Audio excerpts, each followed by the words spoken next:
The Pioneers, rewritten as a modern thriller.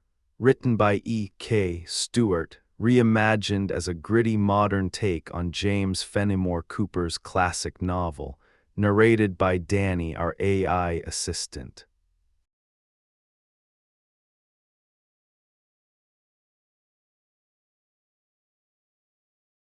Chapter 1. Frozen lands beckon. The land rose hard out of central New York like something unfinished, the hills shouldering into each other without apology. Mountains, real ones, not the gentle rises men sometimes called by that name, formed a corrugated spine through the interior of the state, their flanks thick with timber, their ridgelines serrated against a winter sky. The Delaware clawed its way up from these heights. The Susquehanna gathered itself from 1,000 cold springs and nameless creeks threading through the valleys below, pulling together until it became something worth naming. This was young country, raw country. 40 years ago it had been nothing but forest and the people who knew how to live inside it. The year was 1793. 7 years since the first settlers had driven stakes into this ground and called it civilization. Since the peace of 1783 had ended the revolution and freed men to do what Americans always did: push west, push north, push into whatever darkness hadn't been mapped yet.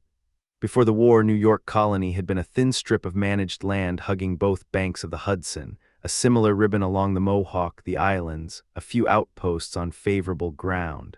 Less than 200,000 souls in all of it.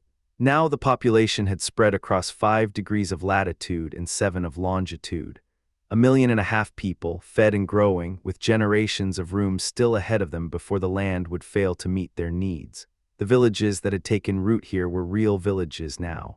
Schools, churches of 6 denominations, built by men who'd crossed an ocean to argue about God on their own terms. Roads pushing into passes that had known nothing but game trails. Farms carved from the timber with the permanent intention of men who meant to be buried in the soil they'd broken. But the forest still held the high ground.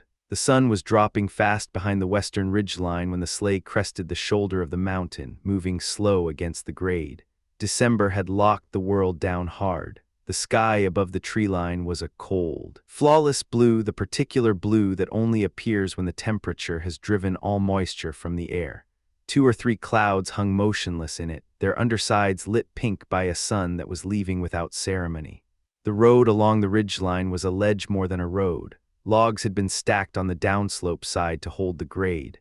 The mountain had been cut away on the upslope side to make room. None of it was visible now. Snow had buried everything that didn't stand several feet above the surface, and the track itself was sunk 2 feet below the surrounding crust, a slot barely wide enough for the sleigh's runners, pressed down by what little traffic this elevation saw. The bay horses moved through it steadily. Their breath came in long white jets, dissipating into air that glittered with suspended ice crystals, fine as glass dust. Hoarfrost had built up across their haunches and shoulders. The harness was deep black leather, old style and heavy, fitted with brass plates and buckles the size of a man's palm. In the slant light that filtered down through the pine canopy, that brass threw back a dull gold. Aggie handled the reins. He was about 20, the cold modeling his dark face, his large eyes watering in the wind that moved through the pass. He was thinking about home, about a Christmas fire and the warmth that lived around it. That thought kept the cold at a manageable distance, and there was a quiet smile in his expression that the weather couldn't quite kill. The sleigh was a substantial rig, the kind built to move a family through this country in January and arrive intact. Green paint on the outside, red inside, the color chosen deliberately to suggest warmth where there was none. Buffalo robes covered the floor and the rear seat, their edges trimmed with red cloth. And they were drawn up around the legs of the 2 passengers like a field expedient against the killing cold. The man seated toward the back was large. His bulk was further enlarged by a greatcoat heavily lined with fur. Above it, his face emerged from a cap of martenskin, the ear flaps tied down under his chin with black ribbon, the tail of the animal hanging behind. What the cap and coat left visible was enough to read. A face built for authority, broad and direct, dominated by pale blue eyes that held intelligence and something warmer underneath it. He was in his middle years, and he carried himself like a man accustomed to being listened to. Beside him, his daughter was almost invisible beneath her layers. Fur and silk showed at the edges of a heavy wool cloak cut for a man's frame, which swallowed her. A quilted black silk hood covered everything above her chin, through the small gap left for breathing. A pair of dark eyes moved continuously, taking in the forest on both sides of the road with the careful attention of someone cataloging something new. She was returning from 4 years in New York City. Her father had sent her there after her mother died, sent her because the education she needed couldn't be found up here among the pines. He'd honored the full term of that arrangement even after his wife was gone, even though it left him alone in the house he'd built at the edge of the settlement. He was thinking about her mother now, about the woman who had held this girl and then released her and then died before she could come back. The daughter was thinking about the forest. The pines on this mountain were old growth, trunks rising 70-80 feet before the first branch, then doubling that height again before they broke into canopy. Dark columns spaced across the white floor of the mountain, regular as something planted. Through the gaps between them she could see the far wall of the valley below, another mountain rising on that side, and between them the distance that collected shadow before the sun was even fully down. The treetops moved in a wind that didn't reach the road. A slow, collective sound came down from them, not sharp enough to be called a groan, not rhythmic enough to be called music. Something between the two, the sound of a cold world working. Then the dogs. The howling came up from below and rolled through the trees like it had weight, long, sustained, a deep chest note that meant the hounds were running hard and certain. The man was on his feet before the sound fully registered. Hold them up, Aggie. He was already moving, stripping off the outer layer. That's old Hector. I'd know that voice in a crowd of 10,000. Leatherstockings worked his dogs up through the hills today, and they've got something moving. Aggie pulled the horses up and started swinging his arms to bring feeling back into his fingers, grinning through the cold. The man stepped out of the sleigh onto the snow's crust, which held his weight cleanly. He dug through the trunks and boxes until he came out with a double-barreled fowling piece. He stripped the heavy mittens, replaced them with leather gloves tipped with fur, checked the priming on both barrels. His movements were practiced and unhurried. Bess. He glanced back at his daughter. If you can hold your nerve, I'll put venison on the table for Christmas. The deer came out of the timber at a dead run. A buck, full-grown, heavy-antlered, broke onto the track 20 yards ahead and crossed it without breaking stride, moving like something launched from a machine. The man raised the fowling piece and fired the first barrel. The buck didn't check. He swung the muzzle and fired the second. The deer vanished into the trees on the far side. Then 2 shots, sharp and distinct. Not the full boom of the fowling piece. Smaller, different. The buck reappeared in the air. It had left the ground and was still rising when it reached maximum height. Then it came down hard and fast, nose first into the crust, momentum rolling it another full rotation before it stopped. Snow scattered across the track. A shout from the tree line. 2 men stepped out from behind pine trunks on the far side of the road. They'd been there the whole time, positioned in the shadows while the sleigh came up the grade, waiting for exactly what had just happened. The closer one was the older. He was tall, lean past what most men could sustain, the kind of lean that comes from decades of hard use and deliberate eating. His fox-skin cap sat on a head of thin, sandy hair. His face was the color of old brick, uniformly reddened by cold and exposure, the skin tight across the bones.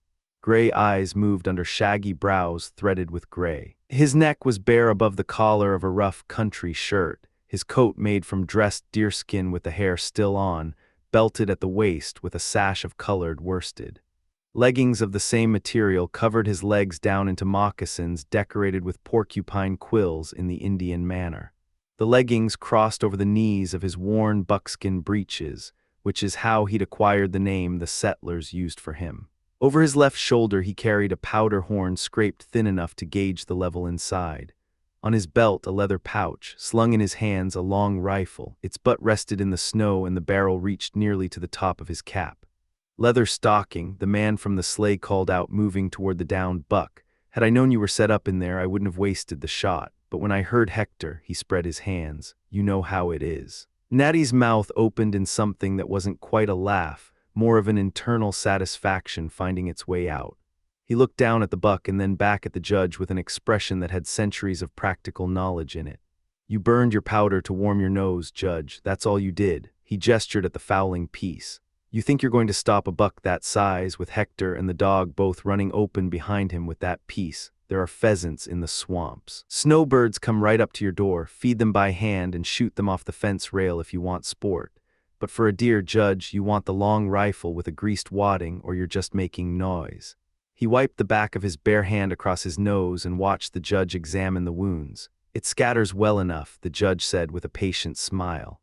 One barrel was loaded for birds, the other with buckshot. I count 2 wounds, neck and heart. I may have placed one of them. Let it be, Natty said, pulling a long knife from the sheath at his belt and opening the buck's throat with a practiced stroke. The animal needs eating regardless of who gets the credit. He looked up, but if there are 2 balls in that deer, there were 2 rifles fired, and whoever saw a neck wound from a smooth bore look like that, clean through, you saw yourself, Judge. The animal went down on the second shot. That shot came from a steadier hand than either of ours. His voice dropped to something just above a mutter, but the satisfaction in it didn't diminish. Might makes right here the same as in the old countries, I suppose. A poor man's dues are a poor man's dues. Natty, the judge's tone stayed easy, unhurried, the tone of a man who'd learned when to press and when to let things settle. I'm arguing for my honor, not your venison. A few dollars cover the meat, but how do I look? Riding back into town when Dick Jones has had 7 outings this season and brought back 1 woodchuck. I need that tail for my cap. The old hunter's expression shifted, sharpened at the mention of the settlements. Hard to find game at all now, Judge, with all your clearing and your buildings pushing up the slope. There was a time I shot 13 deer without leaving the door of my cabin, and bear if you needed a ham. You watched at night and put 1 down by moonlight through the gap in the logs. Didn't need to stay awake to do it either, the wolves kept you up. He reached down and laid his hand on the head of the tall hound that had come in from the tree line, still scenting the track, black and yellow and white, throat scarred. You see where the wolves got him. That night I drove them off the venison I had hung over the chimney. That dog's worth more than most men I've known. Doesn't forget who fed him. The young man standing beside Natty had said nothing. He was leaning on a long rifle matching the old hunter's, and he was watching the judge with an expression that held its own without effort. His outer coat was rough, worn hard, the coat of a man who spent his life outside. His face was young but not soft, high color from the cold, features that suggested someone who'd been somewhere. The judge turned to him with the same relaxed authority he used on everyone. What say you, friend? Shall we toss for it? Dollar on the call and you keep it either way. I killed the deer, the young man said, flat, direct, nothing behind it that needed defending. 2 to 1 against me. The judge spread his hands and smiled. Aggie can't vote, he's a slave, Bess is underage, I'm outvoted and outgunned. Send me the venison and I'll make a good story of it either way. The meat's not mine to sell, Natty said with a return of the earlier edge. I've seen animals run for 2 days with a neck wound. A man's dues are his dues. Well then, the judge looked at the young man again. $3 for the buck, what do you say? Settle the question first. The youth's voice was measured, precise, the language and delivery of someone whose education didn't match his clothing. How many shot did you load? 5. The judge paused. Buckshot. Enough for a deer, 1 would do it. Yes, the young man moved to the pine behind which he'd been standing. He pointed to the bark, 4 distinct fresh gouges in the wood at varying heights. You fired this direction, 4 of your 5 balls are here. The judge examined the marks. He nodded, still unhurried, and looked back at the youth. And the 5th, the young man opened his coat. Through the lining of the garment beneath, blood was seeping, steady, dark, deliberate. The wound was in the shoulder. The judge's composure left him completely for the first time. God, I've been standing here arguing a point of pride. He closed the distance between them in 2 steps. Get in the sleigh now, it's 1 mile to the village. I will cover every cost and you'll stay under my roof until that shoulder is sound, longer if you'll have it. I thank you, the young man said, and he meant it, but he didn't move. I have someone who will want to know I'm well. The wound's not deep, bones clear. I think, sir, you'll allow my claim on the venison. Claim it, the judge said immediately. Claim it and whatever else you can find in my woods whenever you please. Same right I've given Natty, and that right will matter more as time goes on. But take the money too, for the shot and for mine. Natty had drawn himself up during the exchange, something shifting in his bearing. He spoke without raising his voice. There are those living who'd say Nathaniel Bumppo's right to hunt these hills is older than Marmaduke Temple's right to stop him. He paused, then added, just below audible, but if there's to be a law about anything, let it be against smooth bores. A man can't know where his lead will go when he pulls that trigger. The judge moved toward the young man, took his hand, and began walking him gently toward the sleigh. There's no help closer than Templeton. Natty's place is 3 miles the wrong direction. Come with us, let the doctor look at it. Natty can carry word to your friend, and if you need to be home in the morning, we'll see to it. The young man allowed his hand to be held, but his eyes moved to the girl. She had pushed back her hood. Her face was open to the cold without apparent concern, dark eyes, clear features, an expression that was asking him something without any manipulation in it. "Please," she said. "You'd be doing it for my father, he couldn't bear to leave you here." Natty watched this with his head tilted slightly, the way a man watches something he's in the process of evaluating. After a moment he reached his conclusion. "Go with them, lad. If the ball's sitting under the skin, I can't do what needs doing. Hands are too old for fine work now, though 30 years ago, out under Sir William's command. I walked 70 miles through open wilderness with a rifle ball in my thigh and cut it out myself with a jackknife. Old Indian John remembers it. We came across him leading a Delaware party on an Iroquois trail, 5 scalps taken down on the Schoharie." Something moved through the old man's face at the memory. "I left a mark on one of those warriors that day that he carried to his grave, caught him rising out of the ambush, put 3 buckshot into him at close range. Lost my bullet mold crossing the Oneida outlet and had to make do." He pulled his lips back from a single yellow tooth in what constituted his closest approximation of a grin. "The rifle was true, though. Didn't scatter like your 2-barreled piece there, Judge. The party had been rearranging the sleigh during this. The buck went across the baggage. The young man was guided to his seat, still moving with the careful deliberateness of someone managing pain without advertising it. Judge settled in and offered Natty a place. "I've got work tonight," the old man said, stepping back from the runners. "Christmas Eve, drive on, let your doctor cut out the shot, though if he'll do that much, I've got herbs that'll close the wound faster than any foreign compound he's carrying." He was already turning toward the tree line, then he stopped. "If you see Indian John near the foot of the lake, bring him along. He's better with cuts and bruises than most men trained to it. He'll likely be coming in with brooms for your Christmas hearths anyway." "Natty," the young man's hand was on Aggie's arm holding the team, his voice dropped. "Say nothing about the shot, nothing about where I'm going, you understand me." The old hunter looked at him steadily for a moment. 50 years in this wilderness and the savages taught me how to hold my tongue," he said. "Trust Leatherstocking and remember Indian John. And Natty," the young man wasn't finished. "I'll have a quarter of the buck sent up to you tonight, for Christmas." Natty raised one finger for silence, then he moved, slow and deliberate along the edge of the road, his eyes fixed upward into the pine canopy, his body settling into a stalker's economy of motion. The group in the sleigh tracked his gaze upward without thinking about it. 70 feet up, on a dead horizontal branch just below where the living timber began, a bird sat motionless against the trunk. Partridge. It had gone still when the dogs started running, pressed itself thin against the bark, and it had held that position through everything that followed. Natty found his angle. He set his feet, rear leg extended, left arm stretched along the barrel to its limit, the muzzle rising in a long, unhurried arc until it found the branch and the bird on it. He held a breath, he pulled. The partridge came off the branch and dropped 70 feet and punched into the snow without a sound. Down. Natty told the hound, who had launched toward the base of the tree. The dog stopped. Natty reloaded with the same economy. He did everything, every motion in its place, nothing wasted. He retrieved the bird and held it up toward the sleigh. "Headless, clean, Christmas dinner for an old man," he said. "Don't trouble yourself about the venison, boy. Remember Indian John, his herbs will do more than their doctor's compounds." He looked at the judge with something that wasn't quite mockery and wasn't quite warmth, but lived in the country between them. "Tell me, Judge, you think a smoothbore picks a bird off its roost at 70 feet without ruffling a feather?" He laughed then, or something that served the same function as laughing without quite committing to the sound. Then he turned with the rifle at a trail. Shortened his frame by a few inches as his knees bent inward in the habitual crouch of a man who'd moved through timber for 50 years and walked into the forest. Aggie put the team forward. The young man turned in his seat to look back through the trees. He could still see the old man, just a narrow shape between dark trunks moving with the ground, the rifle a thin line across his shoulder. The hounds trailed behind him, heads low, reading the snow. They passed the deer track they'd been running an hour ago and didn't pause on it. It had served its purpose. Then the road bent and Leatherstocking was gone.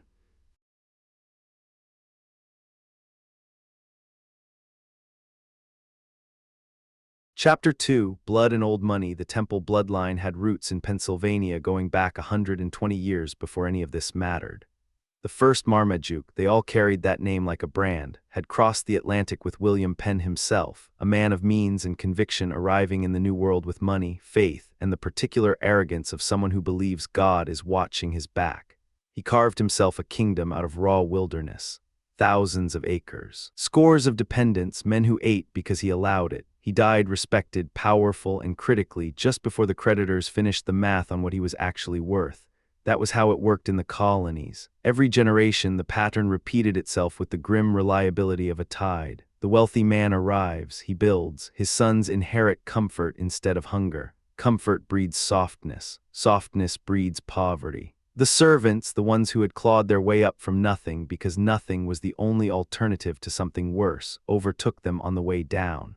The rich man's grandson became a cautionary tale. The servant's grandson bought the land. The temple line was no exception.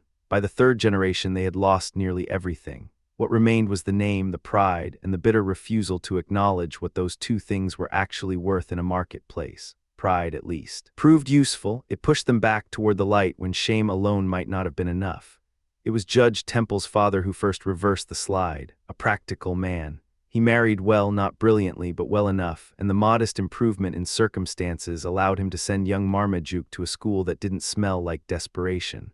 That school changed everything. The boy who sat beside young Marmaduke Temple was named Edward Effingham. The Effinghams were a different species entirely. Old money, court connections reaching all the way back to London. The kind of family that considered trade a form of moral failure and commerce something done by people without options. The Effinghams served in councils, in courts, or in uniform. Those were the only three doors a man of their standing opened. Edward's father was a soldier. Major Effingham had spent 40 years earning his rank the hard way, no shortcuts. No patronage shortcuts, just decades of grinding service in subordinate grades before he earned the right to command a company. He'd fought on the western frontier of Pennsylvania when the French and their Indian allies were burning everything they touched. He'd nearly lost his entire command out there, not to enemy action alone, but because the Quaker Assembly of Pennsylvania, committed to pacifism as a matter of religious principle, had refused to provide him support. He'd fought his way out with a handful of survivors, watching men die for a colony that wouldn't lift a finger to help him. He never forgave them for it. The major was not a man who forgot a debt, and he was even less a man who forgave one. He looked at the Quakers, their physical discipline, their lean and capable frames, and felt contempt radiate through his bones for people who had built themselves into something strong and then refused to use it.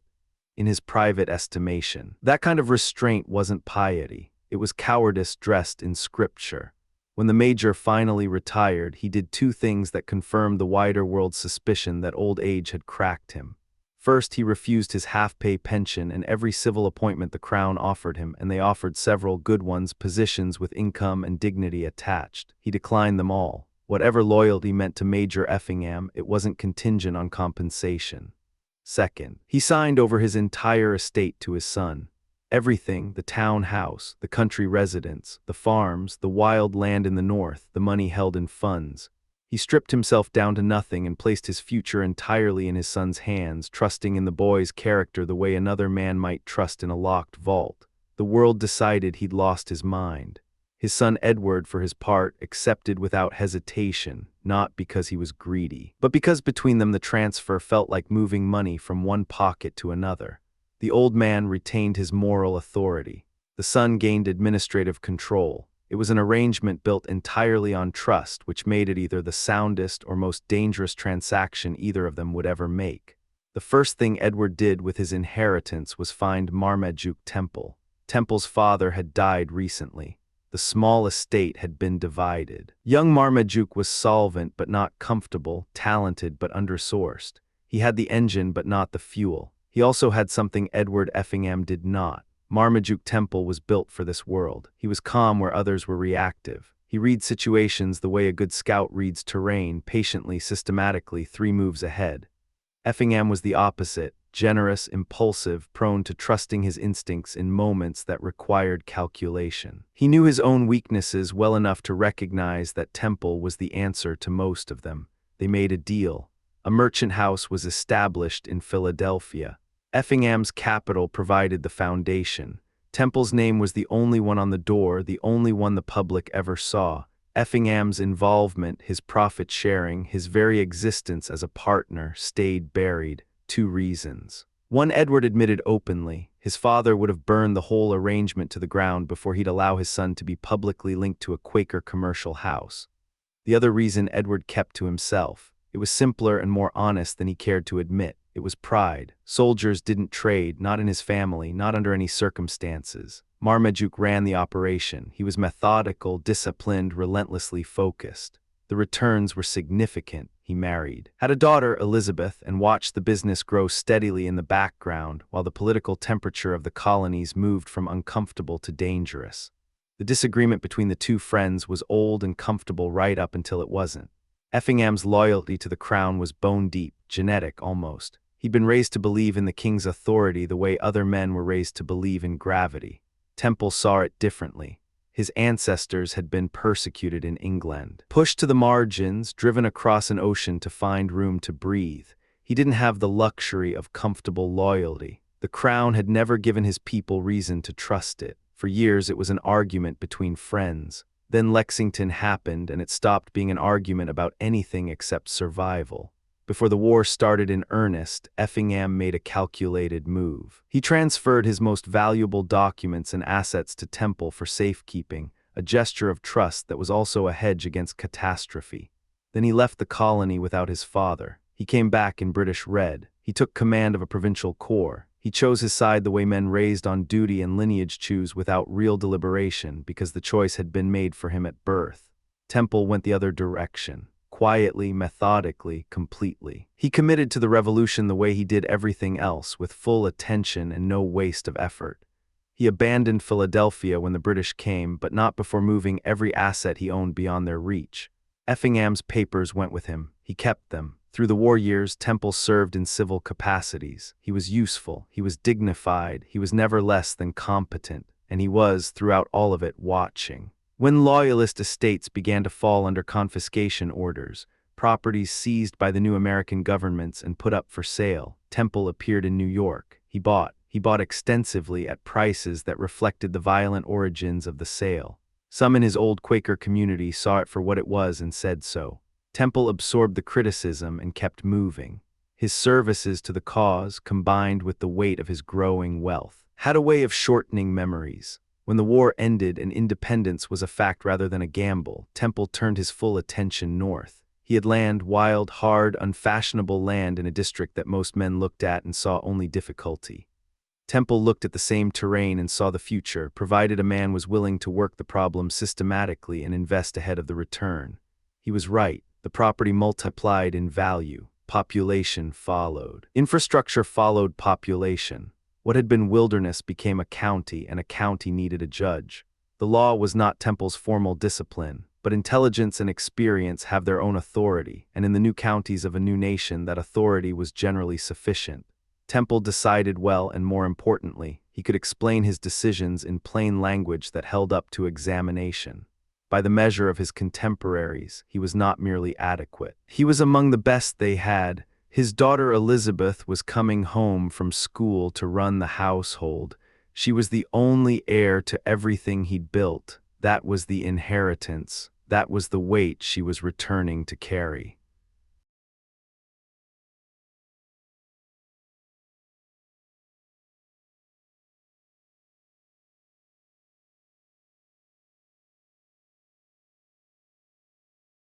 Chapter 3, Stranger and Sleigh. The sleigh crested the mountain road, and Marmaduke Temple finally steadied himself enough to take a real look at the young man sitting across from him. 22, maybe 23, taller than average. A rough overcoat cinched tight around his frame with a worsted sash, cut similar to the old hunter's. The coat hid most of him, but what it couldn't hide was the face. Temple studied it the way a man studies a map in unfamiliar country. There had been something in those features when the youth first climbed into the sleigh. A tension, a careful watchfulness that Elizabeth had noticed too. It had been sharpest when the young man was pressing old Natty to hold his tongue. Even now, settled and silent, the decision to let himself be carried down into the village hadn't sat easy with him. His eyes gave him away, but the hard lines were softening. Whatever war was happening behind them, he was standing down from it. At least for the moment. Temple watched him another beat, then caught himself and smiled. "I believe fear has made a fool of my memory," he said. "Your face is familiar, and yet I couldn't tell you your name to save my life. I've only been in the county 3 weeks." The young man's voice was flat, measured. I understand you've been gone twice that long, 5 weeks tomorrow. Temple kept studying him. Still, your face, though God knows, given the fright I just had. I wouldn't be surprised to see you walking beside my bed tonight wrapped in your burial cloth. He turned toward the bundled figure beside him. What do you say, Bess? Am I still in my right mind, fit to sit a grand jury, more importantly, fit to host Christmas Eve in the hall at Templeton? More fit for both, came the voice from beneath the hood, laced with quiet amusement, than you are to shoot deer with a smooth-bore. A short silence followed. Then the same voice, the playfulness stripped out of it. We'll have more than one reason to give thanks tonight. The horses knew, they always did. The team stopped fighting the bits and leaned into the traces, pulling hard across the flat stretch at the mountain's crown, their breath steaming in the cold. The road ahead dropped sharply, cutting down the face of the mountain in a long switchback toward the valley floor. Temple roused when he saw the smoke, 4 columns of it, rising straight and dark from his own chimneys into the dead winter air. Then the full scene opened below him, and it hit the way it always hit, all at once, like a door thrown open. Look, Bess, his voice had gone quiet the way a man's voice goes when something moves him. There's your home for life. He glanced at the young man. Yours too, if you'll have it. The young man said nothing. Elizabeth said nothing. Their eyes met for a fraction of a second. The way eyes do when a third party says something that belongs only to 2 people. Whatever color rose in Elizabeth's face was contradicted immediately by the cool stillness of her gaze. The faint, unreadable smile at the corner of the stranger's mouth said the same thing her eyes said. No. The Negro driver reined the horses back hard. The path down was narrow, the drop unforgiving. This section of road didn't deserve the name. It was a track cut into the mountain's face, barely wide enough for the sleigh's runners, with exposure on the outer edge that required respect. The driver gave it that respect. He took it slow, and the pace gave Elizabeth time to look. She looked for a long time. Directly below, the valley floor spread out in a wide, glittering expanse, a seeming plain locked under snow and ringed entirely by mountains. The peaks rose steep on every side, dark with timber, their lower slopes dropping in sudden broken cliffs before giving way to the flatland.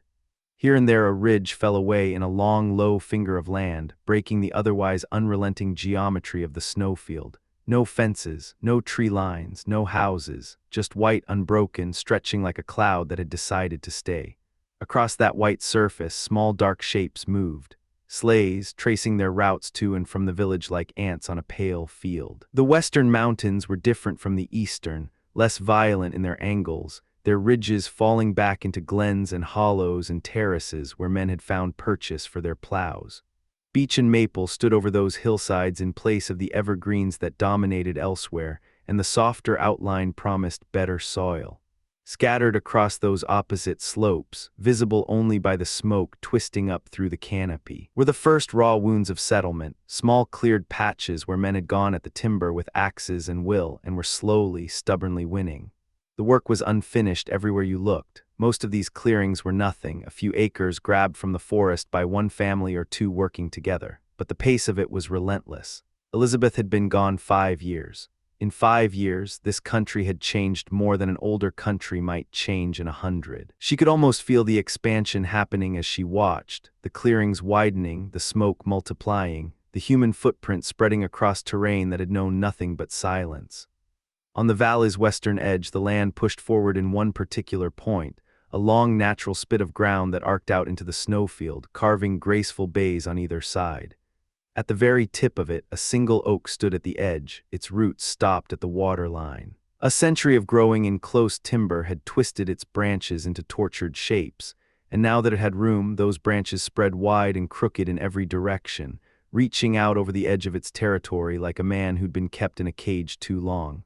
At the valley's southern end, almost directly beneath the travelers, a dark patch of open water sat still and steaming. The rest of the lake was locked solid under ice. But here the outlet kept itself from freezing, a narrow channel that pushed out from the lake's belly and wound south through the valley, its banks thick with hemlock and pine, its warmer surface breathing visible vapor into the cold air above it. And at the foot of that outlet, sitting on the lake's edge, was Templeton. 50 buildings, give or take, wood construction, almost all of them. The architecture said nothing flattering about anyone's ambitions. These were structures put up fast, by men more concerned with having a roof than with what the roof looked like. Most of them were unfinished. Raw beams showed through broken upper-story windows. The paint told the whole story without a word. A few buildings wore white on all four sides, which meant money. More wore white on the front only, the remaining walls slapped with dull red, economy dressed up as respectability. A couple had given up the pretense entirely and were going gray, settling into the permanence of neglect. The street grid had been laid out by someone thinking about what the town would be in 20 years, not what it needed right now. The result was a pattern that aspired to a city while still being a clearing in the wilderness. The better houses, 4 of them, maybe 5, had green shutters, which stood out against the surrounding snow and ice with a particular kind of absurdity. In front of each of them, thin saplings had been planted beside the doorways. They stood bare and shivering in the winter air, each one maybe 2 or 3 seasons old, looking exactly like what they were. Saplings planted by men who wanted to project something they hadn't earned yet. These houses belonged to Templeton's aristocracy. 2 lawyers, 2 storekeepers, a physician who by local reputation sent fewer people out of the world than he brought into it, which made him unusual in his profession. At the center of all of it rose the judge's house. It dominated its neighbors the way a fort dominates a settlement. It sat inside several acres of enclosed ground, surrounded by fruit trees, some of them old enough to have been left by the Indians, their trunks bent and mossy, their age visible even under snow. 2 rows of young Lombardy poplars lined the path from the street gate to the front door, trees recently brought over from Europe that still wore the slightly self-conscious look of imported things. The house itself had been built under the supervision of Richard Jones, Temple's cousin, a man whose confidence in his own abilities had always run well ahead of his execution of them. Richard had described the project with characteristic simplicity as having a firstly and a lastly. The firstly had been a tall, raw-boned wooden structure, gabled toward the road, which the family had lived in for 3 years while Richard finished his vision.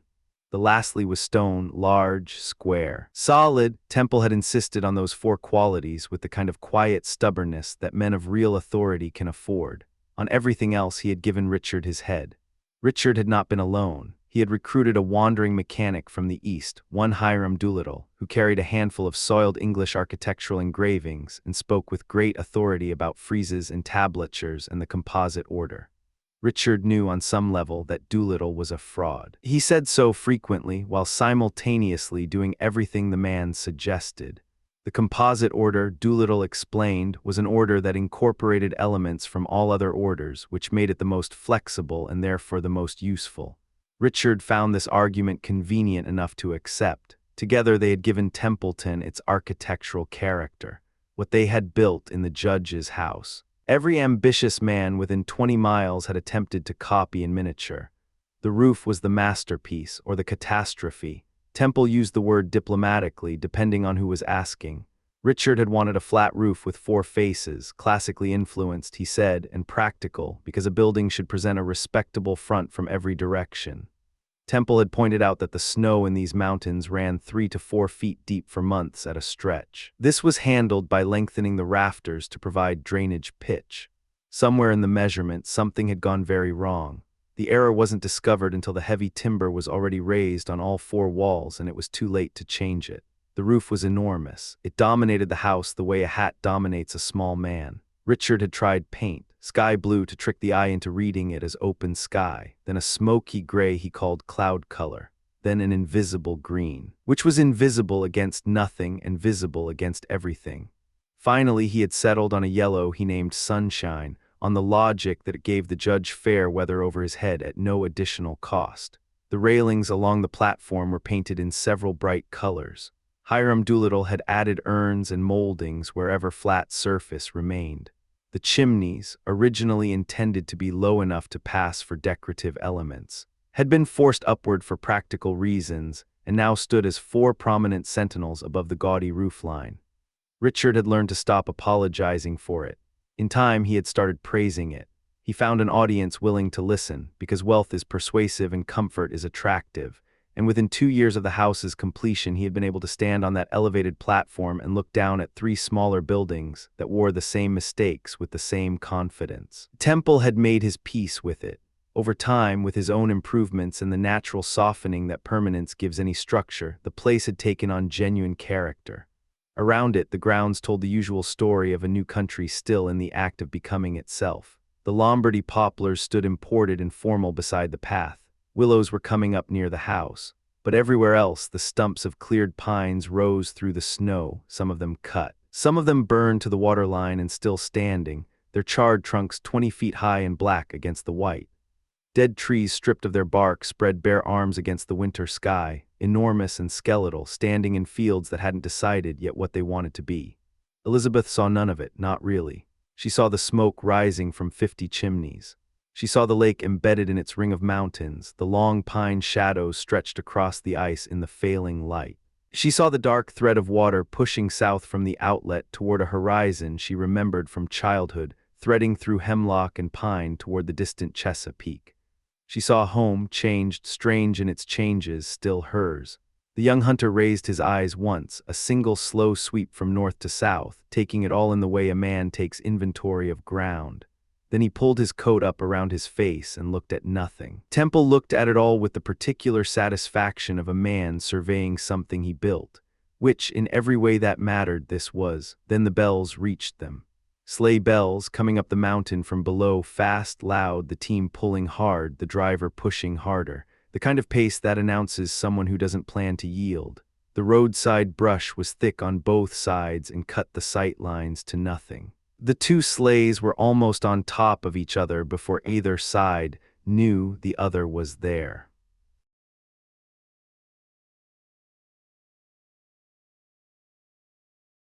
Chapter 4, Sleigh of Shadows. The sleigh came fast through the stripped timber, 4 horses running hard against the grade. Gray leaders up front, jet blacks on the pole. Bells, dozens of them, lashed to every strap and buckle, hammering out a racket that carried down the hillside like something alive. The driver wasn't slowing for the climb, he was using it. Judge Marmaduke Temple read the rig in one look. He knew who was coming, 4 men aboard. The driver rode a riding stool lashed hard to the front of the vehicle, a small, red-faced man buried inside a fur-trimmed greatcoat so completely that only his face showed. That face never looked down. It had an upward tilt, habitual, like a man who resented the ground's existence. His hands on the reins were steady. His eye on the precipice edge was flat and without fear. Behind him sat a tall, angular figure. 2 overcoats and a corner of horse blanket hadn't given the man any real mass. His wooden nightcap framed a face built like a blade, narrow, meant to cut air rather than stop it. The light blue eyes bulged slightly at the temples, glassy and pale as creek ice. The cold hadn't touched his coloring. It had nothing to work with. Whatever sallow lived in that face was permanent. Across from him, a short, solid square of a man, compact and immovable as ballast, black eyes, bright and mischievous, contradicted every solemn line of his face. A fair wig sat close to his jaw and a marten-skin cap covered the top. He wore his bulk like armor. The 4th man sat apart from the others in bearing if not distance. Long-faced, thin, dressed in a black surcoat that had been respectable once. The hat on his head had been brushed so many times the nap was gone. His face was pale, thoughtful. The cold had pushed a faint flush into his cheeks that didn't belong there. The 2 sleighs closed the distance fast. The red-faced driver stood on his volume the moment they were in range. "Draw up in the quarry, draw up, thou king of the Greeks, draw into the quarry, Agamemnon, or I'll never get past you." He didn't wait for compliance. "Welcome home, cousin Duke, welcome, black-eyed Bess. You see I've taken the field with an assorted cargo to honor you."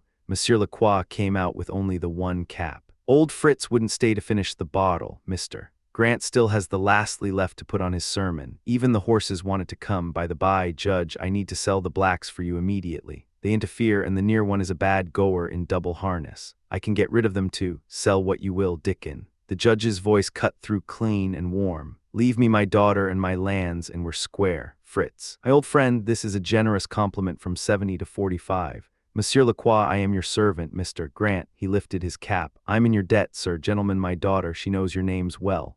Velcome, velcome, Teachuge." The German's accent was thick as river ice. "Miss Petsyville owe me a kiss, and gladly paid, sir." Elizabeth's voice rang clear against the cold hillside, silver against all of Richard's noise.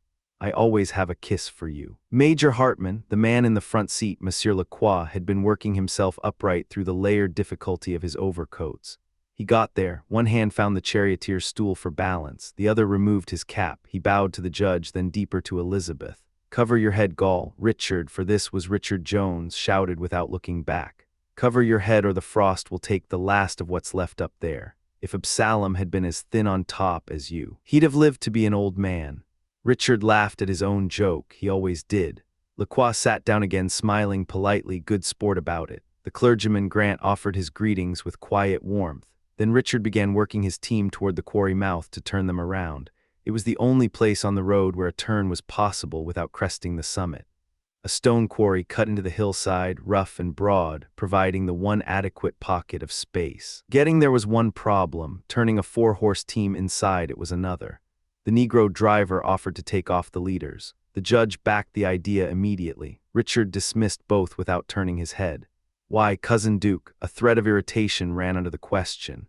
They're gentle as lambs, I broke the leaders myself. The pole horses are close enough to my whip to behave, Mr. Lacroix, you've ridden out with me enough times. Is there any danger here? I'll leave it to you. Lacroix looked at what was in front of him. The quarry entrance dropped away toward the valley on his side. He looked at it with eyes that had gone slightly wide, the pupils pulling back from what they were being asked to confirm. He said nothing against it. Hartman ran a quick eye over the geometry. His face stayed flat. Grant put both hands on the side rail and found the position a man takes before he jumps. Moral discipline kept him in place. His body disagreed with the decision.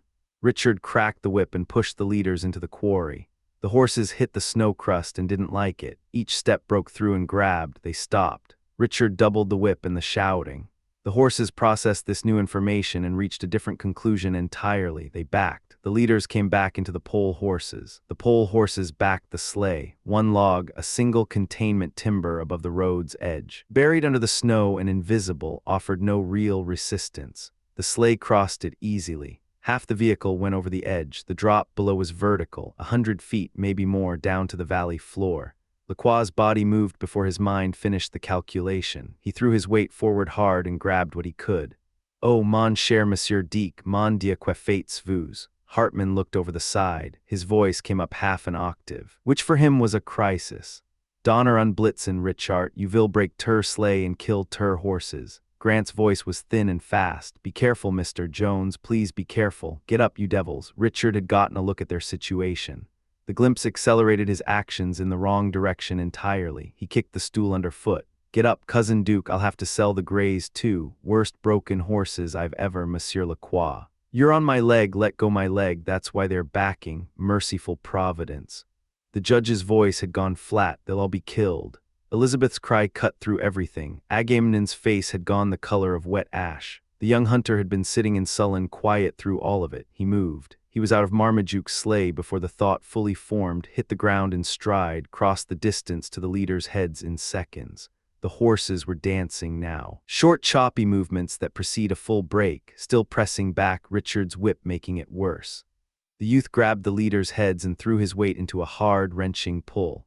The horses lunged sideways away from the drop. They came back onto the road and stopped where they had first halted. The sleigh whipped around, it went over. Runners skyward, it came to rest on its side in the road.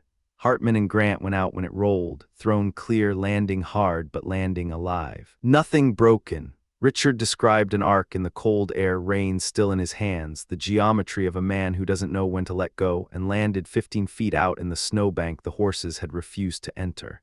He went in upright. The reins stayed taut. He held them like a drowned man holds anything, and the tension on the lines held the team where they stood. Lacroix had been mid-motion toward jumping when the sleigh went. The rotation caught him. He went out on a different trajectory entirely, flat and horizontal, legs trailing behind him like a man in the posture of clearing a fence, and drove headfirst into the snow bank.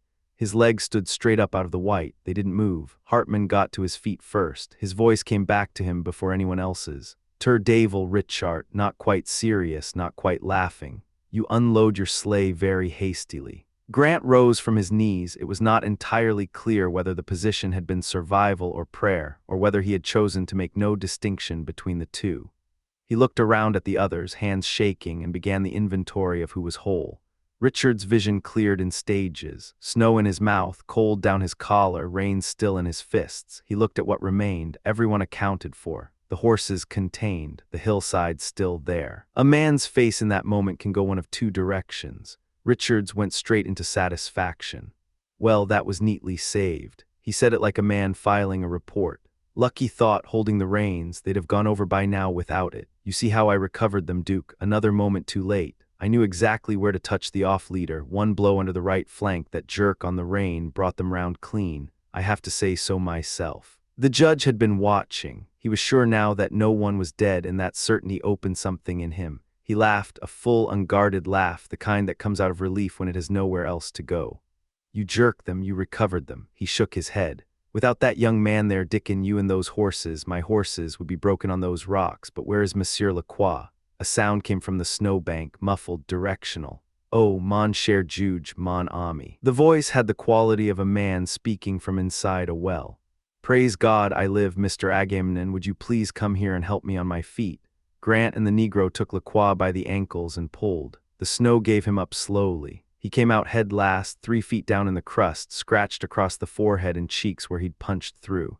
He stood and blinked at the hillside. Then he looked up to gauge the distance he'd traveled. The good humor came back into his face as the situation clarified. It took a moment. What are you there, monsieur? Richard had already started unhitching the leaders. I thought I saw you flying toward the summit. Praise God, I did not fly into the lake. Lacroix touched the scratches on his face and found his expression somewhere between complaint and amusement.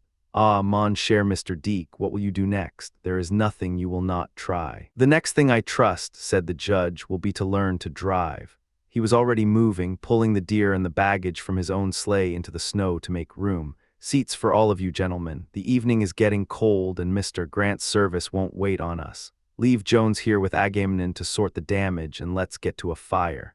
He looked at the Negro. Aggie, there will be a visit from Santa Claus tonight. The Negro understood the economy of that statement perfectly. He showed nothing, kept his eyes on the buckles. Richard, without waiting for his cousin to finish, was already running his argument forward. Learn to drive, Duke. Is there a man in this county who knows more about horses than I do? Who broke that filly nobody else would mount? Your own coachman claimed he'd tamed her, but anyone could see he was lying, and he was a great liar, that John. He stopped. What is that, a buck? He left the horses where they stood. The deer lay where Marmaduke had dropped it in the snow. Richard stood over it, looked at the entry wounds, counted. It's a buck, 2 holes, both barrels and both hit.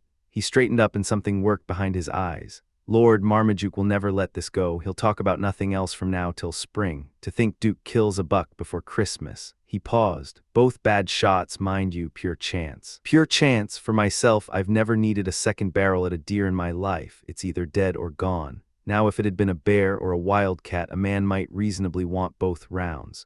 He turned toward the Negro. Aggie, how far off was the judge when this buck was shot? Agamemnon found business near a horse's foreleg. He crouched to it. The smile that opened from ear to ear was not visible from where Richard stood. Oh, Massa Richard, maybe 10 rod. 10 rod. Richard absorbed this. The deer I killed last winter was at 20, if anything closer to 30. I wouldn't fire on a deer at 10 rod. He paused, something caught. Besides, you'll recall, Aggie, I only fired once. Yes, Massa Richard. The Negro examined his buckle with professional focus. I remember Natty Bumppo fire t'other gun, you know, sir. All the folks say Natty killed him. The folks lie, you black devil. The heat came up fast. I haven't shot so much as a gray squirrel these 4 years that old rascal hasn't claimed, or someone's claimed for him.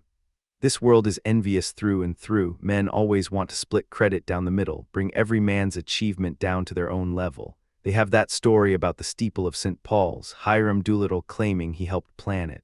Hiram knows the design is entirely mine. There's something of a London print in it. I'll allow a small thing, but the genius of it is mine and no one else's. Don't know where he come from, the Negro said carefully. The humor cleared from his face now, replaced with something more studied. But everybody say he wonderful handsome. This landed on Richard like fresh weather. He left the buck, walked back to the Negro with the bearing of a man who has just remembered a passion.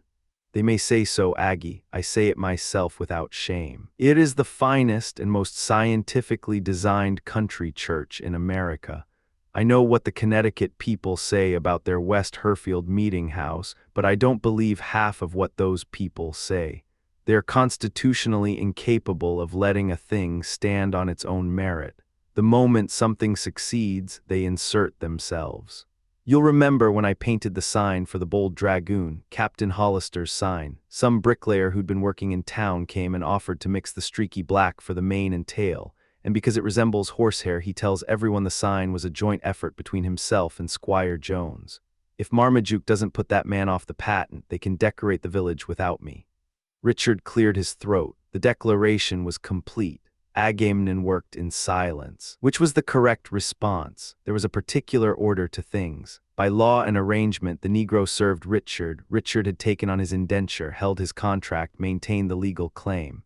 But Marmaduke was the real master, the one the Negro's loyalty ran toward. When those interests pulled against each other, the only safe ground was silence and motion. He kept to both. Richard watched him work. A thought moved across his face, gradual, like weather coming in. "Now," he said, his voice settling into something more calculated, "if that young man in your sleigh is a Connecticut man, he'll tell everyone from here to the valley how he saved my horses. Whereas if he'd left them alone another half-minute, I would have brought them right without a spill. The whip and rein alone would have done it. Giving a horse his head like that spoils him. I shouldn't be surprised if I have to sell the whole team after that one jerk." He paused. "A beat. Who is he, Aggie? I don't recall seeing him before." Agamemnon kept his answer clean, explained that they'd taken the young man up on the mountain top, a stranger, he believed, said nothing about the accident, nothing about the wound. It was enough. In this country, in this season, men of standing took up travelers on the road without requiring explanation. Richard accepted it. "Well," he said, watching the Negro with narrowed eyes, "if the Templeton people haven't got to him yet, he may be decent enough. He meant well, whatever else. I'll take some notice of him." "Then, Aggie, was he out hunting, do you think?" Yes, Masser Richard." The Negro kept his face turned into the horse's flank. "Yes, sir, I believe he was." "Had he a pack and axe?" "No, sir, only his rifle." The word landed. Richard went still. "Rifle." He looked at the Negro. Looked at the way the man had positioned himself. "Read it." "By God, he killed the deer." He said it flat, not a question. The calculation was already running. "I knew Marmaduke couldn't make that shot on a running animal. How did it happen, Aggie? Tell me everything and I'll roast Duke so well he won't recover before spring. The boy shot it and the judge bought the carcass and now he's taking the lad down to pay him. Is that it?" The Negro's relief at Richard's good humor was visible. He remembered the stocking. He remembered Christmas. He swallowed once and nodded. "You forget the 2 shots, sir. Don't lie to me." Richard stepped onto the snowbank. The whipstock rose. The lash drew through his left hand in a slow, deliberate measure.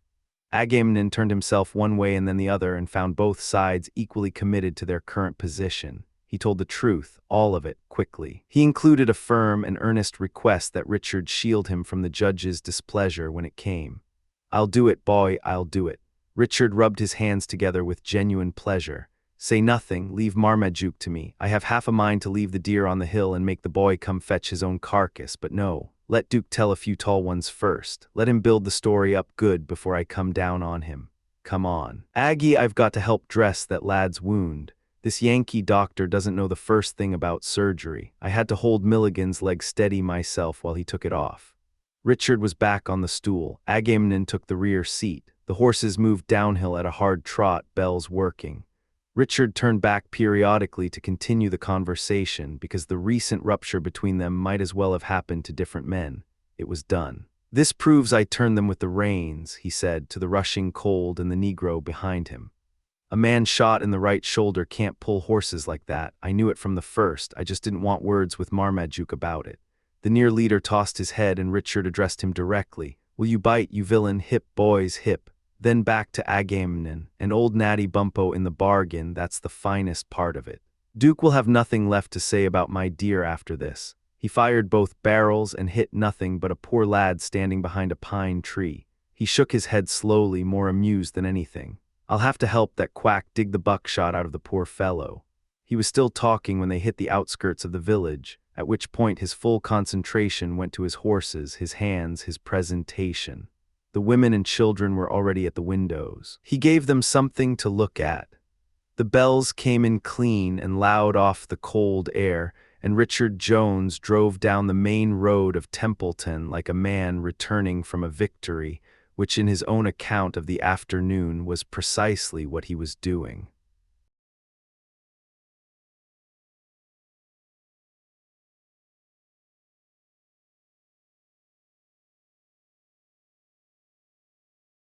Chapter 5. Into Templeton streets the road switched back down the mountain's flank, then cut hard at the base of the slope, 90 degrees, dead straight, and dropped like a blade into Templeton. No hesitation in the geometry, no mercy in the grade. A bridge of rough-hewn timber spanned the creek below, overbuilt, the kind of construction that said labor was expensive and timber was not. The water beneath it ran black over pale limestone, moving fast, never still. This was one of the headwaters of the Susquehanna, a river that bled all the way to the Atlantic. You could follow that water a long way from here. It was at this crossing that Richard Jones brought his team thundering up alongside the slower sleigh. Elizabeth barely registered him. She was looking at the village. Templeton materialized around her fast, too fast. One moment she was on the mountain. The next she was in the middle of it. The street was wide, 100 feet, maybe more. Ambitious for a settlement carved out of wilderness that stretched for tens of thousands of acres in every direction, most of it still belonging to the wolves and the black bear. But that had been her father's design. Make it look like civilization, make the road wide, make the street feel like something from the old country, make people forget where they actually were. On both sides of the track, massive piles of logs rose and spread, not shrinking, growing. The fires visible through every window were consuming wood at a staggering rate, and still the piles grew. Elizabeth looked back once at the mountain they had descended. The sun was dying behind the western ridge. Its last light caught the birch trees on the upper slopes, white bark flaring gold, almost metallic, bright as polished steel for just a moment before the shadow swallowed them. Each pine etched black against the fading sky. Rock faces too sheer to hold snow catching the final light, flashing cold and brilliant. Then nothing. They were in the valley now. The light was already gone from this low place. It existed only up there, retreating up the eastern ridgeline, pulling back into the low clouds. Down here the lake lay frozen and shadowless. The woodcutters moving along the tree line were shouldering their axes, done for the day. They glanced up as the sleighs passed, lifted their caps to Marmaduke, traded nods with Richard, then they walked into their houses and were gone. Paper curtains dropped behind them in window after window. The firelight vanished. The cold closed in. When her father's horses swung hard through the gate of the mansion, Elizabeth looked up at the building and felt something hollow open in her chest. Stone walls, bare poplars lining the approach, leafless like an honor guard stripped of everything. The mountain view, the light, the birches. The living drama of the ridge, gone, replaced by this. They were home. Richard's equipage came rattling through the gate behind them, bells cutting through the cold air, the sound bouncing off every wall of the building. The household erupted. The portico, Richard's word for it, and he used it without irony, was a covered entrance assembled from 4 small wooden columns set on a stone platform. Richard and Hiram had built it together, which explained most of its problems. The stone steps leading up to the platform had already begun to shift in the frost, settling unevenly, pulling away from true. The platform had followed them down. The base of each column now hung suspended above the stones it was meant to rest on, a full inch of open air between wood and foundation. The roof held the columns up. The columns supported nothing. It was a portico in the same way a scarecrow is a farmer. The carpenter had driven wedges under the pillars to stabilize them. They sat there crooked and stubborn, holding the whole cosmetic enterprise together through friction and optimism. From the main door, several domestics emerged into the cold. The man among them drew the eye immediately and kept it. He stood about 5 feet tall and was built like something assembled for a specific and violent purpose. Shoulders that could have carried a full artillery load. Arms that hung with a natural, practiced swing. His posture ran slightly forward at the chest, not a stoop, a lane like a man permanently ready to move into the next task. His face was long, his complexion fair and hammered red by weather and wind. Snub nose, a mouth that seemed outsized for the face, filled with strong teeth. Blue eyes that surveyed the world around him with a settled, habitual contempt. His head was large, disproportionately large, and a queue hung from the back of it. He wore a coat of pale drab cloth, the buttons large as silver dollars and stamped with a fouled anchor.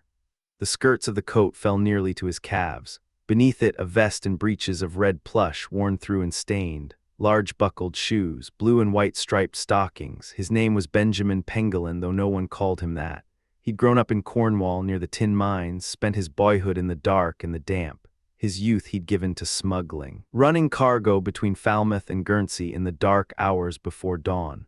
The Royal Navy had pressed him off that life, and he'd served as a cabin servant, then steward to the captain, learning to cook chowder and a handful of sea dishes and collecting port visits, France, Portsmouth, Plymouth deal, that he described as seeing the world. He had not seen much of the world. He had seen the working end of it.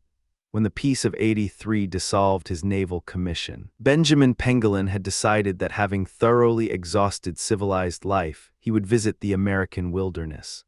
He had found his way, by routes not worth tracing, into the household of Marmaduke Temple, where he served as major domo, technically subordinate to Richard Jones, which was an arrangement that required constant management from all parties.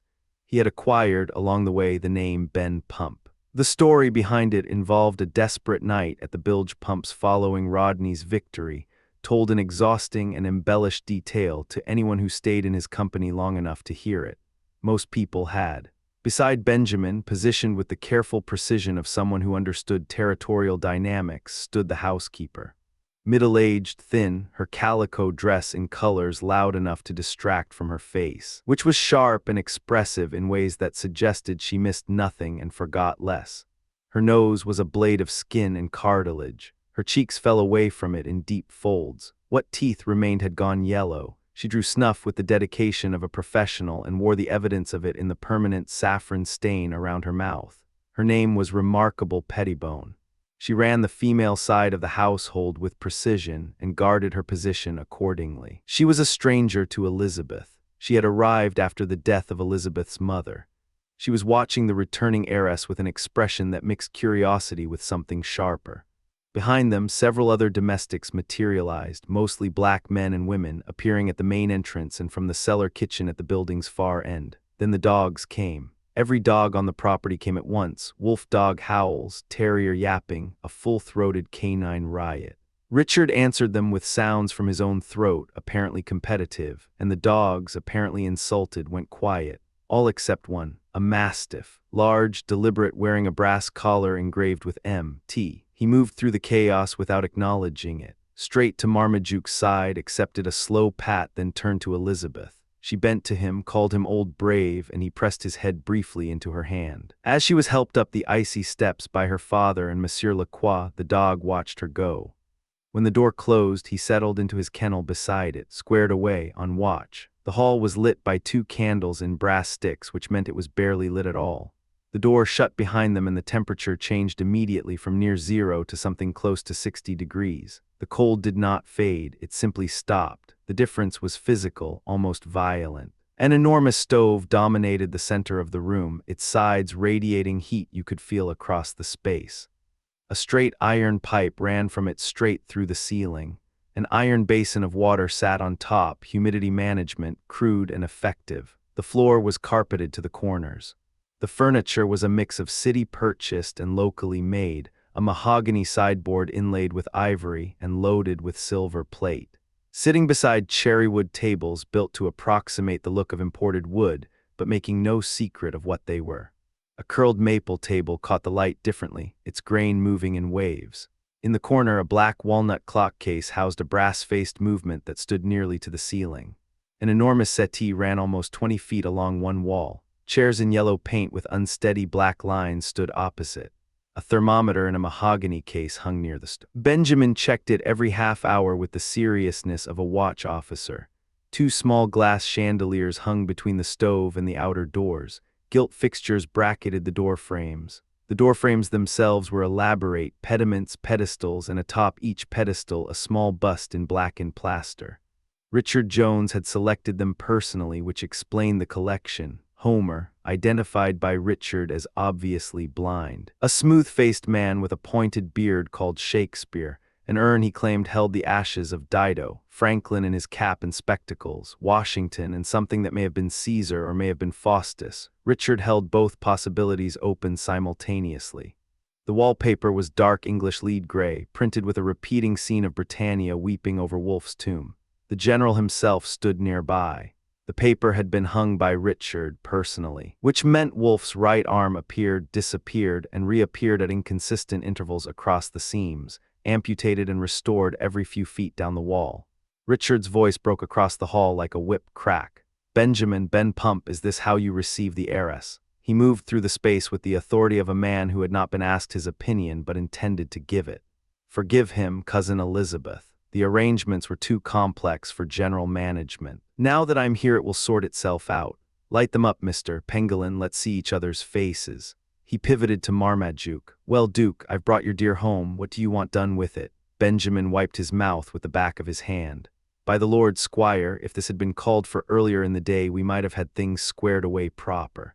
I had all hands mustered and was running through the candles when you came into view. But when the women heard the bells, they bolted like they'd had a belaying pin across the backs of their legs, and if there's a man alive who can arrest a parcel of women once they've got their speed up, his name is not Benjamin Pump, but Miss Betsy here. She'd have to have changed more than a privateer running false colors if she's going to take offense at a man for the minor matter of a few candles. Elizabeth and her father said nothing. They stood together in the dim hall, and both of them felt the same thing, the absence. She had lived in this house for 1 year before being sent to school. Her mother had moved through these rooms. The space held the memory of her like a held breath, but candles were found, fitted, and lit. The chandeliers and gilt fixtures came alive all at once. The hall flooded with light, the weight lifted, not entirely, but enough. The party began peeling off their outer layers, the accumulated armor of a December journey. Richard kept up a running commentary aimed at the domestics and occasionally at Marmaduke, mostly concerning the deer, the kind of talk that fills air without adding to it. Remarkable Pettibone completed her share of the lighting and repositioned herself near Elizabeth, ostensibly to take the discarded garments, actually to conduct her assessment. Layer by layer she watched the young woman emerge from her winter wrappings, cloaks, coats, shawls, wool socks, until the large black hood came off last. Dark hair fell free, it caught the light. The face beneath it was not what Remarkable had prepared for. The forehead was clean and pale, the kind of pallor that looked like health, not absence of it. The nose carried a slight rounded swell that softened what might otherwise have been too severe a profile. Her mouth, at rest, was made for one kind of expression. When it moved, it delivered another entirely, something more complex, more authoritative. Her eyes held her father's intelligence behind her mother's color and shape, calm most of the time, capable of sharpening fast. Her figure was full and well-proportioned, carried with the ease of someone who didn't think about it. She stood now in a blue riding habit cut to fit, cheeks flushed with warmth after the cold of the journey, eyes bright. The light from every candle and fixture in the hall found her and held there. Remarkable Pettibone understood, with the certainty of someone long practiced in reading rooms, that the balance of power in this household had just changed permanently. The others had shed their traveling clothes simultaneously. Marmaduke in plain black, neat and understated. Monsieur Lacroix in an embroidered vest beneath a snuff-colored coat, breeches and silk stockings, buckles of uncertain quality. Major Hartman in sky blue with brass buttons, a club wig and boots. Richard Jones, who had changed his coat at some point between the mountain and this moment, or perhaps he had simply been wearing the bottle green frock all along, presented himself with a jacket of red cloth beneath, an undervest of flannel faced with green velvet, buckskin breeches, and long white top boots with spurs. One of them bent from its recent engagement with the sleigh's footboard. Elizabeth was free of her wrappings now. She looked at the room, really looked at it. The carpet ran to the corners. The brass fittings were polished. The chandeliers and lustres threw clean, hard light. The furniture was inconsistent in origin and somewhat eccentric in arrangement, but it was solid and well kept. Against the dead cold of the December night outside, the warmth and the light produced something close to wonder. Her eye moved across the room and stopped. In the far corner, near the main entrance, stood the young hunter. He was alone, still. No one had acknowledged him. He had been brought here with a wound in his arm, and the household had simply formed its current around him as though he were a stone in a stream. He didn't appear to notice, or didn't appear to care, which was different. He had removed his fox-skin cap when he entered. That single act had changed him considerably. The hair beneath it was dark and glossy, the same quality as Elizabeth's, though neither of them would have appreciated the observation. His head and brow carried a geometry that didn't fit the rough clothes beneath. The posture wasn't the uncertainty of a man out of his depth. It was something closer to the composure of a man who had been in rooms like this before and had reasons of his own to find them unremarkable. One hand held the cap where it rested lightly against Elizabeth's small ivory-mounted piano. A single finger touched the instrument, not nervously, not deliberately, naturally. His other arm extended full length at his side, the hand gripping the barrel of his long rifle. The grip was white-knuckled. The arm and the grip said something different than the face did, something the face was working to control. His eyes moved across the room in slow, methodical sweeps, taking inventory. The contraction around them tightened each time they landed on something new. For a moment, the expression was close to anger. Then something shifted underneath it, something that looked like pain, and his head dropped into his free hand, blocking his face entirely. Elizabeth crossed toward her father. We've neglected the gentleman we brought here for help. We owe him our attention." Every head in the room turned. The hunter lifted his chin and met the stares without adjusting his posture. "My wound is minor," he said. His voice was flat and controlled. "I believe Judge Temple sent for a physician when we arrived." "Sent for immediately," Marmaduke confirmed. "You have my full attention, young man, my full obligation." Richard, who had been circling the conversation like a man looking for an opening, found one. "The obligation is for the venison, I expect." He aimed this at Marmaduke with the precision of a man who has been waiting to deliver it. "The deer you killed, Cousin Duke." Marvelous shot through a pine tree and into this young man's arm. "I'll give the lad $2 for the deer. Temple can cover the physician, and I'll contribute my services at no charge. Come now, don't look so grim. You missed the buck cleanly enough. It was the pine tree that caused you trouble. I've been shooting for 30 years, and I have never managed to wound a man through standing timber. You have legitimately bested me."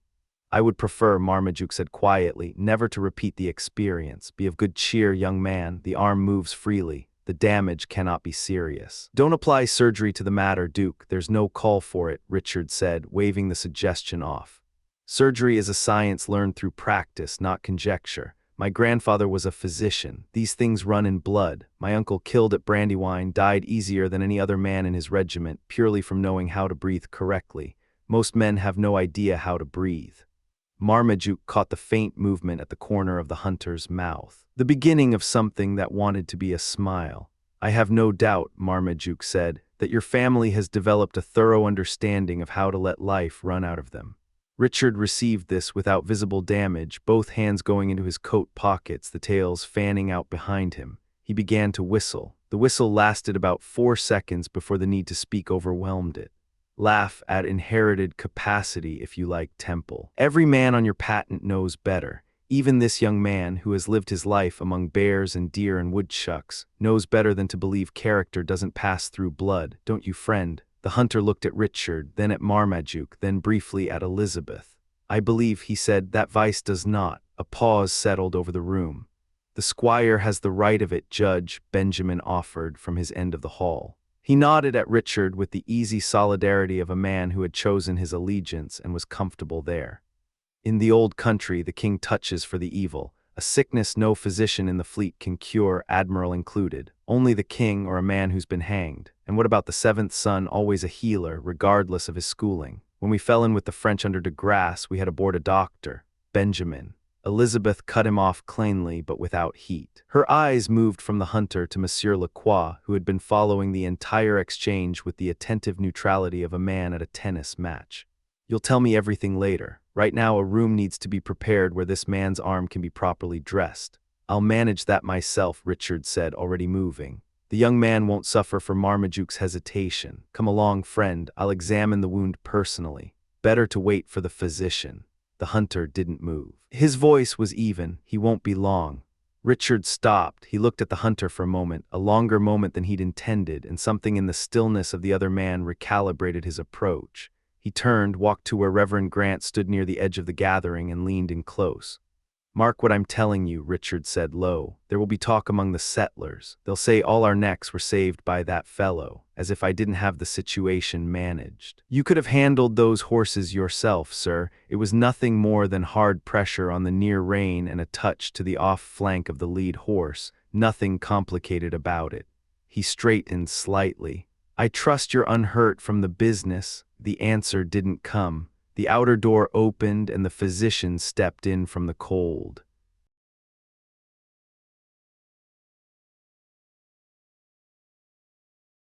Chapter 6. The Doctor's Facade. The settlement called Elnathan Todd a doctor. That title had been earned the way most things were earned on the frontier, not through merit, but through proximity and the absence of anyone better. He was an impossible-looking man, 6 feet 4 inches in his stocking feet, with hands and knees scaled to match that height, but everything between them belonging to a smaller man entirely. His shoulders ran in a straight line from one side to the other, but they were narrow as a fence rail, and the long arms that hung from them seemed to sprout from somewhere behind his back rather than the front. His neck stretched upward like something not finished, topped by a small round head that sprouted a thicket of brown hair on one side and a twitching, blinking face on the other, a face perpetually engaged in the effort of appearing smarter than it was. He was the youngest son of a Massachusetts farmer, a man of modest comfort, which meant Elnathan had been spared the fields. While his brothers split wood and broke ground, he grew pale and slack and directionless, shooting up like something in a hothouse nobody tended. His mother watched this and made her diagnosis. The boy was sickly. The boy wasn't built for labor. The boy should take up law or preaching or doctoring, something that didn't require calluses. The question of which profession suited him remained open for some time. Elnathan himself had no opinion on the matter. He drifted around the homestead, slack-jawed, eating green apples off the tree and pulling sorrel from the ground and tasting whatever came to hand. His mother watched that too, and the picture clarified. The boy was made to be a doctor, she declared, with the certainty of a woman who had seen enough of the world to mistake appetite for aptitude. He's forever digging for plants and tasting things that grow in the lots. And he's got a natural feel for medicines. I left the bilious pills out for his father, covered in maple sugar, all set to take, and Nathan came in and swallowed the lot of them like they were candy. Ichabod can't get one down without making faces that would frighten a dog. That settled it. Elnathan, somewhere around 15, was caught up like a colt gone feral. His hair was cut. He was put into a suit of butternut-dyed homespun, handed a New Testament and a spelling book, and pointed at a schoolhouse. The boy was shrewder than he looked. He already had the rough bones of reading and arithmetic, and within a season he was leading his class. The schoolmaster told his mother the boy was a prodigy. He also noted that the boy showed a natural instinct for medicine. He had been observed more than once advising younger children against overeating, and on those occasions when they ignored him. Elnathan had taken it upon himself to consume the contents of their lunch baskets personally to prevent the ill effects. After school came an apprenticeship in the house of the village doctor, a man whose early history bore an uncomfortable resemblance to Elnathan's own. There, the boy was put to work watering horses and diluting medicines, blue, yellow, and red, and on idle afternoons he could be found under an apple tree with a Latin grammar in one hand and a corner of a midwifery text working its way out of his coat pocket. His instructor believed a man should know how to bring a patient into the world before learning how to expedite his departure from it. That went on for a year.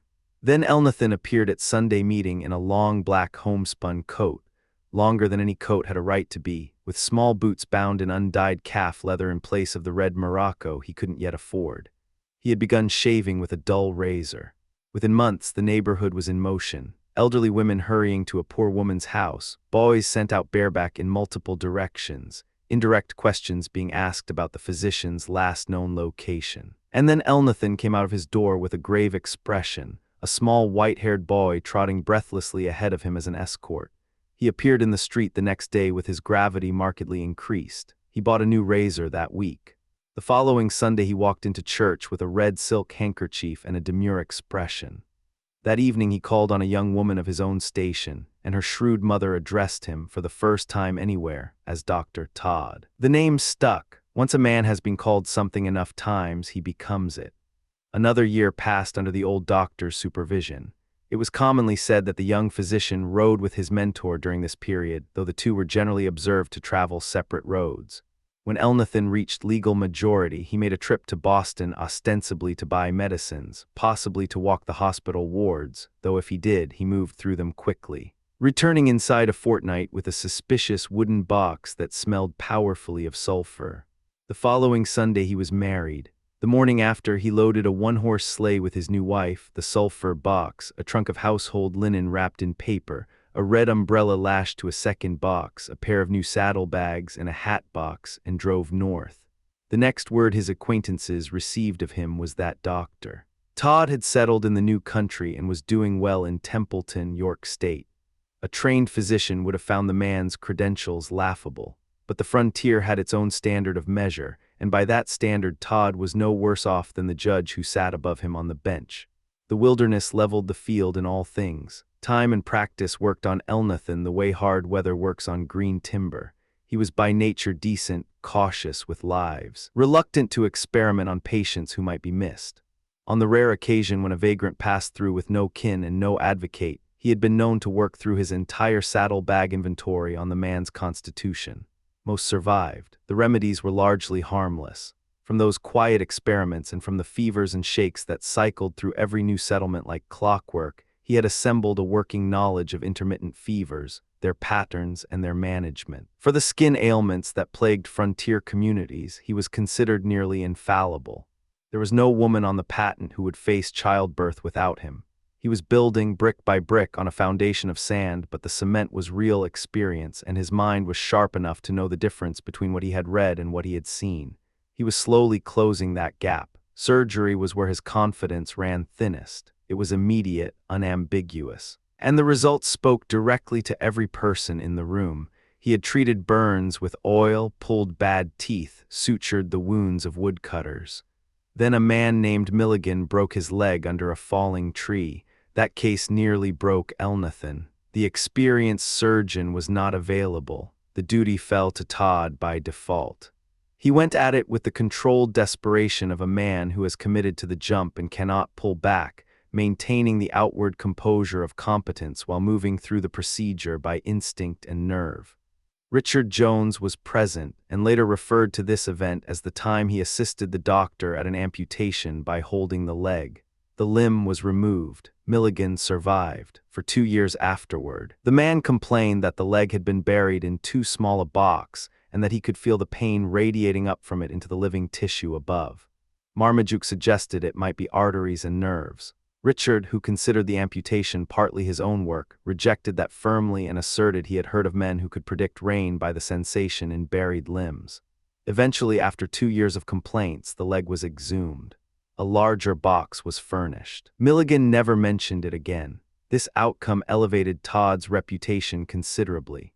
The settlement took it as proof of skill. His practice grew. His knowledge, fortunately, grew with it. None of that history steadied him much as he pushed through the snow toward the Temple mansion, saddlebags over his arm, the messenger's words cycling through his mind: gunshot wound, severed arteries, punctured lung, damaged vitals. He had run through every possibility on the walk over, working each scenario the way a man fingers a loose thread, unable to stop.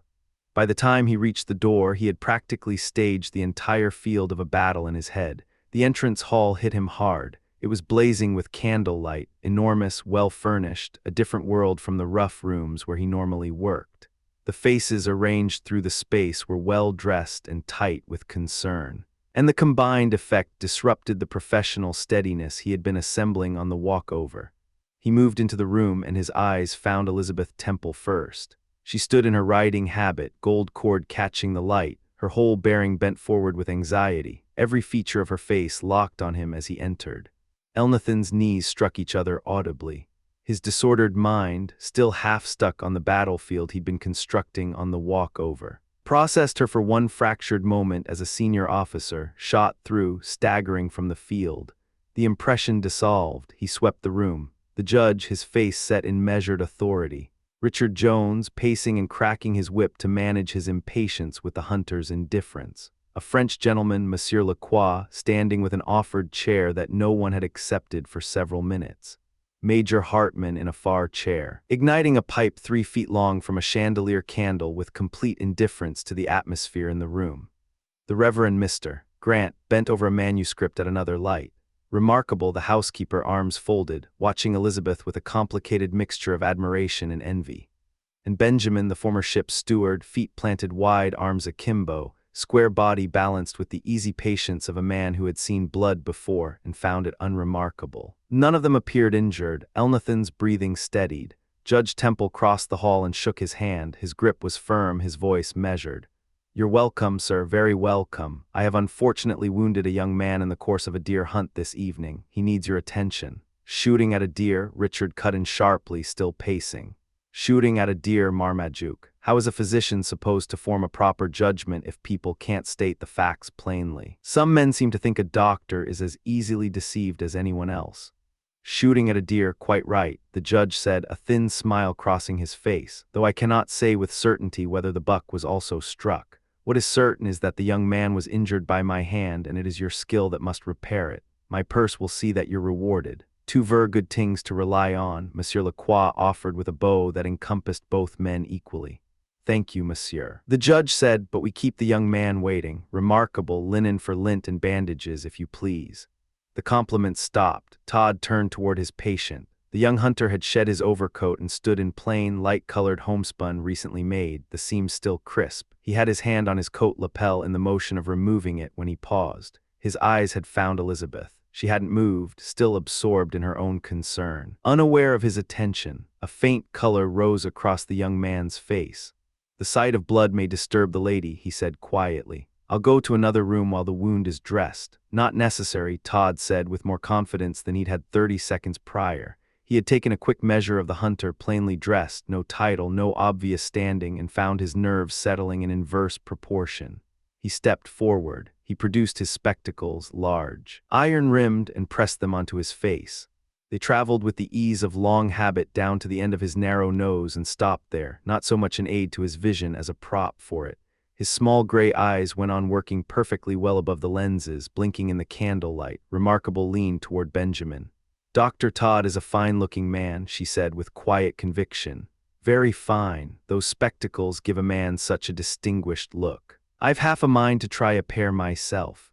Elizabeth, caught by the young hunter's words, surfaced from whatever she had been inside. She looked suddenly aware of the room, of herself in it, and color rose quickly to her face. She motioned to her maid and withdrew with quiet, composed authority. The hall reorganized itself around the work. Major Hartman remained in his chair, generating a steady column of pipe smoke and rotating his eyes between the ceiling and the wounded man with the measured contemplation of someone doing long arithmetic in his head. The rest gathered in a loose arc around the patient. Elnathan moved with ceremony. Benjamin located an old shirt. Todd took it and began tearing bandages from it with the deliberate exactitude of a man who has practiced the motion enough times that it now passes for expertise. When the bandages were prepared, he selected a piece of the remaining cloth and turned to Richard Jones. "Squire Jones, you have experience with these matters. Would you scrape the lint? It needs to be fine and clean. Be careful of the cotton thread in the stitching. Pick it out carefully. Cotton in a wound can poison the tissue." Richard took the cloth with a look directed at his cousin that communicated without ambiguity. "You see, the man can't function without me." He settled the linen on his knee and began scraping with focused energy. A table was laid with files, salve boxes, and instruments. The instruments came from a red Morocco case, and Todd held each one up to the chandelier as it emerged, turning it in the light, polishing it with the red silk handkerchief until the steel threw off glints in every direction. When the case was empty, he opened the saddlebags and produced phials of deeply colored liquids, brilliant reds, yellows, blues, and arranged them in a line beside the saws, knives, and scissors. Then he drew himself to his full height, placed one hand on the small of his back, and surveyed the effect on his audience. Major Hartman rolled his small black eyes toward the display with quiet amusement. His face was completely still. Only the eyes moved. "Upon my word, doctor," he said, "that is a very pretty collection of tools. And your medicines shine like they are better for the eyes than for the belly." Todd cleared his throat, a sound that could be read as the gathering of courage or the clearing of a passage, and turned toward the German with recovered confidence. "Very true, Major, very true. A prudent physician makes his remedies agreeable to the eye, even when the stomach may object. It is no small part of our craft," and here his voice carried genuine conviction, "to reconcile a patient to what is good for him, even when it is unpleasant." "Sartain," Remarkable agreed. "Dr. Todd speaks true, and there's scripture to back it, sweet to the mouth, bitter to the inward parts." "No doubt," the judge said with a slight edge of patience running thin. "But the young man in front of us wants no persuading. I can see by his face he wants only one thing: for us to get on with it." The hunter had already stripped his own shoulder bare. The wound was small, the buckshot had passed cleanly through, and the intense cold of the night had slowed the bleeding to nearly nothing. Todd, examining it sidelong, felt the coil in his chest loosen. This was manageable. He reached for his probe, a long, slender instrument, button-tipped, and moved toward the wound. The hunter's hand came up, not aggressive, just definitive. "I don't believe a probe is necessary," he said flatly. The shot missed the bone. It's passed clean through the arm and is sitting just beneath the skin on the opposite side. I think it can be reached easily from there. Todd set the probe down with the smooth, unhurried movement of a man who had always intended to do exactly that. "The gentleman knows his own wound," he said, turning to Richard and examining the scraped lint with fresh attention. "Excellently done, Squire Jones. finest lint I've seen prepared in some time. Now I need your assistance holding the patient's arm steady while I open the skin for the ball. There's no man present with a steadier hand for this kind of work." Richard rose with immediate purpose. It runs in the blood. My father, my grandfather before him both had a feel for the surgical sciences. Not some passing accident like Marmaduke they're setting a hip once when a man came off his horse. I mean men who studied the thing. My grandfather was a college-trained physician. Best in his part of the colony.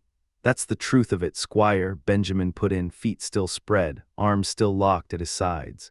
"If you mean to walk the quarterdeck and carry an officer's commission on your shoulders, you don't get there by climbing in through the cabin window.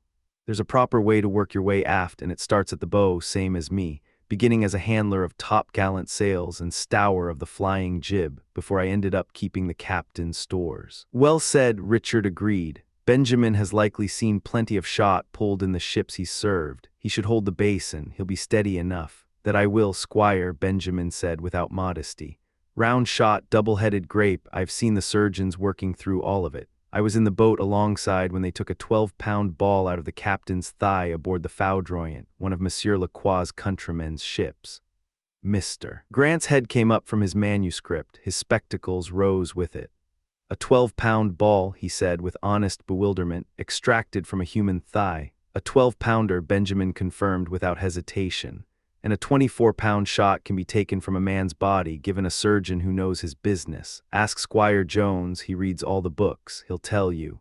The encyclopedias document far more remarkable cases." Richard confirmed with authority. "Indeed they do," Elnathan agreed, "though the largest I myself have extracted was a musket ball." While the debate on ballistics continued, Todd made a clean incision through the skin of the hunter's shoulder. The lead sat just below the surface, exactly where the young man had said it would be.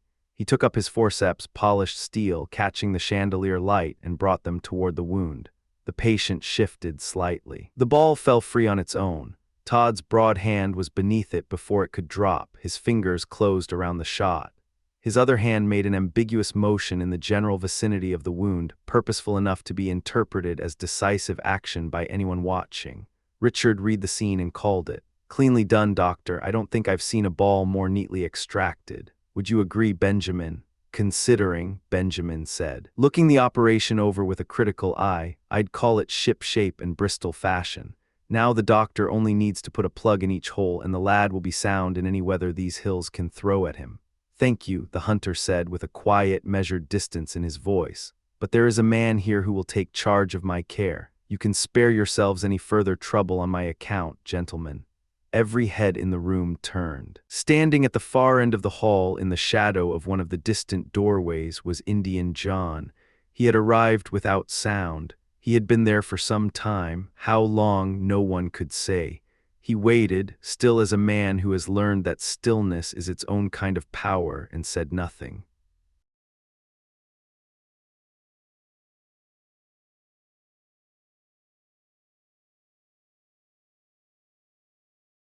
Chapter 7. Savage tribes divided before the Europeans came, before the Christians, to use the word that mattered. The land that would become New England and the Middle States belonged to two great nations.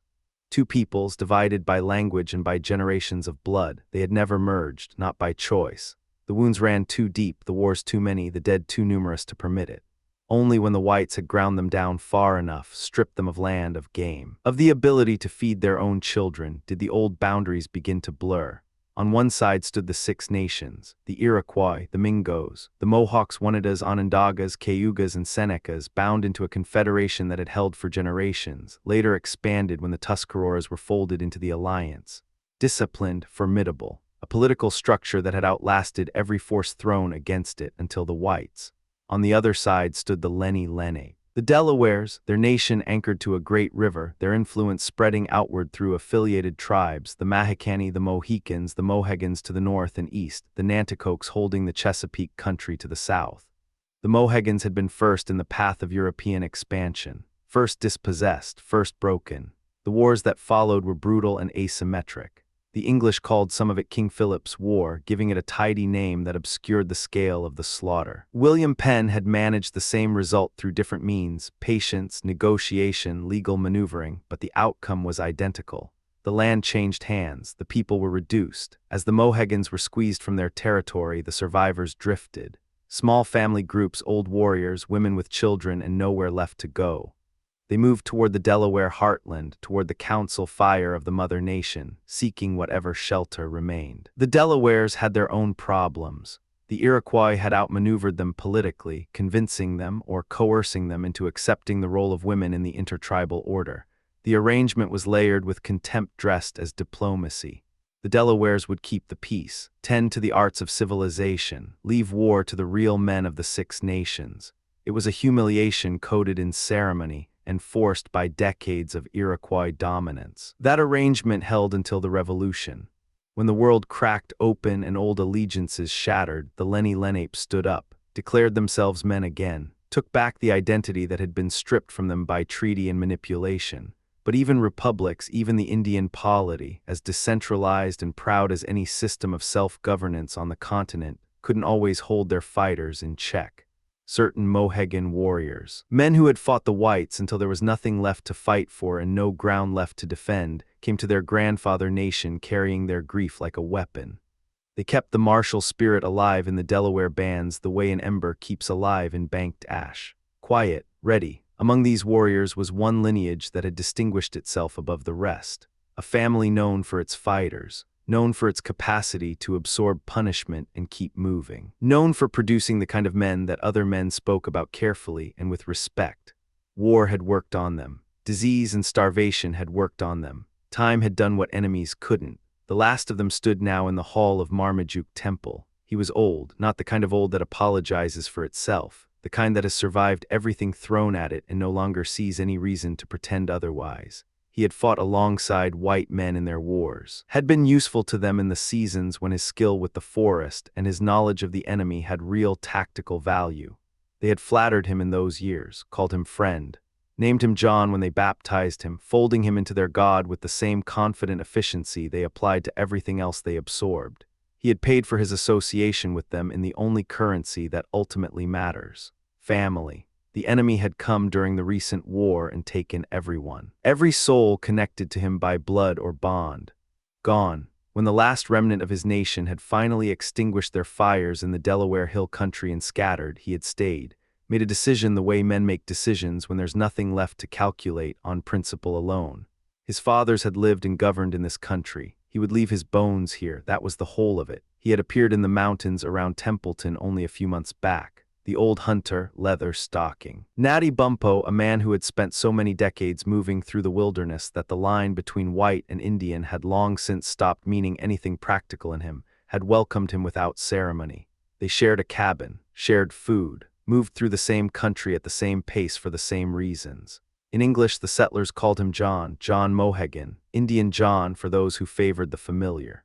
In Delaware, speaking with Natty in the language they both knew. He called himself Chingachgook, the Great Snake, a name earned in his youth through the kind of actions that generate names, fast, lethal, decisive in ways that stick in the memory of witnesses. But the men who had called him that were dead. His people had given him a different name in his later years, Mohegan, a name that carried the full weight of what had been lost. He rarely used it himself. When he did, it meant something serious was happening. He stood in the lamplight now, and the room paid attention without meaning to. His head was bare despite the brutal cold outside, a mass of long black hair falling across his forehead and cheeks, coarse, heavy, worn like a curtain drawn against the world. When it parted enough to reveal his face, you saw the architecture beneath it, a broad, noble forehead, a high Roman nose with nostrils that still flared with the ease of a young man's, a large mouth compressed and controlled, concealing teeth that were short and strong and regular, high cheekbones that announced his lineage with geometric precision. His chin was full. His eyes were not large, but they caught the candlelight and held it, two dark points of intensity tracking the room with the practiced patience of a man accustomed to watching for things that could kill him. He was past 70. He moved like he wasn't. When he registered the attention of the group gathered around the young stranger, he let the blanket fall from his shoulders, deliberate, unhurried. It dropped over his legs and caught at his waist on a belt of bark, leaving his upper body bare in the warm hall. He had been marked by time and by men. Scars crossed his chest in patterns that told stories he would not. Resting against that chest, suspended from a thong of buckskin, was a silver medallion bearing the face of Washington. It was the only ornament he wore. His earlobes had been stretched long ago to carry decorations. They hung empty now, 2 inches of cartilage with nothing left to display. His arms were straight and graceful, but had the smoothness of a life spent in motion rather than labor, a physical quality that set him apart from the men who built fences and swung axes for their daily bread. He carried a small basket woven from ashwood slips, the wood colored in intricate patterns of red and black. He moved down the length of the hall with a stride that had its own authority, deliberate, unhurried, the walk of a man who has never once felt the need to rush toward anything or away from anything. The group parted for him. He stopped in front of the young hunter and said nothing. His eyes moved from the wounded shoulder to the face of the judge with an intensity that didn't require words to communicate meaning. Temple was unsettled by it. He'd known Mohegan long enough to read the register, and this wasn't the man's ordinary manner. Still, he extended his hand. "You're welcome here, John. The boy thinks highly of your skill. He's asked for you to dress the wound." Mohegan spoke in low, measured English, guttural, unhurried, each word carrying its full weight. The children of Miquon do not love the sight of blood, and yet the young eagle has been struck by a hand that should do no evil. Temple stiffened. "John. Old John, do you believe my hand has ever willingly drawn human blood? After everything, after the years you've known me, your faith should have taught you better than that." "The evil spirit sometimes finds a home in a good heart," Mohegan said, "but my brother speaks truth. His hand has never taken life with clear intent, not even when the children of the great English father were turning the water red." The minister, Grant, leaned forward. His voice was careful but firm. "John, you remember what the Savior taught. Judge not, lest you be judged. What possible motive could Judge Temple have for harming a young man he doesn't know, who offers him nothing and threatens him with nothing?" Mohegan listened to the minister with the full attention he gave everything important. When Grant finished, the old warrior extended his arm and spoke with quiet force. "He is innocent. My brother did not do this." Temple took the offered hand and held it. Whatever surprise he still felt about the accusation, the resentment was gone. The young hunter watched all of it, the accusation, the defense, the reconciliation, with an expression he couldn't entirely control. Mohegan turned to the work. Todd, the doctor, made room with the graceful accommodation of a man who has already done the difficult part and is content to let someone else handle the cleanup.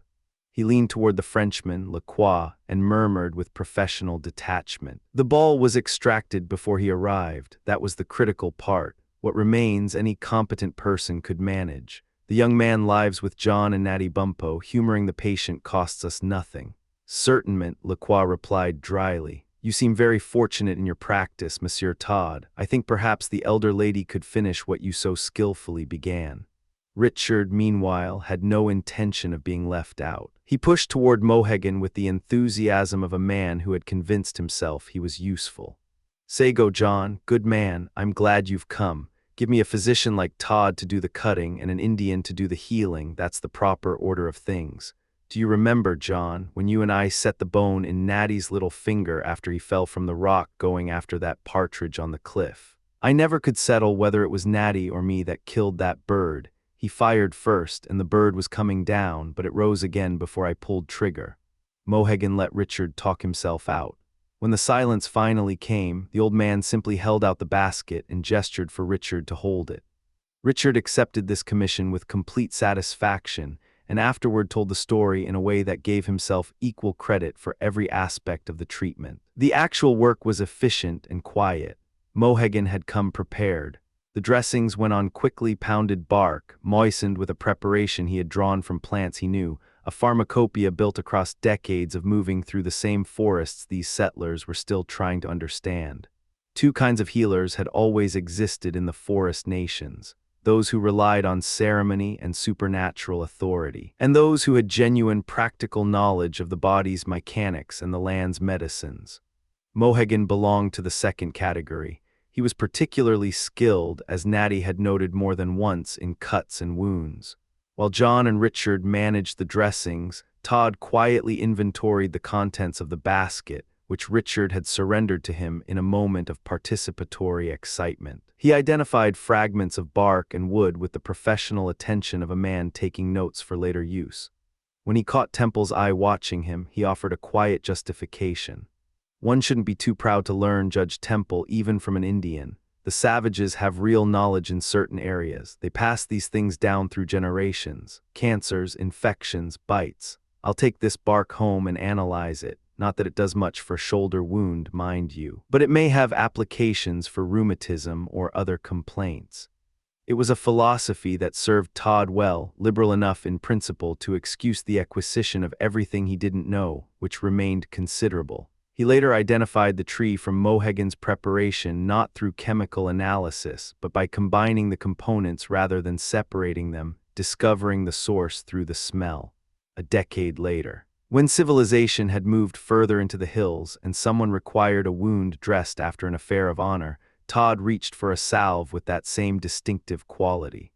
Another decade after that, when England and America were at war again, he followed a militia brigade into the field as its surgeon, trading on a reputation built from two procedures, one of which had been performed by someone else.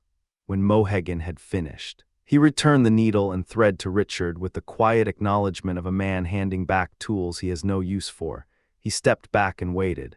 Richard tied the bandages in every configuration he could conceive before declaring the job complete. "Hand me the scissors. There's a thread here that needs cutting, could work under the dressing and cause inflammation. John, you see how I've layered the lint. The bark is best for the flesh directly, but the lint keeps the cold out. I know how to scrape lint. My grandfather was a physician, and my father had a natural inclination toward it. Here, Squire," said Remarkable, producing a dull pair of shears from beneath her petticoat. "You've sewn those rags as well as a woman could." Richard turned on her with genuine indignation. "As well as a woman? What does a woman know about field dressing? Todd, hand me the proper scissors from your case." He made the cut and stepped back to assess his work with satisfaction. "There, you'll do, young man. The ball's out, the wound is dressed, and you'll be well inside a week. You gave my horses a bad jolt, but I understand your motive. You'll do." The stranger rose. He moved back into his coat with the careful economy of a man aware of his injury and unwilling to show how much it cost him. When he had himself assembled, he looked at Temple directly. "There's one matter remaining. Judge Temple, the deer, the question of who it belongs to." "It's yours," Temple said, no hesitation. "And I owe you considerably more than the value of a deer. Come back in the morning and we'll settle accounts properly." He glanced toward the doorway. Elizabeth had returned when the dressing was finished. "Elizabeth, see that this young man is fed before we leave for the church. Aggie will have a sleigh ready to take him back to his lodgings." "Sir," the stranger said, and there was something careful in his voice now, something that was working to hold itself in place. "I can't go without a portion of the deer. I told you already I need the meat." "Details," Richard said, waving a hand. "The judge will pay you fair value in the morning for the whole animal. Remarkable, give the young man everything except the saddle. You've come out well here, consider it honestly. You've been shot and it missed everything vital. You've been dressed as well as any hospital in Philadelphia could manage, and you'll be paid for deer you get to mostly keep. Tell Tom to include the hide as well. I'll take it off your hands myself in the morning for 3 and 6. I need a skin to cover the pillion I'm making for Cousin Bess." "I'm grateful for your generosity," the stranger said, "and grateful to have survived. But you've reserved exactly the piece I require, the saddle. I need it for myself." "Must," Richard repeated as though the word had a taste he objected to. "Must is a hard word to swallow." "Yes," the young man said, "must." He turned his head, a slow, deliberate scan of the room, the posture of a man checking sight lines, and caught Elizabeth's eyes. Something in her direct gaze shifted his register. When he continued, the edge in his voice had smoothed slightly. "That is, if a man is allowed to keep what his own hand has killed, and the law will protect his right to it." "The law will," Temple said. There was a note in his voice of a man reassessing something quickly. "Benjamin, have the whole deer placed in the sleigh. See that this young man is taken to the Leatherstocking's hut." He paused. "You have a name, son. What is it? I'll want to see you again to make this right." "Edwards, Oliver Edwards." The young man's voice was level, direct. "I'm easy enough to find. I live close by, and I have no reason to hide. I've done no wrong to any man." "The wrong has been done to you, sir," Elizabeth said. Her voice was clear, steady. "My father would want the chance to address it properly." The hunter turned to look at her fully and held her gaze perhaps a moment longer than convention required. The color rose in her face. He dropped his eyes to the floor, refocused, and gave a short nod. "In the morning, then, I'll return to see Judge Temple." He paused. "And I'll accept the use of the sleigh as a token of good faith between us." "Good faith," Temple said. "There was no malice in what happened tonight. I hope there will be none in how you carry it forward." Grant spoke quietly from his corner. Forgive us our trespasses as we forgive those who trespass against us. The Lord's own words, they serve as the highest rule we have. The stranger stood still for a moment. His dark eyes moved around the hall with an expression that was difficult to read, a man processing something internal and keeping it there. He turned to the minister and gave a long, slow bow. Then he was moving, and his departure had a quality to it that didn't invite anyone to try to stop him. The door closed. Temple watched it for a moment. Strange that someone so young carries resentment that deep, but the wound is fresh in more ways than one. I expect we'll find him more settled in the morning. Elizabeth didn't respond. She moved alone up the length of the hall, her eyes on the pattern of the English carpet, thinking whatever she was thinking. Richard cracked his whip in the empty air where the stranger had stood.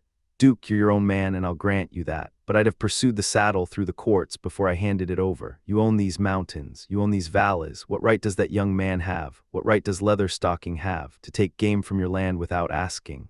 I've seen a Pennsylvania farmer run a sportsman off 100 acres like he was driving off a fox. You're sitting on 100,000 acres when you count the recent purchases.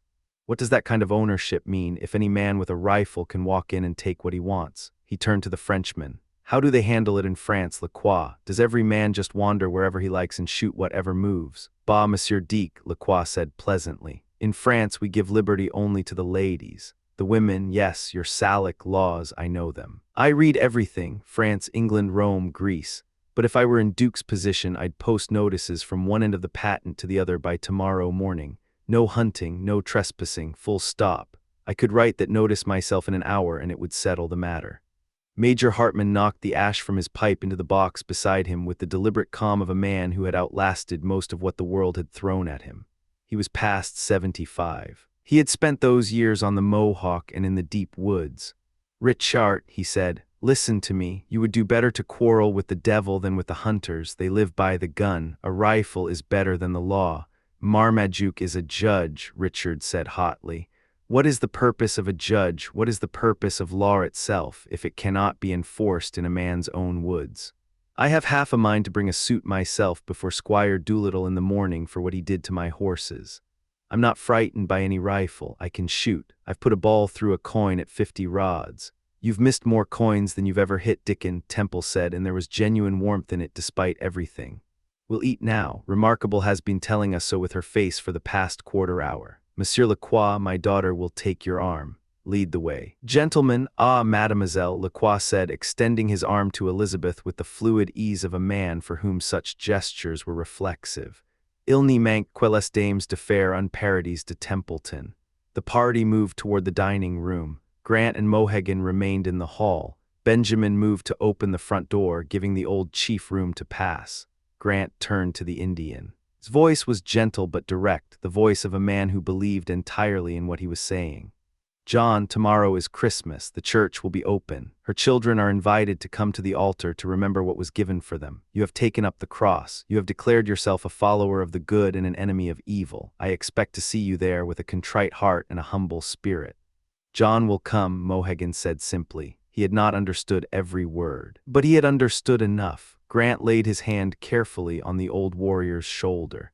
Being present is not enough by itself, John. You must come in your spirit as well as your body. The Redeemer died for all men, for the Indian as for the white man. Heaven does not distinguish by the color of a man's skin, nor should the church make any separation among those who come to worship.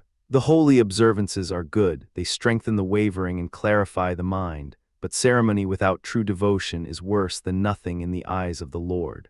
Mohegan stepped back. He drew himself up to his full height, the full architectural dignity that his frame still commanded, and extended his right arm upward, one finger pointing down from the height of his hand as if tracing a line from the sky. Then he brought his other hand flat against his bare chest and held it there. His voice was quiet, but it carried.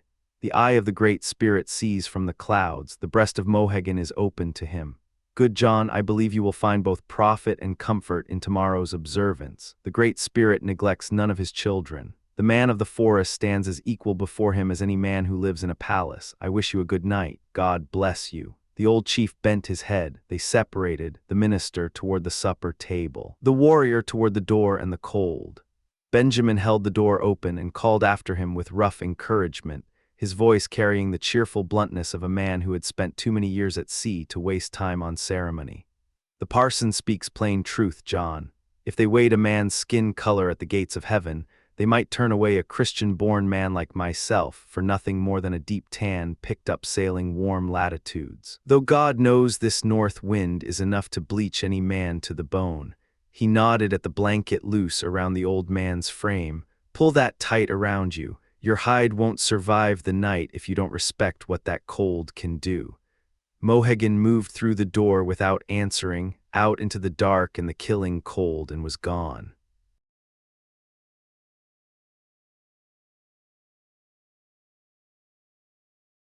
Chapter 8. Exiles Among Us. The world was coming apart. France had gone mad. Louis XVI had lost his head to the blade, and the nation that had once set the standard for civilization was eating itself alive, mercy replaced by cruelty, courage replaced by savagery.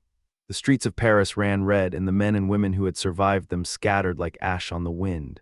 They came by the thousands, across the Atlantic, into the ports of the young republic. Refugees carrying nothing but the clothes on their backs and whatever dignity they could keep from drowning in the crossing. Monsieur Lacroix was one of them. He had been a man of standing once. The details were vague, hints dropped in conversation, never confirmed, but the pattern was familiar. West Indies, a plantation, St. Domingo or one of the other islands. The uprising there had been as brutal as anything on the European continent, and the men who had survived it arrived in America with hollow eyes and careful smiles. Lacroix was among them. He came to Templeton with a letter of introduction and not much else. The letter was from a reputable merchant house in New York, addressed to Judge Marmaduke Temple. That alone opened the door. Temple was a practical man. He read people the way a surveyor read land, quickly, accurately, without sentiment. One conversation with Lacroix was enough. The Frenchman had breeding. He'd seen better days, and he was still standing. That counted for something. Temple laid it out plainly. The patent, the district of land originally granted to old Major Effingham by royal charter, now Temple's property under the Act of Confiscation, was growing. Settlers needed goods. Lacroix had a small amount of capital. The combination was straightforward. Under Temple's direction, the Frenchman made his purchases: bolts of cloth, groceries, gunpowder and tobacco in quantity, ironware, Barlow jackknives, potash kettles, spider pans, crockery rough and utilitarian, and the small luxuries that men on the frontier still craved: looking glasses, Jews' harps, every common article a settler's hand might reach for. Lacroix stepped behind a counter and didn't look back. He was good at it, better than anyone expected. His manner was easy, his smile genuine. His instinct for what a customer wanted almost predatory in its precision. The women of Templeton discovered quickly that his calicos were the finest available, or at least the most visually arresting, and that it was nearly impossible to argue with a price quoted in that particular French accent. Business was good. Lacroix had rebuilt himself from nothing, and in the quiet economy of the settlement, that earned respect. He was considered the second most important man on the patent. He wore that distinction lightly, which only added to it. Frederick Hartmann was a different kind of man entirely. His people had come from the Rhine, part of a wave of German emigrants who had crossed during the reign of Queen Anne and planted themselves along the Mohawk Valley. A generation later, their descendants were prosperous, rooted, and largely indifferent to the opinions of anyone outside their community. The settlers called them High Dutchers, a distinction from the original Low Dutch colonists, and the name stuck. The High Dutchers were a specific breed, industrious, honest, careful with money and careful with trust. They had the gravity of their Dutch neighbors without the passivity, and they held their opinions the way a man holds a rifle, firmly with both hands pointed in one direction. Fritz Hartmann was all of that distilled into one large, weather-beaten German. He was silent until he wasn't. Months of gravity, then a week of noise, suspicious of strangers by default, loyal to friends without condition. His temper was a fast-moving storm, loud, brief, and gone before you fully registered it. His courage was the other kind, the kind that didn't announce itself, the kind you only noticed after the fact. He trusted one man outside his community. One man who had never spoken a word of High Dutch and had somehow gotten past every wall Hartmann had spent a lifetime constructing: Marmaduke Temple. 4 times a year, at intervals as regular as the seasons, Hartmann left his stone dwelling on the Mohawk banks and rode 30 miles through the hill country to Templeton. He stayed a week. Richard Jones, Temple's cousin and a man who treated every occasion as a reason for ceremony, took particular pleasure in his company. Together they did what men do when no one is watching them too closely. Everyone in the village liked Hartman. Even remarkable Pettibone, the housekeeper, who liked very few people and made no secret of it, found it difficult to maintain her usual reserve around him.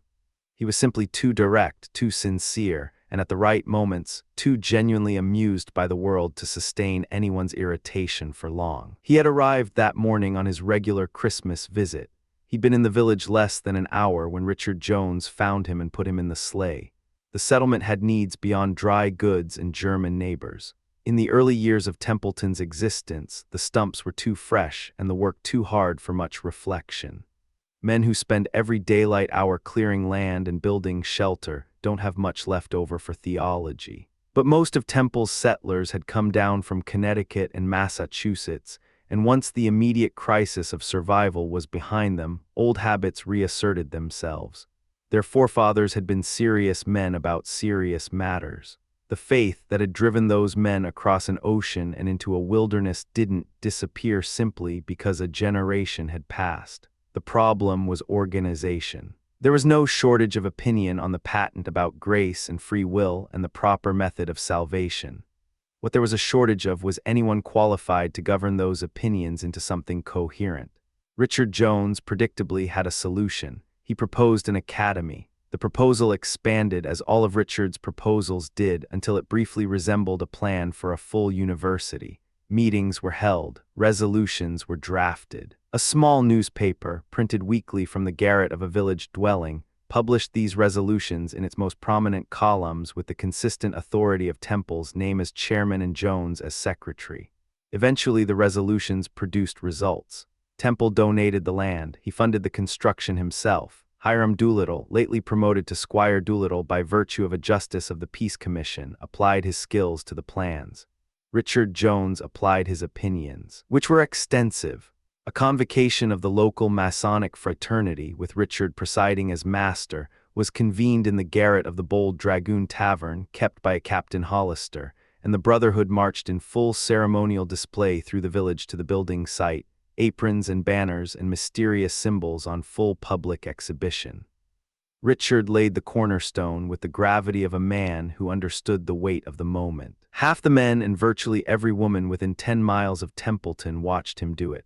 The frame went up the following week. The structure rose through the season without serious incident, excepting a handful of men who came off their horses on the ride home and declined to discuss the exact circumstances. By the close of the year, the building stood complete. It was a long, narrow wooden structure, painted white, more window than wall, from the western face. The morning sun passed through it with almost no resistance. The interior was cold and bright and essentially cheerful in the way of buildings that don't try too hard. The front carried ornamental woodwork designed by Richard and executed by Hiram, the quality of execution falling somewhat short of the ambition of the design. The centerpiece of the second story was a window of composite construction, arched in the center, square divisions on either side. Everything encased in heavily molded pine frames and glazed with the blurred green glass known locally as 8x10. The blinds flanking the window had been intended for green paint. They remained lead-colored. The budget, as with all such undertakings, had not survived contact with completion. Above it all sat the steeple, a small cupola raised on 4 fluted pine pillars, topped with an inverted dome from which a wooden spire projected, bearing iron rods with directional letters at their ends, and crowning the whole structure, carved by Richard's own hands from a block of wood and painted what he described as a scale color, was a fish. Richard maintained it was an accurate likeness of the lake fish, a local delicacy and a point of considerable regional pride. He may have been right. Intended as a weather vane, the carving consistently faced the direction of the lake that lay cradled in the mountains below the village. Whether this was artistry or accident, no one settled the question. The academy served its original purpose briefly and imperfectly. A college graduate was hired from one of the Eastern institutions to educate the settlement's youth. The building's upper floor was reserved for ceremonial occasions. The lower held 2 rooms, one for Latin scholars, one for English. The Latin room never reached capacity. The sounds of conjugation drifted occasionally through the windows. One student, a farmer's son with a remarkable memory and more determination than most, made it as far as Virgil's first eclogue and delivered it from memory at an annual exhibition to the visible pride of his family. After that, the Latin instruction quietly concluded. The trustees made the practical assessment and hired a more grounded instructor. The academy became a common country school.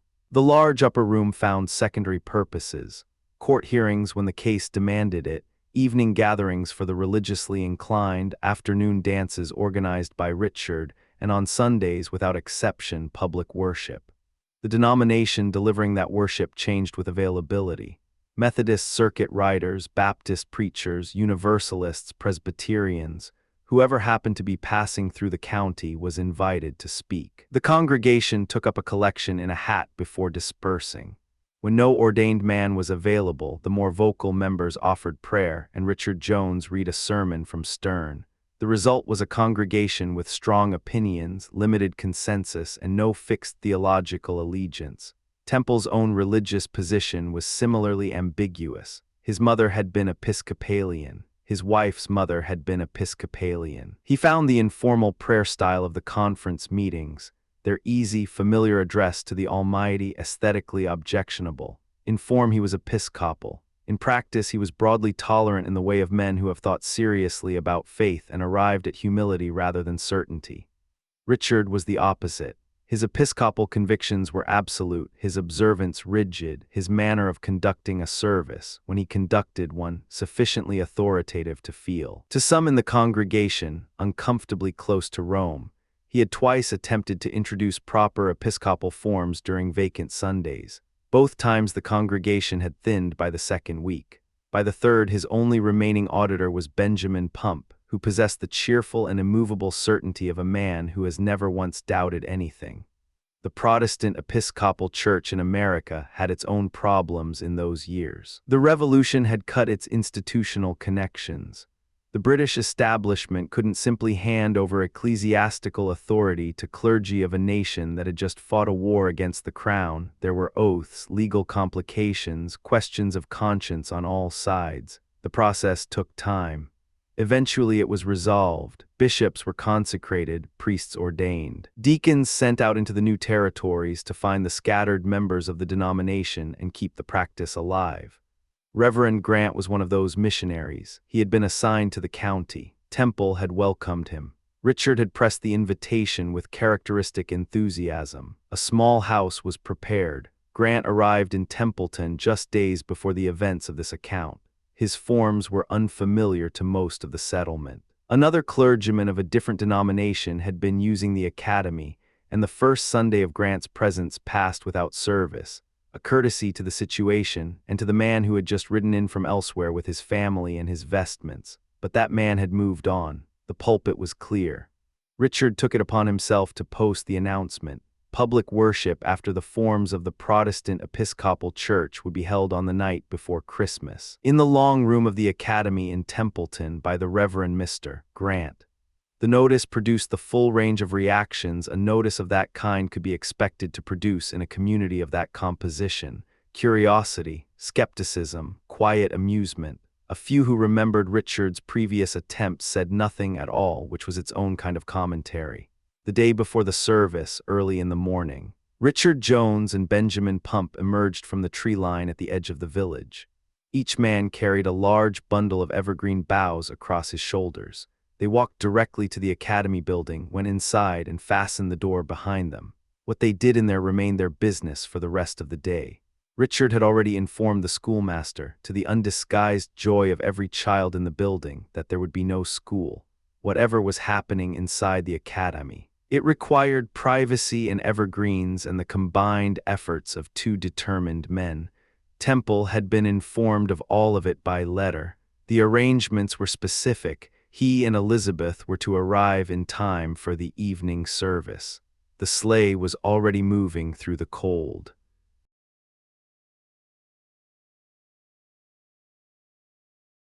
Chapter 9. Feast before reckoning. The door swung open and Monsieur Lacroix guided Elizabeth through it, past the urn that was supposed to hold Dido's ashes.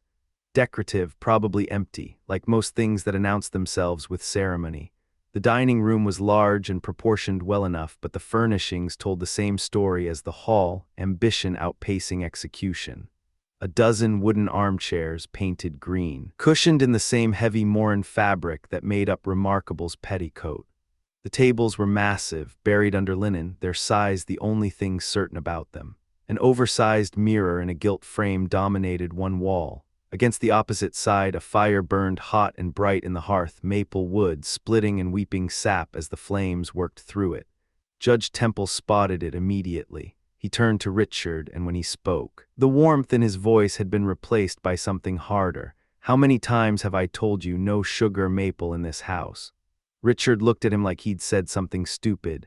"Look at it." Temple gestured toward the hearth. "The sap runs out of it the moment heat touches it. It's wasteful. These forests won't last forever, Richard. The settlers are cutting them down like the supply is infinite. Give it 20 years, we'll be scratching for fuel."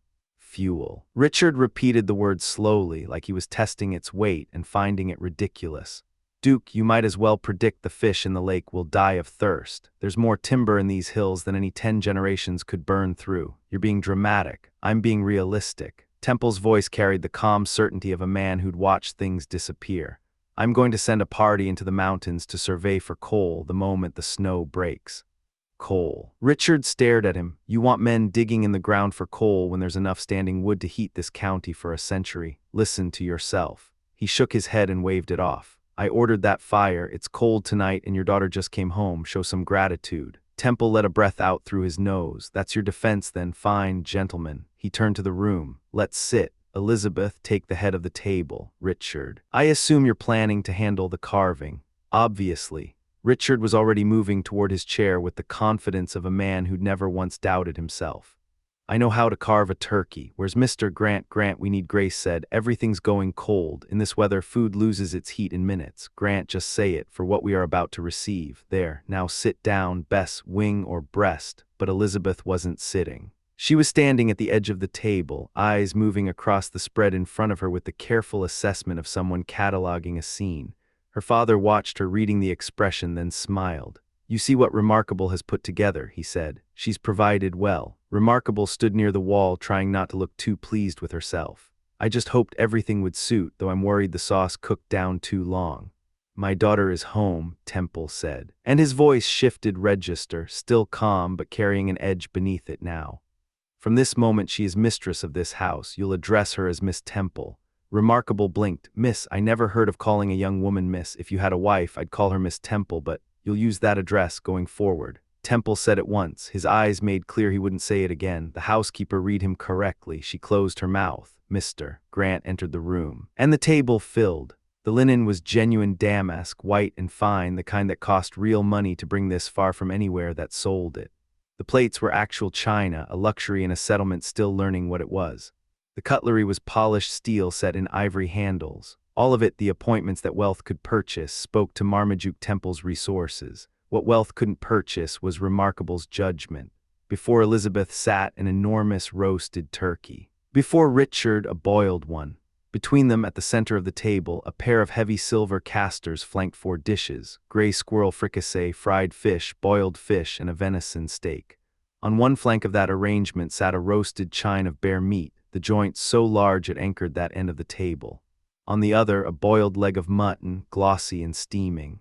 Vegetables of every variety the season allowed were pressed into whatever gaps remained. The corners of the table held plates stacked with cake, nut cakes twisted into shapes, dark sweet cake colored near black by molasses, cards of gingerbread, and a plum cake dense with raisins that surfaced through its batter like dark eyes. Saucers of sweetmeats, thick, ambiguous in color, lumped with something that defied comparison, bracketed each place setting. Every plate had been turned upside down with the knife and fork crossed precisely above it. And beside each sat a smaller plate carrying a wedge of pie assembled from triangular slices of apple, mince, pumpkin, cranberry, and custard, arranged into a single patchwork whole. Decanters of brandy, rum, gin, and wine competed for space with pitchers of cider, beer, and a hissing vessel of hot flip. Every available inch of damask had something sitting on it. It was not elegant, it was overwhelming by design.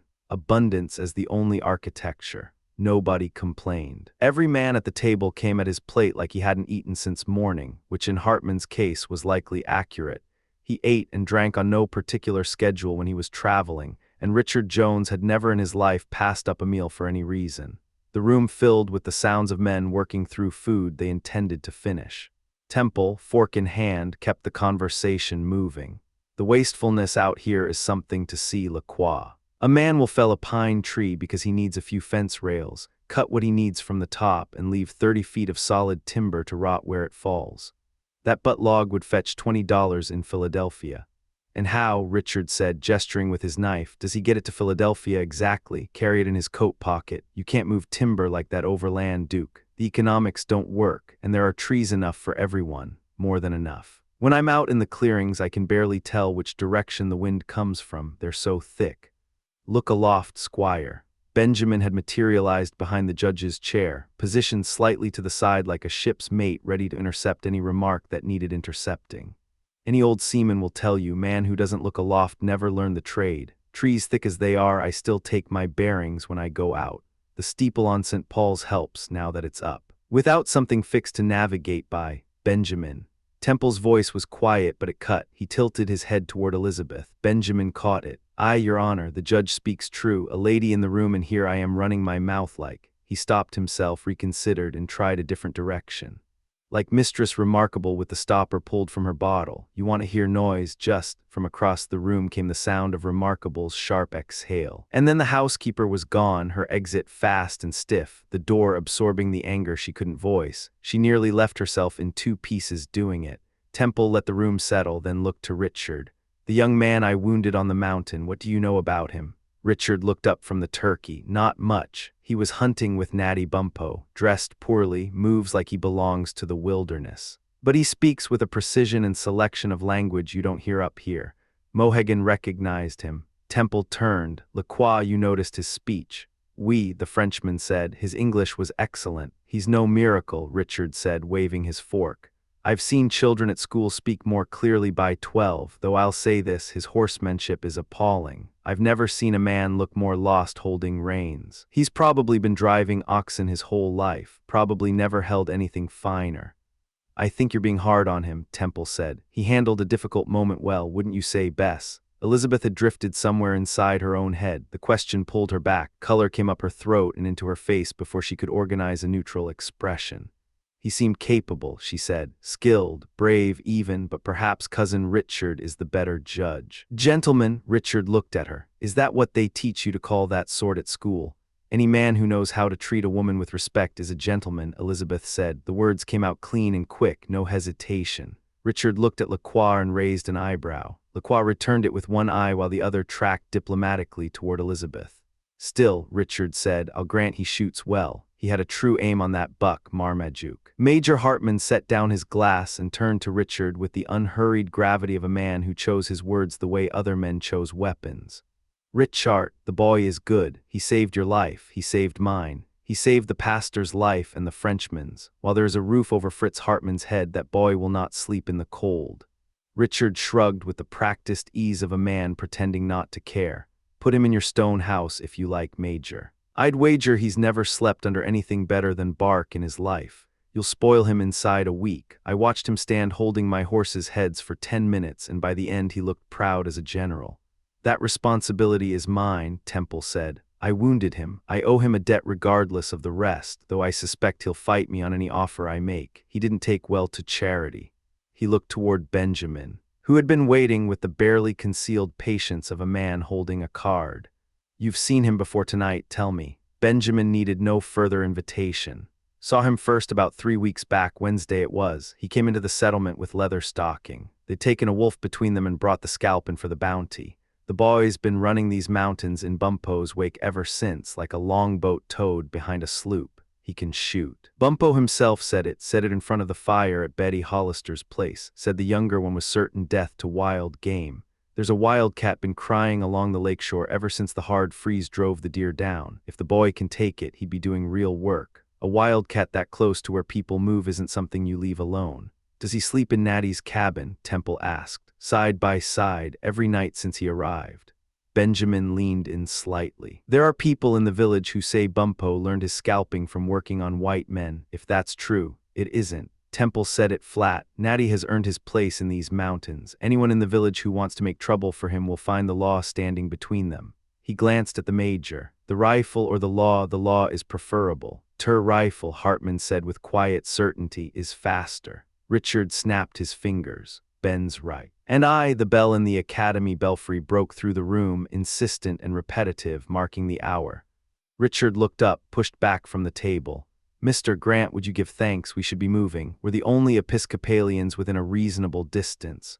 Myself, Benjamin, Elizabeth. He looked at Temple sideways. Half-breeds like Marmaduke I don't count. Grant stood, and his words over the table were simple, unhurried, and without performance. Genuine enough that the room went quiet to hear them. Then chairs scraped back, coats were reached for, and the table emptied toward the cold night and the waiting church.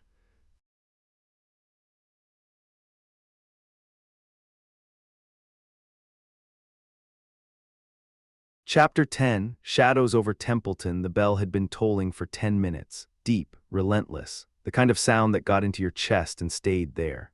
Richard and Monsieur Lacroix moved through the snow on foot, Benjamin trudging behind them, his breath clouding in the frozen air. The judge took the longer route with his daughter, the Reverend, and the Major, threading through the village streets by sleigh, runners hissing over packed snow. The moon had come up hard and bright over the eastern ridge. The pines up there were black against the sky, sharp as cut iron. Stars barely registered, the moonlight was that strong. It washed everything flat and white, bouncing off the lake's surface and the open fields until the whole valley glowed like the inside of a lantern. Cold light, beautiful and merciless. Elizabeth read the signs as the sleigh moved down the main street, slow, steady, the horse's breath pluming in the dark. She catalogued what she saw the way a scout reads terrain systematically, looking for the familiar in a landscape that had been quietly rearranged without her. New additions on old structures, fresh paint, buildings she'd known from childhood gone, replaced by something she'd never seen. The town had kept breathing while she was away. It hadn't waited. The people moving through the streets were bundled tight, cloaks, hoods, heavy coats, faces buried, shapes indistinct. They moved in single file through the narrow trenches cut through the snow, half swallowed by the packed walls on either side. She watched each figure as they passed, looking for something she could place. A gait, a posture, the way a person carries their weight, nothing held. They turned off the main street onto a side road that ran perpendicular, cutting straight toward the meeting house. That's when she saw it. The inn occupied a prime corner. One-story, dormer windows pushing up through the roof line. Shutters flanking each window, a fire burning visible through the open door, warm amber light spilling out across the blue-white snow. The sign above the door swung in the gusts, rolling down off the lake, its chain making a thin, mournful sound. The sign itself showed a dragoon on horseback, saber drawn, pistols at his belt, bearskin cap, the horse rearing underneath him. The paint was readable in the moonlight, dark letters across the bottom. The Bold Dragoon. Two figures came out the door as the sleigh approached. The man moved with military stiffness, straight spine, rigid shoulders, complicated by a limp in his left leg that broke the rhythm into something uneven and deliberate. The woman beside him moved with no such hesitation. She came forward like she owned the ground under the snow, broad-shouldered, full-faced, her skin ruddy in the cold and in the moonlight both. Someone had put a ruffled cap on her head in an apparent attempt at softness. It hadn't worked. A small black bonnet sat perched at the back of her skull, doing nothing to shade her face. She walked straight at the sleigh, chin up, arms swinging. The judge raised a hand, the driver checked the horse. The sleigh stopped. "Good luck to ye and a welcome home, Judge." The Irish accent was thick and unself-conscious. "And I'm sure it's to me you're always welcome." She shifted her gaze. "And Miss Lizzie, Lord, she's grown into a fine woman. She'd be breaking hearts if there was a regiment within 50 miles. She paused, nodded toward something above herself, some internal course correction. "Though it's idle talk for such a night, with the bell calling us to meeting, same as we'll all be called away sudden when we least expect it. Good evening, Major. Will I have the gin toddy ready when ye come round, or will ye be staying at the big house tonight? It being Christmas Eve and your first night back." Elizabeth looked at her across the space between them. Something in her chest settled for the first time since they'd left the mansion. "I'm glad to see you, Mrs. Hollister." She meant it. "I've been watching every face since we left the house. Yours is the first I've recognized. Your inn looks exactly as I remember it. Everything else in this town has been rebuilt or repainted or knocked down entirely. She glanced up at the swinging sign. You've kept the sign, the one Cousin Richard painted. The bold dragoon ye main, Mrs. Hollister planted her hands on her hips. And what else would ye call him? My husband here, the captain, he'll tell ye the man was never known by any other name. A pleasure to serve and the first to step forward when it counted. A flicker of something real crossed her broad face, then closed back down. He went sudden. But it's to be hoped it was justified by the cause, and Parson Grant there won't say otherwise. She nodded toward the sign. The squire wanted to paint, and I thought, well, why not put up the face of a man who shared both the good and the bad with us? The eyes aren't quite right, not as fierce as the captain's, but the whiskers and the cap close enough. She clapped her hands once. I'll not keep ye standing in the cold. I'll come round tomorrow after service and see how you're getting on. Make the most of what we have and go to the house that's open to all. She looked at the major. Gin twist tonight or no? The major said yes. A few short words passed between the captain and the judge. The driver clicked his tongue, the horse leaned into the traces, and the sleigh moved on. It reached the academy 2 minutes later. The party stepped down into the packed snow and went inside. Richard had arrived well ahead of them. He stood in front of the building with his hands shoved deep in his coat pockets, watching the settlers file in. He could have gone straight inside. He didn't. He worked the crowd instead, moving from one man to the next, asking after wives and children by name, remembering details that most men in his position would have long discarded. The settlers acknowledged him with the quiet, unreadable courtesy of people who have learned not to show their hand. Richard read it as warmth. It wasn't exactly that, but it wasn't unfriendly either. The men coming in from the surrounding country took time with their horses first, draped heavy blankets, blue and white, over the animals before they'd allow themselves the comfort of going inside. Richard respected that, even if he wouldn't have said so. One figure stopped on the far edge of the clearing and stood very still, looking across at the new church. St. Paul's, as Richard had taken to calling it, was still unfinished, but it rose clean and solid from the snow-covered field, throwing a long shadow west across the white. The moonlight caught the cupola and made the tin glint. Richard saw the man standing there and recognized him immediately. Hiram Doolittle, tall, angular, a face built for careful watching, sharp features, eyes that missed nothing and gave back less. The kind of man who agreed with everything in the room and went home and did exactly what he'd already decided to do before he walked in. Richard crossed the clearing to him, Lacroix and Benjamin falling in behind. Evening, Squire, Richard said, no hands leaving his pockets. Hiram turned his whole body to face him, the kind of man whose neck didn't rotate independently of his shoulders. Evening, Squire, cold night, coolish, tedious spell of it. Richard tilted his chin toward the church. Looking at our work, are you? It shows well in this light. See how the cupola catches the moon. I'd wager the dome of the original St. Paul's doesn't shine half so bright through all that London coal smoke. It's a fine-looking meeting house, Hiram allowed, glancing sideways at Lacroix and Benjamin. I expect Monsieur Lacroix and Mr. Benjamin would say the same.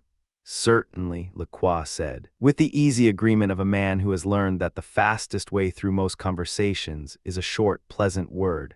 Richard took a breath and straightened. The interior plans were still unresolved, deliberately so. He hadn't wanted to tip his hand too soon. The windows had been the first move, Roman arches built right into the brickwork before anyone understood the implication. When the frame question had come up, there had been resistance from Hiram, not open resistance. Never that, but sudden material shortages, unexpected costs, the particular friction of a man who objects without ever objecting. Richard had trimmed 2 feet from the frame dimensions with a single pencil stroke and reminded Hiram that the judge was paying. That had settled it. The steeple had been easier. He'd modeled it on one of the smaller spires off the great London cathedral. The proportions weren't precise. And Benjamin had observed privately that the result looked something like a vinegar croûte, which was accurate, but the settlers had no precedent to compare it against, and novelty was its own currency in a new country. The interior was the real fight still coming. Reading desk, chancel, those would unmask him completely. No other denomination in this country used them, but that was a battle for another night.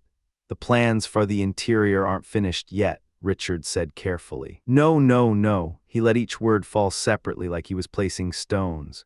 It requires reflection. There's a great deal of space to fill, and I won't have the pulpit shoved against the wall like a sentry post bolted to a stockade. Customary to put the deacon's box beneath the pulpit, Hiram said, then immediately, though different places have different customs. That they do, Benjamin announced, pulling himself up to full height, which was not inconsiderable. I've run the coast of Spain and Portugal both, and there's a church on every headland, steeples and weather vanes sticking out in every direction like rigging off a three-master. But if you want a proper church built properly, you go to England. St. Paul's itself, never seen it myself, being that it's a good distance from the docks, but any man who's been to sea knows it's the finest in the world. And I'll tell you this, that church right there across that field is as close to one end of it as a grampus is to a whale, which is to say the difference is only one of size. He turned his broad face to the Frenchman.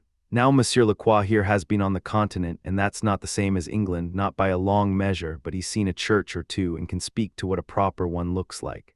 I'll put it to him direct, is that not a clever piece of work? Lacroix chose his words with the care of a man who has survived by knowing when not to speak plainly. It is very well judged for the circumstance, he said. Very fine, but it is in the Catholic countries where one finds the truly great, the cathedral, the grand church. St. Paul's in London, yes, very fine, very grand, but Monsieur Benjamin, forgive me, it does not compare to Notre Dame. Benjamin went still. The stillness lasted perhaps 2 seconds. Then, what's that you're saying? St. Paul's is not worth, he stopped himself barely. His right arm had come up, fist clenched at the end of it, approximately the size of a small hammer. You'll be telling me next the French ships of the line are better than ours. We'd have taken 2 of them in a morning and had time left for breakfast.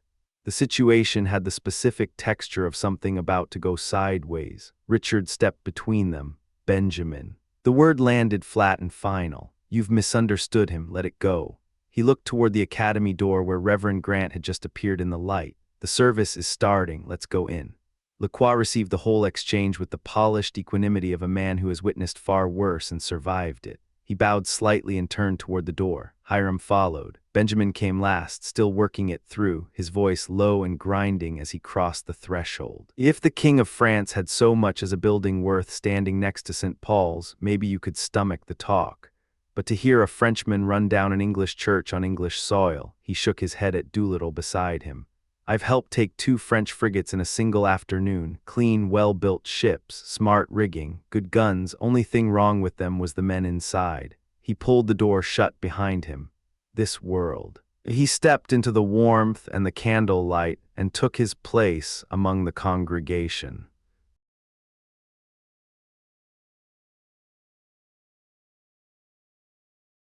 Chapter 11, House of Crude Saints. The room wasn't much of a church. Wasn't much of anything, really.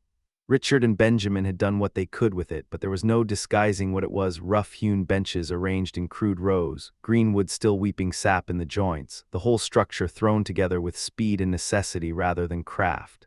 A battered box nailed against the center wall passed for a pulpit. A reading stand squatted in front of it. The one concession to dignity was a small mahogany table borrowed from the mansion, dressed in a clean white damask cloth, standing off to one side like a man in a good coat at a poor man's funeral. Someone had stuck pine and hemlock branches into every gap and crack in the unfinished woodwork. The smell was sharp and clean resin and cold air. Crude decorations ran along the brown scratch-coated walls in loops and symbols that caught the eye without quite meaning anything. The candles, 10 or 15 of them, threw more shadow than light. The windows were bare, no shutters, no glass thick enough to stop the cold from pressing through. What saved the room from misery were the fires, one at each end, both stoked hard, both snapping and throwing orange light through the forest of pine boughs and human faces packed between them. The congregation had divided itself down the middle, men on one side, women on the other. A strip of open floor ran between them directly in front of the pulpit, and a few benches lined that central aisle where the village's more prominent citizens had settled themselves. Judge Temple's party occupied one of those benches, his daughter Elizabeth among them, along with Dr. Todd. Nobody else was willing to be seen claiming the elevated status of that position. Pride was a luxury most people in that room had already spent. Richard had planted himself behind a table near the pulpit, performing the role of parish clerk with the solemn focus of a man who believed he was essential to the operation. Benjamin had stacked logs on the nearest fire until it was in danger of becoming a problem, then stationed himself close by, ready to be useful in ways that had not yet been identified. The congregation itself was a study in contrasts that could have told you everything about the frontier if you knew how to read it. The women had found whatever single article of finery remained to them and built their Sunday appearance around it. A faded silk dress, 3 generations past its prime, worn over coarse wool stockings gone black. A shawl in a dozen colors over a brown homespun gown cut slightly wrong. Every woman wearing her best. Every woman's best revealing exactly how hard the country had worked to take everything else. The men were no different. One had shown up in the artillery uniform he'd worn in the counties to the south, not out of ceremony, but because it was simply the finest thing he owned. Several younger men wore the blue and red-trimmed trousers of the Templeton Light Infantry. The look on their faces caught somewhere between pride and self-consciousness, store-bought clothes being their small declaration that they'd arrived at something. One man wore a white fringed rifle frock that looked cold enough to stop a man's heart just from looking at it, though the heavy brown homespun coat underneath told the real story. The faces told the rest. The men and women who'd come up from the margins of the settlement wore the look of people shaped by weather and hard seasons, skin that had been outside too long, expressions that were careful and watchful, with a current of curiosity running underneath. Sharp eyes, decent bearing. People who paid attention because attention was how you survived. Scattered through the crowd were faces that broke the pattern entirely. A florid, pockmarked man with gaitered legs, and a coat fitted tight to his frame, English, without question, and apparently unconcerned about anyone knowing it. A hard-featured, height-cheeked man with no color in his face at all Scottish by his bearing.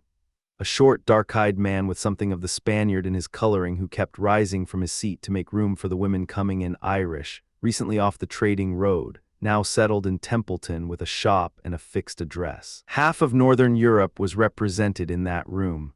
Most of them had absorbed enough of the country to look and dress like the Americans around them. The Englishman was the exception. He'd kept his clothes, kept his habits, kept driving his plow the way he'd driven it in Norfolk until the land itself had educated him, slowly, expensively, and without apology. Elizabeth Temple had discovered early in the service that she was sharing the congregation's attention with the Reverend Grant. She kept her observations to quick, careful glances, but as the shuffling and stamping and throat-clearing of a crowd finding its seats gradually settled, she felt the room change around her. The noise died by degrees. The coughing faded to the occasional suppressed sound of someone trying not to be noticed. Then even that was gone. The room went still in the way that only rooms full of people waiting for something can go still, a pressurized, attentive silence. The fires crackled, wood popped in the heat, every face was turned forward. Then the stamping started in the passage below, heavy footfalls, someone clearing snow from their legs before coming in, then nothing, no sound of boots on the floor. Mohegan came through the door first, moving with the deliberate economy of a man who has decided exactly where he stands in any room he enters. He crossed the floor, read the space, identified the vacant seat beside Judge Temple and took it. He drew his blanket around him until it half covered his face. He didn't move again for the rest of the service, but he was watching everything. Natty Bumppo passed the seat Mohegan had claimed without pausing. He found one end of a log near the fire and sat. His rifle standing between his knees, his attention turned somewhere inside himself, some thought that didn't appear to be bringing him any comfort. The young hunter found a place among the congregation and folded himself into the stillness. Mr. Grant rose. "The Lord is in his holy temple." His voice carried without effort. Let all the earth keep silence before him. The congregation came to its feet the way people do when something genuine moves through a room. No signal from Richard was needed. The words had done it. Grant moved into the service with a quiet authority. His voice was measured, unhurried, certain the voice of a man who had stood in difficult rooms before and understood that the most powerful thing he could offer was steadiness. The words of the liturgy moved through the room. Then Richard stood, apparently troubled by something only he could identify, and tiptoed out. When the prayers came and Grant knelt, the congregation sat back down. Most of them stayed that way. Some rose at moments, most did not. These were people whose religious heritage ran straight back through generations of doctrinal argument and hard-won independence. Formal liturgy sat in their hands like a tool they hadn't been trained to use. They watched, they listened. But the responses that the service required came back as silence. Grant continued. Each pause after each petition opened into emptiness. Elizabeth's lips moved. Nothing came out. She had grown up with the full machinery of city churches, choir, organ, congregation answering in one voice. This was different. This was the frontier version of faith, stripped down, suspicious of ceremony, unconvinced that the forms were the thing itself. Then a voice broke the silence. Soft, low, female. We have left undone those things which we ought to have done. Elizabeth turned. A young woman knelt nearby, head bowed over her prayer book. Small frame, neat dress. A face that was pale and composed, carrying something in its expression that Elizabeth couldn't immediately name, grief perhaps, or its quieter cousin. She was unknown to Elizabeth entirely, a stranger, but she had heard the silence and stepped into it without hesitation. The second response came from the same voice, then the third, then from across the room a man's voice joined in. Elizabeth recognized it immediately, the young hunter. She had heard those tones before. She steadied herself, found the words on the page, and added her own voice to the small chorus. Benjamin was turning pages in a prayer book with the focused determination of a man convinced the right page existed if he could only locate it. He hadn't found it yet.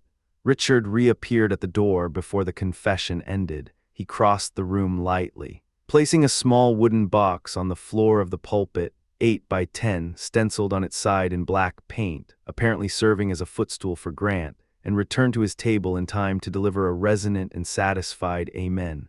The congregation tracked him with their eyes as he came in, then returned to Grant with the practiced patience of people accustomed to Richard Jones. Grant had spent a long time studying people. He understood the room the way an experienced man understands terrain, where the resistance was where there was give, where a wrong move would cost him everything he'd built in the previous hour. These were not people who would be managed. They were people who needed to feel that the truth was being told straight.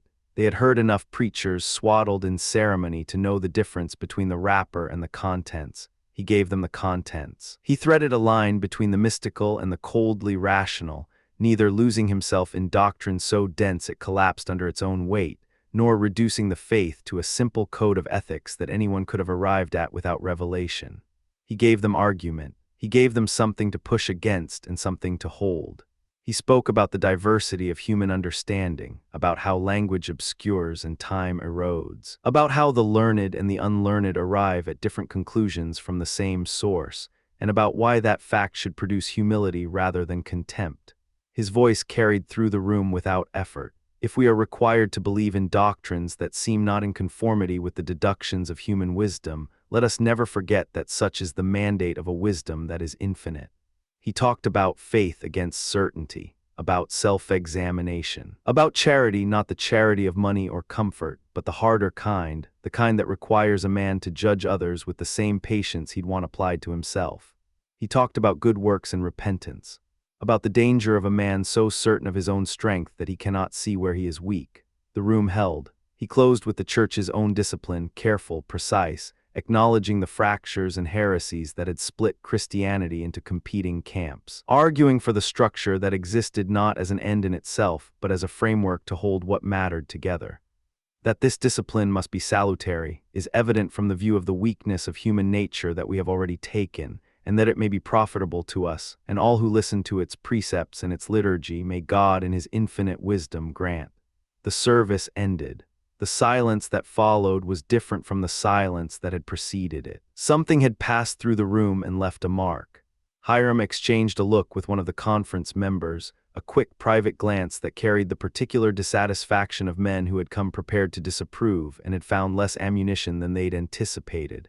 Nothing was said. Nothing would be said tonight. The moment passed. The congregation received Grant's blessing and moved out into the cold in ones and twos, quiet, orderly, each person carrying something they hadn't brought in with them.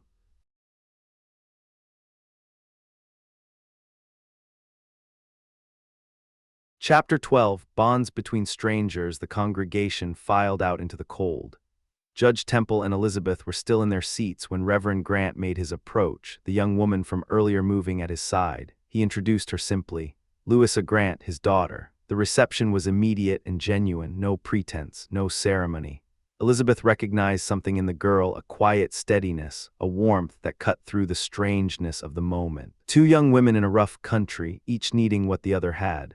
The judge saw it too. He watched his daughter come alive in a way that Templeton, stripped of every city comfort she'd known, had not yet managed to produce. He was grateful for that. Grateful in the way a man is when he sees a problem solved before it fully forms. They talked fast, the way young people do when they realize they've found each other in a place where company is scarce. Plans stacked on top of plans. Tomorrow, the week after, the whole winter sketched out in 10 minutes inside a half-empty building that still smelled of tallow smoke and cold bodies. Grant cut it short. "Easy, Miss Temple," he said, the quiet authority of a man used to managing rooms. "You'll wear her out before spring. She runs my household. If Louisa takes half these engagements, my floors go unswept and my fire goes cold. Then let them." Elizabeth didn't hesitate. "There are two of you, sir. My father's house has room for 20. Out here, you don't turn away good company over formality. My father said it himself, in new country, the guest does the favor." Grant allowed the small smile of a man who knew he'd already lost the argument. "Judge Temple's hospitality is beyond question, and you will see us often, I expect, as my work takes me into the countryside. But a minister who lives too comfortably under too fine a roof earns himself enemies he can't afford." His eyes swept briefly toward the last few stragglers watching the exchange from across the room. "You like the roof then, Mr. Grant?" Richard Jones had materialized from somewhere near the back, where he'd been overseeing the dousing of the fire with the self-important energy of a man who believed every task required his supervision. He came forward now, flushed with satisfaction. "Good, someone with sense. Marmaduke calls it every foul name he can think of, but Marmaduke couldn't build a chicken coop, so I don't put much stock in his opinion. Now, the service. What did you think? I'll say this plainly, that was as clean a performance as I've seen since Trinity. The schoolmaster leads the psalm well enough. I used to lead myself, but I've moved to bass. There's real craft in the bass, power, resonance. Benjamin has a strong bass too, though he loses the words half the time. Did you ever hear him do the Bay of Biscay? I believe we got a portion of it tonight," Marmaduke said, dry as tinder. There were moments, Elizabeth agreed, barely containing it, when the sound suggested something between a hymn and a man falling downstairs. "Unfair," Richard said sharply. "He has courage," Marmaduke continued, pulling on his coat. "I'll grant him that. He commits to a melody the way a Nor'wester commits to a lake crossing, completely and without regard for consequence. He also appears to know one tune, but he knows it with absolute conviction." He was already moving toward the door. "Come, gentlemen, the sleigh is waiting. Good evening, Mr. Grant. Good night, Miss Grant. We expect you both tomorrow, Corinthian columns and all." The two parties separated. Richard descended the stairs in close conference with Mr. Lacroix, still prosecuting his case for the artistic merit of the Bay of Biscay. Through all of it, Mohegan had not moved. He sat wrapped in his blanket, head bowed, as still as something carved from old wood. The departing congregation had flowed around him like water around stone, largely unseeing. Either they didn't notice him or they decided not to. Both possibilities said something about the people of Templeton that wasn't flattering. Natty Bumppo remained on his one hand loose around the rifle across his lap, the other propping his chin. He'd been watching the room with the unhurried wariness of a man who'd spent too many years in the field to ever fully relax indoors. Something was working behind his eyes, some private trouble that the service hadn't resolved. He stayed seated out of deference to the old chief, that much was plain. Whatever their relationship was, it ran deep, and it ran in one direction. Natty showed the Indian the kind of respect most men reserved for blood. The young hunter stood near the dead fire, waiting. He wouldn't leave without them. The room emptied down to these three, plus the Reverend and his daughter. Then John Mohegan rose. He pulled the blanket from his head, let the black hair fall loose around his face, crossed the floor to Grant with a deliberate stride and extended his hand. "Father," his voice carried the full weight of the word. "I thank you. The words spoken since the moon rose have gone upward. The Great Spirit hears. What you have told your children, they will hold it. They will be better for it." He paused. When he continued, he straightened, not theatrically, but with the unconscious authority of a man who had once commanded warriors across hundreds of miles of dark forest. "If Chingachgook travels west to follow his tribe, and the Great Spirit carries him over the mountains on the breath of his body, he will bring these words to his people, and they will believe him, because no man has ever known Mohegan to lie." Grant received this with the slight discomfort of a man who recognizes sincerity but suspects the theology. "His dependence must be on divine mercy," he said carefully. not on the strength of his own name. When the heart is filled with love for God, there is no room for sin. He turned then, and his voice warmed considerably. But you, young man, I owe you a debt beyond the general gratitude of those you helped on the mountain tonight. The way you conducted yourself during the service, your composure, your familiarity with the liturgy, it was remarkable. I would be glad to see you at my home. I think conversation might do us both good. It is rare to find a young man in this country with any acquaintance with our church at all. I feel as though we are not strangers. You didn't even have a book, yet you never missed a word. It would be strange if I didn't know the service, sir, the young man said quietly.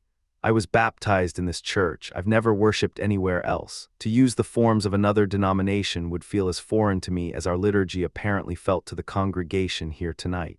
Grant seized his hand with both of his own. You must come home with me, now, tonight.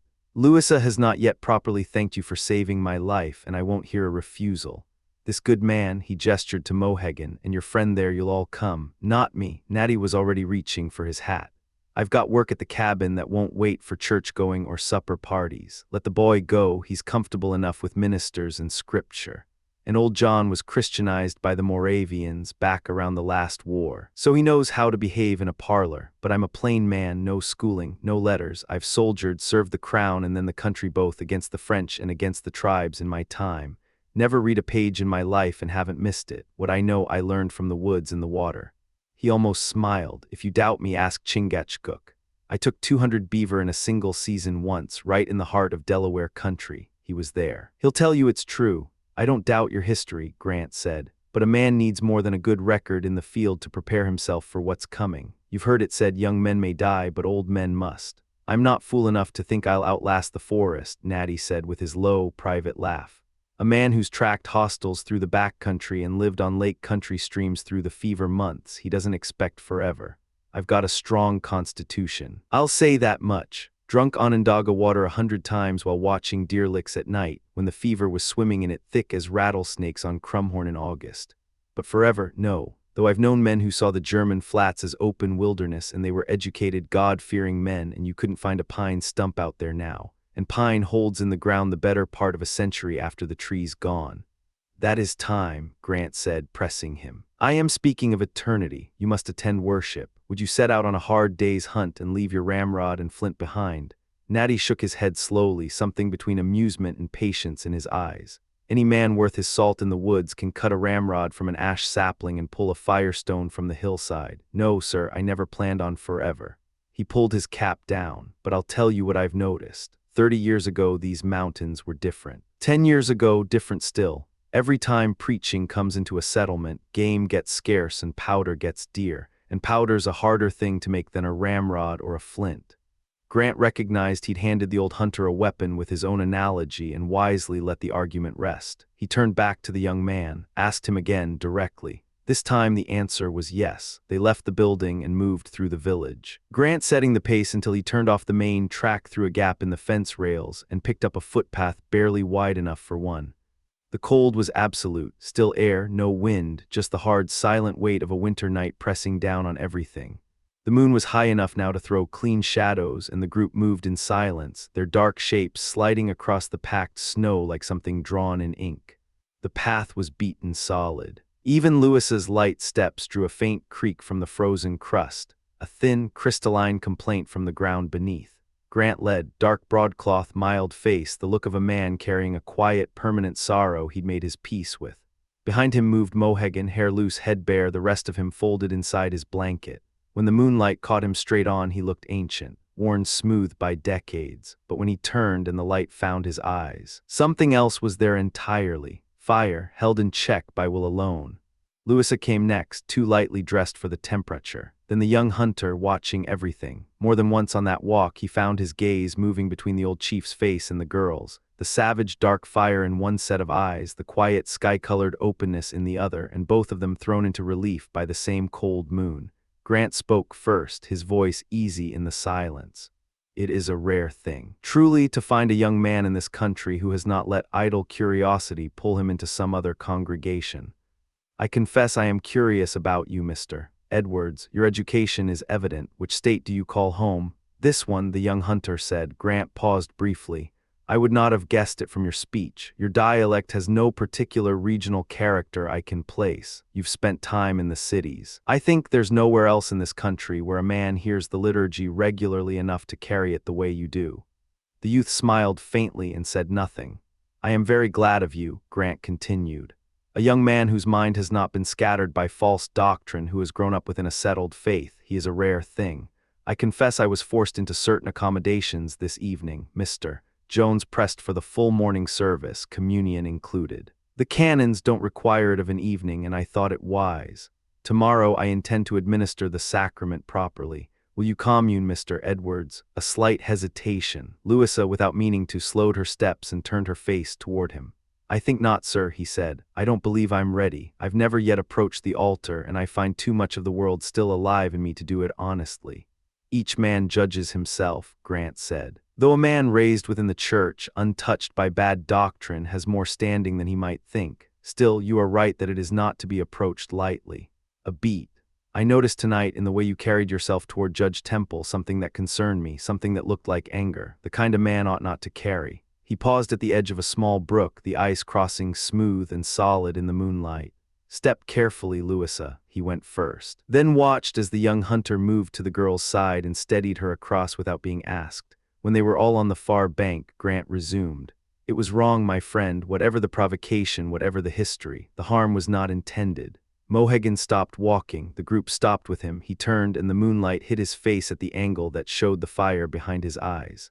"My father speaks well," the old chief said. "It is the talk of Miquon. The white man follows what his fathers have told him, and he should. But the young eagle carries Delaware blood in his veins." His voice was flat and absolute. "It is red blood, and what it costs can only be paid in the blood of a Mingo." Grant turned to face him fully. For a moment the two men stood in the moonlit path, the mild-faced clergyman and the aged warrior, and the space between them felt like a great distance. "John," Grant's voice was controlled, but his hands came up level with his head. "Is this what the Moravians taught you? I will not believe it. They are good people, gentle people. They would not teach a man this." He held the chief's gaze. "Love your enemies, bless those who curse you, do good to those who hate you, pray for those who persecute you. That is the word of God, John. That is the commandment. Without that no man stands before him." The fire in Mohegan's eyes did not go out, but it banked. Slowly, the hard lines of his face settled back into the composed mask of a man who has outlasted most of what the world could throw at him. He said nothing. He gave a single dignified motion with his hand, go on, and fell back into step behind the reverend. Grant moved faster now, unconsciously, the exchange still working in him. Mohegan kept pace without effort. In the gap that opened between them and the others, Louisa's footsteps slowed. The young hunter noticed. No visible obstruction, no ice. She was trembling slightly. "You're tired," he said, moving alongside her. "The snow gives under your foot and it costs more than it looks. Take my arm. I think that light is your father's house, still some distance yet." "I can manage the walk," she said, low and unsteady. It was the Indian, his eyes, when he turned to the moon, she caught herself. "But he is your friend, perhaps your kin, and I am not afraid of you. I don't know why, but I'm not." He stepped onto the harder crust, tested it, then drew her up beside him. Her arm settled through his. He lifted his cap and held it at his side, the cold air against his face, and walked with the straightforward ease of a man who has nothing to conceal and knows it. "You don't know this people," he said. "Revenge is not a failing among the Delawares, it is a discipline. They are raised to believe that an injury left unanswered is a wound that never closes. Only the demands of hospitality outrank it." She drew her arm back slightly. "You were not raised with those beliefs. I was raised in the church, as I told your father." He stopped, held out his arm again. "But I will tell you more than I told him. I have had deep and practical instruction in forgiveness. I believe I've learned it. I intend to keep learning it." He met her eyes steadily. "There is less to reproach myself for than there was. I mean to make it less still." She looked at him for a moment, then took his arm again. They walked on. Grant and Mohegan were already at the door when the other two arrived. The clergyman was still talking quietly to the chief, who listened with complete attention and no indication of whether any of it was landing. They all went inside. The house stood alone in the middle of a cleared field, surrounded by the dark stumps of felled timber rising from the snow like old teeth. Each one capped with nearly 2 feet of white. Nothing else around it, no trees, no shrubs, the kind of house that goes up fast because it has to and shows it. But inside was a different calculation entirely. The parlor was warm, a fire built with a woodsman's efficiency threw clean heat across the room. Candles were unnecessary. Louisa brought one anyway, but the firelight did the work, moving across the sparse, careful furnishings with something close to generosity. A rag carpet in the center of the floor, the kind made through long winter evenings from cloth that had served another purpose first. The edges of the floor, visible at the margins, were scrubbed bare and clean. A tea table, a workstand, a mahogany bookcase that had seen better decades. These things said that someone had once had more and had carried what mattered. The chairs were plain. The dining table was plain, everything functional, nothing wasted.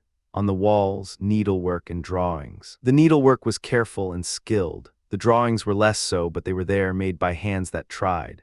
One piece held the young hunter's attention for a moment. A needlework panel, a tomb, a grieving woman, a church with arched windows in the background, names stitched in careful thread, dates of birth, dates of death, all of them bearing the same name. Grant. He read it quickly and looked away. A man widowed, 6 children, 1 remaining, the slight, quiet girl across the room who kept her coat on a few seconds longer than necessary and moved around the space with the practiced ease of someone who had been managing this household since she was old enough to carry a pot. He understood something about her then that he hadn't before. The steadiness, the care with which she attended to her father, the weight she carried without complaint. They settled near the fire. Louisa removed a thin silk coat, summer weight, wrong for the season but worn without complaint, and a small hat that suited her better than the cold warranted. She took the chair between her father and the young hunter, and the Reverend, warmed by the fire and the company, resumed his thread. "I trust your education has worked against those tendencies," he said, watching the young man carefully. "John's words outside told me something of your lineage, Delaware blood. I want to be plain with you. I say this not to diminish you. A man's merit has nothing to do with his bloodline, and those who were here first have a claim on this land that none of us should dismiss lightly." Mohegan turned from the fire. His voice, when it came, was measured and ancient and completely without apology.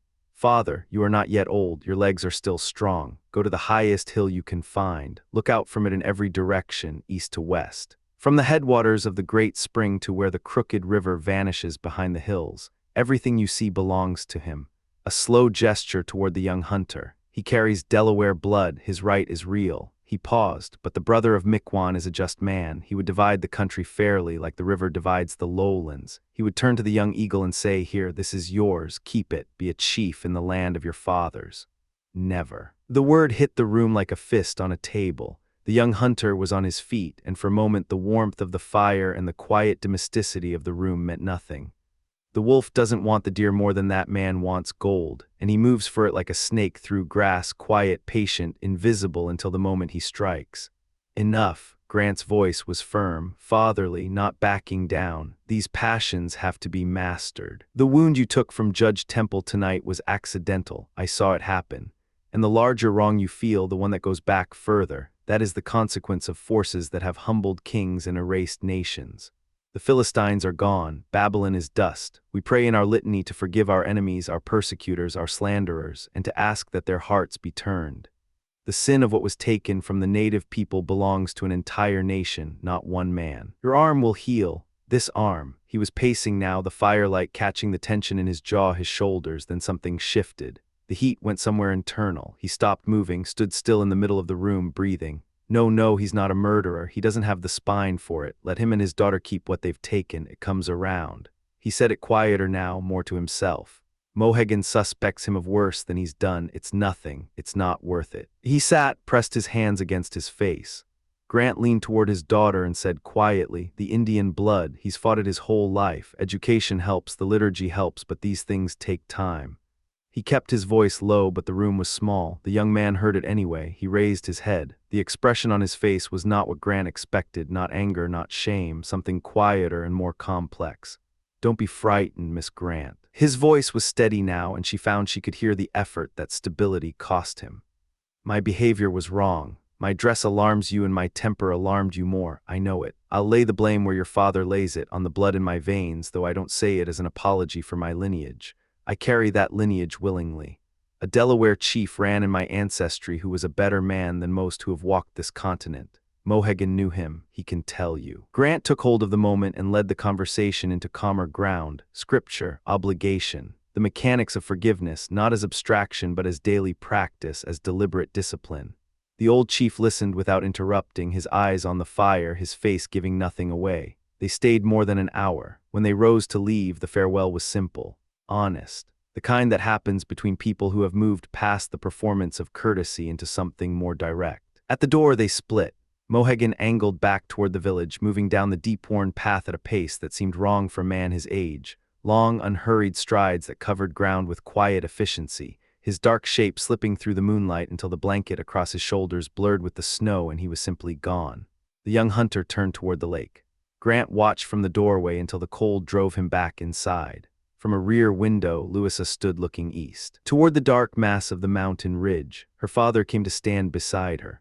Below them, half a mile out across the white expanse of frozen lake, a single figure moved. Long strides, dead certain, heading for the far margin where the Leatherstockings cabin sat beneath the rock face, sheltered by its crown of pines and hemlocks. As they watched, the figure reached the shadow line cast by the overhanging trees and was swallowed by it. Gone.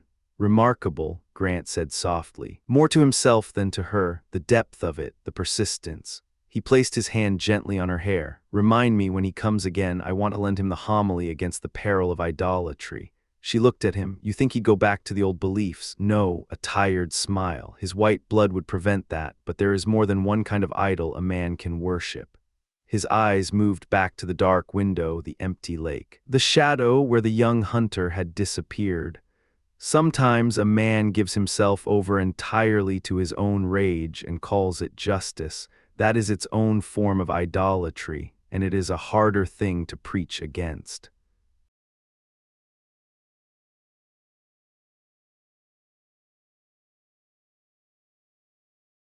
Chapter 13, Corner of Power. The night was bitter, the kind of cold that found every gap in your coat and reminded you it was winning.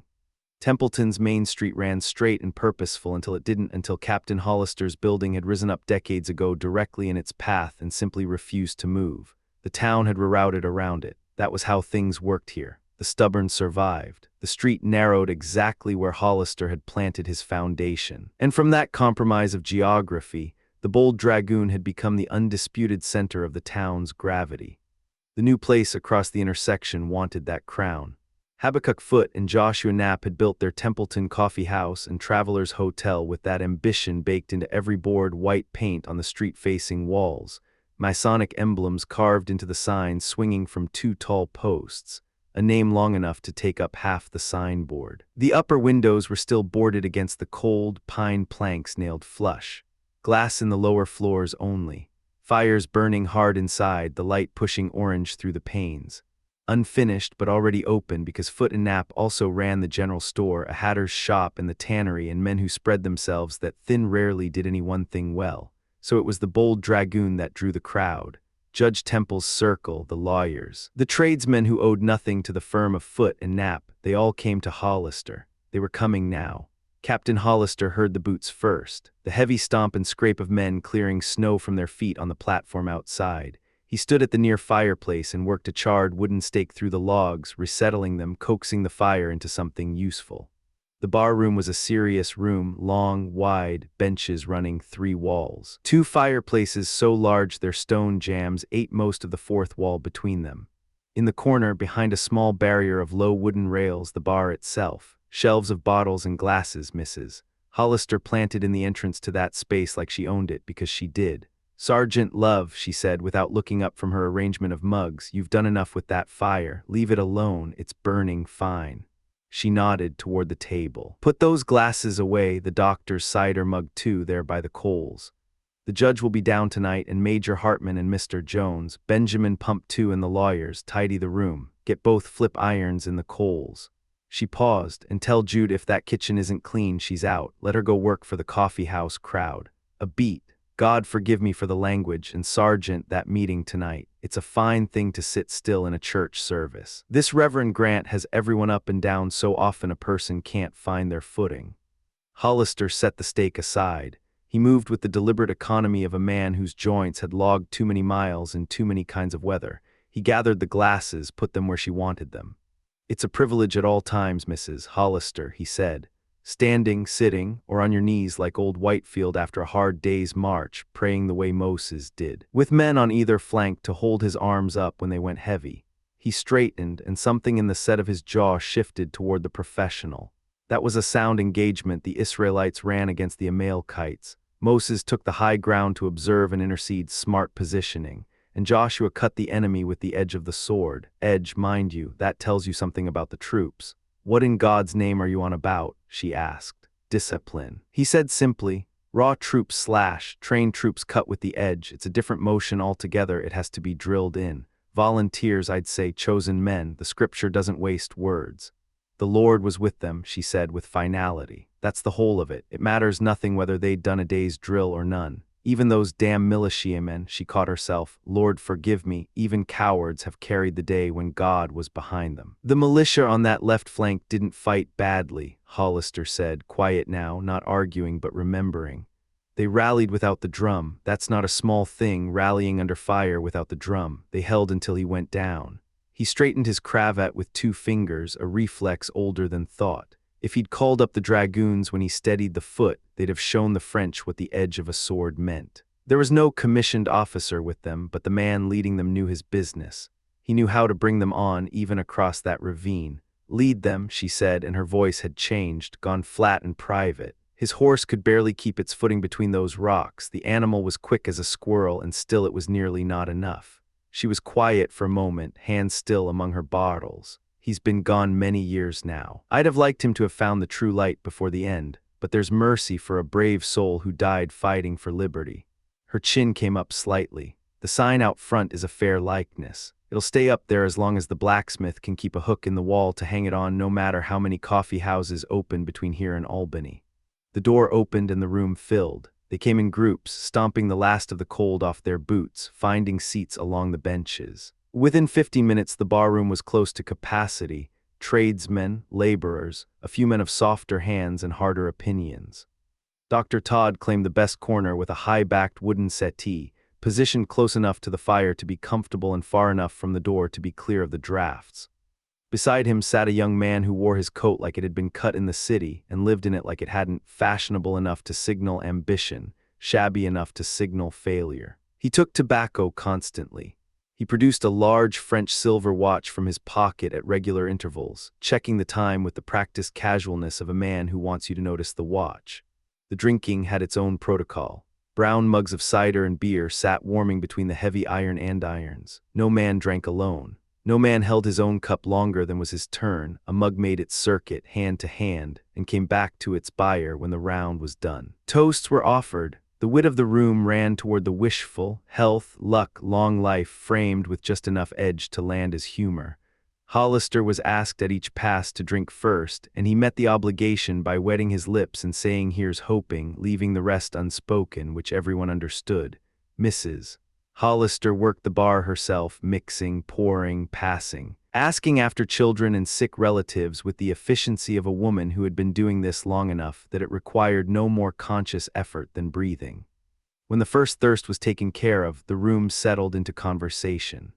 Dr. Todd and the lawyer Squire Lippett, soft-handed and watchful, took the floor by general consent, though Doolittle, who ran the carpenter's trade and thought about justice the way some men thought about weather, contributed when the moment asked for it. Lippett spoke to the room, but he looked at the doctor.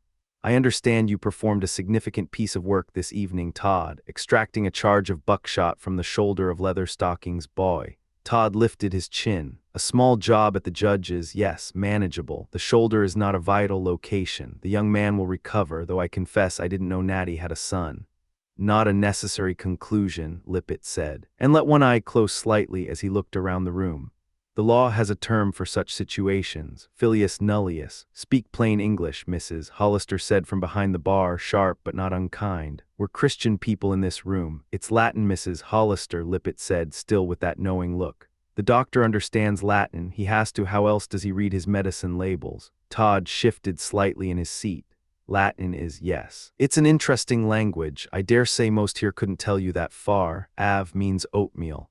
That one landed on Lippett harder than expected. He'd studied at a university back east, and the truth was the abbreviation had him briefly at sea. He covered it well, laughed like the joke was one he was already in on, nodded like a man confirming what he already knew. The room bought it. Murmurs of tonguey man and Squire Lippet knows the law moved through the benches like a slow wave. Lippet stood, put his back to the fire, addressed the room. Son of Natty or son of nobody, I want to know if this matter's just going to be left alone. This is a country of law. Does a man who owns 100,000 acres of land have more right to shoot someone than any other man? The law says no. Every man is equal under the law, however he came by his property. He looked at Todd. Now was the judge's promise to compensate you made before or after you dressed the wound? Before, Todd said, thought about it, and after, potentially. Hiram Doolittle, who had been listening with the careful attention of a man who understood that magistrates were expected to have opinions, cleared his throat. If a man shoots another man on purpose, and the law takes notice, and a jury finds him guilty. He paused, measuring each clause. It would likely be a state prison matter. It would, Lippet confirmed. The law is no respecter of persons. No man buys his way out of it by being wealthy, and there is a way to bring this forward to make Judge Temple answer both for the shooting and for the cost of the cure. He looked at Todd again, provided you have witnesses to the promise. Todd's eyes moved around the room without any obvious design. Mrs. Hollister set a mug down with controlled force. A mighty big error you'd be making, Mr. Lippet, taking Judge Temple to law. He has a purse deeper than these hills are tall, and he's a fair man to deal with if you don't push him sideways. He'll do right by the boy without anyone threatening him. I know only one fault with the judge, her voice dropped, not unkind but honest, and that's his carelessness about his soul. Neither Methodist nor Catholic nor Presbyterian, just nothing at all, but he's a good man. A kind one. She looked at the far wall where the painted sign hung. As for you, Natty, I hope you're not filling the boy's head with law and lawsuits. It'll go badly for both of you. The lad drinks free here until his shoulder carries a rifle again. That's generous. The words moved through the room in several voices at once. The old hunter hadn't moved from his end of the log near the fire. He'd come in quietly, rifle in hand. Always the rifle, had taken his drink from Hollister with the ease of two old soldiers who needed no ceremony, and had sat down without removing so much as his hat.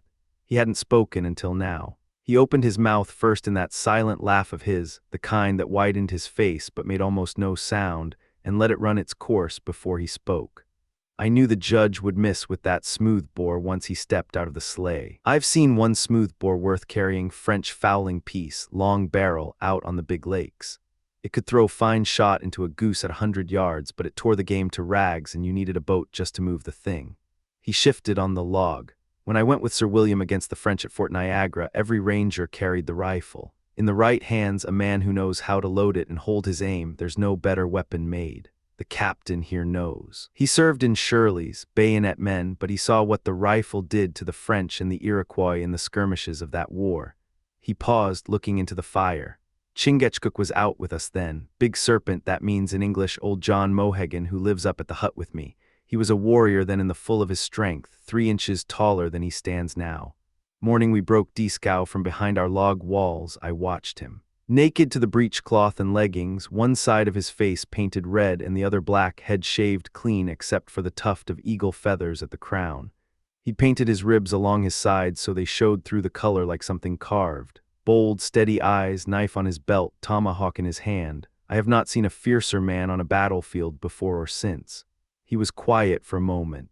He accounted for 13 scalps the next day. And I'll say this for Chingachgook, he always dealt fair. Never took a scalp from a man he hadn't killed himself. Well, Mrs. Hollister said carefully, there are different ways to fight. I won't pretend to approve of what's done after. Neither does the doctrine uphold it in my reading. It was not my place, Hollister said, his voice level. I held my position, bayonet and ball. The savages worked the flanks and the forward ground, skirmishing, cutting. I heard of the great snake by reputation. I would not have predicted seeing him in a Christian settlement in his old age. The Moravians converted him, Natty said without judgment. They were always close with the Delawares. If they'd been left alone, these hills would still be hunting ground, good hunting ground. His eyes moved from the fire to the middle distance, toward something no one else in the room could see. A man's sight doesn't fail him as fast as people suppose. The fish-hawk doesn't miss the water, neither do I. The door came open again, hard and cold, and the room turned toward it. The party from the mansion house came in out of the dark, bringing the cold with them. The Indian came in last.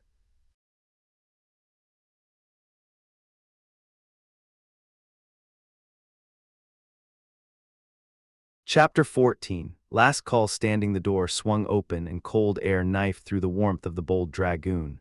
The new arrivals stamped snow from their boots, and whatever ease had settled over the room died with the draft. The lawyer read the shift in atmosphere faster than most. He was gone before anyone had to ask him to leave. The men moved toward Marmaduke the way men always move toward power, carefully with practiced deference. Handshakes and murmured pleasantries. Hope the judge is well, the ritual of men who understand which side of a ledger they live on. Major Hartman didn't bother with any of it. He shed his hat and wig with the efficiency of a man unburdening himself of a disguise, pulled a wool nightcap down over his skull, and claimed the end of a settee like it had always been his. The landlord materialized at his elbow with a clean pipe before Hartman had even settled his weight.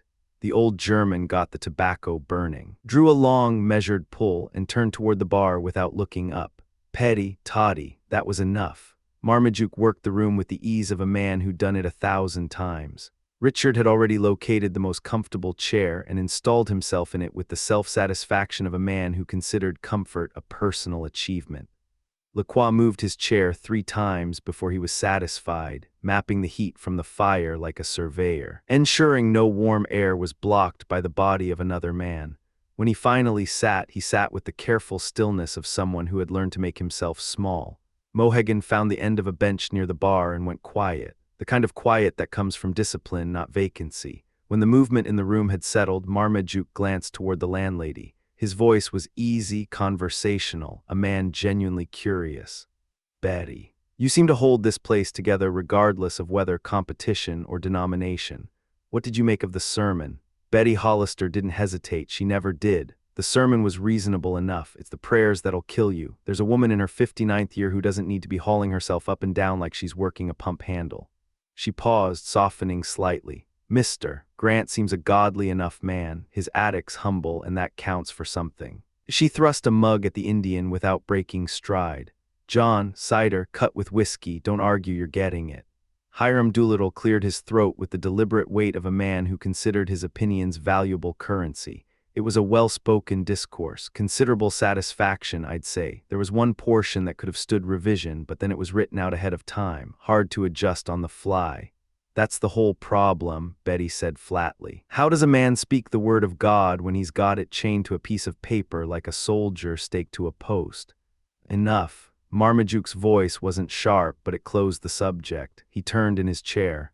"Jotham, I hear you sold your claim and opened a school. Cash deal or trade?" The man behind him, thin, angular, wearing discontent like a second coat, shifted in his seat. He had the restless look of someone who'd spent his whole life calculating whether he'd gotten the better end of every exchange and never quite convincing himself he had. "Part cash, part trade, sold to a man from Pomfret. We agreed $10 an acre for the cleared ground, $1 over first cost on the timberland, and left the buildings to arbitration. A Samontago on my side, Absalom Bement on his, old Squire Naphtali Green as the decider. They came back with $80 on the buildings. 12 acres cleared at 10, 88 at 1, worked out to $286.50 after fees. What did you pay in? Brother Tim's share cost me $100, new house ran $60. Moses got $100 for the clearing and logging and seeding. Call it $260 total cost, walked away with $26.50 over. He nodded to himself. Good trade. Marmaduke studied him. The crop was already yours. You traded your land for $26 and put yourself out of a home. Judge is reading it wrong. Jotham leaned forward, animated now, the numbers his native language. The Pomfret man turned out a span of horses worth $150, new wagon, $50 cash, a note for $80, and a side saddle valued at $7.50. 12 shillings difference between us. I wanted harness in the deal. He wouldn't move. I saw his play. He figured I'd have to buy tack before the horses were any use to me, but I knew what I was doing. He sat back, offered to trade back at $155. My wife wanted a churn, took the churn for the difference. And what do you do this winter? Schoolmaster's gone south, mother's dying. I'm keeping the school until spring. After that, he shrugged with the ease of a man accustomed to unfinished plans. Maybe trade, maybe the Genesee country. Word is there's real opportunity moving that direction. Worst comes to it, I go back to shoemaking. I know the work. Marmaduke didn't pursue it further. The man's ceiling was visible from where the judge sat, and there was nothing to be done about that. A pause settled over the room, long enough for Hiram to fill it. What news from the legislature, Judge? Congress do much this session, and the French any more battles? The French have done nothing but fight since they took off their king's head. Marmaduke's voice carried a gravity that stilled nearby conversations. I knew French officers during our war, civilized men, men of real feeling. These Jacobins are something else entirely. They kill like it's sport. Rochambeau was with us at Yorktown, Betty said from behind the bar, her voice gone briefly soft. A fine-looking man, their cavalry too. It was there the sergeant took his wound from the English guns. She crossed herself quickly. Bad luck to the lot of them. Mon pauvre roi, Lacroix murmured, barely audible, a man grieving privately in a public room. The legislature has been working, Marmaduke continued. Laws restricting seine fishing to proper seasons in the local streams and lakes. Prohibition on killing deer during the breeding months. Measures that responsible men have been demanding. He paused. I intend to push further. Unlawful felling of timber made a criminal offense. The hunter had been still through all of it, the stillness of a man who listens before he speaks. Now he laughed, a short, open sound that had no warmth in it. Make all the laws you want, Judge. Who's going to work the mountains all summer? Who's going to watch every lakeshore after dark? He shook his head. Game is game. Man finds it, man takes it. That's been the rule in these hills for 40 years that I know personally. One old law beats two new ones. He leaned forward slightly. No man worth his salt shoots a doe with a fawn at her side unless his moccasins are worn through. The meat's poor and the waste is worse. But a rifle carries a long way across the lake. Hard to say sometimes exactly where the man was standing when he touched the trigger. The law gives a vigilant magistrate real authority, Mr. Bumppo. Marmaduke's tone was measured, but there was iron underneath it. Enough to prevent the kind of waste that's already making game scarce in these hills. I hope to live to see the day when a man's rights to the game are as clear and protected as his title to his land. Your titles and your land are all new together, Natty said evenly. Laws ought to cut equal, not heavier for one man than another. He paused, something tightening in his face. I took a deer 2 weeks back. Wednesday, good buck. It ran hard and went through a snowbank and cleared a brush fence before I could get another shot. Snagged my lock in the branches following. Lost the animal. He looked directly at Marmaduke. Who pays me for that deer, because without that fence it's dead and dressed, and I've never needed 3 shots running at anything that didn't have wings, not in my life. He let that sit. It's the farmers eating up the range, Judge, not the hunters. Tier is not so plentiful as in the old war, Bumppo, Hartman said through a cloud of pipe smoke, his dark eyes attentive over the bowl. But the land is not made for deer to live on anymore. It is made for Christians. Major, I believe you're a man who knows what's right, even when you're sitting in the grand house. Natty's voice dropped, something raw moving beneath the words. But it's a hard thing to have your honest living cut off by legislation. Especially when, if the truth were told, he's got the right to hunt or fish any day of the week on any flat in the patent if he had a mind to. Hartman's black eyes moved to the hunter's face with slow precision, reading something there that the others in the room couldn't quite see. I understand you, Leatherstocking, he said quietly, but you did not used to be so careful, so far ahead in your looking. Maybe there wasn't so much occasion, Natty said. The words came out flat. And he went quiet after them. The kind of quiet a man goes to when the conversation has reached the edge of what he'll say in a public room. The fire popped. Someone called for another round. Hiram filled the silence the way he always did, with the careful innocence of a man who's been listening to everything. The judge was speaking of the French earlier. Yes, Marmaduke turned back to the room. The Jacobins press on. They've added the Queen to their list of murders. Dressed up as executions. He glanced at Lacroix. The province of La Vendée has been put to fire. Royalists shot in lots, hundreds at a time. Monsieur Lacroix may know the region better than I. Non, mon cher ami. Lacroix's right hand rose in a sharp, warding gesture, his left pressed over his eyes. His voice was barely controlled, the words tumbling fast and low. The Republicans have also taken Toulon from the English, Marmaduke continued. Which I'll admit I find difficult to mourn. They have the better claim to it. Lacroix came out of his chair like a man struck by current. Both arms went wide. Ces Anglais. He was out the door before anyone could speak, moving fast through the snow toward his small shop, arms cutting the air above him, the cold and darkness swallowing him whole. Hartman watched him go. Then he lifted his mug and allowed himself the first real laugh of the night. Frenchman is mad, but he is also sober, which is good for nothing at Christmas. He drank, he is drunk with feeling. "The French are good soldiers," Captain Hollister said from across the room, his voice carrying the measured weight of a man who'd stood in a line of battle and remembered it clearly. "They stood us well at Yorktown. I don't believe His Excellency moves against Cornwallis without them." "You speak true, Sergeant," his wife called out without looking up from the fire, "and I'll always back ye on it. Fine-looking men, the French. I had my cart stopped on the road. You were up front trying to keep the regulars in line, and a regiment of them passed by. I dealt out what they wanted. Did they pay?" She pointed a ladle at no one in particular. "In solid crown silver, every bit of it, not a scrap of continental paper among the lot. God forgive me for the language. But they paid proper, and they drank light, handed most of it back with a drop still in the cup. That's the best kind of trade, Judge. Good money, modest thirst. A thriving model, Mrs. Hollister." Marmaduke scanned the room. "Where has Richard gone?" He sat down and vanished. "In this cold, I'm beginning to wonder if he's still breathing." "No fear of that, cousin." Richard pushed back through the door, stomping his boots, flushed with cold and self-congratulation. "Business keeps a man warm on the coldest night in the mountains.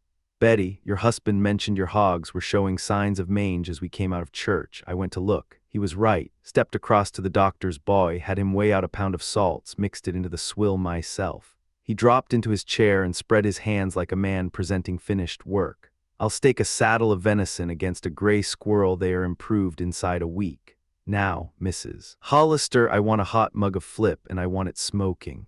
"It's already made and waiting," she said, reaching for the iron on the far fire. "Sergeant, hand me the black one." "No, the one on the right." "Yes, that one. Look at it, red as a coal." The iron went into the mug with a long hiss. Richard took it with both hands, drank the way a man drinks when he's pleased with himself, and set it down with a sound of genuine satisfaction. "There is a hand, Betty." He turned toward the Indian. "John, drink, you Todd, and I did good work on that boy's shoulder tonight." He straightened in his chair with the energy of a man preparing a performance. "Duke, I wrote something, one afternoon, nothing pressing. Let me give you a verse." He squared his shoulders and delivered it with more conviction than craft. "What is life but a scene of care, where each must toil in his way? Then let us be jolly, and prove that we are a set of good fellows, who seem very rare and can laugh and sing all the day. Then let us be jolly and cast away folly, for grief turns a black head to gray." He looked around the room for effect. "There's another verse near finished, still need a rhyme for the last line." He turned to Mohegan. "Old John, what do you say? Better than one of your war songs." "Good," said Mohegan. It was the most the old warrior had said in an hour, and it cost him something to say it. He'd been drinking steadily and quietly in the way of a man revisiting old country inside his own head. "Bravo, bravo, Richard," Hartman called out, his dark eyes going soft at the edges. "That is a good song, but Natty Bumppo has a better. Leatherstocking, will you sing the old one about the woods?" "No," the word came out flat and final. Natty shook his head once, slowly, the way a man moves when the weight is real. "I've lived to see things in these hills I didn't believe my eyes could show me. A man who has every right to stand as master here." He stopped. "Let it breathe. When a man like that has to cut his thirst with snow water, it's not right for those who lived off his generosity to be making merry like it's all sunshine and summer." He dropped his head into his hands. The firelight caught the hard lines of his face before his fingers covered it. The warmth of the room and the depth of the evening had done their work on Richard. He held 2 mugs of steaming flip out toward the hunter with the loose generosity of a man who'd passed the point of careful thought. "Merry Christmas, old man. Sunshine and summer. No, it's moonlight and winter, and you need spectacles." He lifted his chin and sang, "So let us be jolly and cast away folly, for grief turns a black head to gray." Mohegan hadn't stopped, through Richard's singing. Through the laughter, through the small collisions of conversation around the room, the old Delaware had been producing something low and rhythmic from deep in his chest. A few words, his own language, a sound that didn't belong to any of the warmth in the room. The men in the back corners stopped talking about mange and sermons. Dr. Todd paused mid-sentence explaining the anatomy of the young hunter's wound to Marmaduke. The sound from Mohegan was pulling the room toward it now, rising in strange, sudden peaks before falling back into that low, hollow register. It was the music of a man who was somewhere else entirely. Natty raised his head. He watched the old warrior's face, the eyes going distant, the features rearranging themselves into something older and harder than the man who'd come in from the cold. He spoke in Delaware, direct and urgent, cutting under the noise of the room. "Why do you sing of battles, Chingachgook? Why sing of warriors you've taken when the worst enemy is right here and keeps the young eagle from what's his? I've fought beside the best men in your tribe, but this isn't the time for that song. The Indian turned toward him, slow and steady, but his eyes sharp in that moment, sharp and burning. Hawkeye, his voice was thick but deliberate. I am the great snake of the Delawares. I have tracked the Mingo like a hunter tracks a nest, silent, certain, and then the strike. The white man made Chingachgook's tomahawk bright, but it has run red with Makwa blood. And why did you take them? Natty pressed, his voice low, hard, meant only for the old man. To hold these waters and these hunting grounds for your people. And weren't they given by solemn counsel to the fire eater? Doesn't warrior blood run in a young chief who should be standing up and speaking where his voice goes unheard? Something moved in Mohegan's face. A brief return like a man surfacing. He turned his gaze toward the judge, and whatever was in his eyes wasn't warmth. The hair fell back from his face, and his eyes held the particular light of an old grievance that has never found its resolution. His hand moved toward his belt, toward the handle of his tomahawk. Then Richard shoved a mug in front of him. The fire went out of the old warrior's eyes as quickly as it had come. His features went loose. He took the mug with both hands and leaned back into the bench and drank until he'd had enough, and then he tried to set it aside and couldn't quite manage it. Don't spill blood, Natty said quietly, still in Delaware, watching the old man's face make its slow surrender to the drink. He let out a long breath. He's drunk. No harm comes from that tonight. He shook his head. That's the way of it. Give them liquor and they unmake themselves. A long pause. The day will come when what's right gets done. We need patience until then. He said it to no one in particular. No one in the room understood him. Richard hadn't paused. Old John's finished for the night. Captain, find him straw in the barn. I'll cover the cost. I'm rich tonight, richer than Duke with his land deeds and his mortgages and his funded debts. He swept his mug in a wide arc. Come, let us be jolly and cast away folly. He turned toward the room. Drink. King Hiram, drink, mister. Do nothing. It's Christmas Eve, gentlemen, comes once a year, so make use of it. Hiram's weathered face had gone surprisingly mobile with drink. He, the squire's got music in him tonight. I expect we'll get that church built yet, squire. Church. Richard stood straighter with the energy of a man who'd found a project. We'll build a cathedral. Bishops, priests, deacons, wardens, choir, organ, and bellows and all. We'll put a steeple on the far end and make 2 churches of the one building. Duke, you're paying. What do you say, cousin? I can't hear a word over you, Dickon. Marmaduke turned back to Elnathan Todd, who had been attempting to complete his thought about the young hunter's wound for the better part of 20 minutes. You were saying the wound may fester. The cold is a concern. Todd attempted something that was meant to be a professional clearing of his throat. What emerged was thin and airy. A small puff of nothing that dissolved above the fire. Quite out of the nature of things, sir, quite, for a properly dressed wound, ball extracted and secured. He patted his coat pocket with significance to show any sign of festering. I presume since the judge is taking the young man into his house, it would be simplest to make it a single charge. I imagine one would cover it, Marmaduke replied, with a look on his face that could have meant anything. The landlord had already moved Mohegan to the outbuildings. Straw on the floor, the old Delaware's own blanket pulled over him, the cold kept out as well as could be managed. He would stay there until morning. The fire inside would outlast his notice of anything. Hartman's conversation had grown louder and considerably less precise as the night deepened. Glass followed glass. The room thinned gradually, men peeling off into the cold, heading for warm beds and necessary animals. Marmaduke waited. He knew the major's rhythms the way you know the habits of men you've wintered beside. When Hartman finally announced his readiness to return to the mansion house, Marmaduke was on his feet before the echo of the words had died. Betty Hollister walked them to the door herself, her voice carrying the practical warmth of a woman who'd seen men in this condition before and developed no illusions about it. Lean on Mr. Jones, Major. He's young and he'll hold you up. She looked at the 3 of them with something that might have been affection. It's a fine thing seeing you at the Bold Dragoon. No harm in keeping Christmas Eve with a light heart. God knows sorrow finds us on its own schedule. She pulled her shawl tighter against the blast from the open door. Good night, Judge. Merry Christmas to all of you in the morning. They made their farewells with the careful dignity of men who were working harder at it than it looked, and took to the road. The road was wide and well packed and served them adequately enough. They held the center of it and made reasonable progress through the cold. It was the gate of the mansion house that required more from them than they had cleanly available, and once inside the judge's grounds the path became a matter of individual interpretation. The morning would tell the story better than the men who walked it. tracks in the snow, diverging, converging, wandering in directions that suggested negotiation with terrain that had grown unexpectedly complex. At one point Marmaduke, having somehow become separated from his companions entirely, followed a single trail off the main path to a shallow depression in the snowfield where Richard and the Major had arrived at a temporary arrangement with gravity. From that depression, Richard's voice rose clear and committed into the frozen air. "Come, let us be jolly and cast away folly, for grief turns a black head to gray."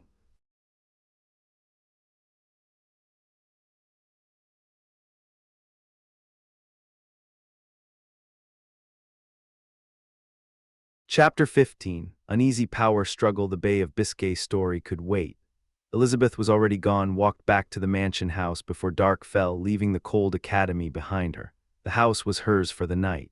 Most of the candles had been snuffed, but Benjamin had set 4 thick tapers in heavy brass candlesticks along the sideboard in a precise, evenly spaced row. The hall held warmth, real warmth, the kind that seeps into your joints after a long, cold ride. Elizabeth moved through it without sitting.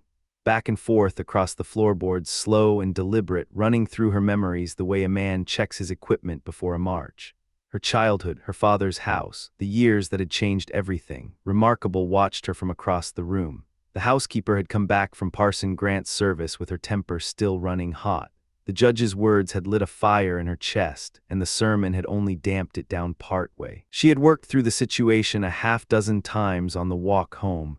The arithmetic was simple. She had run this house for years. The girl was young.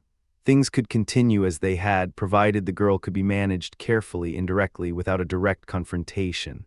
But each time Remarkable prepared to open her mouth, Elizabeth's eyes stopped her. Dark, still, utterly certain of themselves. Remarkable had spent decades in service and knew the difference between authority performed and authority possessed. This girl carried it in her bones. It wasn't arrogance, it was worse, it was quiet. And quiet authority in Remarkable's experience was the kind that didn't negotiate. She waited, finally settled on religion, safe ground that leveled things out between women. "It was quite a wordy sermon that Parson Grant gave us tonight," she said. Elizabeth kept moving. Didn't break her pace. "Church ministers are commonly sharp enough," Remarkable continued, "but they write it all down first. I don't think by nature they are as free with their tongues as the standing order ministers." Elizabeth stopped. "And what denomination do you call the standing order?" "The Presbyterians, Congregationals, Baptists too, more or less, all such as don't go down on their knees to pray." Elizabeth looked at her steadily. "Then by that rule, those who follow my father's persuasion would be the sitting order." Remarkable felt the floor shift slightly beneath her. "I've never heard them called anything but Quakers, so-called," she said, recovering her footing. "I'd be the last to say a word against the judge or his family. I've always set store by the Quakers, quiet, decent people, though it's always been a wonderment to me how your father came to marry into a church family. One sits still and says nothing. Other practices all manner of things. I went to a church meeting once down country and I thought it quite musical." Elizabeth said nothing for a moment. "You found a quality in the church liturgy that has escaped me entirely." She moved toward the stairs. "Please check whether the fire in my room is burning. I'm tired from the road." Remarkable felt a surge of heat move up through her chest. The door was 10 feet from where Elizabeth stood. She could have checked herself. They both knew it, but Remarkable went. She was not ready for the confrontation, not yet. She took a few seconds in the hallway to collect what remained of her dignity, then checked the room, found the fire burning well, and reported back. Elizabeth thanked her, said good night to Benjamin, who was loading the stove with split maple, and climbed the stairs. The door closed. Remarkable turned to the room. She began talking immediately, low, circular, never quite landing on a direct accusation, working her way towards something dissatisfied and sour, like a man probing for a weak point in a line. She hadn't decided exactly what she wanted to say. She was feeling for it. Benjamin paid her no attention. He finished stacking the wood, checked the thermometer mounted near the door, then opened a sideboard drawer and produced a bottle and 2 glasses with the efficiency of a man who had done this 10,000 times on a dozen different ships. He pulled a small stand close to the stove, arranged the glasses, uncorked the bottle, and placed 2 chairs in position like a man laying out his kit. Only then did he appear to notice her.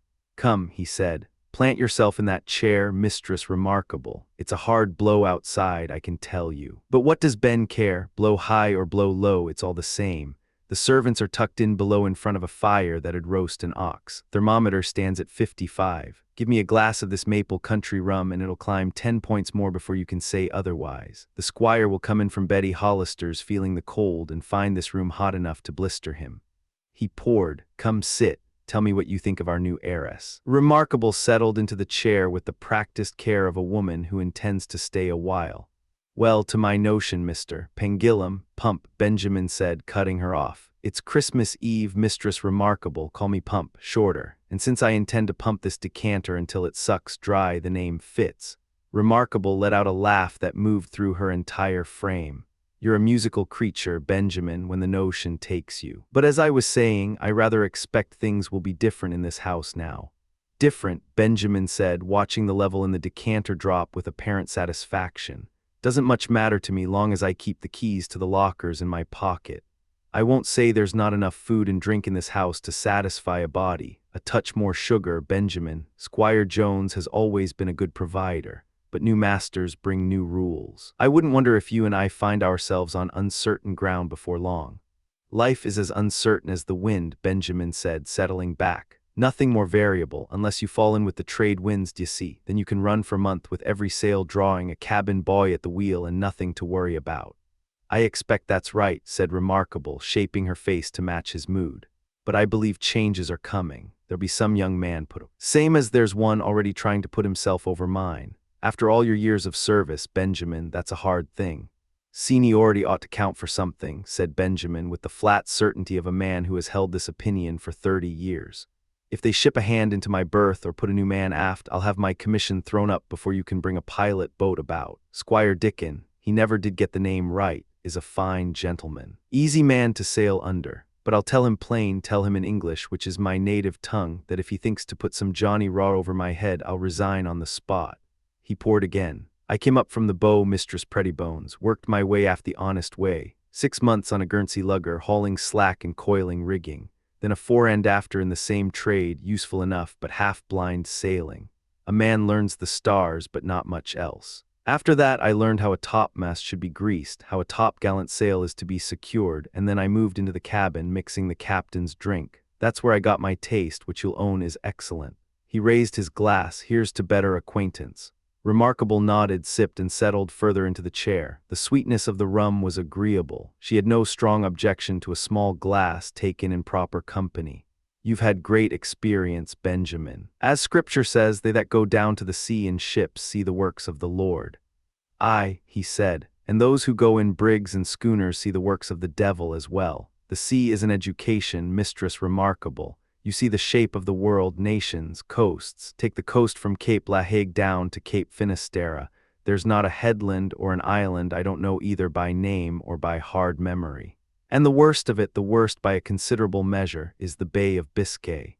He paused. "You want to know what wind sounds like when it really means business. In Biscay it can blow so hard it takes 2 men to keep a third man's hat on his head. Running through that bay is like riding a mountain road, up one side and straight down the other." Remarkable leaned forward. "Does the sea truly run as high as mountains, Benjamin? Taste your drink first. The rum they keep in this country is fine, close enough to the West Indies to make a short run of it. Now, the seas in Biscay, they run steep and tall unless there's a hard southwester coming through which tumbles them up in a proper mess. But if you want real mountains of water, you want the western islands in a westerly blow. Keep the land on your larboard side, ships head southward, and heave to under close reefed topsails, maybe a reefed foresail and staysails to hold her to the sea, and lie there for 2 watches. He stared into the middle distance. "I've been out there on the Boadicea frigate when all you could see above you was a patch of sky the size of a mainsail, and the trough to leeward was deep enough to lose a fleet in." "Lord preserve us," Remarkable said softly. "Weren't you frightened?" Benjamin looked at her as though she'd asked whether he preferred his boots on the wrong feet. "Frightened? Of salt water tumbling about? No, good woman. When we'd had enough of it and washed the decks down proper, we called all hands. The watch below was still in their hammocks, same as if they were in their own beds at home. We watched for a smooth patch, put the helm hard over, let fall the foresail, and got the tack aboard. And when we brought her before it," he set his glass down and spread his hands flat on the table. She walked. I am not a liar, Mistress Prettybones. I watched that frigate leap from the crest of one sea to the next the way a flying squirrel jumps between trees. Remarkable lifted both her thin arms, hands open, fingers spread, clean out of the water. It was no easy matter to get clear of the water. The spray was flying so thick you couldn't tell sea from cloud. We ran before it 2 full glasses. The first lieutenant conned the ship himself, 4 quartermasters at the wheel, the sailing master with 6 forecastle men below at the relieving tackles. He shook his head slowly, the way a man does when he touches a memory he keeps somewhere sacred. She was a sweet ship, worth more to live in than the finest house on the island. If I were King of England, I'd have had her hauled above London Bridge and fitted out as a palace. Because why? If anyone can afford to be comfortable, His Majesty can. But what did you do? Remarkable pressed. When it was at its worst, we did our duty, same as every time. Those French sailors would have put her on the rocks, but we worked the coast, found ourselves dead to leeward off the mountains of Pico, and to this day I cannot tell you exactly how we got there, whether we jumped the island or hauled around it. But there we were. We lay under easy sail, reaching first on one tack then the other, poking her nose out now and then to look to windward until the gale blew itself out. Remarkable shook her head in slow, wondering circles. It must be an awful life, the sea. I don't wonder you'd be troubled at the thought of losing a comfortable home. She picked at the edge of her glass. Not that there's only one house in the world to live in, when the judge took me on. I only meant to stop a week, came in to see how the family was getting on about a week after Mrs. Temple passed, but they were in such a state of disorder I couldn't leave them to it. I was unmarried, they needed the help, so I tarried. And your anchors have been down in the same spot ever since, said Benjamin. Seems to me the ship rides easy. Don't talk foolishness. Remarkable pressed her lips together and stared into her glass. The judge and Squire Jones have both acted sensible enough these years, but now I expect we'll see a change. I'd heard the judge had gone abroad and meant to bring his daughter home, but I didn't reckon on all this. She paused. To my way of thinking, Benjamin, that girl is likely to turn out desperately disagreeable. Benjamin opened his eyes. They had been drifting toward close, the warmth and the rum doing their work with quiet efficiency. But they opened now fully. Something like offense in them. Disagreeable, he said. I'd as soon call the Boadicea a clumsy frigate. What in the devil would you have? Are her eyes not bright as the morning star? Is her hair not black and glossy as fresh-tarred rigging? Does she not move like a first-rate ship of the line in calm water under easy sail? The figurehead of that frigate was carved in the likeness of a great queen, and this girl has her beat on every count, and our queen's not always handsome. Woman, for who do you think would take a crown and not choose a fine companion for his troubles? Talk decent, said Remarkable firmly, or I'll take my company elsewhere. I'm not disputing her looks, I'm disputing her conduct. She thinks herself too good to hold a proper conversation. From what Squire Jones told me, I expected someone I might take a liking to. Instead, Louisa Grant is twice as well-mannered as Betsy Temple. That girl wouldn't even speak to me when I wanted to ask how she felt, coming home without her mother. Perhaps she didn't take your meaning, said Benjamin, refilling his glass with the steady hand of a man unmoved by wind or argument. You're no great speaker of the language, and Miss Lizzie has been educated under a London lady. She speaks the King's English about as well as I do myself. You've let your schooling go to rust. Mistress, cried Remarkable, pushing up straighter in the chair. Don't make me out to be a servant, Benjamin. She's no mistress of mine and never will be. And as to speaking, I'll hold myself second to no one outside of New England, born and raised in Essex County. The Bay State has always been known for its pronunciation. I've heard of that Bay of State, said Benjamin thoughtfully, though I can't say I've called in there or know where exactly it lies. Likely decent anchorage. Probably good ground for fishing, but whatever its size, it cannot compare to Biscay or Torbay. And for language, if you want to hear vocabulary paid out like a log line in a hard blow, you want whapping. London men will give you the full dictionary without drawing breath.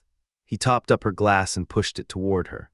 But I can't see what great injury the girl has done you tonight, good woman. Take another drop, forgive and forget like an honest soul. I will not, said Remarkable, and her voice was flat and final. This treatment is new to me and I won't have it. I have savings put out at interest, a bed, 20 sheep. I don't need to live in a house where I can't call a young woman by her Christian name to her face. I'll call her Betsy as much as I please, it's a free country, and I'll quit this house tomorrow morning. Well, said Benjamin, rocking back in his chair, studying her with heavy-lidded eyes. Nobody here will contradict you, Mistress Remarkable. Trying to stop your tongue once it gets running would be roughly the same undertaking as stopping a gale of wind with a silk handkerchief. He tilted his head. Tell me, do they grow many monkeys along the shores of that Bay of State? The housekeeper rose from her chair like a column of smoke. You're the monkey, Mr. Pangilum, or a bear, a black, filthy bear, not fit company for a decent woman. I'll not sit with you again if I live 30 years in this house. This kind of talk belongs in a kitchen. Look here, Mistress Pretty Bones. Benjamin raised one thick finger without opening his eyes all the way. Maybe I am something like a bear, and they'll find that out soon enough who come to grip with me, but I am no monkey. A monkey chatters without knowing what it's saying, same as a parrot. A parrot will hold a conversation in a dozen languages, might manage your Bay of State dialect, might manage Greek or High Dutch and understand none of it. Your young midshipman can shout orders when the captain gives them, but cast him loose to work a ship on his own and watch the crew laugh. That's a parrot, that's not me. Stop your grog, Remarkable said, snatching up a candle. You're groggy already, Benjamin, and I'll leave this room before I hear worse. She went. The door did not close quietly behind her. It closed the way a door closes when someone means it to be heard, a hard, flat report that rolled down the hallway like a distant shot. The words she muttered as she went, drunkard, sot, beast, were delivered with the same crisp enunciation that characterized everything else she said about proper speech. Benjamin's eyes snapped open. Who's that you're calling drunk? He started to rise, made it halfway, reconsidered. You and your dictionary, where do you think you learned manners? In that damned Bay of State. He lowered himself back into the chair. Ha, the last syllable was more a grunt than a word. He settled, his breathing slowed, his head dipped once, twice, then held its position somewhere south of a wake. The fire in the stove popped and threw heat into the room. The thermometer climbed. From the depths of whatever Benjamin called sleep came sounds that bore a distinct family resemblance to the bear he had claimed, under some conditions, to resemble.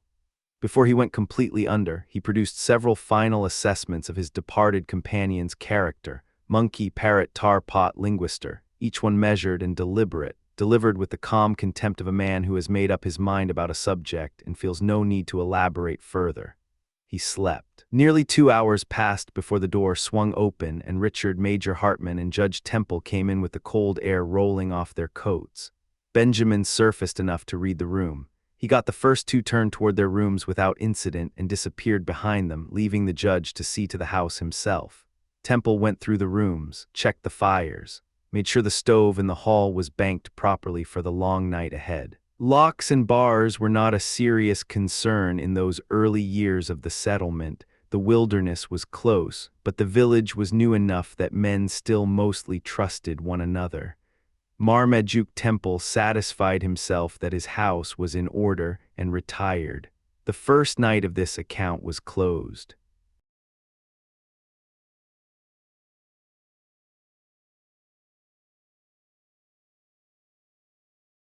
Chapter 16. Thaw before dawn. The cold was breaking.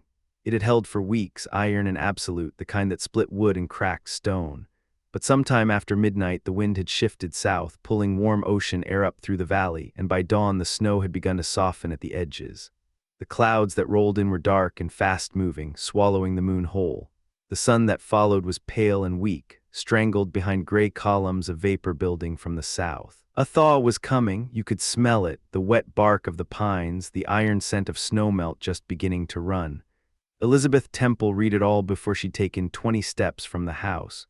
She'd slipped out early while the rest of the household was still dead to the world, the casualties of Mrs. Hollister's whiskey nursing their wounds in warm beds, the air still bit but without conviction. She pulled her pelisse tighter across her chest and moved through the small rear enclosure toward the scattering of young pines that had pushed up through the clearing where old-growth trees had been felled the season before.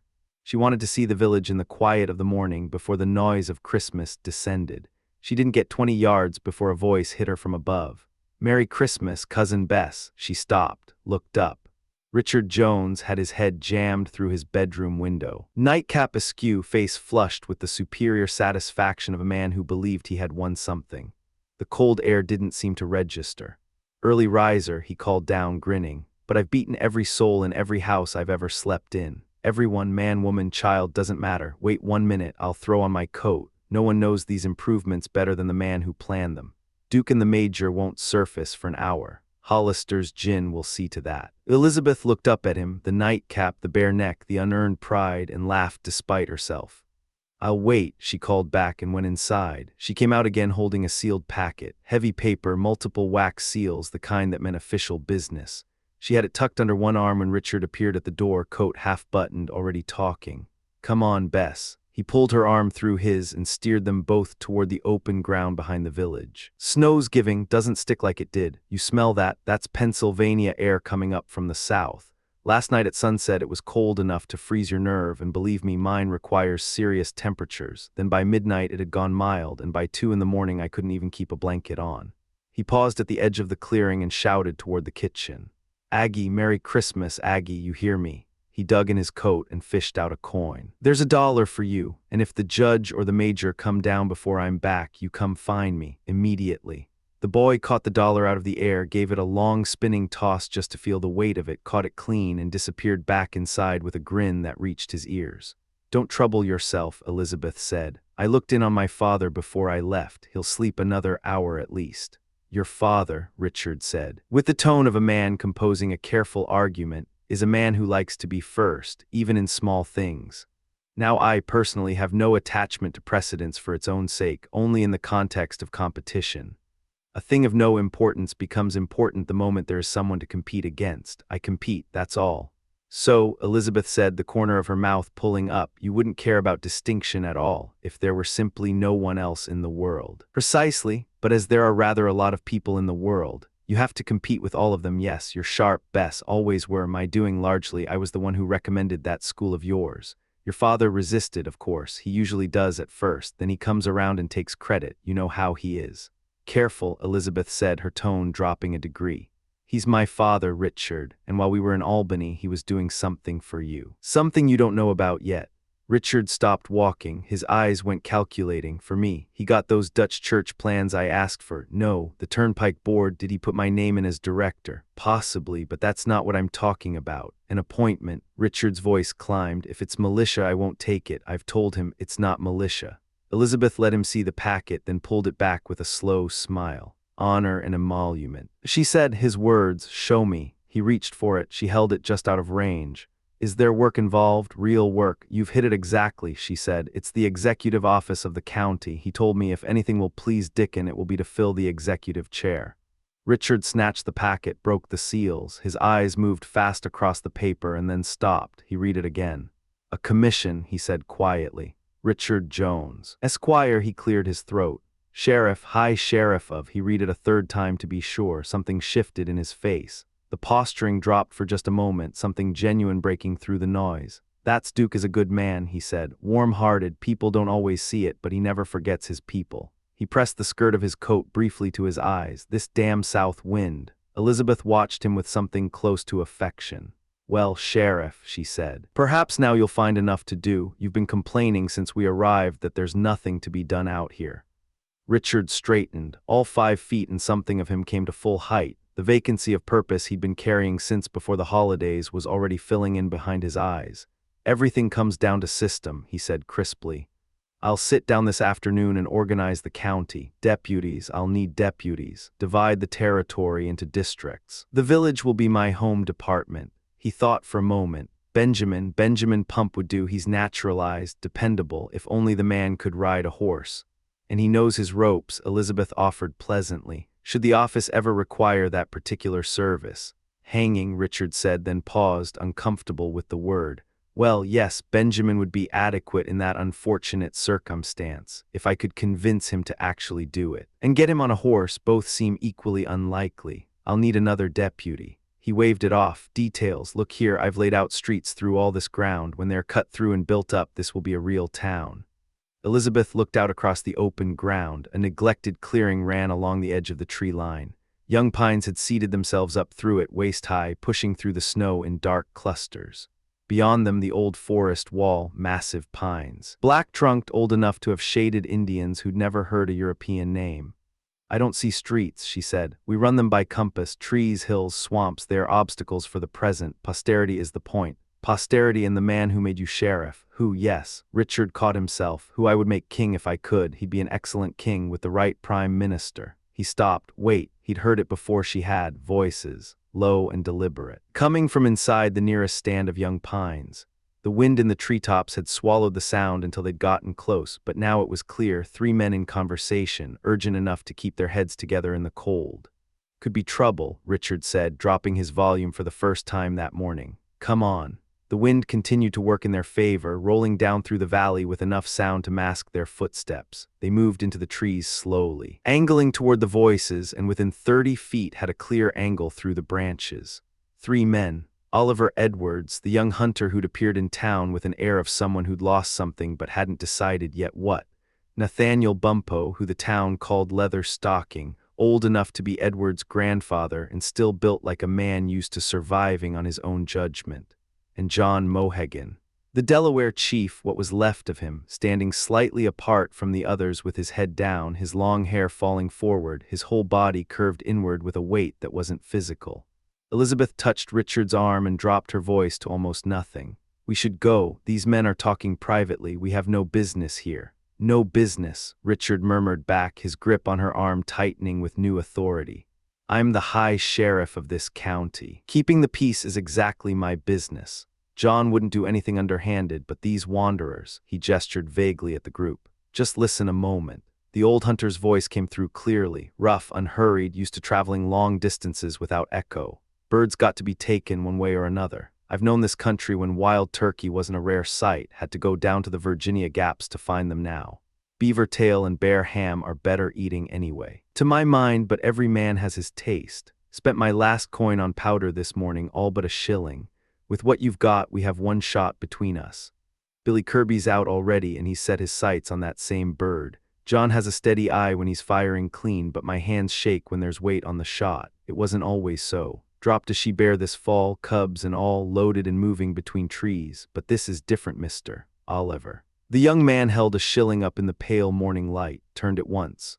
This, he said, and there was something sharp underneath the words, bitter and deliberate. This and my rifle, that's the accounting of it. All right, Natty, let's put the last penny on the bird. Your eye is true enough.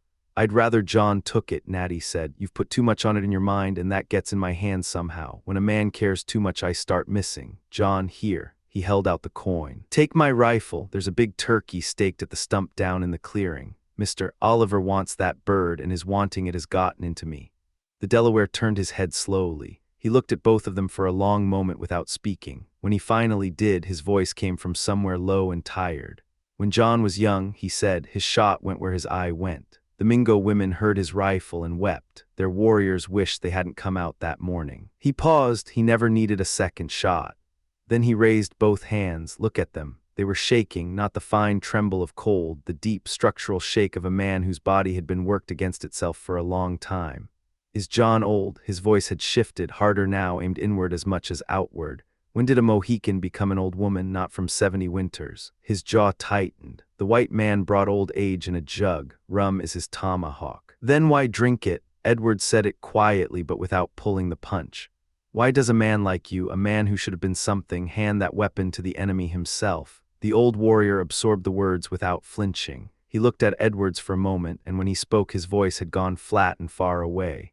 John is a beast. You say it, you're right. There was a time when the deer would take food from a man's hand in these hills. When the council fire meant something and what was decided was done. My people came from the salt shore, ran from the rum, found their grandfather's land and had peace. When they fought, it was against the Mingo, clean and known. He paused. Then the traders came, light eyes, long knives and jugs, more than the pines on the ridge. They broke the councils, took the land, turned the evil spirit loose from every jug they carried. The hands dropped. John is a Christian beast. You are not lying. Edwards reached out and took the old man's forearm in both hands, the grip of a man who'd thought about what he was doing. Forgive me, he said. I have less right than anyone to judge you. God curse the greed that burned through your people. Remember, John, I am your family. That is the only thing I have left to be proud of. Something in Mohegan's face released, not much, but enough to change the set of his jaw. He looked at Edwards differently. You are Delaware, he said. But John cannot shoot today. Behind the pines, Richard leaned toward Elizabeth. Indian blood, he whispered, nodding toward Edwards as if confirming a long-held theory. Knew it from the way he handled my horses last night. They never use harness. He was already reaching for his coat pocket. I'll give the lad another shilling, or better, I'll offer to take the shot myself. You'd offer money to that man, Elizabeth said. He's a half-breed. He is a gentleman, Richard. Look at him, Bess, then I will speak. She said it without heat but with the same finality her father used when a conversation was finished. She stepped past Richard before he could move, pushed through the low branches of the young pines, and came out into the small clearing where the three hunters stood. Edward saw her first. Something crossed his face, surprise, then a reflex toward withdrawal, and he took a half step back before he caught himself. He straightened, lifted his cap, and leaned back on his rifle without a word. Natty and Mohegan didn't move. They watched her come with the stillness of men who had waited for things more dangerous than a woman walking through snow. "I understand," Elizabeth said with the directness of someone who decided the approach before she took the first step, "that the Christmas turkey shoot is still a tradition here. I'd like to try my chances." She looked from face to face, then settled on the old hunters. "Who will take my fee and put me in the contest?" She dropped a silver dollar into Natty's palm and held his eyes. "I'm trusting your aim." Edwards looked at her. The surprise had sharpened into something else. "This is no sport for a lady," he said, and the way he said it, quick, unfiltered, told her he meant it without thinking. "If it's cruel, the sin isn't exclusive to men." Elizabeth kept her voice level, easy. "I have my preferences, same as anyone. I'm not asking for your help." She glanced back at Natty. "I'm asking his." Leatherstocking closed his fingers around the dollar. He checked his priming, gave the load a quick inspection, and threw the rifle back over his shoulder with a short laugh that was more air than sound. "If Billy Kirby hasn't already taken the bird," he said, "and if this French powder doesn't hang fire in the wet, you'll see a fine turkey on the ground in short order." The Dutch women up on the Mohawk always came out for these shoots. No reason a woman shouldn't. He gave the young hunter a sideways look. "Don't be short with the lady, lad. Come on, best birds go first." "I have a prior claim," Edward said. He looked at Elizabeth and his voice had lost its edge, replaced now with something more careful, more honest. "I apologize if I seem discourteous. I want that bird badly, but my claim came first." "Then exercise it." Elizabeth said, "We're both in the field. He's my man. Lead us out, Leatherstocking." Natty liked that. It showed in the way his shoulders settled, easy and forward, as he turned and began moving through the snow with the long, ground-eating stride of a man who had covered serious distance on foot since before anyone present was born. The others fell in behind him. Elizabeth felt Richard's hand on her elbow before she'd gone 3 steps. "If you want a turkey," he said, lowering his voice as the hunters moved ahead, "I have 50 of them in the coops. 6 of them I've been feeding, Richard. Brickbats as an experiment in, Richard, I want this bird. I made a shot at a wolf once," he said, shifting approaches without dropping stride. "Carrying off your father's sheep. Had the shot lined perfectly. If the wolf's head had been on the other side, it would have been dead clean. You killed the sheep. I know, I've heard it." She stopped him with a hand on his arm. Would it do for the high sheriff of the county to be seen scrambling around in the snow shooting at turkeys with the village boys? He paused, considered the dignity of the office.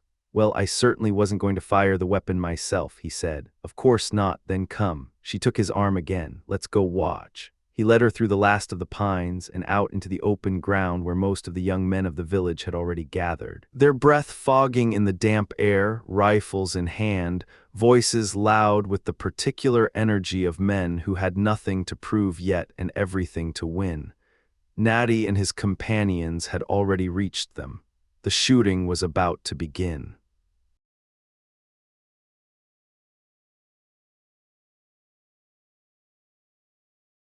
Chapter 17. Turkey shoot rules. The crack of rifles split the cold December air over Templeton before Elizabeth and her cousin crested the rise and saw the crowd gathered below. 20, maybe 30 young men, most carried rifles. A pack of village boys clung to the edges of the group like wolves circling a fire, hands stuffed under their waistbands against the cold, listening hard to the stories the older men traded back and forth. Stories about shooting. About who was best. The kind of stories young men always told when they were trying to decide who they wanted to become.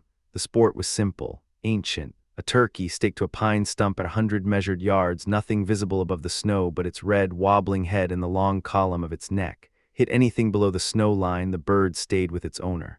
Touch a feather above it, the turkey was yours. The distance was fixed and non-negotiable. 1 foot shorter or longer and someone would cry foul.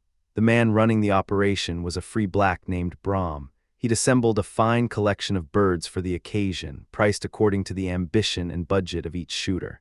He sat in the snow dangerously close to his prized turkey and shouted the terms loud enough that no one could later claim ignorance. The dominant voice in the crowd belonged to Billy Kirby. Kirby was a timberman by trade, big, loud. The kind of man who filled a room without trying.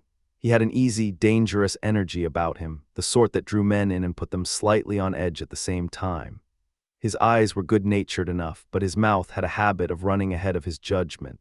He could idle for weeks at a stretch, drifting between taverns, trading labor for whiskey and meals, haggling over his rate with the stubborn pride of a man who considered any concession a personal defeat. But put an axe or a rifle in his hands, point him at something that needed killing or felling, and he became something else entirely.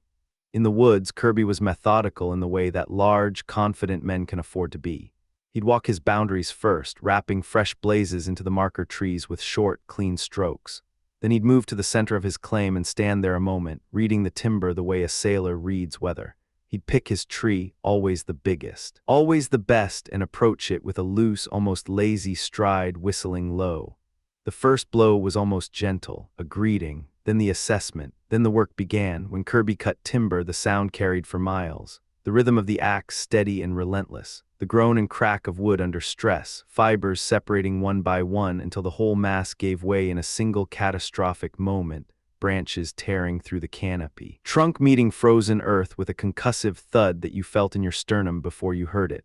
Then silence, then the axe again. He'd worked that way for days, weeks, sometimes months, until the forest that had stood for centuries was light and open and wrong-looking, and the only sound was Kirby's voice carrying across the valley as he called his oxen in, the echoes bouncing off the mountains until they dissolved somewhere over the lake. When the work was done, he'd fire the slash piles and walk out through the smoke and the orange glow, leaving the burning timber behind him like a man who didn't need to watch things end. Today, his battlefield was a 100-yard lane through winter snow, and his opponent was a turkey's head the size of a man's fist. He and Brom had wrangled over the price of the best bird until they'd settled on 1 shilling a shot, the highest rate Brom charged. The man protecting his investment with the careful pragmatism of someone who understood odds. The negotiation was still wrapping up when Natty Bumppo arrived with his companions. Elizabeth and her cousin pushed through the edge of the crowd. The noise dropped a register at the sight of her, not silent, just recalibrated. Men straightened. Language cleaned itself up. But the energy of the morning reasserted itself quickly. Drawn back by the honest curiosity on Elizabeth's face and the easy smile she made no attempt to hide. "Stand clear," Kirby called out, moving to the shooting line. "Stand back, boys, or I'll shoot through you. Say your goodbyes, Brom, that bird's mine." "Hold." The young hunter's voice was quiet but cut through cleanly. "I'm in, here's my shilling, Brom." Kirby turned and looked at him. "You may wish it all you like, if I put a shot through those feathers first." "What are you paying for? Money that loose in your pocket?" "How I keep my pocket is my business." The youth's voice had an edge to it now. "Here's my shilling, Brom, I'm claiming a shot." "Easy, boy." Kirby was working his flint, not looking up. "I heard you took a ball in the shoulder yourself not long ago. Maybe Brom gives you a half-price shot out of charity. Though even at half price, hitting that head at 100 yards is no small task. And I'm not sure I'm inclined to let you go before me." "Don't be running your mouth, Billy Kirby." Natty Bumppo set the butt of his long rifle in the snow and leaned on the barrel. He said it the way a man says something he means but doesn't feel the need to shout. "You'll get 1 shot at that bird. If the boy misses, and I won't fault him for it, wound like that, you'll have a good rifle and an old eye right behind you. I may not shoot the way I once did. But 100 yards is a short pull for a long rifle." Kirby grinned at him. Old Leatherstocking himself. "All right, fair enough. I've still got first shot, old man. Here goes for a dry throat or a good meal." Brom was on his feet in the snow, a man who understood that his financial interest and his bird's survival were currently the same thing. "Fair play, Billy Kirby. Make him stand back. Give a man fair play. Pass up, gobbler. Shake that head. Fool, don't you see I'm taking aim?" Kirby ignored it. His nerves were steady. He'd spent years reducing things to a point of aim and a pull: trees, animals, distances. He settled into his stance, leveled the rifle, and let everything else go quiet inside him. The crowd felt it happen and went still with him. He fired. The turkey's head snapped sideways. Its wings spread and beat once hard against nothing. Then it settled back into its bed of snow, feathers smoothing. One dark eye scanning its surroundings with the alert incomprehension of an animal that doesn't know it just survived. One beat of silence. Then Brom erupted. He rolled in the snow, laughing with his whole body, limbs going in every direction. He jumped to his feet and threw his arms around the bird in a theatrical embrace. "Well done, gobbler. I told him to pass up. You see him dodge. Give another shilling, Billy. Take another shot." "The shot is mine," said the young hunter. "You already have my money. Clear the mark."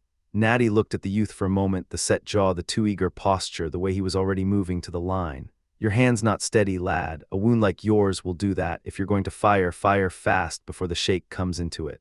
"Fair play," Brom shouted, positioning himself in front of his bird with the conviction of a man protecting property. What right Natty Bumppo got to be advising? Let him shoot. The young hunter fired fast, too fast. He knew at the moment the shot left the barrel. The examiners came back from the stump shaking their heads. He'd missed clean, not even the wood. Elizabeth watched the color change in his face. It told her more than he intended. Brom's laughter died the instant Natty Bumppo stepped to the line. The transformation was immediate and complete. The mirth drained out of the man. His face went mottled, the color shifting beneath dark skin. His lips pressed together. His nostrils spread wide. His hands found the snow crust beside him and gripped without thinking. He watched the old hunter the way prey watches a predator, with the precise attention of something that understands what it's looking at. Natty was calm. The calm of a man who had aimed and fired in conditions that made a Christmas turkey shoot look like a Sunday stroll, crouched in river mud while painted warriors moved through the trees. Tracking wounded game through a November blizzard with one hand on his rifle, and his whole world narrowed to the next 30 yards. He felt none of that now. This was simple. This was mechanics. He pulled the leather guard from his lock, cleared his head, and started talking. "I was down in the Dutch settlements on the Schoharie," he said, setting his right leg back and stretching his left arm along the barrel, "just before the last war kicked off. There was a shooting match. I took a hand." He raised the rifle toward the turkey's head. "I think I opened a fair number of Dutch eyes that day. When a powder horn, 3 bars of lead, and a pound of good powder. Lord, they swore in German something fierce. The rifle tracked steady. Heard one drunk Dutchman said he'd have my life before I made it back to the lake. If he'd raised a rifle at me with that intent, God would have punished him for it. And if God didn't, I'd have answered in kind and then some." He pulled the trigger, a dry, flat click. The flint struck the pan, no fire, a misfire. Brom was up like he'd been launched. A snap good as fire. Natty Bumppo snap, Natty Bumppo miss a turkey. Natty's eyes went cold. "Natty Bumppo's going to hit a Negro," he said, quiet and deliberate. "If you don't step aside, Brom. A misfire is not a shot. A firestone striking a steel pan is not the same thing as a ball in flight. Move aside and let me show Billy Kirby what shooting looks like. Give a man fair play." Brom held his ground, appealing to the crowd with the practiced dignity of a man who'd learned to work a room. "Everybody know a snap same as fire. Leave it to Mr. Jones, leave it to the lady. That's the law of it hereabouts, Leatherstocking," Kirby said. He didn't sound particularly unhappy about it. "You want another shot, you pay another shilling. And I believe I'll buy the next turn myself." He flipped a coin to Brom. Natty looked at him for a long moment. "You came into this country with an ox goad, Billy Kirby. I came in with moccasins and a rifle before the last war. You're going to tell me what's law in the woods?" "Leave it to Mr. Jones," Brom said, sensing his opening. "He know everything." Richard straightened at this, pulling himself a half step forward from where Elizabeth's propriety had kept him hovering at the edge of the action. He clasped his hands behind his back and delivered his judgment with the gravity of a man who believed, genuinely, that this gravity was warranted. "There appears to be a disagreement," he announced, "regarding Nathaniel Bumppo's right to discharge a rifle at Abraham Freeborn's turkey without first paying Abraham Freeborn 1 shilling. He paused to let that settle. "Since there was no written or verbal agreement covering this specific circumstance, we must reason from analogy. In the matter of duels, where both parties are armed and may return fire, a misfire is generally counted as a shot taken. If that standard applies where the opposing party has the right to shoot back, it seems plainly unreasonable to allow a man unlimited misfires at an unarmed turkey. My ruling is that Nathaniel Bumppo has expended his chance and must pay a fresh shilling before shooting again." Murmurs ran through the crowd and subsided. The ruling carried. Natty looked at it for a moment, then turned to Elizabeth. "I'd take Miss Temple's opinion on the matter," he said simply. "I've known women to cut through confusion faster than any man. If she says I've lost the shot, I'll stand down." Elizabeth met his gaze. There was something in the old hunter's weathered face that made her want to give him the answer he was hoping for, but fairness didn't bend that way. "I rule you a loser this time," she said. Then, before he could respond, "But pay your shilling and shoot again." Or, she looked to Brom, "I'll give you $1 for the bird outright, Brom, the whole thing and the turkey lives." Nobody liked that, not Brom, who felt the pull of chance like a living thing, not the crowd, which had come for spectacle, not even Kirby, who was already making his preparations at the line. Natty walked back from the shooting stand, working his flint between his fingers with a disgusted expression. "Haven't had a decent flint to buy at this lake since the Indian traders left the country," he muttered. "And if a man goes out to the hill streams to find a good stone, everyone's been turned over by a plow. Just when game gets scarce and a body needs good ammunition to eat, everything fails at once." He held the new flint up to the light and examined it, then set it. "But Billy Kirby doesn't have the eye for this shot, I know it." Kirby took his time. He understood now that he was shooting for his reputation as much as the bird. He raised the rifle, lowered it, raised it again. The crowd held its breath, not a sound from Brom, who had gone very still, watching. Kirby fired. The turkey sat in the snow, untroubled, and blinked. Brom's laughter hit the clearing like a breaking wave. He whooped and hollered and rolled and staggered through the snow, pointing at Kirby with the uninhibited glee of a man who has just watched a sure thing collapse. The sound bounced off the frozen trees and came back doubled. Kirby stood there and took it for a moment. Then he walked to the mark, examined the bird with careful attention, suggested twice that he'd grazed a feather. The crowd disagreed loudly, Brom loudest of all. "Shut your mouth," Kirby finally said, turning on him. "Where is the man who can hit a turkey's head at 100 yards? I was a fool to try." He swept the crowd with his eyes. "Show me the man who can do it." "Look this way, Billy Kirby," said Natty. He had a fresh flint seated and his rifle up. "Clear the mark, I'll show you the man." Elizabeth put a hand up. "Perhaps there's someone with a prior claim, Leatherstocking." Natty looked to the young hunter. "Not me," the youth said. He shook his head, his shoulder. His voice was steady, but something underneath it wasn't. Elizabeth saw it. She saw the faint color in his face and understood it had nothing to do with the cold. She said nothing. She let Natty step to the line. Brom's face had gone through its full transformation again, the loose, laughing man compressed into something taut and watchful. Eyes tracking every movement of the old hunter the way a man watches a slow fuse burn. Natty raised the rifle once, finding the sight line and the distance in his mind, the geometry of it, the wind that wasn't there, the way a turkey's head sits on its neck and the small target it makes at 100 yards. He lowered the piece, raised it a second time, settling his hold. Lowered it again when the bird turned its head with sudden quick suspicion, scanning for the danger it could feel but not locate. The fourth time he fired. The smoke bloomed and the report rolled out across the snow. Elizabeth couldn't see through it immediately, but then she saw Natty lower the butt of his rifle into the snow with the unhurried ease of a man who already knew the answer. His mouth opened in one of those soundless laughs of his. He began reloading with the calm, methodical patience of a man who had been doing this longer than most men at the contest had been alive. The boys hit the mark at a dead run. They came back holding the bird above their heads, limp, finished, its head reduced to a ragged remnant. "Bring it here," said Natty. He gestured to Elizabeth. "Set it at the lady's feet. I was shooting as her man, the bird's hers." "A fine man you proved to be," said Elizabeth, and meant it. She glanced at Richard with a look that carried its own advice. Then she turned to the young hunter. The smile on her face found something more careful underneath it. She held out the turkey. "I came out only to see Leatherstocking shoot," she said. "Will you take the bird? Consider it peace for the wound that cost you your own chance today." He looked at her for a long moment. Something moved through his expression, resistance. Then something that surrendered to the reality of her manner without entirely accepting it. He took the turkey without speaking. A short bow, eyes that said more than his mouth was willing to. Elizabeth pressed a coin into Brom's hand for his trouble, watched the tension leave the man's jaw and turned back toward the road. "Hold a moment, Cousin Bess," Richard called. He had the self-important air of a man about to solve a problem no one had asked him to solve. "The rules of this sport need proper codification. If you'd appoint a committee to call on me this morning, gentlemen, I'll draft a written set of regulations that—" A hand settled on Richard's shoulder. He turned. Judge Temple stood there in his winter coat, having approached through the brushy edge of the crowd with the quiet instinct of a man who had learned to observe before he spoke. "Merry Christmas, Dickon," he said pleasantly. Richard absorbed the loss of the first greeting with visible effort. "Your daughter, Duke," he said, pivoting. "I brought her out to show her the improvements, and the moment she heard rifles she ran for the snow like she'd been raised in an encampment. Someone ought to pass a statute against these kinds of gatherings. I'd argue they're already actionable at common law." "You're the sheriff," Marmaduke said, smiling. The matter is entirely in your hands. He looked past Richard to where Elizabeth stood. I see Bess completed her errand. Was it well received? Richard looked down at the packet in his hand. The irritation left his face as quickly as it had come.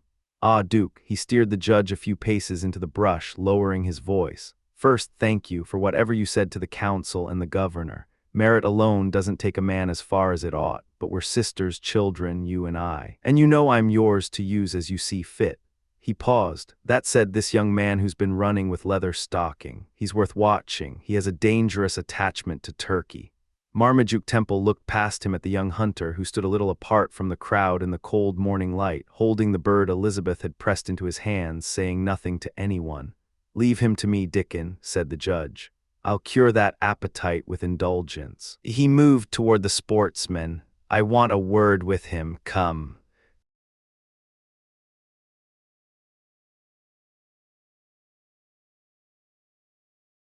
Chapter 18, Stranger takes shelter. The mother who'd borne him wouldn't have recognized him now. Lean face, sun-scorched hair, eyes that had seen too much and given back nothing. Judge Temple took his daughter's arm and walked toward the young hunter. The man stood where they'd left him, rifle balanced in one hand, the dead bird at his feet. Around them the crowd had already moved on, arguing over wagers, voices loud and careless. Leatherstocking and Mohegan had drifted away from the group and positioned themselves close to the youth, close enough to hear. The judge stopped in front of the hunter and studied him for a moment before he spoke. I've done you a serious wrong, Mr. Edwards. The young man's reaction was instant and uncontrolled, a hard flinch, the kind a man makes when he hears his name spoken by someone who shouldn't know it. His jaw tightened. He said nothing. Whatever storm moved behind his eyes. He brought it under control slowly, the way a man does when he's had practice hiding things. The judge continued.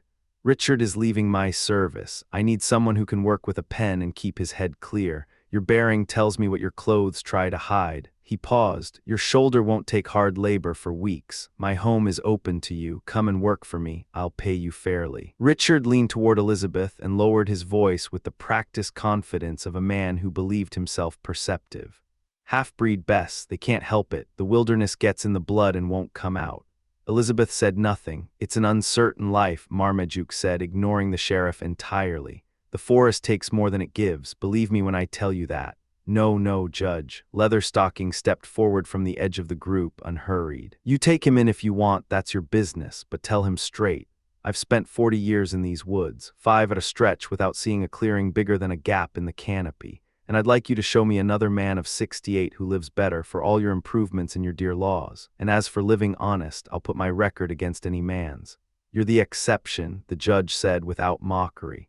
But this young man is worth more than the forest allows him to be. Come, he said, turning back to Edwards. Stay until the arm heals, at least. He glanced at his daughter. Elizabeth, of course, she said, her voice careful and measured. Anyone we've harmed would be welcome. And there's good turkey in the coops, Richard added. Best you'll find anywhere. Marmaduke pressed the advantage. He laid out the responsibilities plainly, stated the compensation in clear numbers, and waited. The young man's face was a battlefield. He wanted to refuse, that much was obvious, the refusal sitting hard in his throat like something he couldn't swallow. But need and pride were at war, and need was winning ground. He kept his eyes down. Mohegan had been standing back, still as a post, watching, but now something shifted. He read the young man's face the way an experienced hunter reads sign, and what he found there told him the decision was close. The old Indian straightened. The subtle posture of a man carrying shame fell away, replaced by something older and more certain. He moved forward with quiet authority and spoke. Listen to your father, his words are seasoned. His eyes moved between the judge and the young man. Let the young eagle and the great land chief eat at the same fire. The sons of Miquon do not hunger for blood, they are fair men. He paused. Families are not built in a day, they take many seasons. What makes the brother of Miquon and the young eagle enemies? They share the same blood, the same ground. Learn to wait, you are a Delaware, a warrior knows patience. It landed. The young man exhaled through his nose. Something in him let go, not much but enough. All right, he said quietly. I'll come, but if either of us finds it isn't working, the arrangement ends. No debt on either side. The judge nodded, agreed. The crowd dispersed. The judge, his daughter. And Richard walked the road back toward the mansion, moving at an easy pace through the cold afternoon air. I've tried to act with some degree of charity toward this young man, Marmaduke said after a while. I confess I don't understand him. "It's the blood, Duke," Richard said, fully confident in his ignorance. "Half-breeds can't stand a roof over their heads. Did you notice the way he stood, and those eyes wild like an animal?" Elizabeth glanced at him. "I noticed nothing unusual about his eyes or his posture. And honestly, I found his reluctance more grating than interesting. We're doing him a considerable favor. He might have shown a little more grace accepting it." She paused. "Where will he sleep? With the staff?" "Absolutely not," Richard said. "He's part Indian. Indians don't mix with the black servants. He'd starve himself out of pride before he'd sit at that table. I intend for him to sit with us," Marmaduke said flatly. Elizabeth raised her chin slightly. "Then he's to be treated as a gentleman. He'll fill the role of one, so he'll receive the treatment due to it until he proves otherwise." "You'll have your work cut out," Richard said. "It takes 3 generations to make a gentleman. My grandfather was an M.D., his father was a D.D., and before that—" "Yes, yes," Marmaduke said, the edge of a grin crossing his face. "And before that, London. A great merchant or a great lawyer or a bishop's youngest son, something suitably vague and impressively foreign. A very American pedigree," he added. "Perfectly clear on this side of the ocean, magnificently obscure on the other. But it doesn't matter, Richard. In this country, a man earns his place by how he conducts himself. Edwards will have the same standing in my house as the sheriff or the judge." Richard's expression darkened slightly. "Call it what you want, Duke. I call it democracy. I'll say nothing more except that even in a free country, the law has teeth." Marmaduke smiled. "Don't convict before the trial." He pulled his daughter's arm tighter through his own. She leaned into him slightly, her eyes moving ahead toward the house.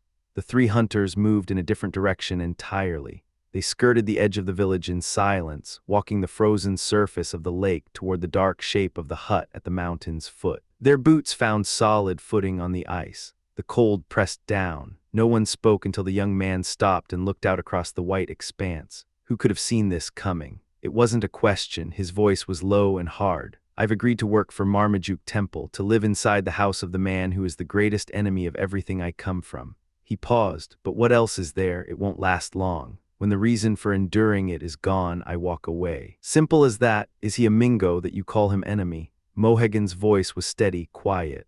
"The Delaware does not cry out like a woman. He sits, he waits. I don't trust smooth talkers." Leatherstocking kept his eyes on the tree line as he walked, his rifle balanced easy in the crook of his arm. "Never have. I've watched the whites speak fair when they wanted Indian land most. Seen it too many times to count. Not saying the judge is that kind of man. Just saying I'm cautious. Born white myself, raised honest, and still I'm cautious." The young man's jaw was set hard. "I'll submit. I'll set aside what I am." He turned to Mohegan. "Forget, old man, that I come from a Delaware chief who once held everything we're standing on. These hills, this valley, this ice under our feet." His voice dropped. "I'll be his bondsman, his servant." The word came out like something bitter and swallowed. "Tell me that's honorable." Mohegan stopped walking. The pause had weight. "Old man," he repeated slowly. "Yes, John is old." He turned to face the youth. "Son of my brother, if Mohegan were young, the forest would not be safe for deer. His rifle would never be still." He looked at his own hands. "But John is old now. He fights brooms and baskets. Hunger walks beside him." He raised his eyes. "Take the hand of the son of Miquon. He will help you. I'm not what I was, I'll admit that." Leatherstocking said, his voice carrying neither complaint nor self-pity, just plain fact. "But I can still go without eating when I have to. Back when we were ranging against the Iroquois through the beech woods, they'd pushed all the game ahead of them, and I had nothing from Monday morning until Wednesday sundown. Then I took a fat buck on the Pennsylvania line, clean shot, as fine an animal as I ever laid eyes on." He paused, the memory sitting easy in him. "Would have done your heart good to see the Delawares eat that night. I was too weak to dress him proper, so I drank the blood where he fell and the Indians took the meat raw. John was there, John knows." He nodded once toward the old Indian. "But I'll own that starvation sits heavier on me now than it used to. That's honest." "Enough." The young man's voice was clipped, strained at the edges. "I understand the cost. I'll pay it, but I can't hear any more of this right now." They walked the rest of the way in silence. The hut was small and set hard against the rock face. Snow had packed itself in thick slabs against the log walls on one side. On the other, a tangled pile of fallen branches, oak and chestnut, stripped from their trees by winter storms, waited to be burned. A thin line of smoke climbed from a clate-chinked stick chimney and left its dark signature on the snow above, tracing a crooked path up toward the ridge where the massive old trees overhung the hollow below. They worked the fastenings and went inside. The rest of the day burned down the way days do in new country, slowly, with small movements and modest ceremony. The settlers filled the academy again for the Reverend Grant's service.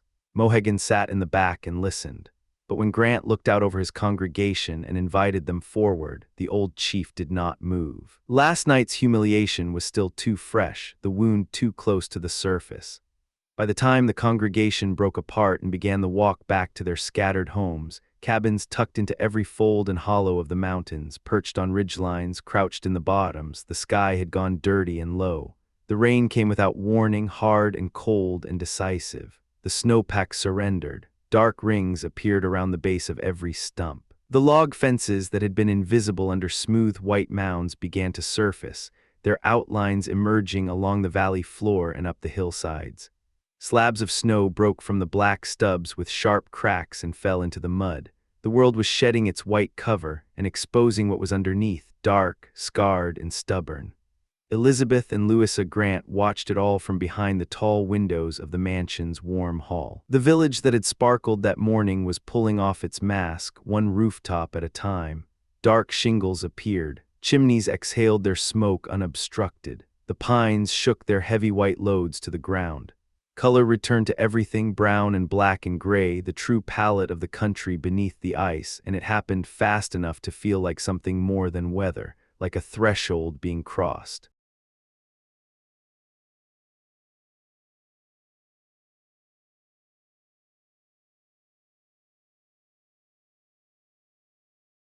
Chapter 19. Shadows after dusk. Christmas night bled out slow over Templeton, the last of the daylight dying behind a tree line of dark pines. Elizabeth stood at the window and watched it go. She'd been there most of the day, watching the village, watching the tree line, cataloging the landscape the way a traveler does when she knows she'll need to find her bearings later, committing ridge lines and roof lines to memory, building a picture she could trust when the light was gone. Now the light was gone and she turned from the glass. She took Miss Grant's arm and they walked the length of the great hall together, slow and deliberate, two women moving in silence while men drank at the far end of the room. Judge Temple's table was heavy with wine. Richard held court at one end, loud and performative, working the room like a man who'd just been given a title and needed everyone to know it. Major Hartman sat quiet, not yet drunk enough to join in. Marmaduke kept his voice measured, respectful of the clergyman still seated at his table. Elizabeth let the warmth of the room settle into her skin. The hall was enormous. It took the better part of a day to push the cold out of a space that size, and what remained was a thick, pleasant heat that put color in her cheeks.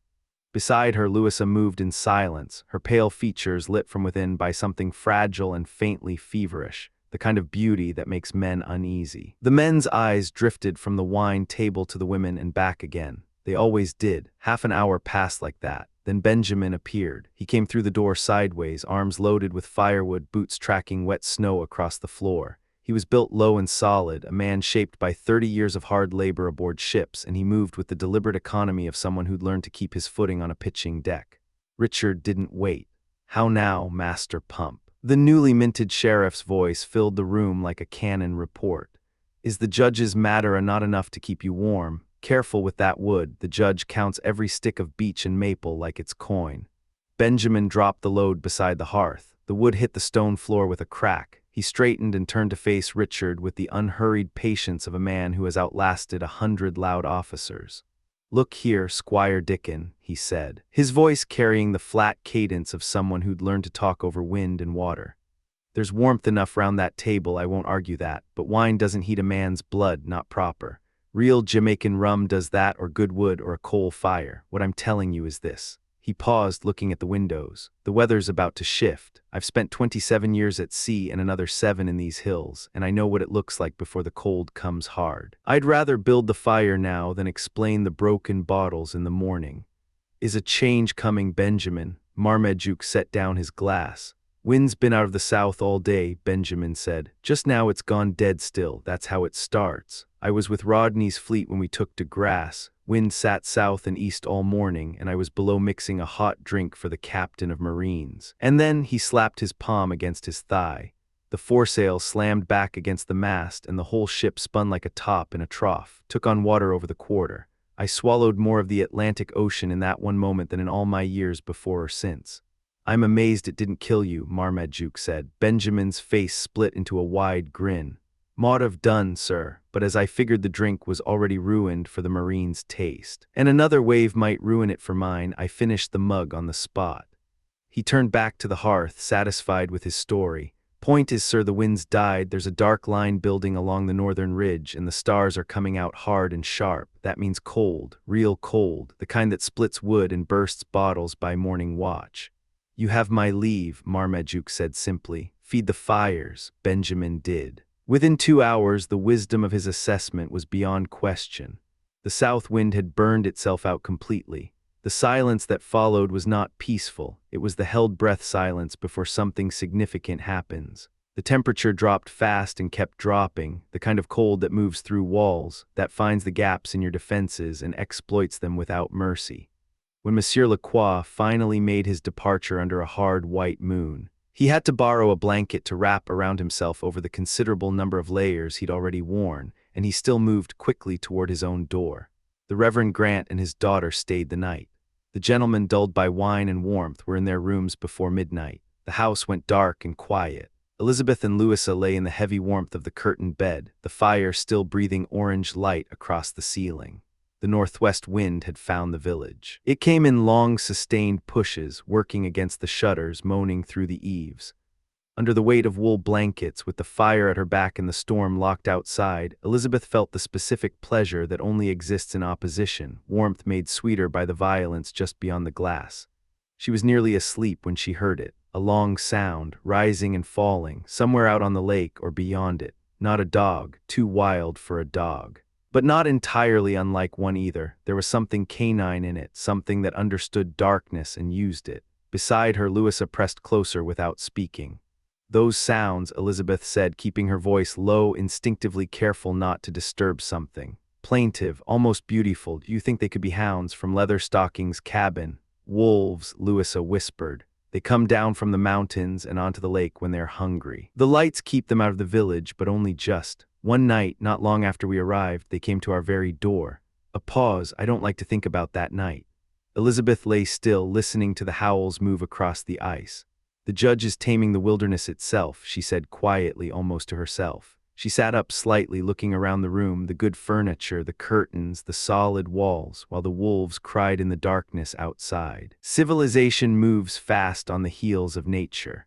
But Louisa's distress was real and quiet beside her, and Elizabeth let it go. She settled back, pulled the covers up, and let the wolves howl themselves into the edges of her sleep. Morning came with cold light and the sound of the servant laying the fire. Elizabeth was up before the room was warm. She crossed the floorboards in the sharp, clarifying cold of a room that hasn't fully surrendered to the night's temperature. The kind of cold that focuses the mind, strips away the residue of sleep, makes every sensation precise and immediate. She dressed quickly, fingers working through the familiar motions, breath faintly visible in the air. When she was ready, she went to the window. A thick skin of frost had built across the glass overnight. She pulled the curtain aside, unlatched the shutters, and pushed the sash up. The cold hit her face like a blade. She didn't step back. What she saw stopped her. The lake had changed entirely. The snow was gone from its surface, replaced by a sheet of dark ice so smooth and flat and perfect it threw the rising sun back at the sky like a mirror.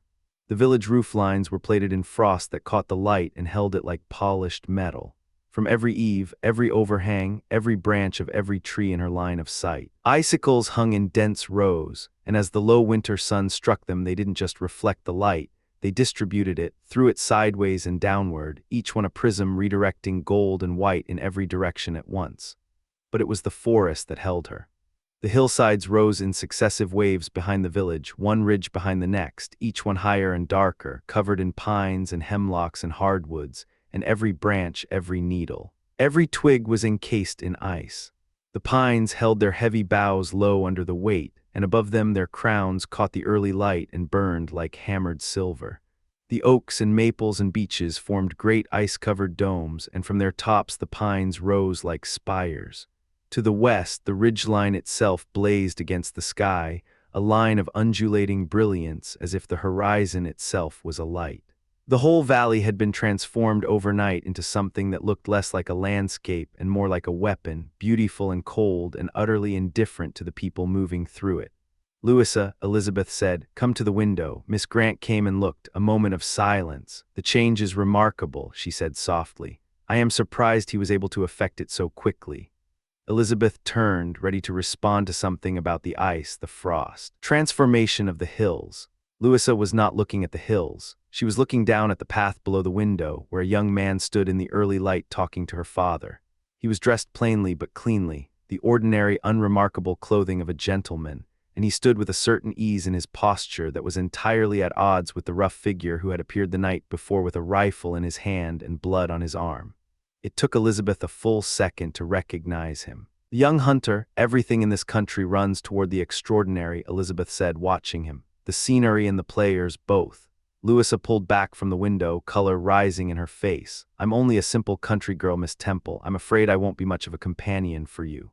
She looked at her hands. "I thought you were pointing out the change in Mr. Edwards. It's quite something, isn't it, when you consider where he came from? They say he's part Indian." "A genteel savage," Elizabeth said, stepping back from the window. "Come on, let's go down and give the man his breakfast. I imagine even grandsons of chiefs drink tea." Judge Temple intercepted his daughter in the hallway below, drawing her aside with the careful manner of a man about to deliver information he suspects she already has. He spoke quietly. The young man was reluctant to discuss his past, Marmaduke explained. But what little he'd said, and more importantly, the way he carried himself, the manner, the bearing, suggested better circumstances at some earlier point in his life. Richard's theory about his origin was not without merit. Indian agents had been known to raise their children well, and father, Elizabeth said, cutting him off cleanly. She was not unkind about it. "I heard you. If he speaks Mohawk, he'll have to find another audience. If he speaks English and behaves himself, I trust your judgment to correct him. If he doesn't, that's sufficient." Marmaduke held her hand a moment longer. "Nothing about his past, Bess. He was particular about that. He's still carrying that wound, and he's not ready." "I'm not curious," she said simply. "He can be the son of any chief he likes. He can be whoever he needs to be until he decides to pick up his rifle and disappear back into the trees. Now." She took his arm. "Hospitality." Marmaduke smiled. They went into breakfast. The young hunter was already seated. He had placed himself without ceremony, without performance, a man who had decided, apparently overnight, to fit himself into this household with as little disruption as possible, and was executing on that decision. That was how Oliver Edwards came to stay. The winter built itself around the new arrangement without difficulty. Major Hartman made his rounds and vanished for 3 months. The Reverend Grant rode out to his scattered flock across the back country, leaving Louisa to spend her days increasingly at the mansion house. Richard threw himself into the machinery of his new office with the focused energy of a man who'd been waiting his whole life for legitimate authority. Marmaduke worked through the constant flood of men arriving at his door with plans and requests and claims on the land. The days shortened. The lake froze hard and stayed frozen. In the afternoons, when the light was good and the snow packed firm on the ice, they went out onto the lake, Elizabeth and Louisa in the small cutter, Richard driving with his characteristic enthusiasm, and Edwards on skates moving alongside them, his long strokes eating up the distance between the dark tree lines on either shore. These were good hours. The cold kept the sky sharp and the light honest, and out on the open ice there was nothing to hide behind. The young man's reserve was real. It was not performance and it was not shyness. It was something practiced and intentional, the controlled surface of someone managing an interior life that was significantly more complicated than what he showed. But time does to walls what cold does to stone. Slowly, in the margins of the day, cracks appeared. Elizabeth watched the mountains change through that winter. Where there had been unbroken forest, clearings began to open, settlers moving into the hillsides, cutting timber, staking ground, building the first rough structures of what would become farms. Sleighs came through the village loaded with wheat, with barrels of potash, with furniture and families. Women and children visible in the passing loads, their faces bright with the particular excitement of people moving toward something uncertain and calling it an adventure. The village itself was sharpening at its edges, acquiring the density and rhythm of a place that had decided to become permanent. The mail carrier started talking about running a stage. A regular coach was already working the Mohawk Valley twice a week, driven hard and fast by men who knew the road. Spring crept closer. Families returned from visits to Connecticut and Massachusetts and brought entire neighborhoods back with them, people who'd heard the stories and wanted their own piece of the hills. Oliver Edwards worked through all of it, present and useful during the daylight hours, attending to whatever Marmaduke directed. But when the workday closed and the house settled into its evening routines, he was often gone. He went to Leatherstocking's cabin. He went through the snow in the dark, sometimes not returning until the rest of the household was already awake and building the morning fires. What passed between Edwards and the old hunter and the aged Mohegan John in that rough shelter was not known. But the pattern of those visits was consistent and deliberate, the behavior of a man honoring an obligation that existed parallel to and entirely separate from the life he was building in the judge's house. People noticed. In a settlement that size, everything was noticed. Richard predictably had an explanation. "It's not remarkable," he said to anyone who'd listen, with the confident authority of a man who confuses volume for insight. "A half-breed cannot be separated from his nature. Given where he comes from, the boy is actually closer to civilized than you'd have any right to expect." Richard was wrong about most things, and he was wrong about this, but the winter kept its secrets, and so did Oliver Edwards, and for the time being that was enough.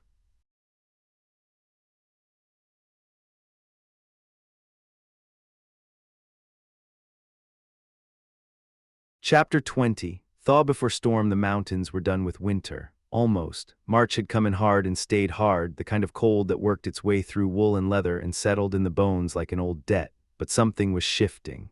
The thaws came now with purpose, chewing at the packed snow that had locked the hills since December. Then the frosts would return at night and hammer it all back down, and the cycle would repeat, the earth caught between seasons, bleeding out the last of winter 1 degree at a time. The roads were garbage. What had been smooth, packed corridors of white through the valley now ran black and treacherous with melt, the horses' hooves punching through the crust into sucking mud beneath. The sleighs were done. The village had gone quiet. The merchants who'd done brisk trade through the cold months shuttered their ambitions and waited. The highways that had carried laughing parties skimming behind 4-horse teams now sat empty and broken, dissolving into nothing, but the cold hadn't beaten them yet. Louisa Grant had become a fixture in the Temple household by now, one of those arrangements that starts as temporary and quietly becomes permanent. She and Elizabeth had spent the winter pushing back against the mountain's isolation with everything available to them. Rides across the frozen lake. Richard's 4-horse equipage thundering over glassy ice after a thaw. The man himself driving with the enthusiasm of someone who'd never learned the word restraint. The whirligig, cutters. Gentlemen on skates pushing handsolds across the white expanse of the lake while the women rode and the cold air burned clean in their lungs. It had been enough, more than enough.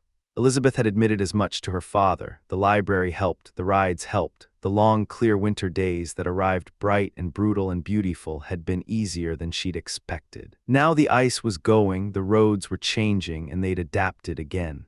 Saddle horses replaced carriages. Sure-footed animals that could feel their way up icy mountain paths where a wheeled vehicle would come apart on the switchbacks. The ladies rode where the terrain demanded it, into the back hollows, up into clearings where some stubborn settler had put an axe into the wilderness and called it home.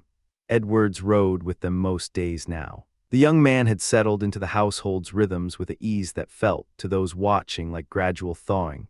He laughed when something was worth laughing at. He joined the conversation instead of watching it from a distance. Youth worked on him the way it worked on everyone, wearing down the sharp edges of whatever it was that sat behind his eyes when he looked at Judge Temple, because it was still there, whatever it was, some private reckoning he carried like a stone in his coat pocket. It surfaced in his face sometimes, a flash of something cold and controlled in his expression when he and Marmaduke crossed paths in a certain way. Then it was gone again, buried under the ease of a young man on horseback in the spring mountains.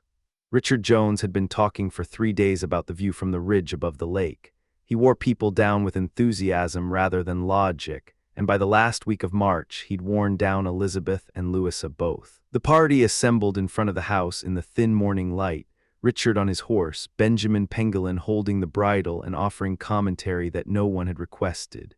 "He's a good chopper, is Billy," Benjamin said, watching the sheriff settle into the saddle. "Handles an axe the way a forecastleman handles a marling spike. They say he'll lift a potash kettle off the arch alone.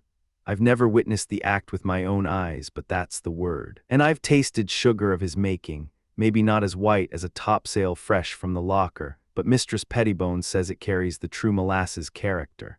And Squire Dickens, you'd know better than most that Mistress Remarkable has a powerful tooth for sweetness." Richard laughed. Benjamin laughed louder and less musically. The rest of the party had already moved to their horses. They collected Monsieur Lacroix from his doorway and moved out through the village in a loose column, turning onto one of the main roads that cut up into the hills. The frost had come hard the night before, and they rode single file along the road's grassy verge where the ground held firm, the mud in the center of the track dark and treacherous. The world around them looked scoured. Raw patches of snow still clung to the distant clearings on the mountainsides, but here and there a stretch of winter wheat had come through, a stripe of sharp, living green against the gray-brown hillside, startling as a muzzle flash in the dark. The sky above ran clear and deep blue, a warm sun working the atmosphere with genuine intent for the first time since October. Richard rode point, which he always did when the situation didn't require judgment. He was already talking. "This is your true sugar weather, Duke." He half-turned in the saddle, addressing the judge who rode behind him. "Frost in the night, sun in the morning. The sap is running hard this hour, I'd wager it. It's a pity you don't bring some method to the operation. A man doesn't need to be Benjamin Franklin to improve the process." Marmaduke rode with the relaxed posture of a man comfortable in the saddle. He'd been listening to his cousin for 30 years and had developed an internal calibration for when to engage and when to let it pass. "My first concern," he said evenly, "is keeping the trees alive long enough to harvest. The settlers treat the sugar maples as if there's an inexhaustible supply behind every hill. When we've secured the resource, then we can discuss refining the process. Though you may recall I've already run a trial. The result was loaves as white as the snow up there and pure." "A loaf," Richard said, enunciating the word as if it had offended him. "Duke, I have seen your loaves. A good-sized sugar plum is a generous comparison. I'm telling you, if I held 200,000 acres, I'd build a proper sugar house in the village. I'd bring in men who understand both the theory and the practice. I'd select the best timber stands, young, healthy trees, and I would produce sugar in quantities that would make your efforts look like a tea party," Elizabeth said from behind him, her voice carrying the precise, patient tone of a woman who has heard some version of this speech many times. "Yes. And we'd turn the potash kettles into teacups and the lake scows into saucers, and bake the cake in the lime kiln and invite the entire county. Your vision is extraordinary, cousin." Richard turned in the saddle to face the party, managing his reins with one hand and making rhetorical gestures with his riding whip. "You can laugh," he said. "Both of you laugh freely, but I put it to common sense, to the very sense of taste, whether a proper, substantial loaf of sugar doesn't demonstrate more than whatever small lump a Dutch woman tucks under her tongue with her tea. There's a right way and a wrong way you make sugar. Fine, but do you make the best possible sugar in the best possible quantity by the best possible method?" Marmaduke considered this with apparent gravity. "You're not entirely wrong, Richard. The question of how much and by what means is worth asking. I hope to see the day when proper cultivation extends to the maple stands themselves. The properties of the tree are still poorly understood. The effect of cultivation, the hoe, the plow, the hoe." Richard stopped his horse and turned fully around. "You want to hoe around maple trees like they're corn, Duke, listen to yourself." He swept his arm toward a massive sugar maple standing at the road's edge, old growth, the trunk 3 feet across, canopy reaching 30 feet overhead. "You want a man to hoe around that. The science may yet prove, Poe." Richard shook his head with the authority of someone who has decided the argument is over. "Lacroix, you've been to the West Indies. You've seen cane sugar made. Tell us, does it resemble anything the judge is describing?" Monsieur Lacroix had been concentrating on staying mounted. His stirrups ran short, and the horse was navigating the slope of the wood path with independent ideas about pace. Both of the Frenchman's hands were occupied, one fighting a low branch, the other hauling back on reins attached to an animal that had spotted something interesting uphill. "Sucker," he managed, ducking. "They make sucker in Martinique, oui, but it is not a tree, it is." He cursed fluently in French and yanked the reins. "What you call the walking stick." "Cane," Elizabeth said. "Oui, mamselle." "Cane, precisely," Richard said, as if this confirmed something. "The common name is cane, Saccharum officinarum, and our sugar maple is Acer saccharinum, the learned names, monsieur." Elizabeth turned her head toward Edwards, who was riding beside her, holding branches back so the party could pass. "Is that Greek or Latin?" she asked, keeping her voice low. "Or something he invented entirely?" The young man glanced at her. Something moved behind his eyes, a flash of that private cold, and then it was gone, replaced by a dry half-smile. "I'll consult Mohegan on your behalf," he said, "or Natty. One of them will settle the question. Are you genuinely ignorant of it yourself? Not entirely, but Jones's scholarship is more familiar to me than I'd prefer, as is Lacroix's French. She looked at him more carefully. You speak French. It's common enough along the Canadian routes. Iroquois use it.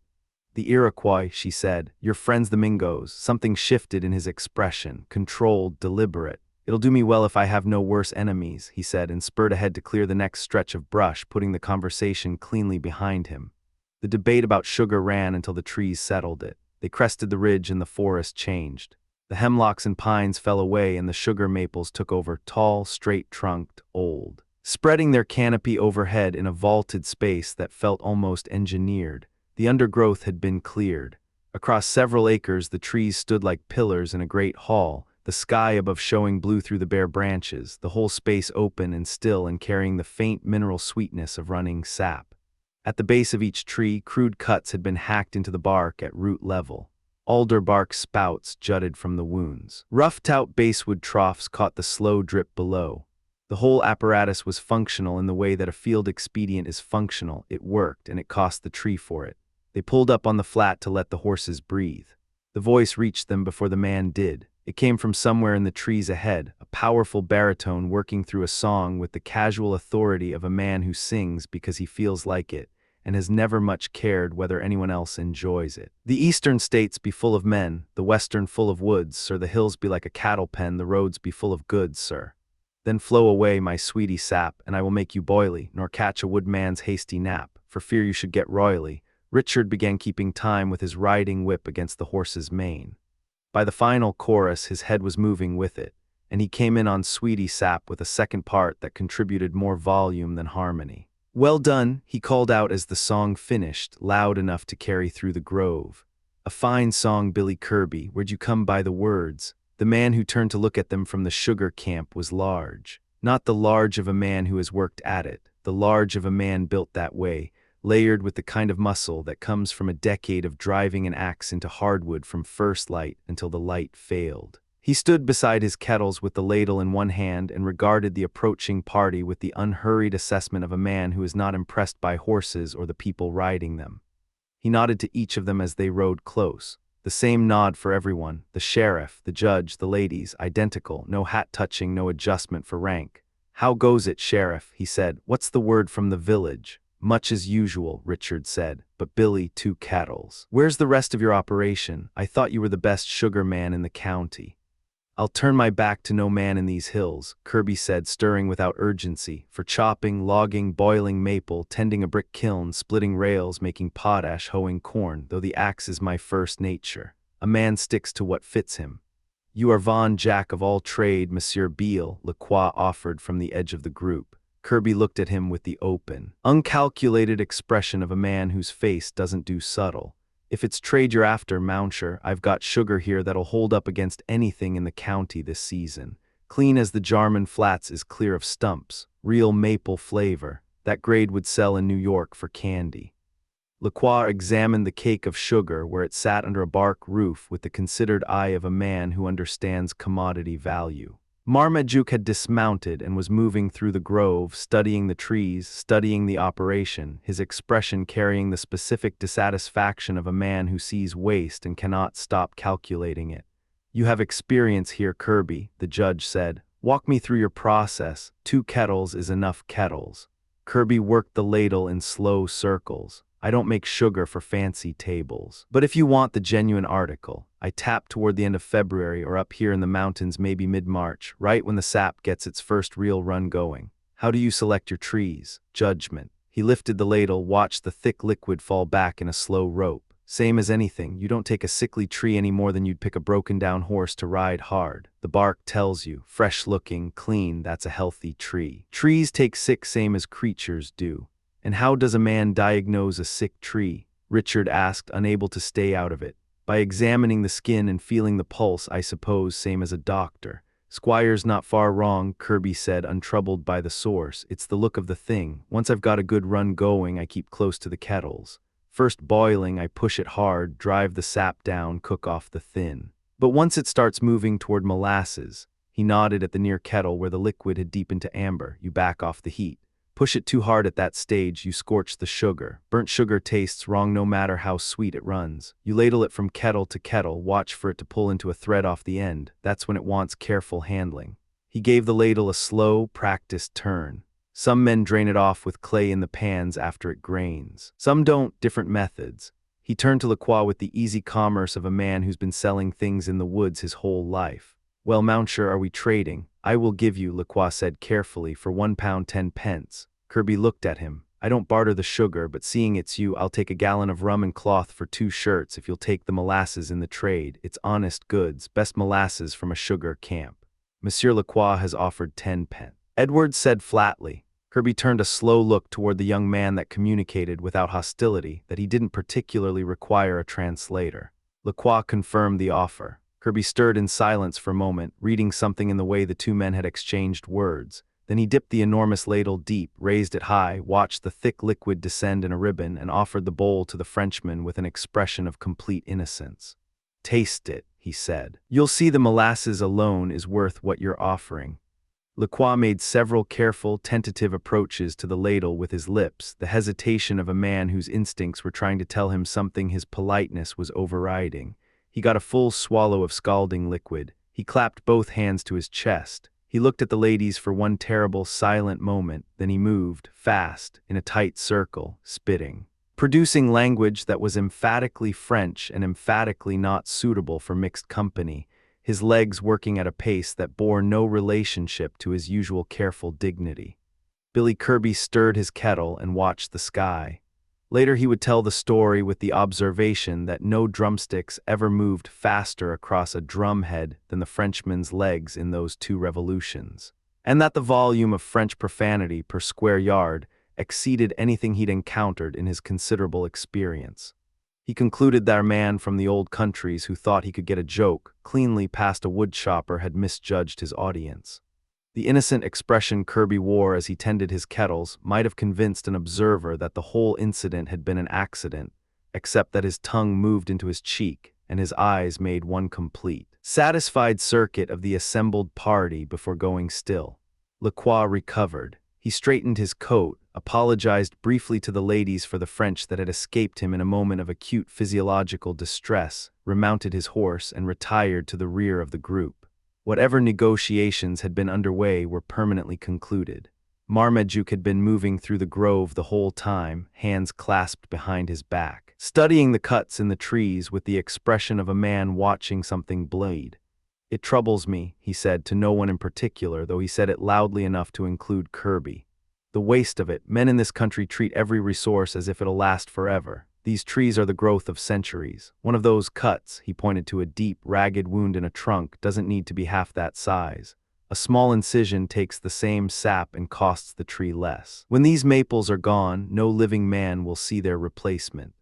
Kirby had heard this kind of talk before. He considered it the way a man considers weather worth acknowledging, not worth arguing with.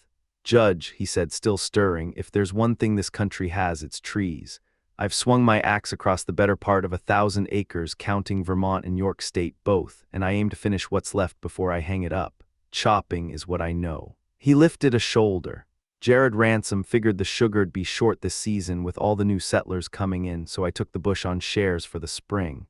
What's the price on ash these days? Potash still worth a man's time. As long as the wars continue in Europe, Marmaduke said, American potash has a market.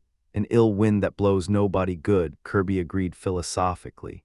Country's in a thriving way. I know you set store by the trees. Judge treat 'em near about like children, but to my eye they're not much until they're down, though I'll say this. He paused to ladle off some foam. I've heard that rich men in the old countries keep their great oaks and elms standing in their dooryards and across their fields just to look at them.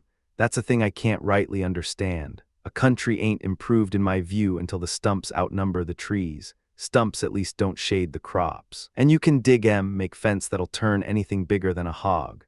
Other countries value their timber differently, Marmaduke said. He said it without sharpness. The argument was old and it didn't have a resolution, not here, not yet. But it isn't ornament I'm protecting, it's use. We're cutting as if we can replace in a year what took a century to grow. The law will have to speak to it eventually, the timber and the game both. He remounted. The party began to move, picking their way out of the grove and back onto the ridge path toward the view Richard had been promising for 3 days.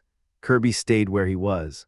Elizabeth looked back once from the point where the trail began to drop. He stood in the cathedral space of the cleared grove, a big man beside his kettles, the slow fires breathing white smoke up through the maple canopy. His brush shelter was shingled with strips of hemlock bark. The spouts dripped, the troughs filled. The trees stood in their rows like something that had been standing long before any of them arrived and was keeping its own account. There was something in the picture that she didn't have a word for, something about a man alone in the wilderness with fire and an axe and a kettle, working at the edge of what the country still was before it became whatever it was going to become. His voice rose again behind them as they descended the ridge, another tune rolling out through the bare trees. The sound of it carrying longer than seemed possible in the clear cold air. And when the proud forest is falling, to my oxen cheerfully calling, from morn until night I am bawling, woe, back there, and har and gee, the trail turned. The voice faded. The mountains held still around them, waiting.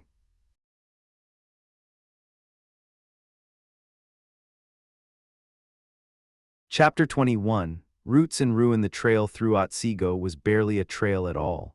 Narrow wheel tracks cut through old growth so dense the midday sun barely reached the ground.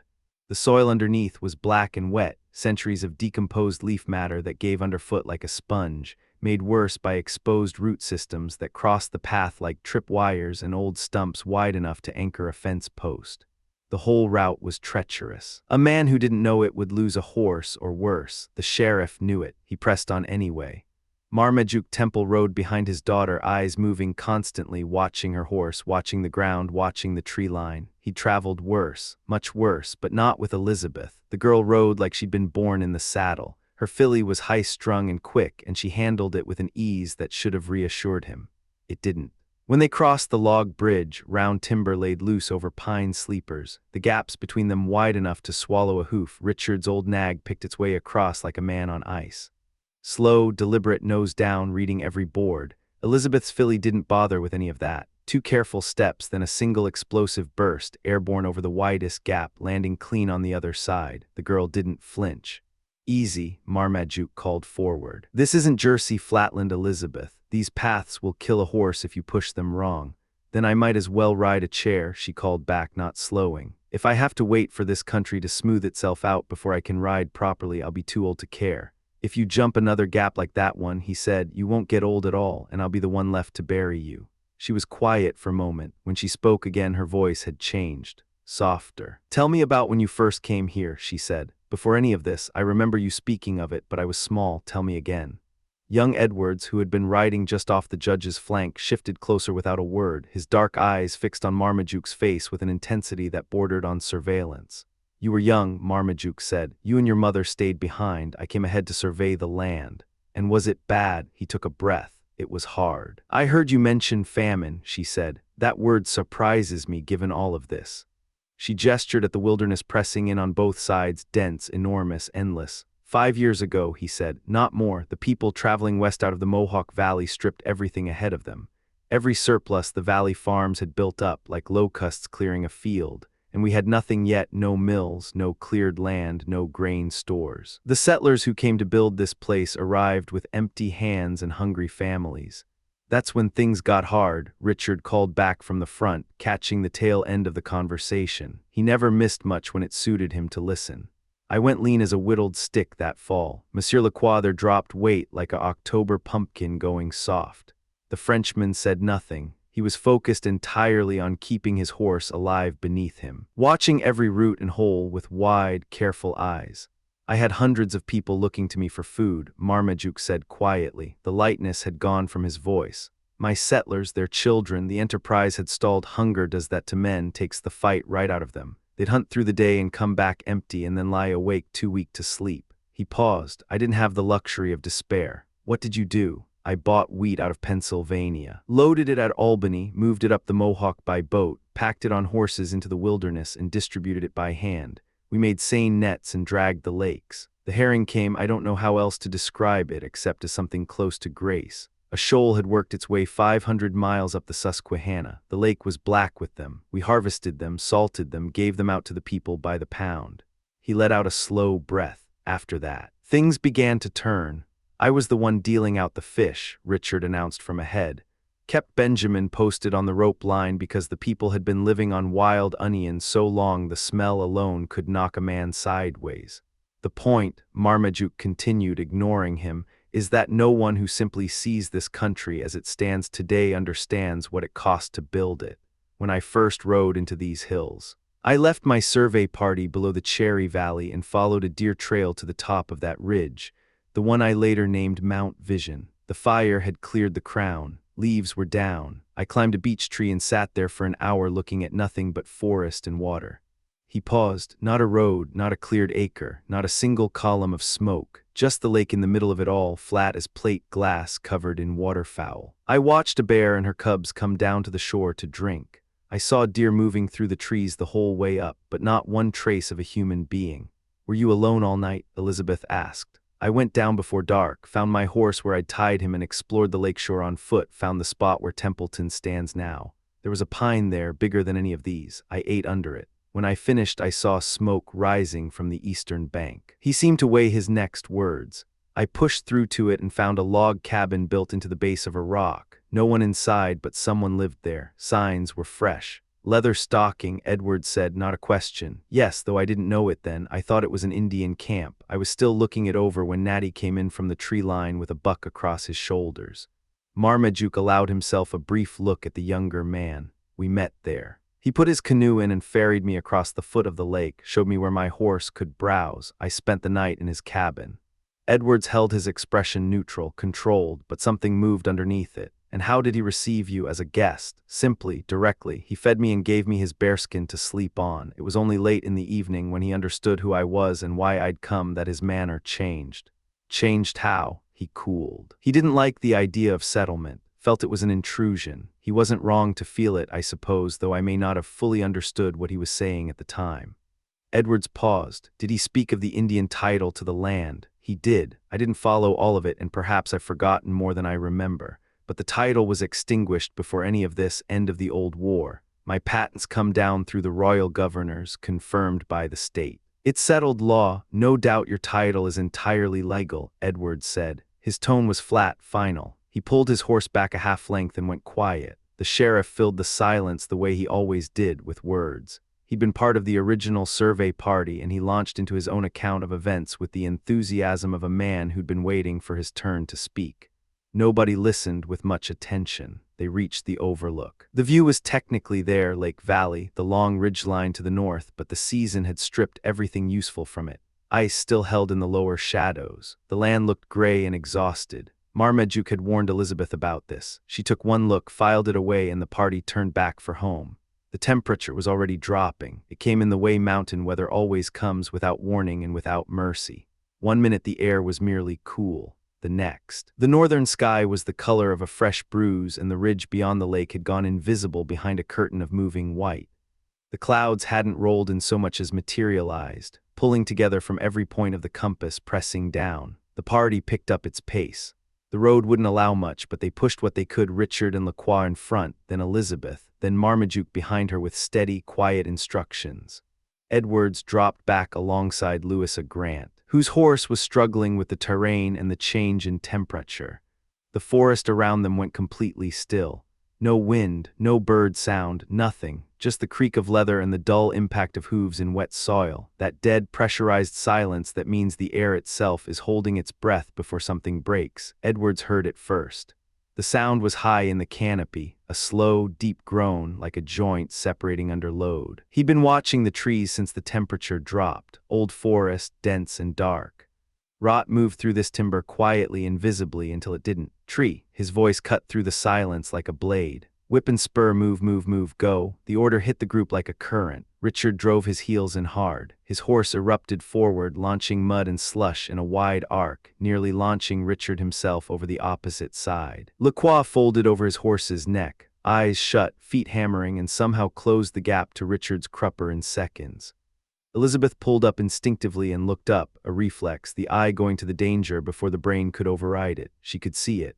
A massive tree, ancient and black with rot, leaning out of the canopy above them, the crack spreading down its length with a sound like tearing canvas. Then her father's hand closed on her bridle. "Hold on," he said at once quietly, and then drove them both forward with everything his horse had.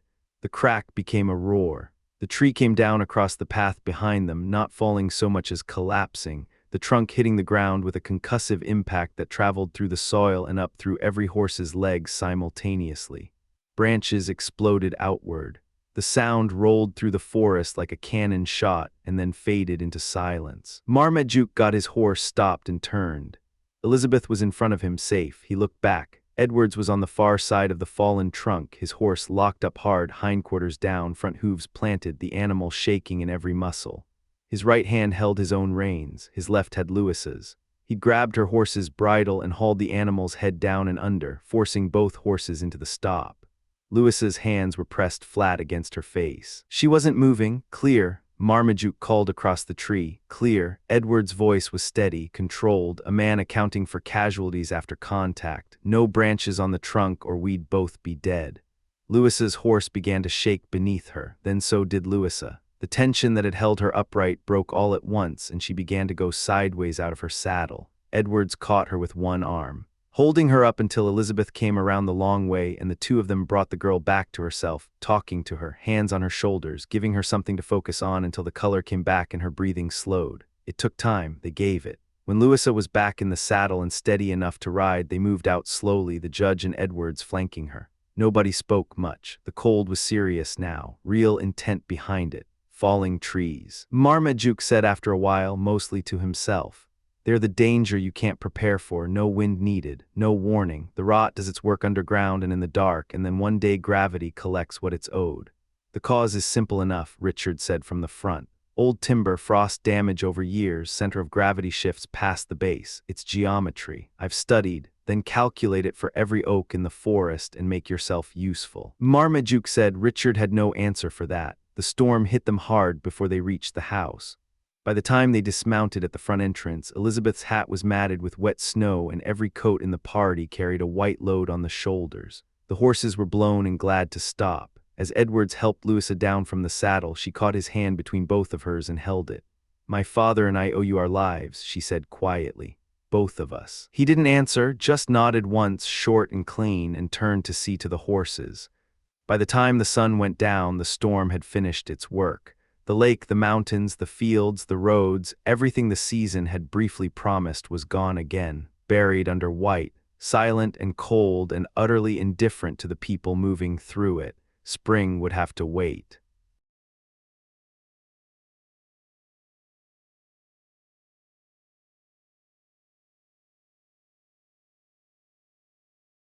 Chapter 22. Nature's uneasy thaw. The valley broke from winter's grip the way a fever breaks, not all at once but in surges. March gave way to April in a war of competing fronts. Warm southern air would push up the valley in the morning, soft and promising, coaxing green shoots from the black earth. By afternoon the north would answer, driving hard across the lake with a cold that had teeth. Neither side could hold the ground, but eventually winter lost. The snowpack retreated from the fields, exposing rows of winter wheat pushing through soil still dark with frost. The charred stumps of last season's timber scattered across those fields like the aftermath of an artillery barrage, black monuments to the tree felling that never stopped. Everywhere a plow could move, it did. The maple sugar camps had gone quiet, their smoke no longer threading up through the canopy. The lake changed last. The ice didn't melt so much as surrender. It went gray. Then darker, a porous shell barely holding its own shape, saturated and failing from beneath. A formation of Canada geese came in low over Otsego, circling in tight arcs looking for open water. They found none. They screamed their frustration into the cold air and drove north, leaving the silence to fill in behind them. For a week, 2 bald eagles owned it. They landed on the center of the ice sheet like they owned the deed and didn't move. The migrating flocks gave them a wide berth, diverting into the hillsides, instinct keeping them clear of the apex predators holding the open ground. The eagles didn't so much as turn their heads. They sat with their white crowns angled slightly upward, watching everything and disturbed by nothing. Then the southern end of the lake began to open. A dark seam of water appeared where the river current fed in, spreading slowly at first, then with more confidence as the warm winds found the valley and held. Small waves built along the ice edge, undermining the crystal margin inch by inch. The eagles felt it before it happened, then the whole field moved. The wind and the building waves hit a tipping point, and a sheet of ice half a mile across broke free and drove north, disintegrating as it went, disappearing from sight in minutes. The eagles lifted without apparent urgency, rising in slow, wide circles until they were above the clouds, shrinking to specks and then nothing. The lake was open. Elizabeth was pulled from sleep by the sound of fighting, not human fighting. The martins were at it again, squabbling over the nesting boxes hung outside her window. She lay still for a moment, cataloging the sounds, birds, morning, spring. Then Richard's voice cut through it all. "Wake up, the gulls are already on the lake and you can't find the sun through the pigeons. Awake." Benjamin's got the ammunition sorted and were only waiting on breakfast. The mountains and pigeon shooting move. There was no going back to sleep after that. Elizabeth and her companion were downstairs in minutes. The hall door stood open. Clean spring air moved through the house, flushing out months of fireplace smoke and the stale heat of a long winter. The men were already dressed for the field and running out of patience. Richard Jones made repeated trips to the southern door, each time reporting back with the excitement of a man who'd had too much coffee and not enough outlet for it. "Look at them, Bess, look, Duke." He waved them toward the door. "The southern roosts have emptied. Every bird on the continent is over this valley right now. You cannot see the end of it. You cannot see the sun through them." He paused only long enough to get the history approximately wrong. Xerxes, Greek king or Persian, one of the two, he had an army like that flock. Wanted to conquer Greece, same as these birds will hit our wheat fields in the fall if we let them. Let's go. Marmaduke Temple and young Oliver Edwards needed no further encouragement. The sight alone was enough. They ate quickly and moved. The village had emptied into the fields. Every man, woman, and child who could walk had come out. The hardware they carried ranged from the practical to the absurd. Long French fowling pieces with barrels nearly 6 feet from breech to muzzle, standard muskets, horse pistols, and in the hands of the boys who couldn't get hold of powder and shot, rough bows cut from walnut saplings, some of them crude approximations of crossbows. Whatever the tool, the intent was the same. The birds were moving in mass along the mountain flanks, driven off their direct course by the noise and motion of the village below. They came in dense, fast-moving columns that hugged the terrain, following the contour of the slopes just above the tree line, fluid, fast, almost mechanical in their coordination. The numbers were genuinely staggering. Not a flock, a migration. A living river, dark against the sky, pouring through the mountain pass with no apparent end. The hunters spread out across the open ground between the mountain's base and the river road. Some climbed partway up the eastern slope, finding positions along the cut path that gave them angles on the birds working the ridgeline. Once they were set, the shooting started. It did not stop. Volleys rolled across the clearing in waves. A massed discharge would bring a dark curtain of birds tumbling out of a flock, wings beating wrong. Bodies dropping, and before the smoke cleared, the gaps had already filled in, thousands more pushing through, driven by the press of millions behind them. Single shots cracked from the hillside brush where hunters had gone to ground. Men with long poles stood at the mountain's edge and simply swung them into the low-flying masses, knocking birds out of the air by brute contact. The ground filled with the wounded and dead. No one was collecting them. There were too many, moving through all of it. Separate from it was Natty Bumppo, Leatherstocking, Natty. He walked the field with his long rifle cradled in the crook of his arm and his 2 dogs working close at his heels. The dogs would range a few feet ahead, nose to the ground, quartering toward a downed bird, then pull back and fall in tight against his legs, as if they understood what he was thinking, as if they shared it. He watched without speaking. His jaw was set. He kept his rifle down. Richard Jones had bigger ideas. He'd had them since morning, possibly since the previous fall. While the musket men burned through their shot in the open field, Richard and Benjamin were around the back of the crowd, working on a different problem. What they had was a swivel gun. It had turned up during the early settlement of Templeton, a relic of some colonial military action, abandoned in the woods, left behind when it became a liability. The bore was wide enough to throw a 1-pound ball. It was old, rough, and the touch hole had widened with use until it was an embarrassment of an opening, but it still functioned. The village had been setting it off on the 4th of July for years. Captain Hollister himself had offered the opinion that, for its size, it was a serviceable piece. Richard had requisitioned it. Benjamin had it loaded with duck shot packed over a heavy powder charge. They dragged it into position by horse. Parking it at an angle Richard had decided gave maximum coverage of the flight path. The weapon sat on its little wheeled mount, looking absurd and purposeful at the same time.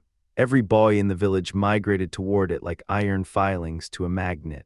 Richard seated himself on a nearby stump with a pair of tongs holding a coal of fire and the patience of a man absolutely certain of his own genius.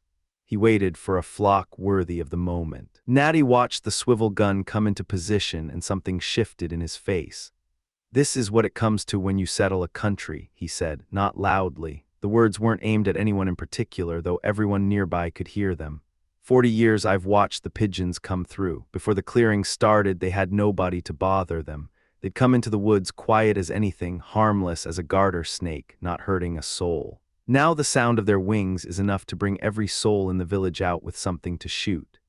He paused. The Lord sees waste, there'll be an accounting for it, and there's Mr. Oliver at it the same as all the rest, firing into the masses like he's driving Mingos off a ridge. Billy Kirby heard it. Kirby was built like a split-rail fence, tall, angular, and dense, and he was running his old musket hard, loading and firing without shouldering the weapon, barely glancing up. Talking the whole time, Leatherstocking going soft over a few birds. He didn't look away from the sky. You try replanting your wheat 2 seasons in a row because the pigeons stripped it. See how merciful you feel. Scatter the feathers, boys. This beats shooting at a turkey any day, old man. "It's fine for you, Kirby," Natty said. The edge in his voice was controlled but real.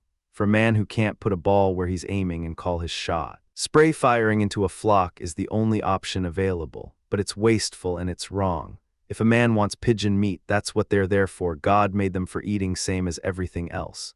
But you kill one, you eat one. You don't kill 20 to leave 19 on the ground. When I want one, I go into the woods and find one on a branch and take it clean. One shot, the rest of the tree keeps on living. You couldn't do that, Kirby. You couldn't do it if you tried." Kirby finally looked at him. "You've gotten mouthy since the turkey business, old stump. You want a single-shot contest. There." He pointed. "That bird coming in alone off the main flock, that one, watch this." A single pigeon had broken low from the mass above, driven down by the fire from the far end of the field. It was moving fast and erratic, jinking left, jinking right, cutting through the air with the speed and sound of a thrown stone. Kirby tracked it and rushed the shot. He pulled the trigger a half-second too late, the bird already directly overhead when the hammer fell. The shot went wide. The bird kept moving, not even checking its course. Kirby said nothing. Natty had watched the bird from the moment Kirby pointed. He let it run. He tracked it with his eyes only, letting it settle into his line of sight, waiting until it was arcing down toward the lake shore. Then he raised the long rifle in one smooth, unhurried motion and fired. The crack was clean and singular. The pigeon tumbled, one wing folded wrong. It spiraled down and hit the surface of the lake. Natty's dogs were moving before the echo came back from the hillside. The female, the one they called the slut, entered the water and came back with the bird in her mouth, still alive, wing broken but breathing. The field went quiet in a radius around Natty.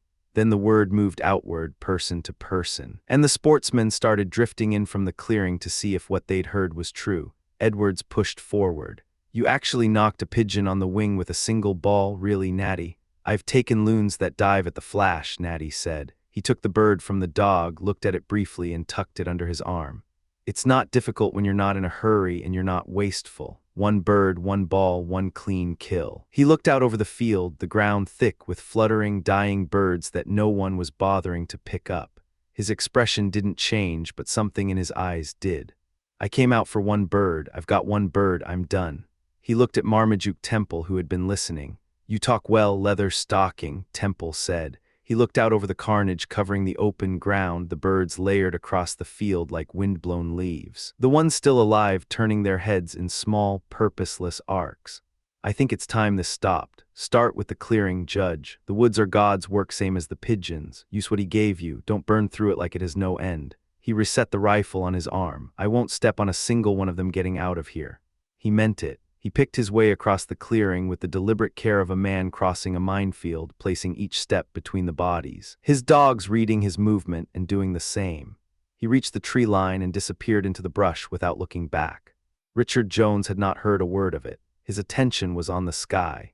He had drawn the musketmen into a line extending out from either side of the swivel gun, and Benjamin had them organized with the authority of a man who had served aboard a warship, and believed that experience transferred to any situation involving a discharge of arms. "Stand by," Benjamin said, moving down the line with his hands clasped behind him. "When Mr. Jones signals, not before, mind you open in a broadside. Fire low, hull them." "Hull them," Kirby said from the end of the line. "Fire low and we'll hit stumps. Pigeons fly, old man. I've sailed 5 years aboard a ship of the line, and low is how you bring a broadside to bear," Benjamin said with the heat of a man whose expertise has been questioned. "Keep silence on the guns." The laughing up and down the line stopped when Richard stood from his stump and held up one hand. The flock approaching from the south was something different from what had been passing all morning. What had come before were advance elements, scouts, outriders. This was the main body. It came over the southern hills as a single dark mass from one ridge to the other, blotting out the sky, the sound of it building from a murmur to a sustained rushing thunder. Like a river running above the valley. The front edge was impossibly straight, a clean line across the sky. It extended so far in every direction that the eye couldn't find either end. Even Temple brought up his musket. "Fire," Richard said, and touched the coal to the touch hole. The musket line went first, the whole ragged volley before the swivel's charge could properly seat, and the front of the flock erupted upward. Thousands of birds clawing for altitude in a single panicked reflex. The swivel discharged half a second later, its roar rolling across the clearing and bouncing back from the mountain face like a thunderclap, the sound dying away to the north in a long decay. The duck shot tore through a mass that had already compressed, birds stacking into birds as the leaders drove upward and the rear kept pushing forward. The column took the hit and kept coming. For a moment the sky above the valley was all disorder, birds climbing over birds, layers of wings driving in every direction, and then the leaders at the front of the column made a decision. They broke laterally, crossing over the village itself, and the millions behind them followed, reading the course change and executing it, the whole living mass pouring over Templeton in a dark river and out the other side, abandoning the eastern clearing to the guns. "Victory!" Richard shouted. "Look at the ground, Dickon." Temple's voice was flat. He was looking down, not up. The open field was carpeted, birds on every inch of it, some dead, most not, heads turning, eyes tracking the men moving among them. "Half of them are still alive. This ends now. Sport like this doesn't come twice in a season," Richard said. Temple looked at him, then looked back at the ground. "Boys." He raised his voice across the clearing. "6 pence per 100 pigeon heads. Brought to the village, get to work." The boys understood economics. They moved through the field systematically, and the noise changed from shooting to a quieter, grimmer work. Temple walked back toward his house with the walk of a man who has just settled his account with something and doesn't like the number. The exhilaration of the shot, the flock, the cannon, all of it had evaporated. What was left was the field. Horses were loaded with the dead. The serious business of actual hunting. One gun, reasonable numbers, settled in over the remaining weeks of the season for those few who had the patience for it. Richard boasted about the swivel gun for years, called it the cricket. Benjamin maintained with complete solemnity that the pigeon count from that single morning approached the French casualties at Rodney's Great Sea Victory. Neither man lost any sleep over it. Natty Bumppo ate his one bird, fed his dogs, and didn't come back to the field.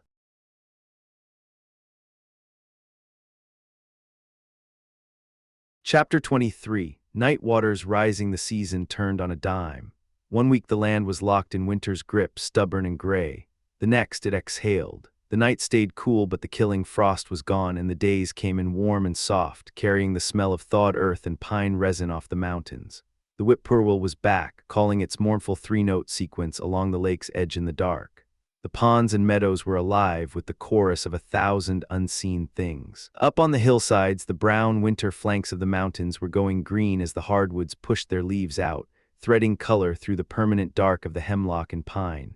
Even the oaks, the last to move, had their buds swelling tight with the pressure of the coming summer. The birds had returned, bluebirds cutting low over the fields, robins working the soft ground, wrens rattling their quick songs from every fence post.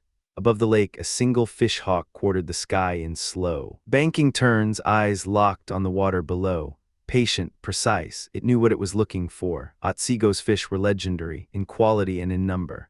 The moment the ice pulled back from the shallows, the boats were out, small craft loaded with line and bait, fishermen dropping hooks down into the cold, deep places, working every trick they knew to pull something up. They worked quietly and they worked alone, each man reading his own stretch of water. But that wasn't fast enough for the settlers. It was never fast enough. The Bay season had opened under Judge Temple's law, and the moment it did, Sheriff Richard Jones announced his intentions to anyone who would listen. The first dark night that came, he was going out with the seine net. "You're coming too, Bess," he told his cousin, "and Miss Grant and Mr. Edwards." He leaned forward like a man about to share classified information. "I'm going to show you what fishing actually looks like. Not the way your father does it, sitting in the sun for hours with a hook in the water or crouched over a hole in the ice in January, freezing half to death for nothing. That's not fishing, that's suffering." He paused for effect. "A proper seine, 50, 60 fathoms of net, a good crew of boatmen working the ropes, Benjamin on the tiller. We drag them in by the thousands, that's fishing." Marmaduke smiled the way a man smiles when he's heard something foolish but sees no point in fighting it. "Dickon," he said, "you understand nothing of what it is to play a fish on the line, and if you did you'd be more careful about how many you took. I've seen the waste you leave behind after one of your night parties on the lake, enough to feed a dozen families." "I won't argue it," Richard said flatly. "Tonight, come watch, then decide." He spent the rest of the afternoon getting ready. The sun went down clean and fast. A new moon had climbed just high enough to throw pale shadows through the tree lines before Richard's fishing crew pushed off from shore, the boat heavy and low in the water, the net folded in careful layers across the stern platform. The crew worked without noise, blades dipping quiet into the water, pulling for a point on the western shore roughly half a mile out. Marmaduke watched them go from the high grassy bank at the lake's outlet, his daughter Elizabeth at his side, her friend Louisa Grant, and young Edward standing a step behind. The boat was a dark shape on darker water. They watched it until the western hills swallowed it. "Time to move," Marmaduke said. "A mile by land. The moon will be down before we get there. That's when Dickon's great spectacle begins." The evening was warm, after the hard months they'd endured. The air felt like something given back rather than merely tolerated. The four of them moved along the shoreline and through the edge of the village, the mood easy and expectant. "They've got a fire going," Edward said, stopping. "There, see it, one flare and then nothing, like a firefly." "Now it's up again," Elizabeth said. She watched the distant light pulse and settle. "I'd wager anything that Cousin Dickon just threw an armful of brush on that fire. Look, it's already dying back down." Brilliant and brief, much like his plans. "You read him well," her father said, watching the same distant glow. "That's exactly what he did, but it burned off clean and gave them what they needed to find better fuel. That's a proper fisherman's fire now. Watch how it lays on the water." The fire pulled them forward. Even Louisa and Elizabeth were moving faster now, drawn by some instinct older than reason toward the light and the water and whatever was about to happen. By the time they climbed the bank above the fishing point, the moon had dropped behind the western pines. Cloud cover had swallowed most of the stars. The fire was the only light in the world that mattered. Marmaduke put a hand up. They stopped on the high ground and listened before going down. Below them the crew was gathered around the fire, all except two.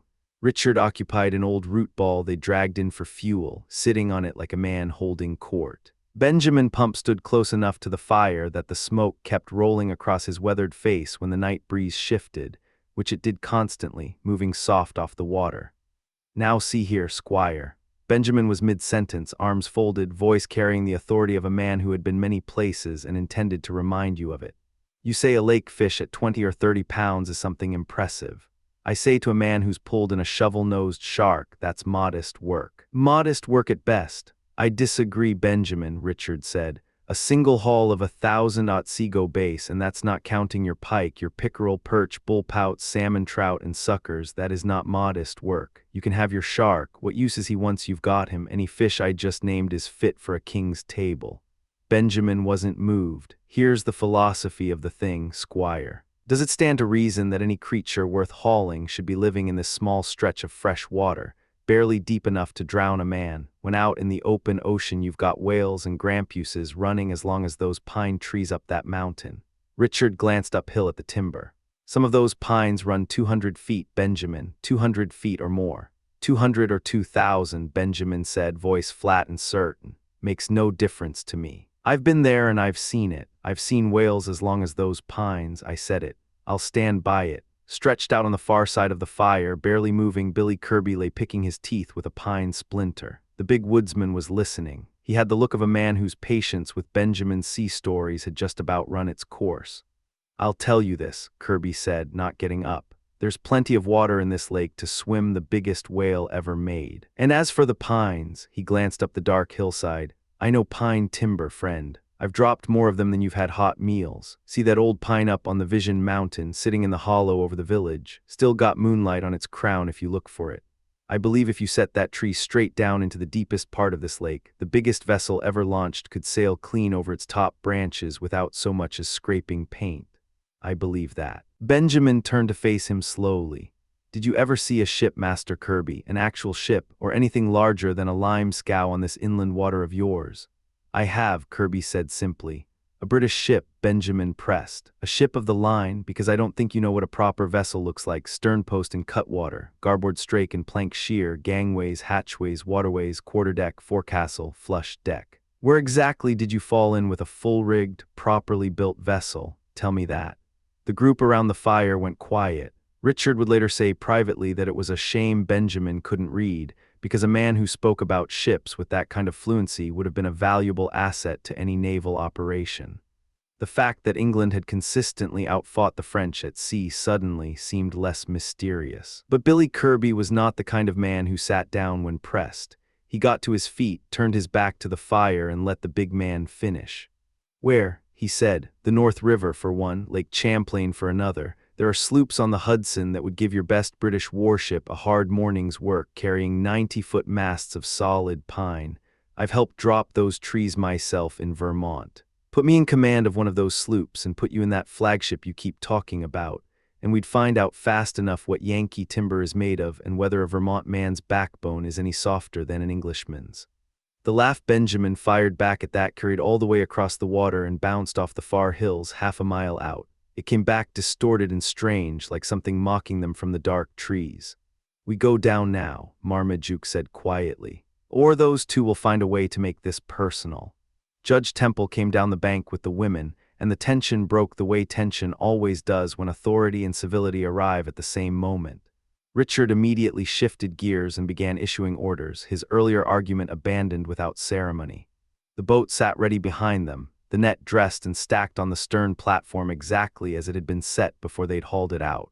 Benjamin took his position. Kirby and a younger man settled onto the oars. The rest of the crew took the drag ropes. Shove off, Richard said. Elizabeth watched the boat pull away from shore, the rope paying out behind it. Inside a minute it was gone, taken by the dark, and she was navigating by sound alone, tracking the creak of the oars and the low rumble of Benjamin's commands out across the black water.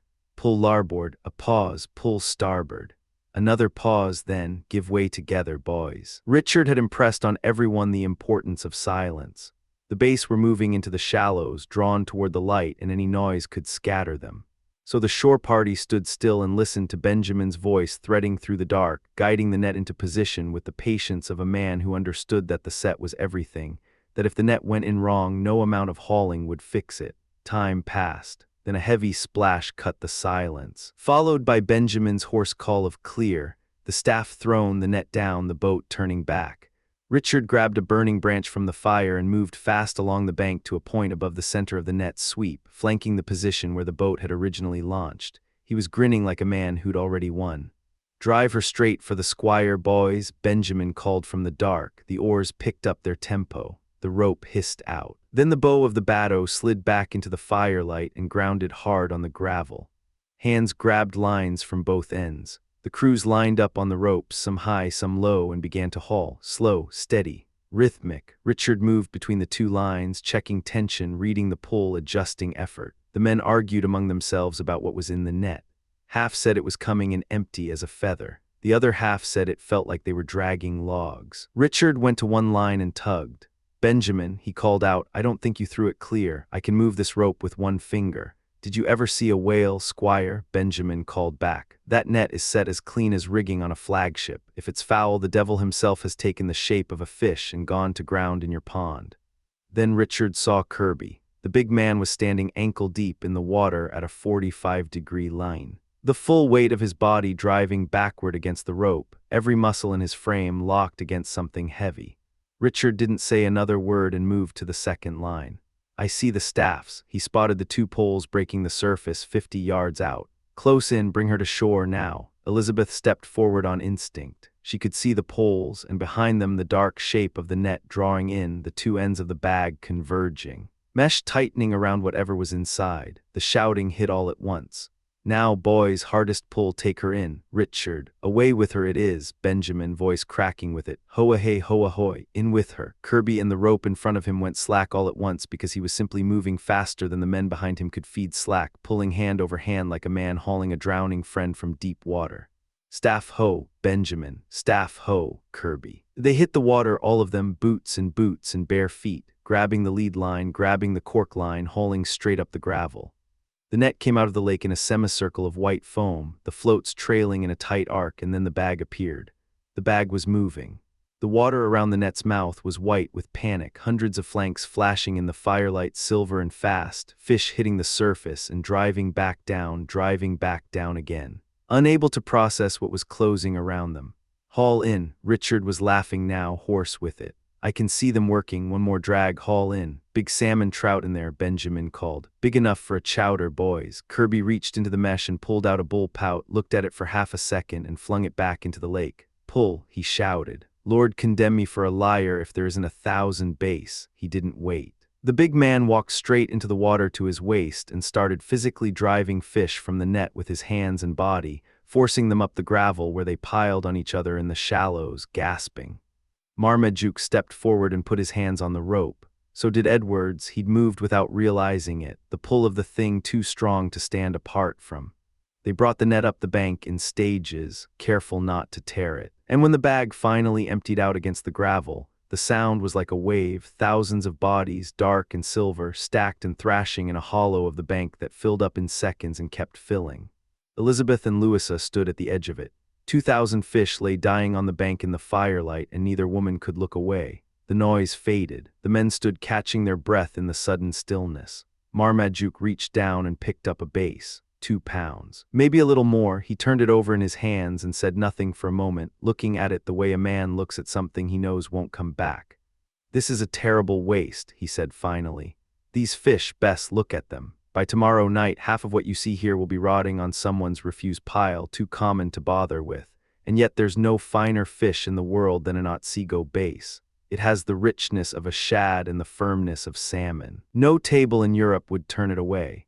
"But surely they're a blessing," Elizabeth said. "For the families here, for the poor. The poor spend freely when there's abundance and don't think past tomorrow. And perhaps it's not the worst justification, taking the base when the season allows it. They're out of reach all winter under the ice and they won't touch a hook. Come summer heat, they go deep and disappear. You only have them in the shallows for a few short weeks in spring and fall." He set the fish down. "But they're already getting scarcer, Bess. Like everything else this country has to give, they disappear as fast as men find them."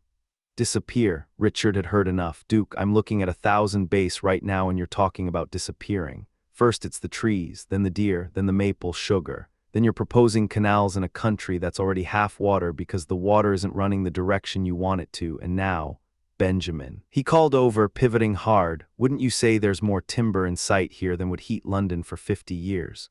Benjamin considered this with the gravity of a man who had been to London and back. "London's no small operation, Squire. Stretch it out on one side of a river and it'd cover something close to this lake, though to be fair, they mainly burn coal in London, not wood." "Which brings me to something important," Richard said, turning to Marmaduke with the sudden energy of a man who'd been holding information too long. "Tomorrow, when you ride east through the patent, I'm coming with you. There's something I need to show you, a specific location. I won't say more now." He glanced meaningfully at the others. "But a certain piece of intelligence has come to me this evening, Duke, that concerns your future more than any acre of this estate. We'll speak on it tomorrow." Marmaduke's expression didn't change much. He'd heard Richard's important intelligence before in more shapes and forms than he could count. He let it go with a quiet sound of acknowledgement. Richard, satisfied, turned back to the business at hand. He split his crew, half to begin stacking and sorting the catch for division, half under Benjamin to redress the seine and prepare for a second haul. The fire burned on. The lake lay dark and still beyond the light, giving nothing back.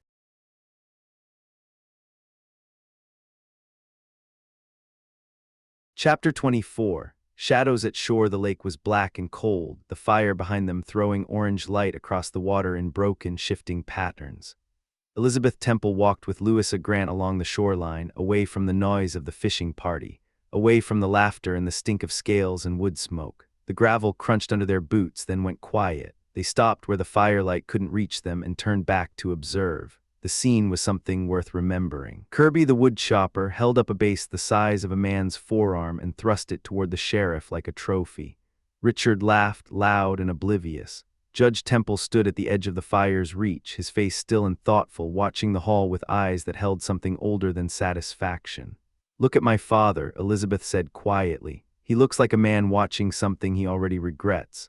"I wouldn't know what to call his expression," Louisa said, her voice careful. "Mr. Edwards," she stopped herself. Elizabeth let it go. She turned and kept walking. Louisa fell in beside her, taking her arm, and neither spoke for a while. The lake moved in low, dark swells. The mountain above them was invisible against the sky, a black mass that swallowed the stars at its edge. Then Elizabeth stopped. There, she pointed across the water, a light, small and uncertain, sitting in the darkness beneath the eastern mountain. It flickered, seemed to die, came. Then it began to move, slow at first, dropping in elevation, descending what had to be the bank toward the shoreline. When it reached the water, it expanded, steadied, and burned clear and round as a lantern globe, nothing like the ragged fire behind them. This was focused, controlled, deliberate. It sat above the surface of the lake, not on it, above it.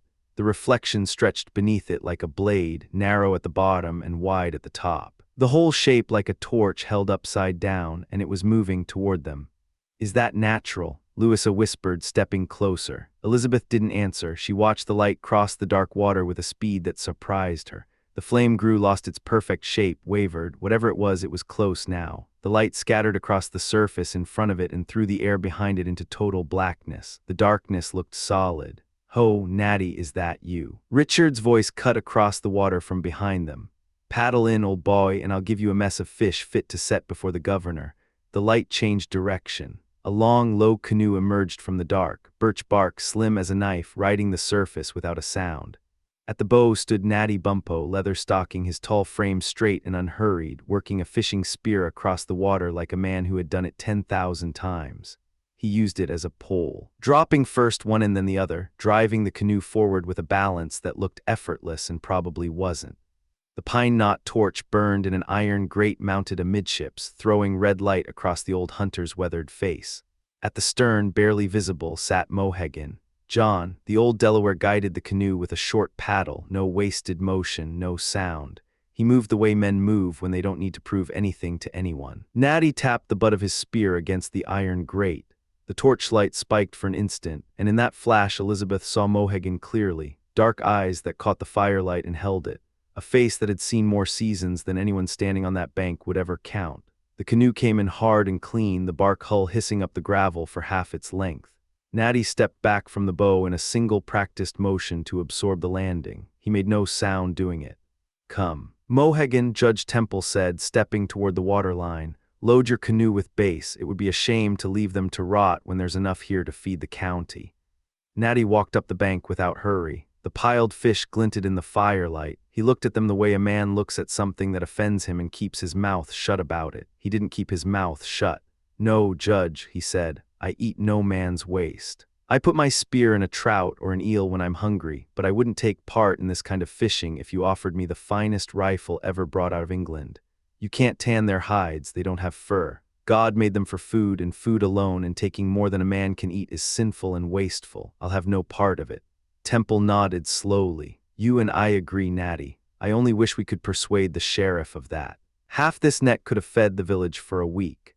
Natty shook his head. He didn't want the alliance. "We're not much of one mind, Judge. You wouldn't turn good hunting ground into stumpy pasture fields if we were, and you hunt and fish without measure. The meat's sweeter when the animal has a fair chance. That's why I use a single ball bird, squirrel, or deer. One shot, one kill. It saves lead and it's honest." Richard heard all of it and ignored what he didn't want to hear. He was busy with his fish. He lifted a large trout and moved it between 4 different piles in succession, trying to make the division come out even by feel rather than reason. "A fine partnership," he said, not looking up. Judge Temple, landowner of half the county, in league with Nathaniel Bumppo, unlicensed squatter and self-appointed guardian of the game. "Duke, when I fish, boys back in the water. Another haul. We'll send wagons in the morning." Temple didn't argue. He turned from the fire and walked toward the canoe. The women and Oliver Edwards had already drifted that direction. Curiosity had pulled the women, something harder and less defined had pulled the young man.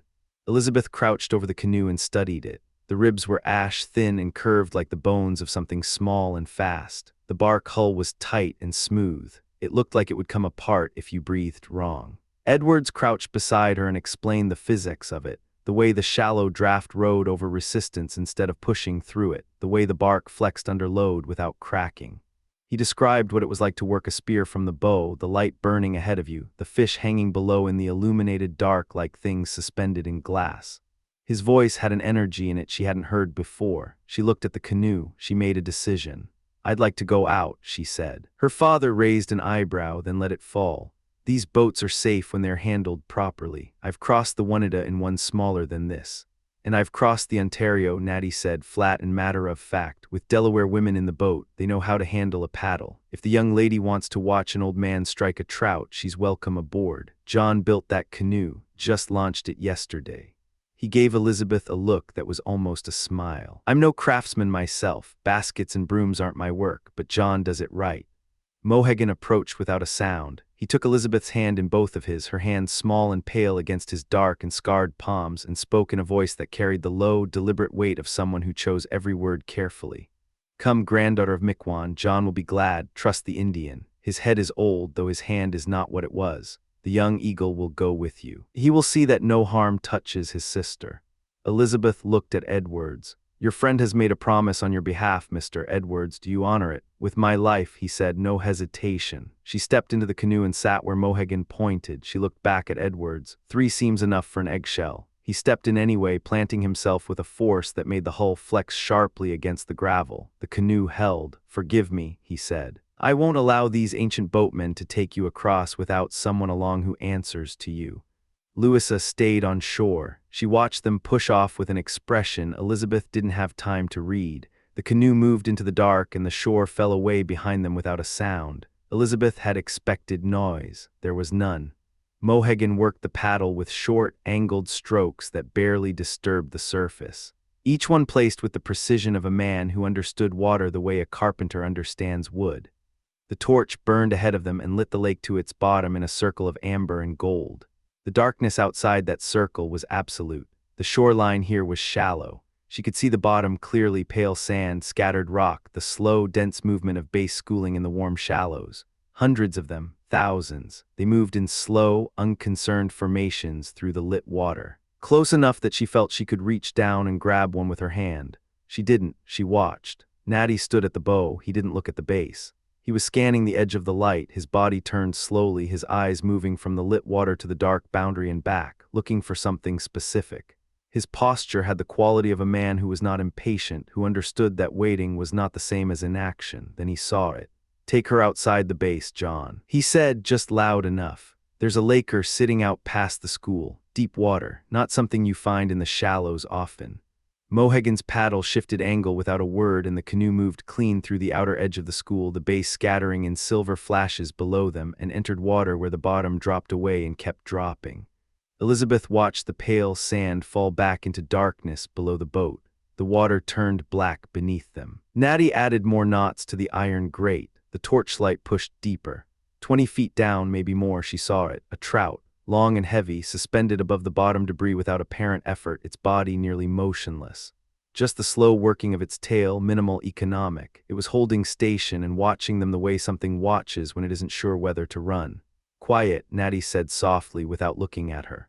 Elizabeth had made a sound leaning over the side. She straightened and went still. Natty raised his spear slowly. 15 feet of seasoned wood, tipped with iron tines burnished to a dull brightness. He lowered the tines toward the water, calculating the angle. The water bent the image of the fish. What she saw and where it actually sat were not the same place. He knew this. He adjusted without calculation, by instinct and long practice, years of standing in canoes and reading the way water lies. The tines entered without a ripple. Spear descended in a long, dark arc. The water closed over the shaft. Then the handle snapped back up, driven by the recoil of the strike, and Natty caught it one-handed and lifted it, tines up. The trout was on it, impaled clean through, still working its tail on instinct, its weight substantial on the steel. 10 pounds, maybe more. He shook it loose into the bottom of the canoe with a single practiced motion. "That's enough, John." Mohegan raised one hand. "Good." Then the heavy noise of Benjamin's voice crossed the water from somewhere in the dark behind them, and the rhythmic sound of oars beating an uneven stroke. "Haul off, Master Bumppo. Your torch is running the fish off the net. Haul off and give us room." Mohegan turned the canoe and paddled to a distance where they could watch without interfering. The seine boat moved through the dark water, its crew pulling hard on instructions that kept changing. Benjamin stood at the stern on the platform above the folded net, directing with the authority of a man who had given orders on ships and saw no reason to adjust his manner for a lake in the wilderness. "Pull the larboard oar, Kirby. Larboard, you're putting us in a corkscrew wake. Pull starboard now and pull with something behind it." Kirby stopped rowing. He was a big man with a wide back and a long memory for insults. "Mr. Pump," he said, his voice carrying across the water with no effort. "I'm a man that expects civil language. You want me to pull, say so, but I'm not a dumb animal and I won't be spoken to like one." "Who called you dumb?" Benjamin fired back, his face turning toward the torchlight, every line of it communicating disgust. "If you think you can do better, come aft and steer and be damned to you. There's one more heave of net in the stern. Give way." Kirby found his grip on the oar and pulled. He pulled hard, the kind of hard that comes from having something to prove to someone you don't like. The oar bit deep and the boat lurched forward and the net cleared the stern sheets in one sudden movement, and Benjamin went with it. He came off the platform without ceremony, his arms going wide, and hit the water on his back with a flat, heavy impact that carried across the entire lake. For a moment the whole party heard nothing but the splash and the echoes running up the mountain and coming back in fragments. Then Kirby's laughter broke loose, full-bodied and unrestrained, and the echo took that too. The laughter died. Benjamin was in the water. He was not coming back up. "How are you, Benjamin?" Richard called from shore. "He can't swim," Kirby said. He was already shedding his coat. "Mohegan," Edwards was on his feet before the word was finished. "Get us over him. The torch will show us where he is. I'll go in after him." "Oh God, save him." Elizabeth pressed her face against the side of the canoe and gripped the gunwale. Mohegan drove the paddle once hard, a full-power stroke that sent the canoe across the distance in seconds. The torchlight hit the bottom below them, and Elizabeth looked down and saw Benjamin. He was halfway to the bottom, both fists locked around a clump of broken rushes, holding them the way a man holds a rope. His eyes were open. His face was tilted up toward the light. The water above him distorted his features, made them pale and slow-moving like something that had already stopped. The torchlight caught Natty's spear tines descending beside her. She watched, unable to speak, as the tines moved through the water toward Benjamin's head. Then Natty's wrist turned with the delicacy of a surgeon, and the tines threaded themselves through the queue of Benjamin's hair and the collar of his coat. He drew the spear up slowly. The body rose with it, face up, arms trailing, the rushes still in his fists. When Benjamin's face broke the surface, he sounded like a horse clearing its nostrils after a full run. The noise was enormous and alive, and Elizabeth had never been so glad to hear anything. Natty held the old man's head above water, the spear shaft trembling with the weight, while Benjamin's eyes opened and found the sky and appeared genuinely uncertain about what country he had arrived in. The battle came alongside. Kirby reached down and lifted Benjamin out of the water with both arms and lowered him into the boat. Richard waded in to his knees from shore to help carry him up the bank. They put him in front of the fire and sat him up. He sat with his jaw clamped shut and his fists still closed around the rushes he'd brought up from the bottom of the lake, his lungs working hard through his nose, a sound like bellows in a forge. Richard produced a bottle. Marmaduke pressed it to Benjamin's lips. The jaw opened, the fists opened, the rushes fell. Benjamin's eyes came up from the horizontal and found the sky and then found the bottle again, and for a long moment the world contained nothing else. He drank. He breathed, he drank again. "Benjamin," Richard said, "you were half full of water." "Full of grog now," Benjamin said, his voice returning to its normal register as if it had only been briefly misplaced. "But I kept my hatches closed, Squire. Not much water gets into my hull that way." He turned his head and found Kirby across the fire.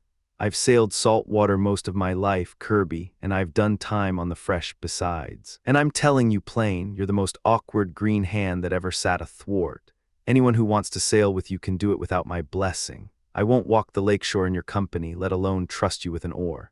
He turned the other direction and found Natty standing at the water's edge. "Natty Bumppo, give me your hand. There's men in this village call you an Indian, call you worse. But you did me right tonight. You call me a friend from here on. It would have been neater to drop a rope's end to me, same as any seaman would, but seeing as you're more accustomed to taking men by the hair, and seeing as it served me well enough, I'll not complain about the method."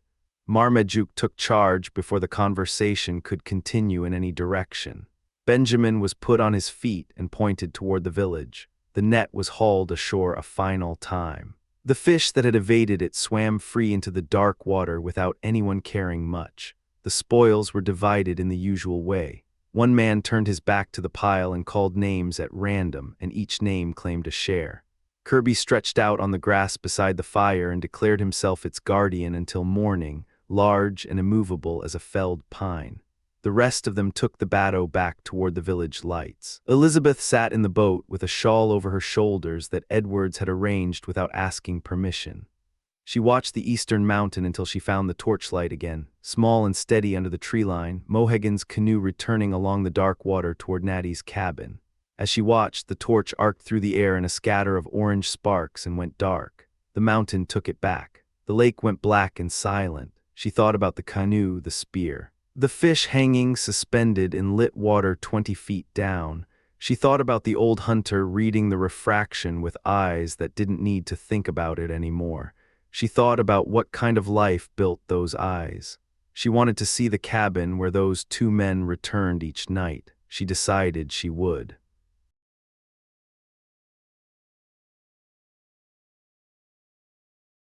Chapter 25. Sleepless, troubled night. The sun hadn't fully cleared the tree line when Richard Jones had both horses saddled and his jaw set with purpose. He moved through the mansion with the easy authority of a man who'd never once questioned his right to go where he pleased, knocked twice on his cousin's door out of courtesy rather than necessity, and walked straight in.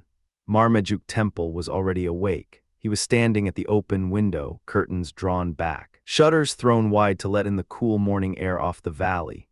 The spring breeze moved through the room like something living, but the judge's face told a different story entirely. Richard stopped. The bed hadn't been slept in. The candles had guttered down to black stubs in pools of cold wax, burned to nothing in the night. The table was buried under letters, folded packets, newspapers. Richard's eyes moved the way a man's eyes move when his mind is calculating, fast, systematic. Taking stock, he looked at the papers, looked at the candles, looked at the bed, looked at his cousin. Marmaduke Temple was pale, not the pale of cold or sickness, the pale of a man who'd been gut-punched by something he couldn't fight back against. His lip had a faint tremor, his eyes were sunken, hollowed out by a sleepless night and whatever was living behind them. To Horse Duke, Richard kept his voice steady. "I'll explain what I was getting at last night. There's a time for everything. Solomon said it, or David, one of the two. Same family, close enough. A fishing party is no place for serious business." He paused. "What the devil is wrong with you? Let me check your pulse. My grandfather was I'm fine physically." Marmaduke held up a hand, cutting him off. "It's not my body. Post came last night after we got back from the point." He held out a letter. "Read it." Richard took it without looking down at it. He was still watching his cousin's face, trying to read what was there. Then slowly his eyes dropped to the letter's outer direction. A ship letter. He turned it over. From England. His voice shifted. "Duke, this is serious news. Read it." Richard broke the seal. He was the kind of man who thought out loud whether he meant to or not, and words began escaping him in fragments as his eyes moved down the page. London, February 12, 1793. He exhaled through his nose, long crossing, wind's been northwest for weeks. He skimmed further, lips moving. His running commentary dropped to a low murmur. Received your letters of August, September, December, a long stretch of humming, brow furrowing. Grieves to say, more humming. Merciful Providence, he glanced up briefly. Religious man this, Church of England, I'd wager. His eyes went back down. Vessel sailed from Falmouth on or about the 1st of September last year. The humming stopped.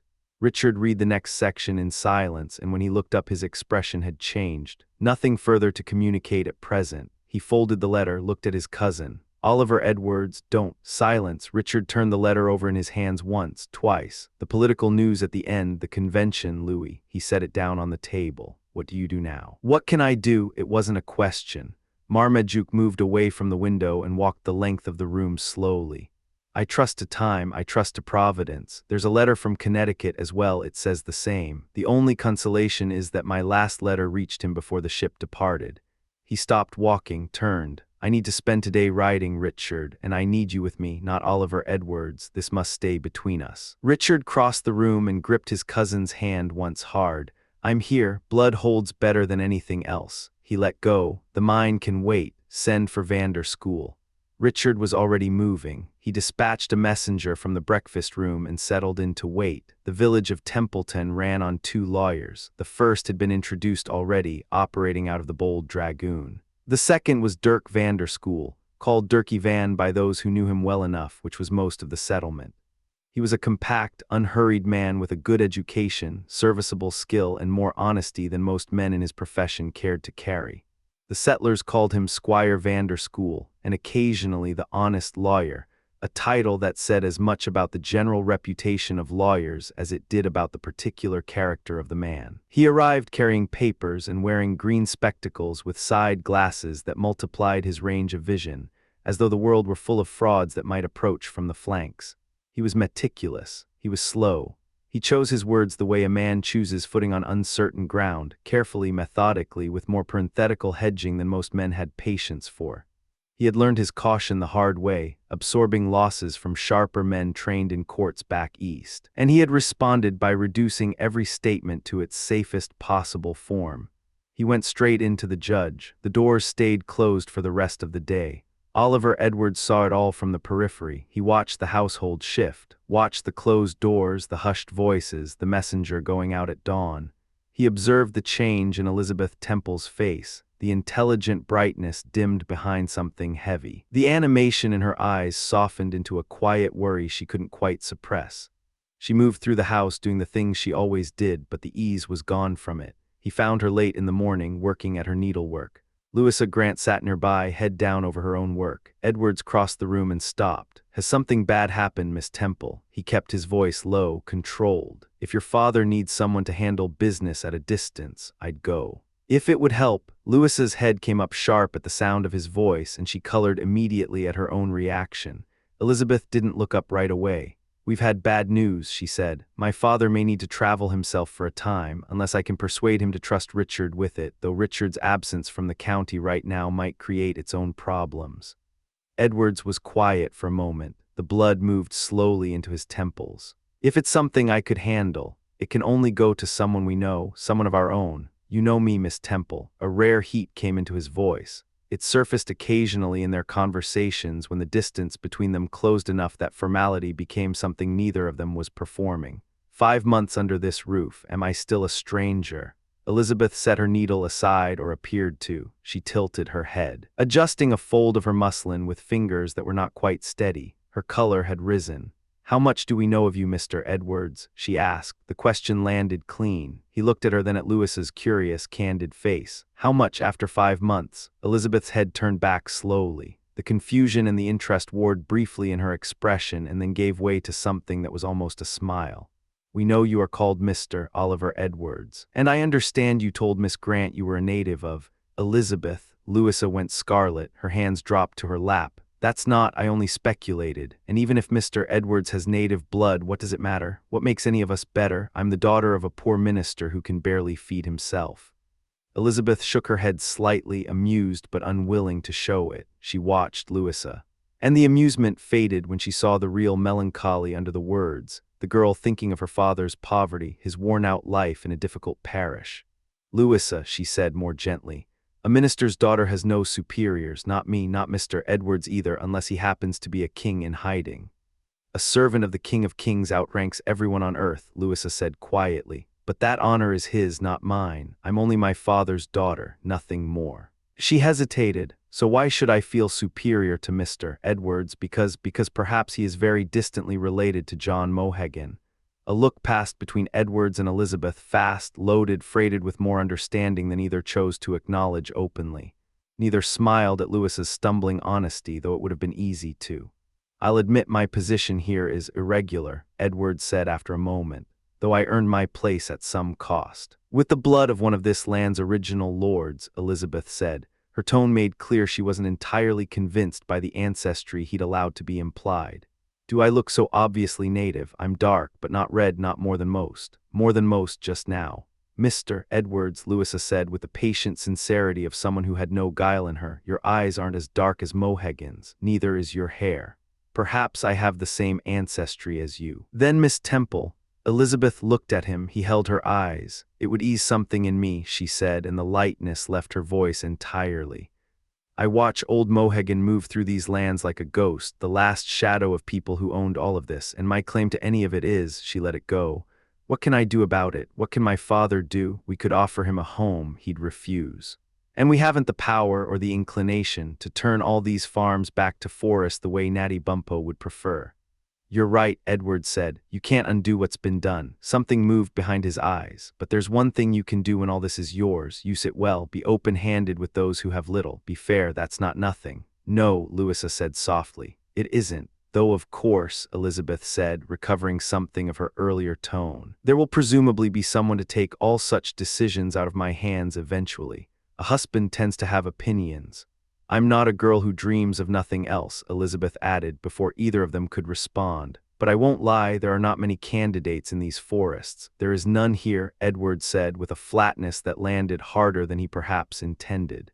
"None with a right to aspire to you. You'll wait for your equal. And if he doesn't come," he paused, "you'll be loved and respected regardless by everyone who knows you." He picked up his hat and left before anyone could respond. The door closed behind him. Louisa exhaled, barely a sound, more a movement of breath. She bent her head back to her work. Elizabeth kept her eyes on the door for a long moment. Then she glanced at her companion. Then she returned to her needle. Neither of them spoke for a very long time. Edwards came out of the house fast, moving like a man trying to outpace his own thoughts. He nearly walked into Vanderschool on the front path. The lawyer was on his way in, bundle of papers locked under one arm, green-glassed spectacles catching the morning light, his right hand clamped shut over the papers as if someone might try to take them. "Morning, Mr. Vanderschool." Edwards read the man quickly, the rigid posture, the careful eyes. "Looks like a busy day up at the house." "Good morning, Mr. Edwards." A slight pause. "If that is your name, as I understand you have given it, and as I have no other means of verifying at present than your own prior assertion, it does appear to be a busy day, though appearances, as any prudent man knows, can be unreliable indicators of actual conditions. Do you need anything copied? I have time. I can turn documents around quickly. There are papers which you may observe from their exterior condition have some volume, which require copying." A longer pause. "However, the contents are of a confidential nature, which is to say they are not to be read by anyone excepting those to whom the responsible party, Judge Temple that is, has specifically indicated access should be granted, which at this time does not, as far as I have been instructed, include your name." Edwards kept his expression neutral. "Understood. Sir, if you happen to speak with the judge, let him know I'm available for anything, anywhere, close to Templeton preferred, but that's a detail." Vanderschool's eyes moved behind the doubled glass. "I will relay that message, with your qualifications, in your name in the capacity of your designated representative, at approximately 5 o'clock this afternoon, God willing, provided the opportunity presents itself." He started past, stopped. "Shall I frame it as a standing offer for which compensation would be negotiated upon completion, or as a final contract reflecting prior consideration already exchanged? Either way, he needs help, I want to give it. The motive appears commendable, appearances allowing." Vanderschool nodded once, adjusted his grip on the papers, and moved up the path without further conversation. Edwards watched him go. He understood what had just happened. The lawyer had been brought in for something private, something that wasn't going past the inner circle, and the message had been delivered with all the subtlety of a locked door. Vanderschool disappeared inside and the door shut cleanly behind him. Edward stood there a moment. He had spent enough time around the judge to know that whatever that packet contained, whatever had burned the candles to their sockets and kept Marmaduke Temple walking the floor all night, it ran deep.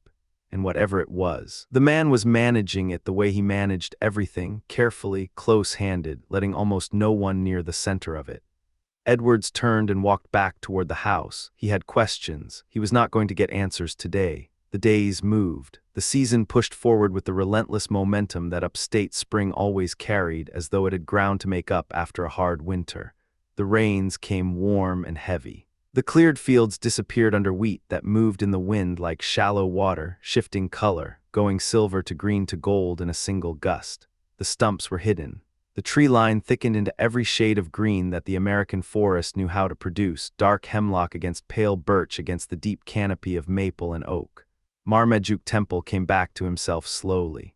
The melancholy didn't leave quickly, it settled over him like weather. And like weather it eventually moved on. He came back to the dinner table. He came back to his rounds of the settlement. He came back to the conversations and the administration of his considerable responsibilities, though something remained behind his eyes that hadn't been there before.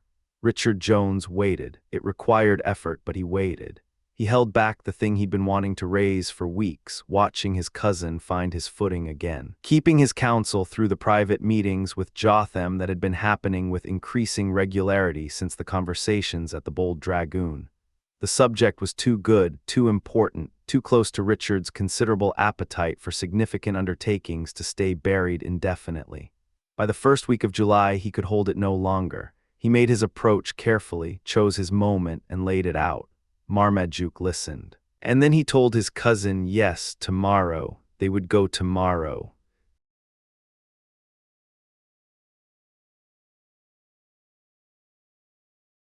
Chapter 26. Ride before meridian the morning came in soft and gray, the kind that lulled men into thinking the world was gentle. Marmaduke and Richard swung up into their saddles and moved out through the gate, hooves crunching gravel, breath misting in the cool air. At the same moment, Elizabeth and Louisa appeared in the hallway, dressed for the hills. Louisa Grant wore a neat green silk hat pulled low, her eyes quiet and watchful beneath the brim. Elizabeth Temple moved through her father's house like she owned it, because she did. She held her wide-brimmed hat loose in one hand, letting it swing by its ribbon, her dark hair catching the morning light as it curled across her forehead. "Walk, Bess." The judge pulled up his horse and looked back at his daughter. The fondness in his face was unguarded.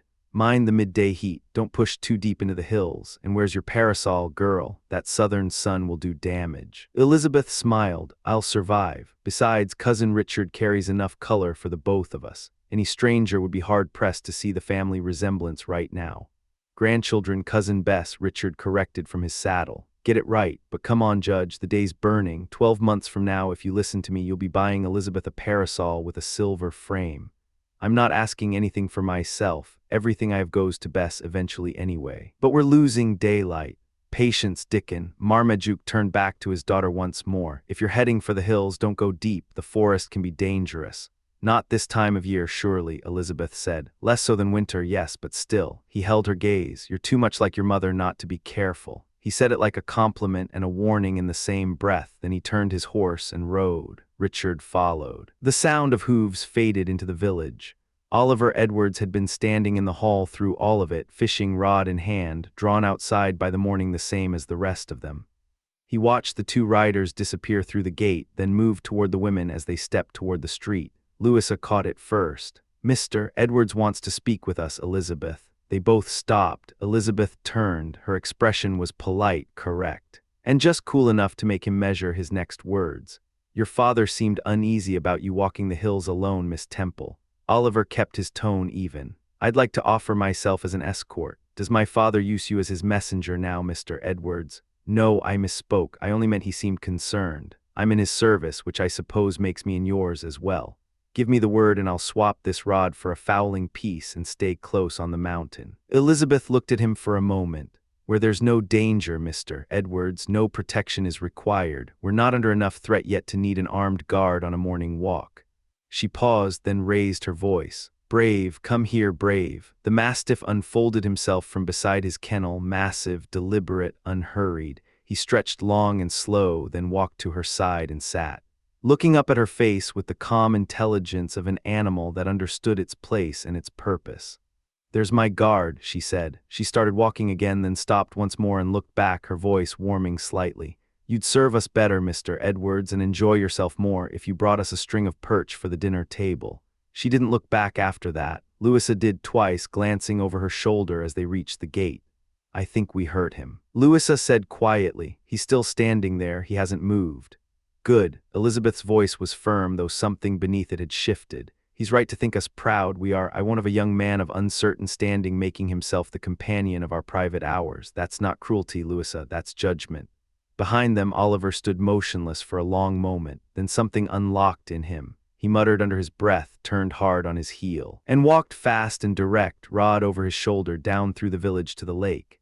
He didn't slow down until his boots hit the shore. Judge Temple kept boats here for the family's use. Oliver picked a light skiff, stepped in, and put his back into the oars. The blades bit clean and the boat moved. By the time the far shore was getting close and the brush along Natty's waterfront was sliding past, the hard edge in his chest had dulled some. His arms were warm from the work. His mind was cooler. He lifted the oars and let the boat drift in close to the bank. Before he touched shore, he made a slow scan of the tree line, both directions. Nothing moved. He pulled a small whistle from his coat and blew a single long note. It cracked off the rocks above the hut and scattered into the hills. The hounds erupted from their kennel, baying, lunging, straining against their buckskin leashes. Quiet Hector. He put the whistle to his lips again and ran out a sharper sequence. The dogs settled at the sound of his voice and retreated. He ran the bow up onto the shore, climbed out, and crossed the narrow beach to the cabin door. He worked the fastenings and went inside, pulling the door shut behind him. Silence. The village sounds, hammers, the constant percussion of a settlement in motion, carried faint across the water. But here nothing. The dogs had gone back to their kennel. The trees held still, 15 minutes. Then he came back out, refastened the door, and spoke quietly to the hounds. The female came to him immediately, whining and pressing against his legs. Old Hector didn't move toward him. Instead, the dog raised his nose, worked the air for 3 slow seconds, and let out a long, low howl that carried a full mile. Oliver read it immediately. "What have you got, old man?" He didn't wait for a second signal. He cleared the fallen pine in one step, climbed the small rise behind the cabin, and caught a glimpse of Hiram Doolittle disappearing into the brush at an unusual pace for a man of his habits. Oliver watched the spot where Doolittle had vanished. What business does that man have out here? He came back down and threaded a short chain through the door staple, snapped a padlock through it, and tested it once. Solid. He's a lawyer. He ought to know what breaking and entering costs a man. He pushed the boats off, settled into the skiff, and rowed out onto the lake. There were 2 good perch grounds on Otsego. The first sat nearly across from the cabin. The second was 1.5 miles north, closer to the mountain, where the bank pushed out into a point and the water ran deep under the tree shadow. Oliver pulled to the nearer spot and sat a moment, oars across his knees, scanning the lake. He saw them at the point. The bark canoe, low and still on the water. 2 figures, he recognized them without needing to think about it, Mohegan and Natty. He picked up the oars and rowed north. The old men acknowledged him with nods when he pulled alongside and tied off to the canoe. No words. Neither one pulled his line from the water. Oliver shipped his oars, baited his hook, and dropped it into the lake without speaking. They fished in silence for a full minute before Natty spoke. "You stop at the cabin coming over?" "Yes." Oliver kept his eyes on his line. "Everything's locked, but Doolittle was in the trees, watching the place. I got the door secured before I left. He's too cautious a man to push past the dogs." Natty pulled in a perch, turned it in his fingers, rebaited. "He wants inside that cabin something fierce. Practically asked me to my face. I gave him nothing. Left him more confused than before. That's what comes of a country that needs lawyers to tell men what they're allowed to do." "He's more dangerous than he looks," Oliver said. "He runs the sheriff like a tool. His nosing around that place could put us in a position I don't want to be in. He keeps pushing." Natty said simply, "I'll shoot him." "No." Oliver's voice was flat. "You do that and we lose everything. That would be a bad day for all of us." Natty looked at him then, a long look, something warm moving behind the weathered eyes. "You've got the right blood in you, Mr. Oliver. I'd say it to Judge Temple himself. John, am I wrong?" Mohegan was still watching the water. He spoke in Delaware, his voice low and measured. The translation came out in his expression as much as his words. The young eagle was brave. He was Delaware. He was a brother. No harm would come. "Enough," Oliver said. "I mean it, both of you. I'm not what your kindness makes me out to be, but I'm yours, in good times and bad. Let's leave it there." The old men accepted that. The subject dropped like a stone. The 3 of them fished. The lake lay flat and silver around the boat, the surface barely breathing. Oliver looked out at the hills, the water, the tree line. "I don't know that I've ever seen it this still. Have you, Natty?" 45 years I've known this water," Natty said. "And I'll say this, there's no cleaner spring and no better fishing in the country. Had this whole place to myself once. Game was everywhere you looked. Nobody in your way except maybe a Delaware hunting party crossing the ridges or some Iroquois scouts running mischief. Couple of Frenchmen pushed into the flat country to the west, married Indian women kept to themselves.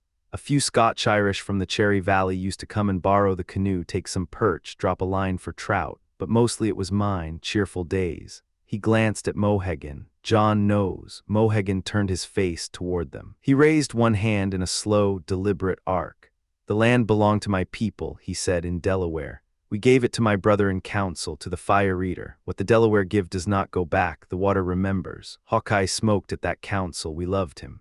I was no chief, Natty said. I had white skin and no schooling, but it was good ground then, lad. Would still be if it hadn't been for Marmaduke Temple's money and the crooked reach of his law. Oliver looked along the shoreline. The clearings ran back into the hills, corn standing gold in the light, the forest cut back, the land changed and still changing.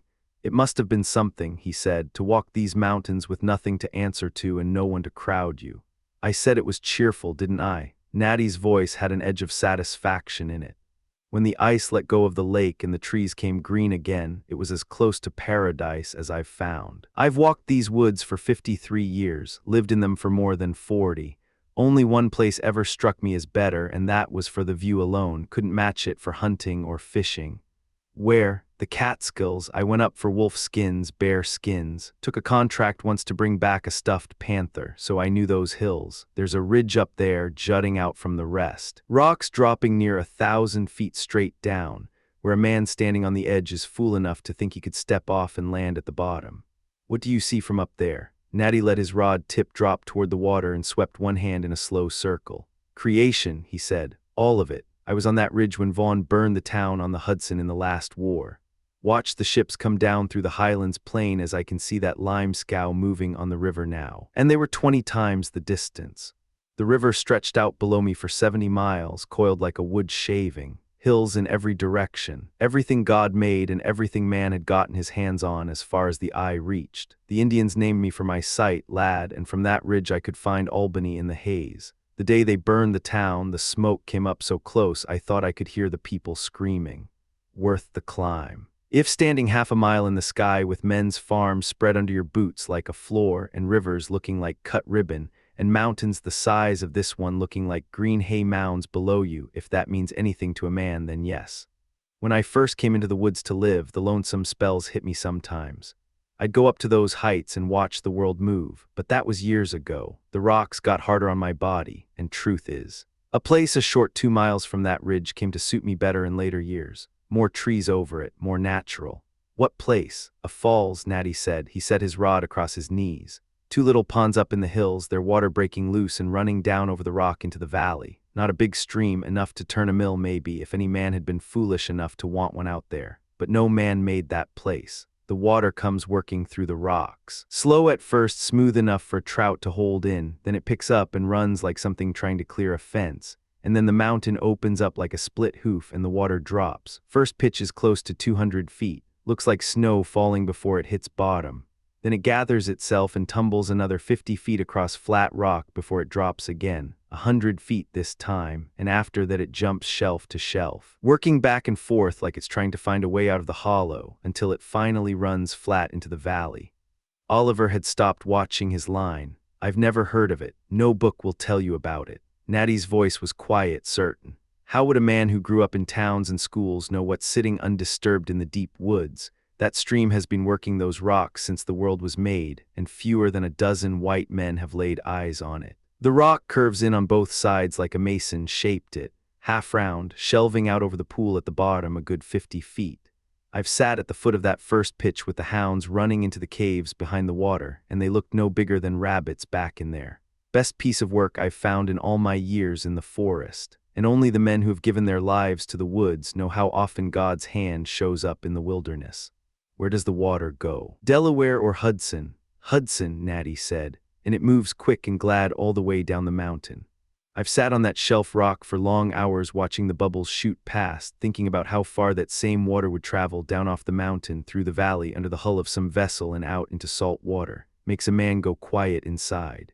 He paused. Go down into the valley east of the high peak in the fall, thousands of acres burning every color there is. Deep in the hollow and up the sides of the mountain, painted by no man's hand.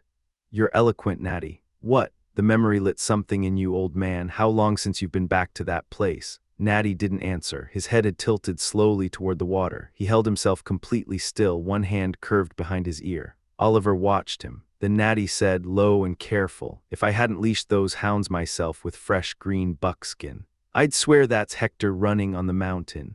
That's not possible, Oliver said. I saw him in the kennel less than an hour ago. Mohegan had gone still beside them. His arm came up slowly, one finger raised, the universal signal to stop and listen. Oliver heard nothing. Cattle lowing somewhere on the western hills, wind in the upper branches. He almost laughed. Laugh if you want, boy, Natty said without looking up. The hounds are out. They're running a deer. I don't make mistakes about that. Then it hit him, a full-throated cry rolling off the mountain, muffled at first by the ridge, then bouncing fragmented off the rocks as the dogs pushed through broken terrain, then opening into a deep, driving bay that swept along the lake shore like something physical. Oliver's head came up. The sound shifted 3 times in as many seconds, distant, then scattered, then close and urgent and real. The alders on the near bank tore open. A buck came through at full extension, hooves scattering rock, neck stretched long, eyes wild, and hit the water in one driving leap. The lake swallowed him to the shoulder. His legs churned. A half-breath later, Hector and the female burst through the same gap in the brush and went into the lake without breaking stride, their chests pushing white water, voices carrying hard across the surface.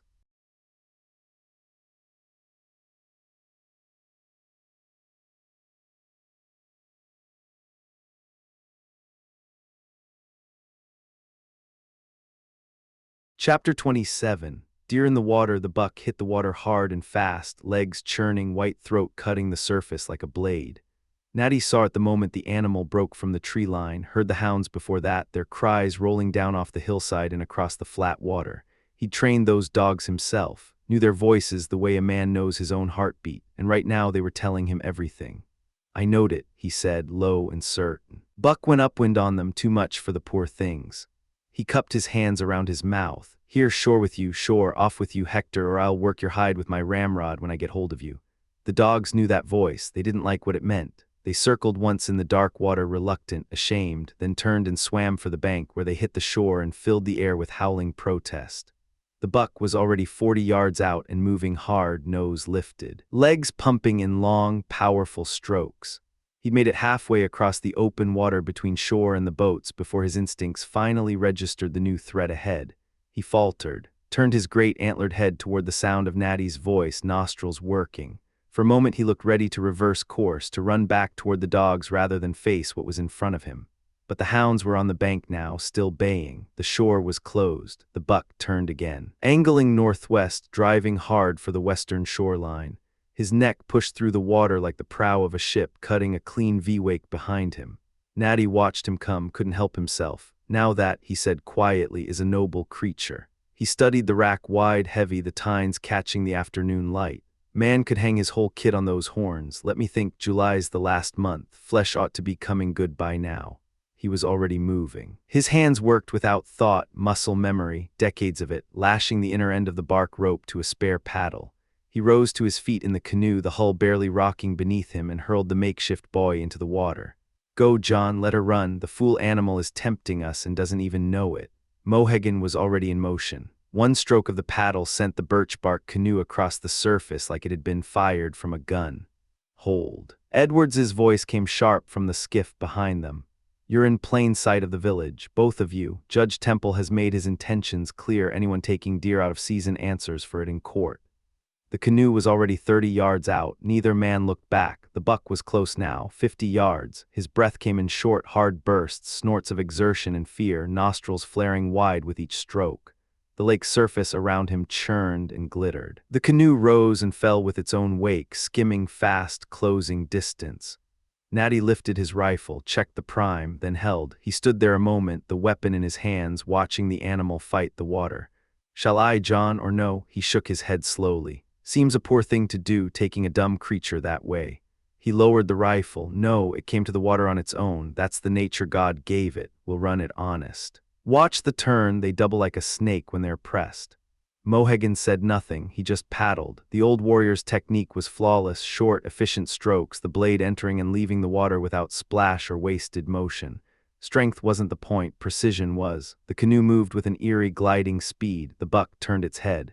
Hugh, Mohegan's voice was flat, certain. He switched to Delaware. Hawkeye, raise your spear. Natty never went light. Not once in his life. The rifle was always on him. That was religion. But the canoe also carried what a man might need: line, grate, hooks, and the long-handled fishing spear with its iron barb, precaution born from experience. He'd left his hut once for 3 days in the hills and ended up looking at the waters of Lake Ontario before he turned around. Distance had never meant much to him. Age had changed that some, but not the habit of preparation. He took up the spear, left John more left, one more stroke and I've got him. He rose to his full height, arm drawing back, he let it fly. The buck turned at the last instant. The long pole sliced the air, the iron head glancing off the hard base of an antler with a dull crack, and the spear buried itself in the lake without drawing blood. Back water. Natty's voice was controlled, clipped. Hold water. The pole resurfaced slowly, rising up through the dark water like something coming back from the dead. Natty snatched it as they passed over it, and Mohegan brought the canoe around hard, a tight, pivoting turn, and they were back in the chase. But the maneuver had cost them. The buck had opened the gap. It had also given Edwards time to close in from the other direction. Hold your hand, Natty. The young man's voice came from just behind them. Hold, it's out of season. Nobody held anything. The buck was laboring now, back rising and sinking with the chop, neck stretched long and low, still driving hard, still fighting. There was something in the sight of it that cut straight through caution and consequence and got down to something older, something that lived in the blood. Hurrah! Edwards's voice cracked. He was on his feet in the skiff, all his talk of law forgotten in a single heartbeat. Watch the double, he's going to double. Right, Mohegan, more right. I'll take him by the horns. I'll get the rope over his rack. The old warrior's eyes had come alive. Whatever age had done to his body, the slow stiffening, the deep fatigue that lived in him now like a tenant, it was gone. He moved with his hands and the paddle the way he'd moved 50 years ago in pursuit of a very different kind of quarry. The canoe responded like an extension of his will, spinning, pivoting, accelerating, tracking every turn the deer made with an almost contemptuous ease. They circled the animal more than 20 times, the canoe slipping past Edwards's skiff at each pass, always just out of reach of his oars. The chase had compressed itself into a tight arena of water, the same 50 yards churned again and again. Edwards finally recognized the pattern. He shipped his oars, stood, and waited. The buck came to him. It had spotted a point of land to the north and was making for it, straight line, full effort. The hound still raising hell on the shore behind it. Edwards had the painter of his skiff in his hands. He'd already worked it into a loose noose. He gauged the distance, the angle, the speed. He threw. The loop settled over one antler and cinched tight. The skiff lurched forward, bow dipping as the animal's momentum transferred through the rope. For one long second it felt like the buck might pull him clean across the lake. Then the canoe was there. Mohegan drove it alongside in a single fluid stroke, and Natty was already bent low over the gunwale, his knife in his hand. He drew it across the buck's throat in one deliberate, practiced motion. The cut was clean. The blood came fast and dark, spreading into the water around them, staining it in slow, lazy spirals. The struggle lasted seconds, then it was done. They lashed the two boats together and worked in silence, pulling the deer from the water. Natty laid it across the bottom of the canoe, 160 pounds of muscle and bone going still, and pressed his hands along the ribs, the flanks, the legs. He raised his head and laughed. It wasn't a loud sound, just something that escaped him. So much for Marmaduke Temple's law. He looked at Mohegan. Hasn't been a buck taken from this lake by these hands in years, old friend. That's good meat. I know men who will be glad of it. All the laws and betterments in the world aside. Mohegan touched the animal once. His hand was trembling, the aftermath of exertion his body wasn't built for anymore. But his face carried something it hadn't carried in a long time. He nodded once. Good, it was enough. Edward sat back. The heat in his blood was cooling now, and what replaced it wasn't comfortable. He looked at the deer, looked at the village visible on the far shore. I think we've all broken the same law today. He said, keep your own counsel and there's no one to tell it. But Natty, how did those dogs get free? I tied them myself, checked every knot. Natty's expression shifted. He reached down and turned one of the leather thongs that still hung from Hector's neck, examining it in the light. Something had at these, he said. This wasn't torn, that's not a dog's tooth either. He turned it over, his voice went quiet. There's been a knife here. Cut. Edwards leaned in. I didn't say cut. Natty kept his eyes on the leather. But no jump did this, no bite. That carpenter. Edwards said it like a statement. He'll dare anything when the risk is all on someone else's side, Natty said. Curious man, always finding ways to involve himself in other people's business. But he'd best think twice before he brings that habit close to the wigwam. Mohegan had been quiet, turning the thong slowly in his fingers, reading it the way a man reads a track in soft ground. When he spoke, it was in Delaware. Edwards looked at him. "You didn't see it happen. How do you know any of this? Listen." The old warrior's voice was patient, unhurried. The knife was sharp, the edges smooth, no tearing. The handle was long. A man's arm cannot reach from this mark to that one without an extension. And the man was afraid of the dogs. He set the thong down. He would have cut the collars if he wasn't. Natty stared at the leather for a long moment. Then he nodded slowly. "John's on the scent, that's exactly right." He straightened up. Carpenter got himself up on the rock behind the kennel, lashed his knife to a stick and worked the thongs from a distance. Simple enough if you're of a mind to do it. His jaw tightened. Question is why? Edwards was already moving, reaching for the paddle. "Give me the canoe." His voice had gone hard. "I'm faster. I can get down there and maybe cut him off before he does whatever he's there to do." They didn't argue. The deer went into the skiff to trim the weight, and in under 5 minutes Edwards was in the birch bark and driving hard along the shoreline, the canoe hugging the points of land, vanishing into the shadows between them. Mohegan took the skiff. He moved without hurry, a man who had learned long ago that hurry and speed were not the same thing. Natty watched them both go. He looked down at his hounds, Hector and the other, still wet, pressing against his legs. He put his hand briefly on the big dog's head. "Close," he told them, "stay close." He shouldered his rifle, turned toward the tree line, and started up the mountain. He knew the high route back to the hut, had walked it so many times in the dark he could have done it blind. He moved through the timber without sound, without hesitation, a man in his element heading home.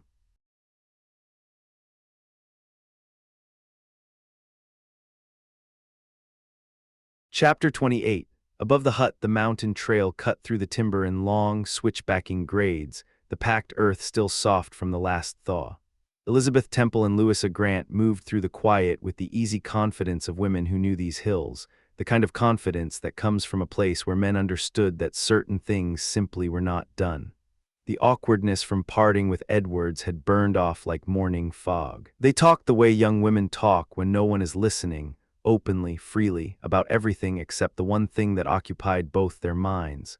Neither had spoken a word about Edwards, not once. The situation surrounding him was too complicated, too charged with something neither could name. Judge Temple had asked his questions about the young man and kept the answers to himself. In a country where educated men regularly arrived broke and ambitious, intelligence paired with poverty wasn't unusual enough to warrant much attention. It was the breeding that stood out, the way Edwards moved, the way he held himself, the cold precision of his manners that occasionally cracked to reveal something fierce underneath. Elizabeth had catalogued every one of those moments. Women always did. Her father had missed all of it. "I would give anything," Elizabeth said, pushing dark hair back from her face with the back of her hand and looking down at Natty Bumppo's isolated cabin below the ridge, "to know everything those walls have heard." Louisa's pale eyes followed hers to the weathered structure. "I doubt they hold anything against Mr. Edwards. Maybe not, but they might tell us who he actually is." "We know that," Louisa said. "Your cousin explained it quite thoroughly, I thought." Elizabeth almost laughed. "Dickon can explain anything." The man would have an answer for God Almighty. What exactly did he say? He said Natty had spent his life in the forest among the Indians. That's how he came to know old John, the Delaware chief. He said Natty saved John's life in some battle. That part I believe. And then he said the English crown used to keep agents among the tribes, educated men, military men sometimes, officers who lived half their lives on the frontier.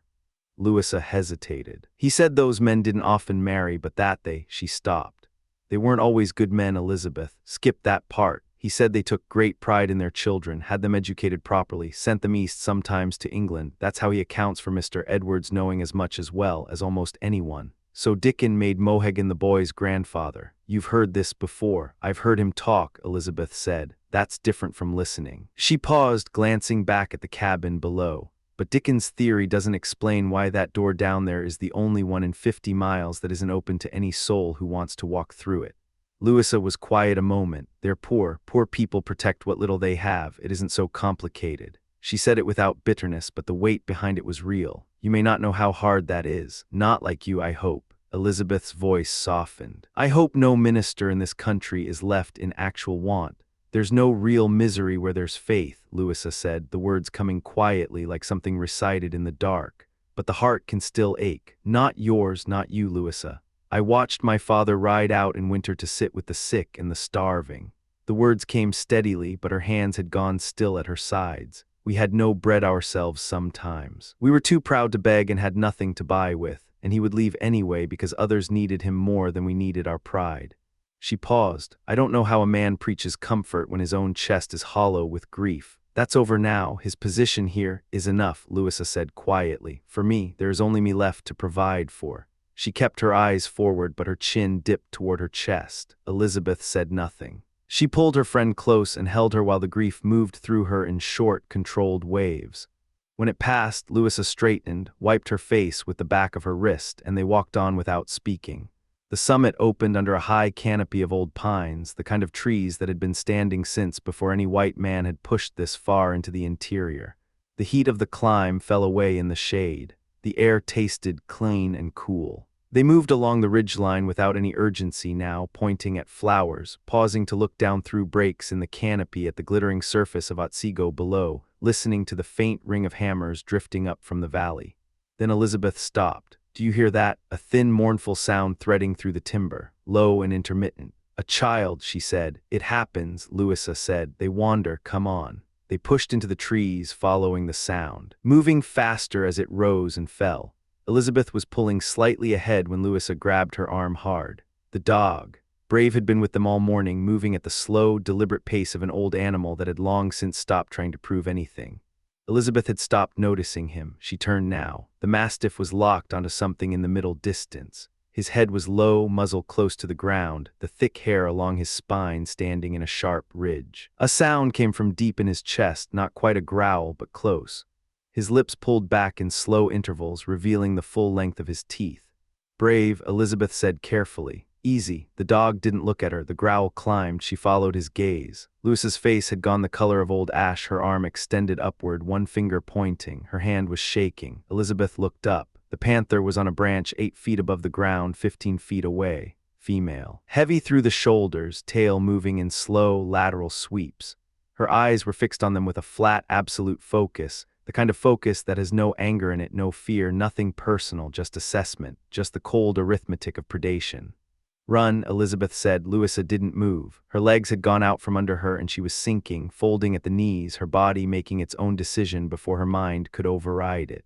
Elizabeth caught her. There was no calculation in it. She simply could not leave. She went down with Louisa, keeping her upright enough to breathe, tearing at the collar of her dress to open her airway, one eye on the panther above them, one hand on Brave, her voice low and as steady as she could make it. Brave, hold, good boy, hold. Movement in the branches above, something smaller dropping through the lower limbs of a young sapling, hitting the ground in a loose, ungainly tumble. The cub. Maybe a quarter grown, a grotesque parody of the creature above. It found its feet and oriented on Brave with the confused aggression of something that had learned to be dangerous but hadn't yet learned to be afraid. The cub came forward in starts and stops, raking the bark of a nearby tree with its claws, spitting, tail thrashing. It telegraphed everything. Every move was noise and warning, the opposite of its mother. Brave tracked both animals without moving his feet. His body was coiled back on his haunches, weight distributed, the old muscle memory of what he'd been before age had taken most of it. His eyes moved from cub to dam and back again. The cub bounded forward and misjudged the distance. It landed directly in front of the mastiff. The sound was brief. There was a short, violent exchange, snarling, scrambling, and then the cub was airborne, launched sideways by 300 years of breeding. And it struck the trunk of a beech tree with a sound like a wet sack hitting stone and dropped into the leaves and did not move. Elizabeth felt something surge in her chest. Then the branch above them was empty. The panther came off the limb in a long, flat arc, 20 feet, maybe more, and hit the dog across the back.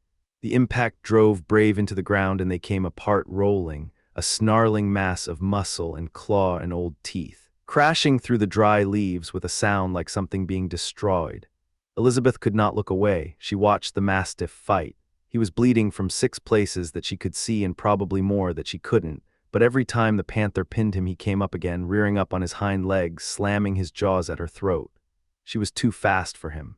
She worked the angles, always moving, always higher, using his own weight against him, trying to find the spine. She found it. She came down across the back of his neck, and for one moment Brave went rigid, then something deep and ancient came up through him, and he twisted under her and seized her through the ribs, and the brass collar at his throat went dark with blood, and his body sank by degrees into the leaves and went still. The panther held on for a moment longer. Then she released him and stepped clear. She turned to Elizabeth. The two of them looked at each other across 12 feet of forest floor, and Elizabeth did not move because there was nowhere to go, and Louisa was still down, and Brave was dead, and the panther's tail was going in long, furious arcs, and her claws were coming out of her feet like knives being drawn. Elizabeth's hands pressed together in her lap. She didn't close her eyes. The panther lowered her nose to the fallen mastiff, then swung toward the dead cub. The tail went faster. "Lower your head, girl." The voice came from behind and to her left, barely above a whisper rough as bark. "Your bonnet's covering the shot." Elizabeth's head dropped. The rifle shot was a single flat crack that rolled out through the timber and faded. The panther came off the ground in a spasm, landing 3 feet to the left, biting at her own flank, shredding the undergrowth with her claws, turning in tight circles. Then Natty Bumppo came past Elizabeth at a dead run, moving without hesitation toward the wounded animal. "Get in, Hector. Back, old fool, she's not finished yet." He kept himself between the women and the panther, watching the animal work through the last of its coordination. When her movements slowed, he walked to her directly, placed the muzzle of the long rifle against the base of her skull, and fired. The forest went quiet. Elizabeth let out a breath she'd been holding for what felt like several minutes. The world came back in pieces, the sound of wind in the canopy above, the smell of powder smoke drifting through the trees, the weight of Louisa's unconscious form against her side. Natty Bumppo went to one of the mountain springs without being asked, filled his cap with water and brought it back. He crouched beside Louisa and waited while the water did its work. He said nothing during this process. He didn't look particularly heroic about any of it. He looked like a man finishing a job. When Louisa came back and the gratitude began, Elizabeth's voice tight with feeling, her hands gripping the old man's arm, Natty received it with a patience that bordered on embarrassment, looking off through the trees like a man waiting for weather to pass. All right, he said finally. "We'll talk about it some other time. Let's get you back to the road. You've had enough of this mountain for one day." He set a pace slow enough for Louisa's legs, which were still unsteady, and brought them down through the timber to the highway. The village sat below them in the afternoon light, the lake flat and silver at its edge, smoke from 100 chimneys rising straight in the still air. At the road they separated from him. Elizabeth looked back once. The two women walked the rest of the way down without speaking, pressing each other's arms when the images came back, which they did in flashes, with the involuntary clarity of things the body doesn't forget. Natty watched them until the road took them around a bend. Then he whistled his dogs in, shouldered the rifle, and turned back into the forest. "Scared the life out of those girls," he said to no one. "Can't blame them, she paint her with a dead cub that had frightened somebody twice their age." He turned the shot over in his mind as he walked, the way a craftsman reviews his work. Should have aimed for the eye, hard-lived animals, painters. Hit her square in the forehead and she still had half a fight left in her. He shook his head once. Good shot though, nothing to show but the head and the tip of that tail. He stopped. "Who's there?" Hiram Doolittle stepped out of the brush with the careful, practiced casualness of a man who had definitely not been standing in brush. His eyes went to the rifle, which Natty had already begun to lower in his direction. He stepped back and raised a hand. "Easy, Natty, just out for a walk." He smiled. "Warm day for shooting." "Warm enough. You know there's a law," Hiram said, finding his footing now, straightening his coat. £5 currency, $12.50. Any man takes a deer between January and August. Judge Temple pushed that bill through himself.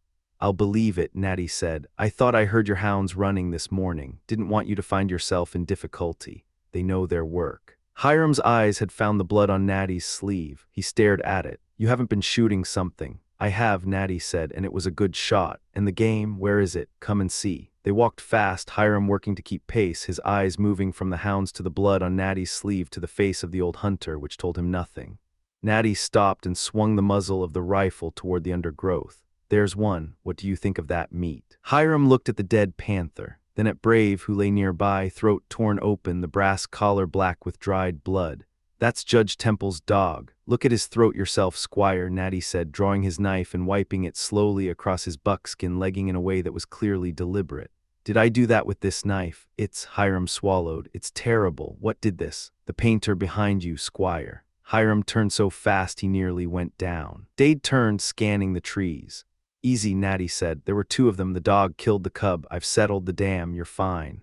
Hiram turned back around, pulling himself together with visible effort. His eyes moved across the clearing, calculating. Where's the deer then? The deer? You must have killed a buck. There's blood all over, when the law forbids it. Natty's voice was flat and clean. Tell me, Squire, is there any law against killing painters? No, Hiram admitted. There's a bounty on the scalps. Then that's all I've killed today. Hiram's expression shifted through several phases. Will your dogs hunt panther, Natty? They'll hunt whatever I ask them to, the old man said. Didn't I say they'd hunt a man? He clicked his tongue and the hound swung in toward Hiram's legs, noses working. Yes, yes, remarkable animals. Hiram stepped sideways, then stopped. He watched Natty settle onto the ground and lay the dead panther's head across his knee. The hunter worked the knife around the ears with practiced efficiency, separating the scalps cleanly. I suppose you'll want an order for the bounty. I would, you're a magistrate. Hiram turned the ears over in his fingers, thinking, come down to your hut then, I'll need a Bible, the oath you understand, just the formality of it.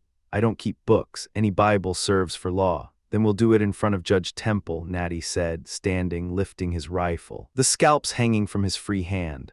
I'll bring these to the village, you can write the order there, do it proper. Hiram blinked, but there's no pen or paper here, we'd have to go to the hut for them. And what would I do with pen and paper? Natty looked at him. I don't read or write, Squire, never needed to, no, we'll go to the village. He glanced down at old Hector, whose collar had twisted tight against his throat. Lend me your knife a moment. Hiram handed it over without thinking. Natty cut the leather thong free, tested the knife's edge against his thumb, and handed it back handle first. Good steel. I'd imagine it's cut leather like this before, hasn't it? Something moved behind Hiram's eyes. What do you mean by that? I mean it's a good knife, Natty said. What else would I mean? I didn't touch your dogs, Hiram said, and the speed with which he said it was the answer to a question Natty hadn't asked aloud. I let them loose myself, Natty said. I always do before I go out. The silence between them stretched out. Hiram's face was doing complicated things. Natty stepped close enough that the old man had to stop himself from stepping back. He brought the rifle butt down against the ground with a single hard crack. There's nothing in my cabin worth the trouble of a man like you, he said. I don't know what you think you'll find. But I'm telling you straight, you cross my threshold without my say-so, or I catch you prowling around that clearing again, you'll wish you'd stayed on the road. His eyes were level and without heat, which was worse than anger. Go on now, Hiram went. When the sound of him had faded into the timber, Natty shouldered his rifle and walked the path back toward the hut. Everything was still. He tied the hounds and rapped his knuckles against the door. Edwards opened it. Safe? Natty asked. All of it, the young man said. Someone tried the lock, didn't manage it. Natty nodded slowly. I know who. He stepped inside. He won't get close enough for a second try. The door closed behind him and the mountain returned to its silence.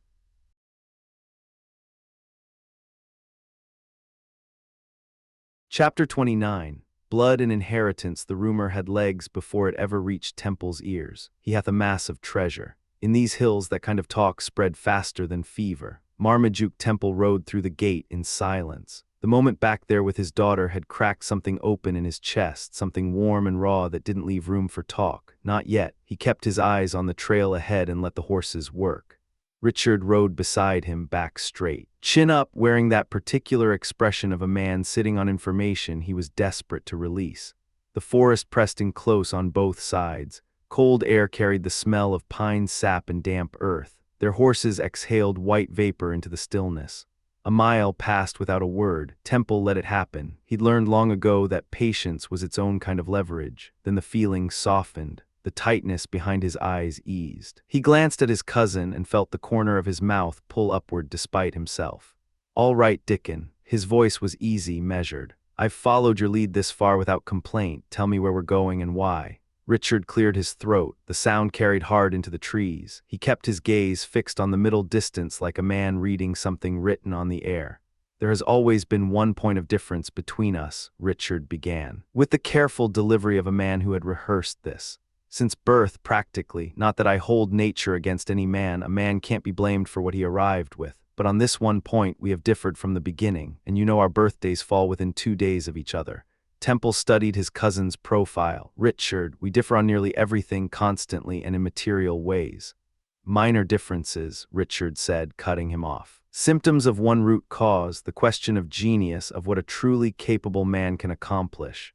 Be specific. I am being specific. I'm speaking plain English as my father taught me. He was a man who could speak Greek and Latin, Temple said flatly. I know your father's qualifications. Get to the point. Why are we riding over this mountain? Richard drew a slow breath through his nose. A narrator, he said with great dignity, must be permitted to proceed in his own way. You believe a man is fitted by nature and education for one narrow purpose. I disagree. I believe genius supplies what learning cannot. A certain kind of man can turn his hand to anything, like yourself, presumably. I make no personal claims, but I'll tell you this, there are 3 men on your patent who are exactly that kind of man, talented by nature, shaped by circumstance. Temple kept his expression neutral. Name them. Hiram Doolittle, carpenter by trade, you need only look at the village to judge his work, and he serves as magistrate, distributes justice better than men with twice his schooling. 1, Temple said in the tone of a man who has decided not to argue. Jotham Riddle. Temple turned to look at his cousin directly. Jotham Riddle, the same, that shiftless, restless, speculating fool. The man who changes counties like other men change boots. Farmer one season, cobbler the next, schoolteacher the one after that, drifts through every occupation and masters none of them. That man is your example of uncommon talent. The 3rd, Richard said carefully, I will not name. He is unaccustomed to having his character discussed in this manner. Temple read it immediately. He almost smiled. So the sum of this is that a trio, of which you are one. Almost certainly the driving force has made some kind of discovery. I have not placed myself in the trio, Richard said with rehearsed dignity. I said nothing of myself, but a discovery has been made, and it concerns you directly. Temple straightened in the saddle. Then say it. You know the man who lives on the edge of your land, Natty Bumppo, the Leatherstocking. I know him. He's been out there 40 years or better, alone until recently. Now he has company. Richard paused, measuring his timing. An old Delaware chief, Mohegan, last of his line in this country, and a young man, goes by Oliver Edwards, said to be the son of some Indian agent born of a native woman. Temple's posture changed, subtle, but Richard caught it. Who says that? Common report, the talk of the county, but listen, there's more.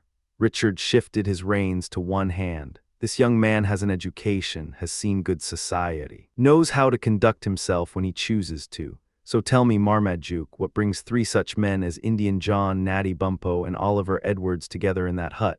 Temple turned to face his cousin fully, and for a moment the mask of the jurist dropped away. You've stumbled on something I've thought about myself, he said quietly. But do you actually know something, or are these conjectures? Facts, Richard said, hard facts. You know there are mines in these mountains, you've said so yourself. Reasoning from analogy, not from certainty. You've seen the ore samples, you cannot deny that, and if there are silver mines in South America, why not here? These are older mountains than men know how to reckon. Temple turned it over in his mind. I deny nothing. I've heard the rumors. I've held specimens in my hand that came from these hills. Tin, silver, and what I'd value far more. A good coal seam, to hell with coal, Richard said with more force than he intended. He dropped his voice. Silver, Duke, silver is what matters, and silver is here to be found. He let that land, then pressed forward. The old peoples knew where to look, they always did. Who better to know where the metals lie than the men who walked this ground for 1,000 years? I have strong reasons to believe that both Mohegan and the Leatherstocking have known about a mine in this mountain for years. Many years. That landed. Temple's jaw tightened almost imperceptibly. He kept writing, but his eyes had gone inward. Richard gave him the silence, then continued.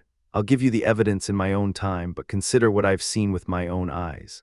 He glanced left and right into the trees, old habit or theater, Temple couldn't tell. I have watched those 2 men, Mohegan and Bumppo, going up that mountain and coming back down, with spades, with picks. Others have seen them carrying materials into the hut after dark, moving carefully, moving quietly. He let the weight of it settle. Does that constitute a fact of importance? Temple said nothing, but the lines around his eyes deepened, and he kept his gaze fixed on his cousin the way a man listens when the testimony has begun to matter. It was ore. Richard said, and now I ask you, who is Oliver Edwards? He shows up at your house at Christmas. He carries himself like a man of standing when he wants to. Mohegan calls him kinsman openly and without embarrassment. He's educated, that's plain, but his business here, Richard held up a finger. About a month before this young man appeared, Natty was gone days, you remember that. You sent for him, wanted venison before you went to collect Bess, and the man was not to be found. Old John sat in that hut alone. When Natty finally came back, he came back in the night, and he was seen pulling one of those low sleds, a jumper loaded with something he'd buried under bearskins, moving slow, moving careful. Richard's voice dropped another register. What compels a man like Leatherstocking to build a sled and haul a load over these ridges? Unless what he's carrying is worth the effort.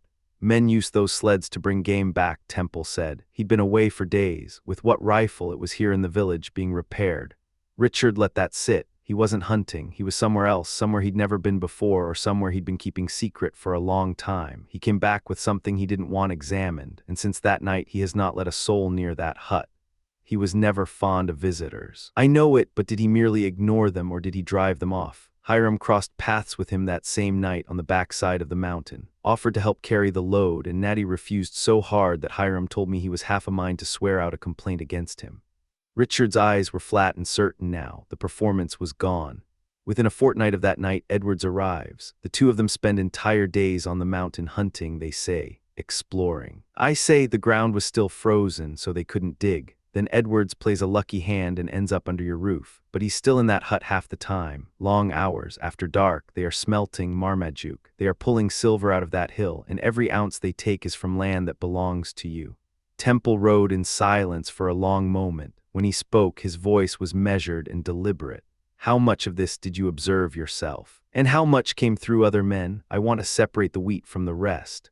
I saw the jumper myself before it was broken up and burned, which it was within 2 days of his return. I told you I saw the spades and picks with my own eyes. Hiram was the one who met him on the mountain that night. That part came from Hiram. And since the snow left the ground, since the frost broke up, we have been watching him.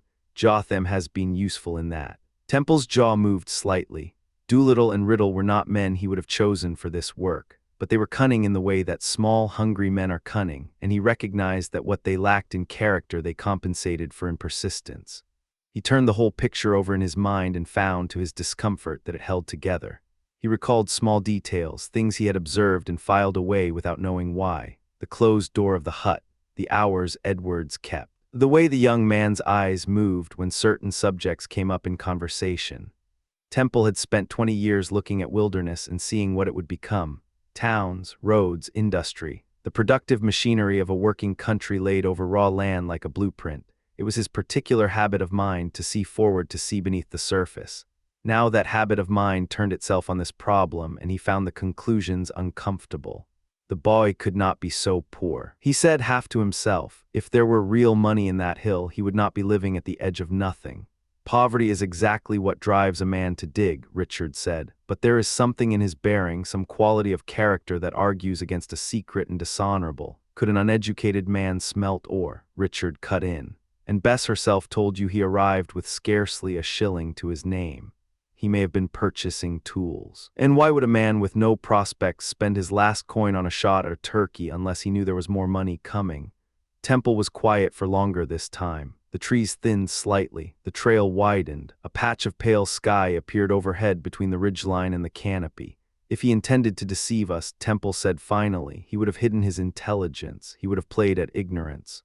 A man cannot hide what he is, Richard said with conviction. I could no more pass myself off as a fool than I could sprout wings. Knowledge shows, it comes out. Temple turned to his cousin, his voice was level, final. There are arguments against you, Richard, several, but you have raised questions that require answers. I will have Leatherstocking before me directly, and I will ask him plainly. The old man is no dissembler. He paused, but you still haven't told me the full purpose of this ride. Jotham has been working the mountain. Richard said, I've had him and Hiram up there regularly. He's made a discovery, won't say what exactly, claims he's under some oath, but the substance is that he knows where ore lies, and as of this morning he has started digging. Richard straightened in the saddle. I would not move on this without your knowledge, Marmaduke. The land is yours, that's why we're here. Where? Close. I'll show you where Jotham is working first. Then I'll show you where our hunters have been amusing themselves for the past 6 months. They rode on without speaking. The horses found their own footing through the loose stone and exposed roots of the upper trail. The mountain rose and fell around them in long, slow rolls of granite and timber. They found Jotham in a hole of his own making, already sunk to his neck in it. The man had the lean, provisional look of someone who has been running from stillness his entire life, but here he was digging with genuine conviction, and that alone was worth noting. Temple questioned him directly. Jotham held to his mystery with the stubbornness of a man who has decided that information is the only currency he possesses. He answered every question about why with a variation of "I have my reasons," and every question about what he expected to find with a question of his own. What share of the profits would be his if it came to something? The faith in that question was answer enough. Temple spent an hour examining the stones. He knew the look of productive ground, had read enough about mineral deposits to understand what the rock was telling him. He found nothing conclusive, but the location was deliberate. Someone had chosen this spot for reasons, not at random. He mounted up. Richard led him to the other side of the ridge. They tied their horses to a pine brace and went down on foot. Richard had glassed the valley before they left home. Mohegan and Leatherstocking were out on the water in their canoe, and Edwards was with them. Still, Richard moved quietly and kept checking the slope above them. Temple followed his lead without comment. The descent was steep and uneven, the kind of terrain that punishes inattention. They came around an outcrop of gray rock and stopped. The cavern opened in the face of the cliff like a wound, roughly the shape of a large fireplace, perhaps 20 feet wide and twice that deep. The roof was a single natural shelf of rock that jutted far beyond the base, creating overhead cover that no one had built and no one would have to maintain.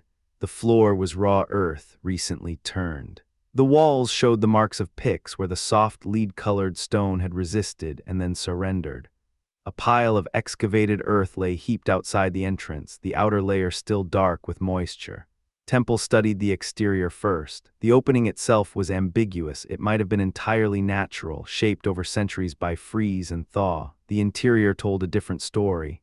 Everything inside was recent. The tool marks were crisp. The smell of disturbed earth was still alive in the cold air. He scanned the ground near the entrance. The picks and spades were there, tucked into the brush, not hidden exactly, left by men who expected to return.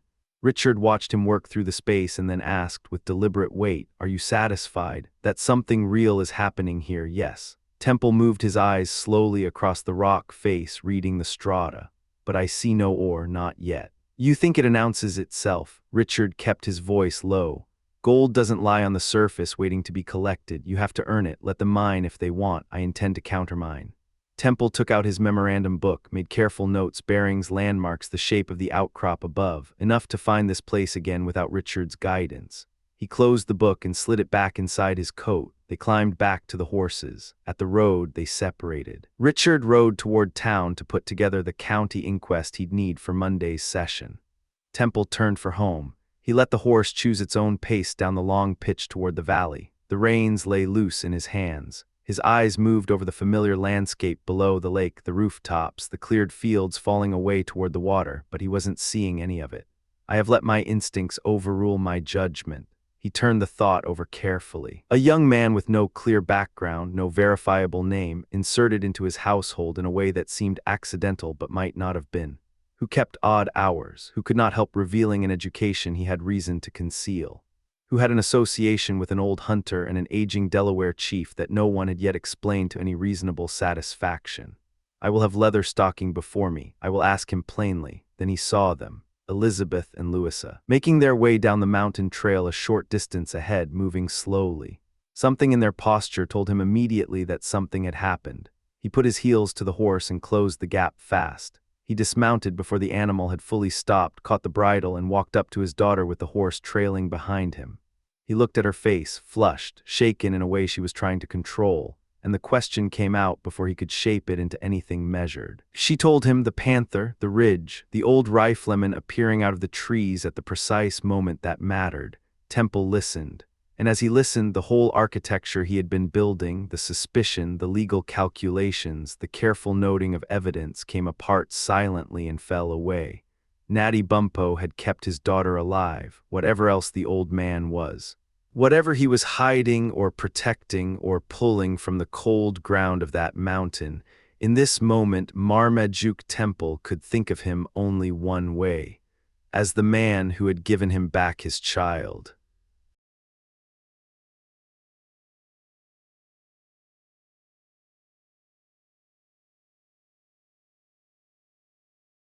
Chapter 30. The sanctuary breached, the law had spoken. Now came the reckoning. Remarkable Pettibone had buried her wounded pride somewhere beneath the warm comfort of her position in the Temple household. She was dispatched to the modest dwelling Richard had already taken to calling the rectory, escorting Louisa back to her father's arms. The girl went quietly. She'd had enough of the mountain for one day. Judge Temple and his daughter were alone together for over an hour. What passed between them belonged to them alone. When the scene settled, the judge moved through the room with that particular restlessness of a man who has come too close to losing something irreplaceable. Elizabeth lay on the settee, cheeks flushed, her dark eyes still carrying the wet shine of what she'd survived. "A timely rescue," the judge said, his voice low. He said it again as if the repetition might help it sink in. "A timely rescue, Bess. You didn't run from your friend." "I'll take credit for fortitude," Elizabeth said. "Though I doubt flight would have helped me regardless, I didn't even think of it." "What did you think of? In that moment, what was in your mind?" She covered her face with her hand. "The beast. A breath, nothing but the beast. I tried to think of something else. I couldn't." "You're safe now." The judge stopped pacing. "We'll leave it there. I hadn't believed such an animal still ranged these forests. Hunger drives them far." 3 sharp knocks cut the room. "Come." Benjamin appeared in the doorway wearing the expression of a man delivering unwelcome cargo. He stood with the fidgeting energy of someone who knew his timing was poor. "Squire Doolittle's below, sir," he said. "Been hovering in the yard the better part of half an hour. Got something sitting heavy on him, wants to get it out." I told him, I said, "Man, you'd come here with your complaints when the judge has only just pulled his daughter from the jaws of a big cat. But the fellow's got no manners whatsoever, none, and he kept edging closer to the house with every pass until I figured your honor ought to know he was out there." "He must have pressing business," Marmaduke said. "Something to do with the court, most likely, given how soon it sits." "Aye, you have it," Benjamin said. "It's a complaint against old Leatherstocking, who by my reckoning is twice the man this Doolittle will ever be. A good sort, Bumppo, steady hands and sharp eyes." Elizabeth came upright off the settee. "Against Natty Bumppo, easy, Bess." The judge raised a hand. "Some minor matter. I believe I already know its substance. Your champion will be well looked after. Show Mr. Doolittle in, Benjamin." She didn't look entirely convinced, but she settled. Her eyes tracked Hiram Doolittle from the moment he entered. The architect moved into the room and shed his urgency at the door the way a man sheds a wet coat. He took the offered chair, smoothed his thin black hair with deliberate gravity, and let a full beat of silence pass before he spoke.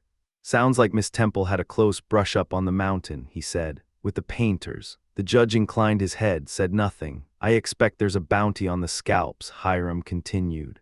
"Leatherstocking stands to do well on that count. I'll see to it that he's rewarded." "Sure, nobody doubts your generosity, Judge." A pause, the real subject still held at arm's length. "Does the sheriff have his mind made up yet about the reading desk or a deacon's pew under the pulpit? I haven't heard my cousin speak to that lately."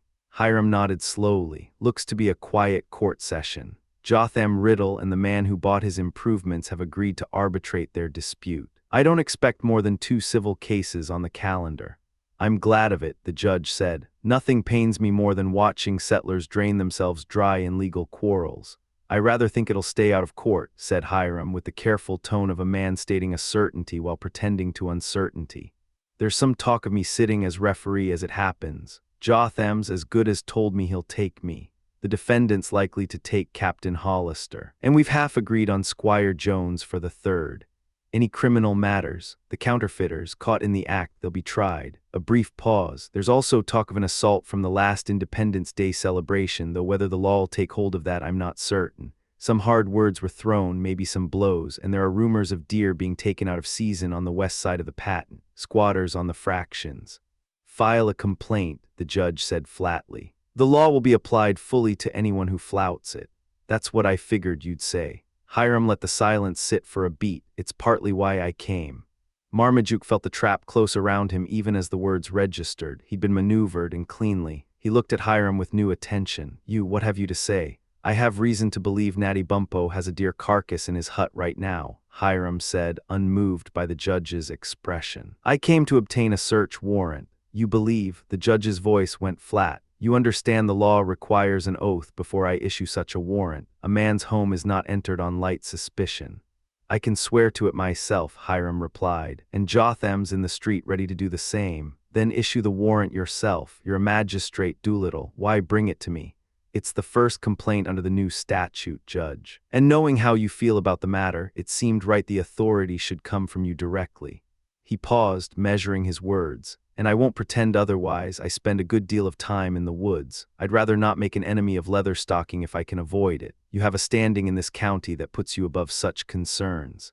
Elizabeth turned on the architect. Her voice came out quiet and hard. What would any honest person have to fear from Natty Bumppo? It's as easy to pull a trigger on a magistrate as on a panther, Miss Temple. Hiram stood. If you won't issue the warrant, Judge, I'll go home and draw one up myself.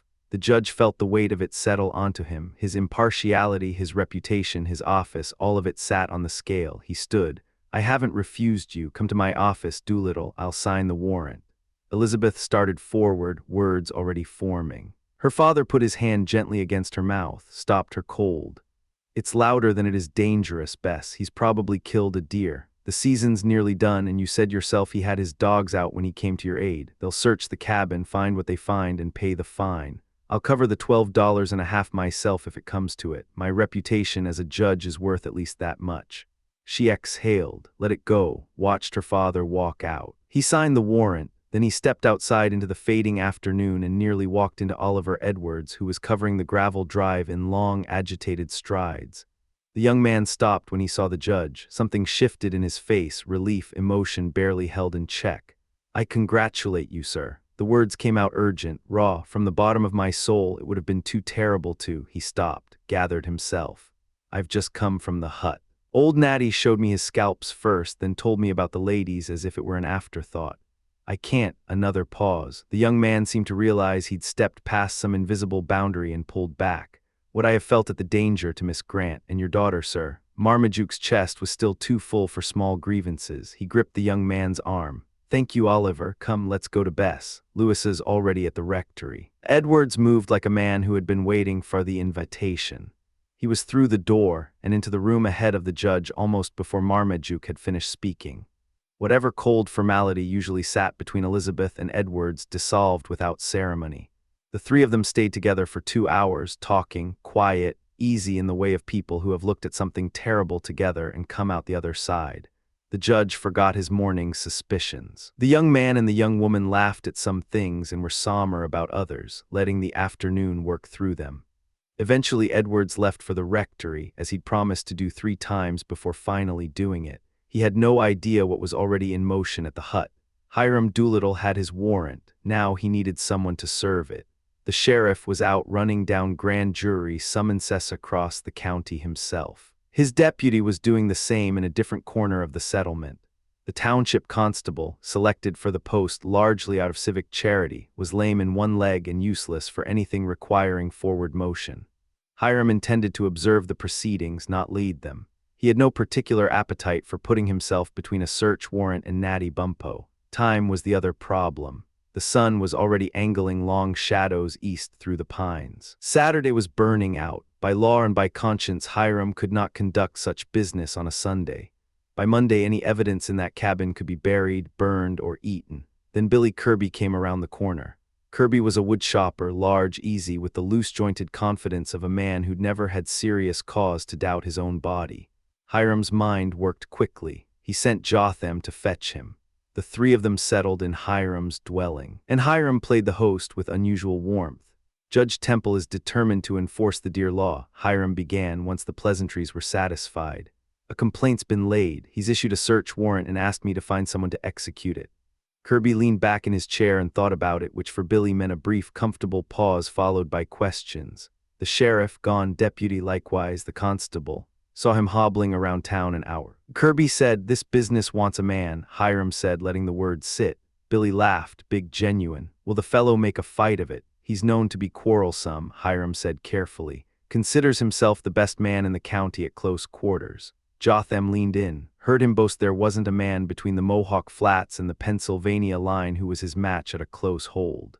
Kirby's frame seemed to expand in the chair, like something stirring itself awake. "Did you?" He said it flat, not a question. "Well, who's the man? It's against procedure to say," Hiram said smoothly, "until you've agreed to serve. I can draw up a special deputation directly. The fees would come to you." "What are the fees?" Hiram gestured vaguely at the open statute book on the table, which Kirby turned through with large, indifferent hands. "Will they cover a broken head? There'll be something." Kirby laughed again. "Shook it off. Forget the fees. How big is he?" Taller than you, said Jotham. One of the biggest. Give me the book, Kirby said, cutting him off. He spread his broad hand flat on the page, palm down, and looked at his own knuckles the way a man looks at a tool he trusts. I'll swear an oath means something. Hiram didn't give him time to reconsider. They were moving within minutes. The three of them set out at a pace that ate up the distance toward the lake, diverging from the main road before Kirby finally caught himself and asked the question he should have asked at the table. Which way are we going, Squire? I thought we were searching a house. Nobody lives on this side of the lake for 6 miles running except he stopped walking, looked from Hiram to Jotham and back. Tell me the name. This way, Hiram said, not breaking stride. Bumppo is the man, Jotham said. Billy Kirby stopped dead, stared at both of them. Then the laugh came up out of him like something physical, a full, rolling eruption of genuine amusement. Leatherstocking, the man 70 years old, I'd tie him around my neck for a kerchief. His rifle's another matter, I'll grant him that, but a wrestle, come on. He's deceptive, Hiram said. These hunters always are, and he has that rifle. So, Billy said, still grinning, he'd no more shoot me than he'd fly. He's a harmless old man with better right to kill deer than anyone on this patent. It's his living. This is a free country. The law applies to all, Hiram said, his tone sharpened slightly. And perjury has its own weight in the law, I'd remind you. Kirby looked at him without warmth. I don't much care what perjury weighs, Squire, but I've come this far. I'll go down and have a word with the old man. Maybe we'll fry a piece of that deer together. Peaceable is better. Hiram said quickly, I've always said quiet conduct beats an ugly temper in any dispute. They came up on the hut as the light was going orange and thin through the trees. The fallen pine that ringed the approach lay across the path like a crude breastwork. Hiram stopped behind it. He was content to let Kirby take the point. Kirby cupped his hands to his mouth. Leatherstocking. The dogs came out first, loud and fast, a beat later. Natty Bumppo appeared in the doorway, lean, weathered, his white hair catching the last of the daylight. Lie down, he told the dogs, not looking at them. His eyes were already on his visitors. I've got an errand for you, Natty, Billy called out, easy and cheerful. The people of the state have written you a letter and hired me to deliver it. Seems you mistook the 20th of July for the 1st of August. That's all. Natty had already found Hiram. Drawn up behind the stump in the long shadow, whatever ease had been in the old hunter's posture walked right out of it. He put his head back inside the cabin for a moment, said something low and private, then reappeared. I've nothing for you, Natty said. His voice was calm. That was worse than anger would have been. Go home, Billy Kirby. I've done you no harm. Leave an old man be. Kirby moved through the pine branches and sat himself on the end of a log, patient as stone, scratching the ears of Hector, who knew him from the woods. You outshot me at the pigeon, he said, and I'm not ashamed to say it. I've got no grudge against you, Natty, but word is you've got a buck. I've fired twice today, Natty said, both times at the painters. He produced the ears, tossed them to Kirby. I was about to take them to the judge and claim the bounty. Kirby turned the ears over in his hands, held them toward the dogs, watched them react. Hiram saw his opening and took it. He came around the stump, drew himself to full bureaucratic height, and read the warrant aloud. He put emphasis in all the right places. He let the judge's name ring out at the end. Natty listened without moving. When it was done, he shook his head slowly. Marmaduke Temple put his name to that. Not a question. He loves his laws and his improvements, but I won't fault the girl. She's got an eye like a deer, and she didn't choose her father. He looked at Hiram. What happens now? It's only a formality, Hiram said, warm as he could manage. We go inside, talk it through. The fine can likely be paid without much difficulty. I suspect Judge Temple might cover it himself. Natty's expression didn't change. He held up one hand. I told you before not to push me. I trouble no man. Go back and tell your judge to keep his bounty. I won't have his new ways brought inside my walls. The more Natty declined, the more Hiram wanted in. I call an even trade, Kirby offered. He gives up his bounty claim, you forgive the fine, that's fair dealing. Hiram straightened his coat. I demand entry, he said, in the name of the people, by virtue of this warrant and my office. He looked to each side. Billy, Jotham, move up, I need witnesses. He'd misread the stillness in Natty Bumppo for surrender. He put his foot on the threshold. Natty's hands came up. They closed on Hiram's shoulders with a strength that had no business living in that old frame. He lifted the magistrate, pivoted, and threw him clear over the embankment toward the lake, a clean 20 feet through the air. The silence that followed lasted about 1 full second. Then Billy Kirby folded forward and laughed until it looked like it might break him. Well done, old man, come on. Then there's a good flat patch right here. Let's settle it clean while Jotham and I keep it fair. Kirby, Hiram's voice floated up from below the bank, shaken but indignant. "Seize that man in the name of the people." Natty stepped back through the doorway and came out again with the rifle. The muzzle came up level and quiet. "Stand off, Billy. You know what I can do with this. I don't want your blood, but I will not let you through that door." The laughter stopped. The whole afternoon went still. Kirby stood up off the log. He was a big man in the full sense, not just the body, but the way he occupied space. He didn't back up, but he was straight with himself about what a rifle was. "I didn't come here as your enemy," he said, "but that piece of iron doesn't impress me as much as a broken axe handle. Squire, say the word and we'll settle this properly." No squire answered. Kirby looked left, looked right. Hiram and Jotham were already 40 yards up the road and moving at a pace that made plain they had made certain calculations about bullet velocity and probable range, and had decided in favor of distance. "Scared them off clean," Kirby said, more to himself than anyone. He looked at Natty with something close to respect and something close to disgust. "But not me. Put the gun down, Bumppo, before we have a real problem." Natty lowered the rifle. "I wish you no harm, Billy," he said, "but ask yourself whether an old man's home ought to be run down by such men as those." A pause. "I won't lie to you about the deer. Take the hide in if you want it. Show it as your testimony. The bounty money will cover the fine, and that ought to close the matter." Kirby's whole manner shifted. The tension left him the way tension leaves a man when a reasonable solution presents itself at the right moment. "Throw it out, old boy." "That'll do it." Natty went inside and came back with the hide. He handed it over without ceremony. Kirby took it, nodded once, and turned back toward the village. He was laughing again before he'd gone 50 yards. The image of Hiram Doolittle clearing that embankment kept coming back to him, and every time it did, it improved in his memory. But word travels faster than a man walking, and by the time Kirby came in sight of the village, the story was already ahead of him. Natty's resistance, the warrant defied, the magistrate airborne. There was talk of sending for the sheriff. Some voices called for assembling a posse. Opinions gathered and circulated with the energy that small towns apply to crises. Then Kirby walked in carrying the hide. The grounds for a search were gone. What remained was the fine and the dignity of the law, both of which, it was agreed on all sides, would keep perfectly well until Monday. Saturday night was not the hour. Sunday would not do. The matter rested where it lay for 36 hours, but it was not finished, not even close.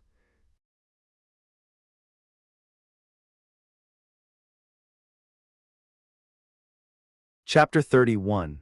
The Lion's Den. The crowd was breaking up. Villagers peeled away from their clusters and retreated inside, pulling doors shut behind them with the careful solemnity of men who understood that composure was its own currency in small communities. Oliver Edwards was coming back from Grant's Place when Lippett found him. Chester Lippett, the lawyer, a man Edwards neither liked nor trusted. They had little in common, but in a town this size you knew everybody. And silence at close range was its own kind of insult. "Fine evening, Mr. Edwards." Lippett opened with it smooth, easy, like a man who'd rehearsed the approach. "It is," Edwards said, flat, "no invitation in it. This climate, either a drought or a flood, never anything between." Lippett let the pleasantry die on its own, then shifted. "I imagine you've heard about Natty Bumppo." Edwards went still. "What about him?" "Oh," Lippett's surprise was well crafted. Almost convincing. "You haven't heard. This could be serious, Mr. Edwards. The old man took a buck this morning up in the hills. That's a criminal matter in Judge Temple's court." Edwards turned his face slightly. The color had come up in his cheek, hot beneath the weathered skin. "If that's all it is, he pays the fine. £5 currency." Lippett watched him. "Can Natty put his hands on that kind of money?" "I'm not a wealthy man," Edwards said. His jaw was tight. "Not even close to it. I've been setting aside every shilling I earn toward something that matters to me. But I'll burn every coin I have before that old man spends an hour behind bars. He's also killed 2 panthers. The bounties alone will cover the fine and then some." Something shifted in Lippett's face. The performance dropped away for a moment, a genuine flicker of satisfaction. Yes, we can work with that. We can make this right." "Make what right? Speak plainly." Lippett lowered his voice, not out of fear, out of the habit of men who enjoy controlling the flow of information. "The deer is the small part, Mr. Edwards. What happened this afternoon, that's where the problem lies. Someone filed a complaint, swore there was venison in the hut. Judge Temple issued a search warrant." The blood left Edwards's face. A search warrant. It came out barely above a breath. What did they find? What did they see? "They saw Natty's rifle." Lippett paused for effect, which ended the search before it started. Edwards broke into a hard laugh. The tension snapped out of him like a cable under too much load. He ran them off. The old man ran them off. Lippet stared at him, recalibrating, then he pressed on. This is not a laughing matter, assaulting a magistrate in the lawful execution of his duty, threatening a constable with a loaded firearm. That's not a fine, Mr. Edwards. That's imprisonment. The laugh died. Imprisonment. Edwards said it like he was testing the weight of the word and finding it unbearable. No, they will not put Natty Bumppo in a cage. It would kill him. I won't allow it. Then explain to me, Lippet said, his voice dropping all pretense now, how you stop a jury from reaching the only verdict the evidence supports. I've been practicing law for 3 years, sir. I'd genuinely like to know. Edwards forced himself to breathe, to think. The emotion was still there, banked hot beneath the surface, but his mind was beginning to reassert itself. He listened. He didn't like Lippet, didn't trust the machinery behind the man's eyes, but the lawyer wasn't wrong, and right now wrong wasn't a luxury Edwards could afford. Most of what Lippet proposed was slow and crooked. Strategies that required time they didn't have and patience Edwards didn't possess. But he told the man he was retained if it came to trial, and that was enough. Lippet took his leave with the satisfied gait of a man who just added a name to his ledger and walked back toward the small building with the painted sign above its door. Edwards went the other direction, long, hard strides toward the mansion house. Benjamin was in the entrance hall working through some domestic task when Edwards came through the door. "Where's Judge Temple?" "In his office, sir." "With that Carpenter Doolittle, but Miss Lizzie is in the parlor. I need to see Miss Temple." "And you shall, you shall." Benjamin set down what he was holding. The old steward had the unhurried confidence of a man who'd served on deck in weather worse than any courtroom drama. "I'll say this, Master Oliver, that was a bad piece of business with the panther. I heard the animal myself last autumn out on the lake, moaning near the fishing point. If the beast had come out onto open water, I'd have—" "Forgive me," Edwards said. He gripped the old man's arm briefly, meaning it. "I need to see her now." He went through. Elizabeth was alone in the parlor, still on the sofa where he'd last seen her. One hand covered her eyes, the other rested loose in her lap. There was something in her stillness, not weakness, but the particular quiet of someone working through something difficult with the full force of their attention. Edward stopped himself, slowed down, approached with deliberate care. "Miss Temple," he kept his voice low. "I'm sorry to intrude, I only need a moment." She lifted her face, her dark eyes were wet, she didn't try to hide it. Edwards, his name in her mouth carried a warmth she sometimes gave her father, and the sound of it hit him in a way he wasn't prepared for. "How is Louisa?" "With her father, safe, grateful." He steadied himself. "When I understood what had happened to you when I first heard it, I couldn't speak. The walk to Grant's gave me time to pull myself together. I managed to say something useful, I think. Miss Grant wept at it, though I suspect that says more about her generous nature than my words." Elizabeth was quiet for a moment, then she looked back at him and there was resolve in it now. "The Leatherstocking has become my friend Edwards. I've been thinking about how to help him. You know him better than anyone. Tell me what he needs." "He's broken the law," Edwards said. The words came fast, like a man pulling a blade from a wound. "He killed a deer today. I was with him. I'm as guilty as he is. A complaint was filed. Your father granted a search." "I know." Her voice was quiet but certain. "I know all of it. The law requires its forms. The search happens. The deer is found. The fine is paid. But you've lived in this house long enough to know us, Oliver." She used his name without hesitation. "Do I look like a woman who would let the man who saved her life sit in a cell over a sum like that? My father is a judge. He is also a man, and a Christian. It's understood. No harm will come to Natty." The breath came out of Edwards in a long, controlled release. "That's everything. That's all I needed to hear. Your father will shield him. He'll be left in peace." "You can have my father's word directly," Elizabeth said, looking past him. "Here he comes." Marmaduke Temple walked in and the room changed. His brow was heavy. His bearing, always deliberate, now carried the particular weight of a man who'd had a decision made for him by circumstances he hadn't anticipated. Nobody spoke. The judge crossed the room once, twice, then he stopped. "Our plans are broken," he said. He looked at his daughter. "The old man's stubbornness has drawn the law's full attention onto himself, and I no longer have the means to deflect it." "The fine," Elizabeth started. "I never imagined he would resist the officers." Marmaduke cut across her, not unkindly but firmly. "I assumed he would submit to the search. We pay the fine, the law is satisfied, the matter dies, but he has done what he has done and the law will take its course." "What course?" Edwards asked from the edge of the room. He was working to keep his voice level. Marmaduke turned. "You're here. I didn't see you." He gathered himself. "I cannot say what the punishment will be. A judge does not decide before he hears the evidence and the jury renders its verdict. What I can tell you, Mr. Edwards, what I want you to understand clearly is that whatever the law demands, it will be applied. Despite any debt of gratitude this family may owe the man. No one questions your sense of justice, Judge Temple. The bitterness in Edwards's voice was thin but audible. But consider what we're discussing, his age. The way he lives, his ignorance of the legal machinery that's moving against him. Does none of that count for anything? It may soften the sentence, Marmaduke said. It cannot erase the act. No society holds together when armed men point rifles at the officers of its law. I have carved this place out of the wilderness, Mr. Edwards. I will not see it unmade. Had you tamed the animals that tried to kill your daughter last week, Edwards said, your argument would carry more weight. Edwards, Elizabeth's voice was sharp. Peace.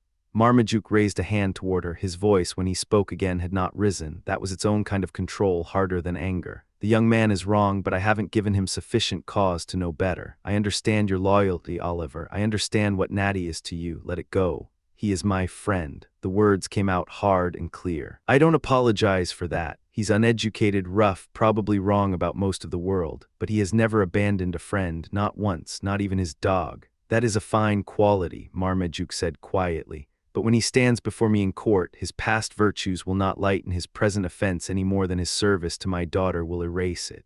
Crime. Edward said the word like it was something foul in his mouth. Call it what it is, a man protecting his own door from a government errand boy. If there's a criminal in this story, Judge Temple, it isn't Natty Bumppo. Then who is it, sir? Marmaduke turned to face him fully. The judge's composure was complete and immovable. He asked it simply. That was the most dangerous kind of question, and it broke something loose in Edwards. Ask yourself. His voice came up, and there was no pulling it back now. Go to that door. Look out at that valley, that lake, those mountains. Then put your hand on your chest and ask yourself how you came to own all of it. Ask yourself what Mohegan thinks when he walks through land his people held for 1,000 years. Ask yourself what the Leatherstocking thinks, old and poor, drifting through a country that used to be open and is now fenced by your laws and your courts. Marmaduke stood very still through all of it. When the silence came back, he let it settle. Then he said, quietly and without heat, Oliver Edwards, you have forgotten where you stand and before whom. I have heard your claim to descent from the land's original people, and I do not dismiss it carelessly. But whatever your blood, your education should have taught you that lawful title is what separates civilization from chaos. This land came to me through grants that your own forebears signed. I have not wasted it. He paused. That said, you will leave my house, not in anger. Not as an enemy. Come to my office tonight and I will settle what wages I owe you. What you said in this room will not follow you, but you will go. The fire in Edwards went out as fast as it had come. He stood watching Marmaduke walk from the room, that straight-backed, deliberate exit, and felt the silence close around him. He turned slowly. Elizabeth was still on the sofa. Her face was down, hidden behind her hands again. Miss Temple. His voice was quiet. All the force gone from it. I've conducted myself badly. You've witnessed all of it. Your father has said what he said, and tonight I'll be gone. Before that, I would leave on good terms with you if you'll allow it. She lifted her face. For a moment something moved through her expression, a shadow of loss or something near it. Then she rose, and as she did, the grief organized itself into something harder and cleaner. Her eyes steadied, her chin came up. She moved toward the door with a calm that had edges to it. I forgive you, she said, and my father will. You don't know us as well as you think you do. That may change in time. Of you, he stepped toward her. My opinion of you will never, I'm speaking now, not unkind, just certain. There's something in all of this I don't yet understand, but tell Natty Bumppo that he has friends here, not only judges. Don't let the old man suffer over what's passed between you and my father. His position with us is unchanged. Whatever you've said tonight changes nothing for him.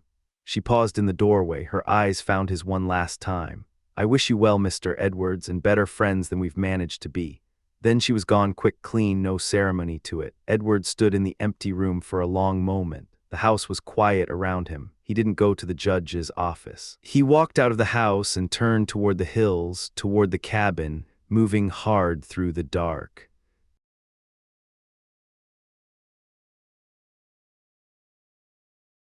Chapter 32. Counterfeiters brought in. The sheriff didn't make it back until late the following evening. He'd spent the better part of 2 days running down a counterfeiting operation buried deep in the woods, men who'd set up a crude mint in the wilderness and were pushing bogus coin from one end of the country to the other. The takedown had gone clean. Just past midnight, Richard Jones rode into Templeton at the head of a column of deputies and constables, 4 prisoners bound and riding in the middle of the formation. At the gate of the mansion house, he split his force, sending the deputies ahead to the county jail with the prisoners while he took the gravel walk alone. He felt good. He'd actually done something right for once. "Aggie," he called out toward the dark house, pulling up short at the door. "Where are you, Brave, Brave?" No answer, no dog. The silence sat wrong. Brave never let anyone approach the house after dark without a bark, without padding out to get a smell of whoever was coming. The dog was better than most men Richard had known at reading people. He called out again. Something moved near the kennel. Low, slow, he took it for the dog at first, then it stood upright, 2 legs, not 4. Aggie. The boy was blinking, still half asleep, face streaked wet in the starlight. "What the devil are you doing in the kennel?" Richard demanded. "Tying off his horse. Too hot inside that you've got to throw out the dog and sleep in his straw." The boy opened his mouth and what came out was barely language, blubbering broken raw. "Massa Richard, such a thing, never think he die. Oh Lord, ain't buried yet, kept him till you got back, got a grave dug, Miss Lizzie and Miss Grant, the mountain poor Brave, painter killed him, Natty Bumppo, tore his throat open, come see, masser, come see." Richard felt something drop in his chest. He waited while Aggie fetched a lantern from the kitchen, then followed the boy to the kennel. Brave was inside, stiff, cold, dried blood matting his coat. The boy had covered him with his own coat, which said something about the kid's character that Richard filed away and didn't mention. He wanted answers, but the boy was useless, grief cracking open again the moment he'd woken up. Richard left him there and moved to the front door.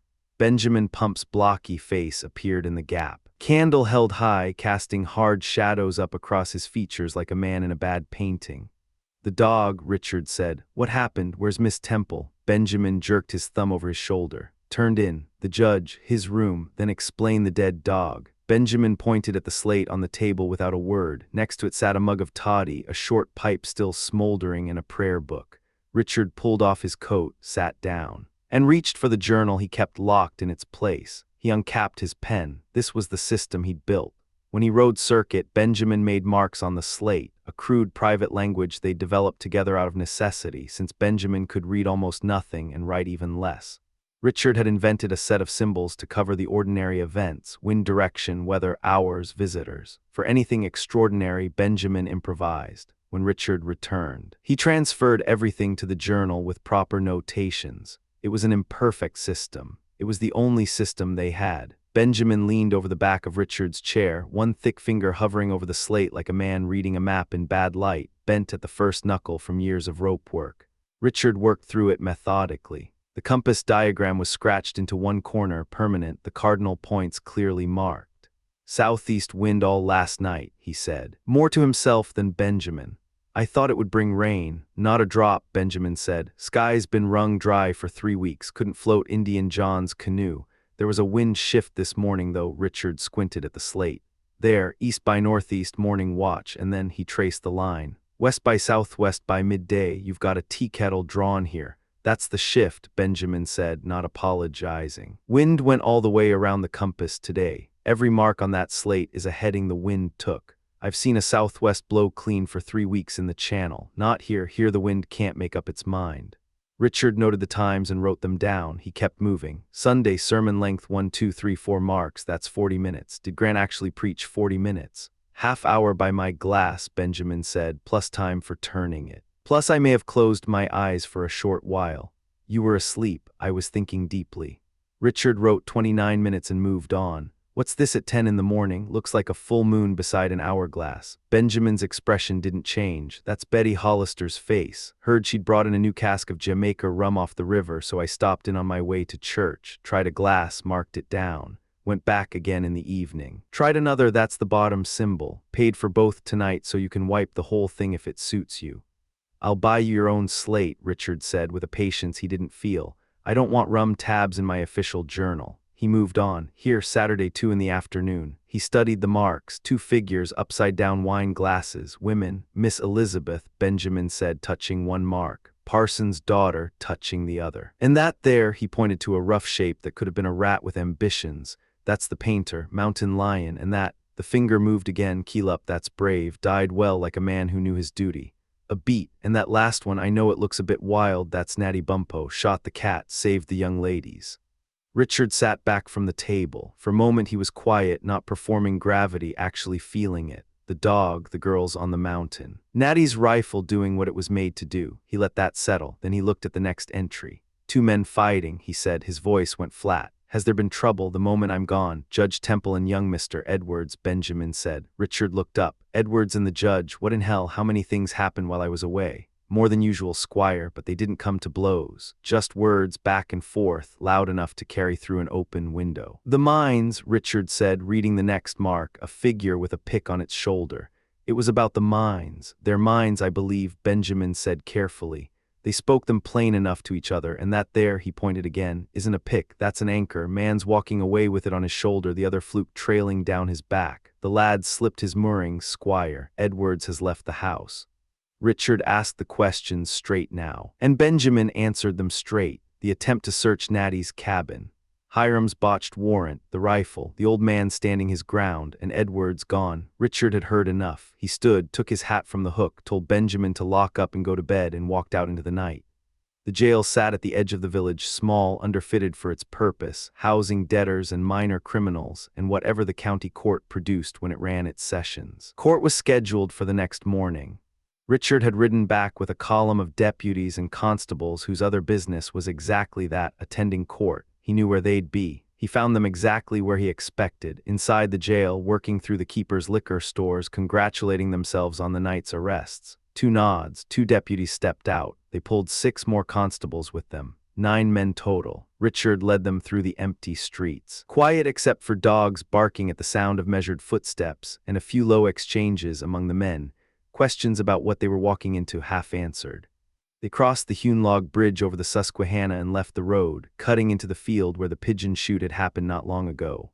From there they pushed into the low scrub of pine and chestnut along the lake shore, the ground soft and uneven where the plow had never reached, and finally into the forest proper. Richard stopped. The men gathered around him in the dark. "We're here to arrest Nathaniel Bumppo," he said, keeping his voice low. "Known as the Leatherstocking. He assaulted a magistrate. He resisted a legal search warrant with a loaded rifle. He threatened a constable's life. He let that sit for a moment. He has made himself an outlaw. There are other charges pending. I'm bringing him in tonight so he can answer to the court in the morning."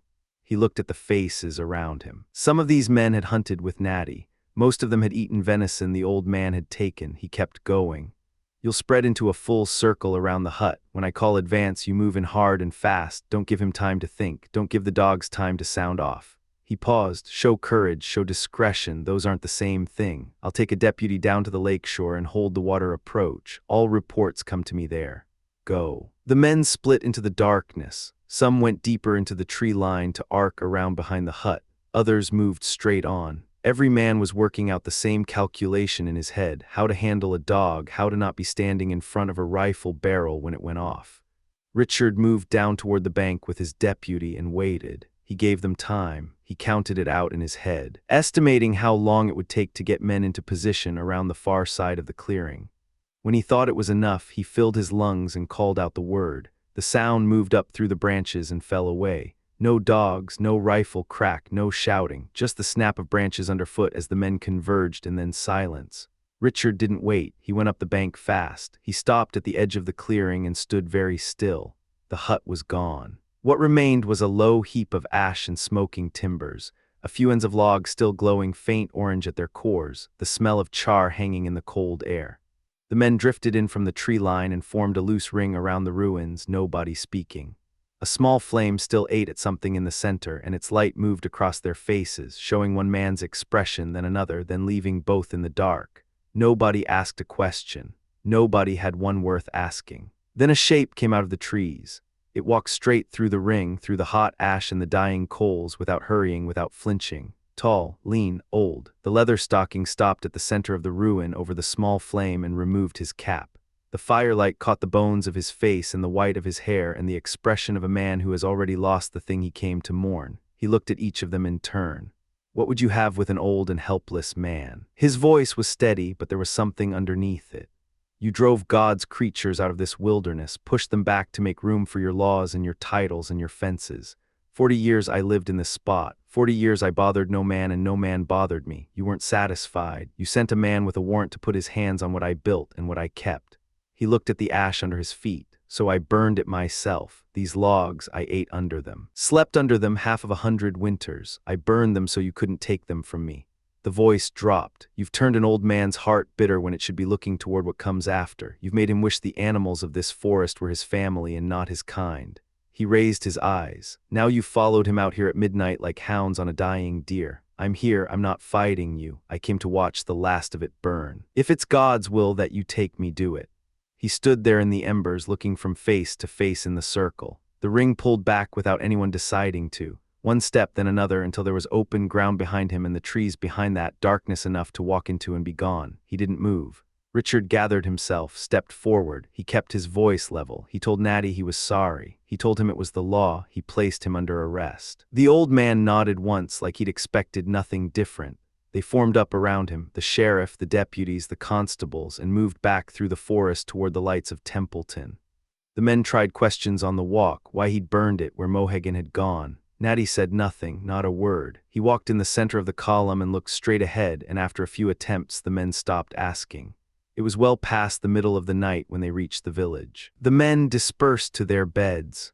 Richard turned the key in the jail door, and the Leatherstocking was alone inside, old and without allies, waiting for morning.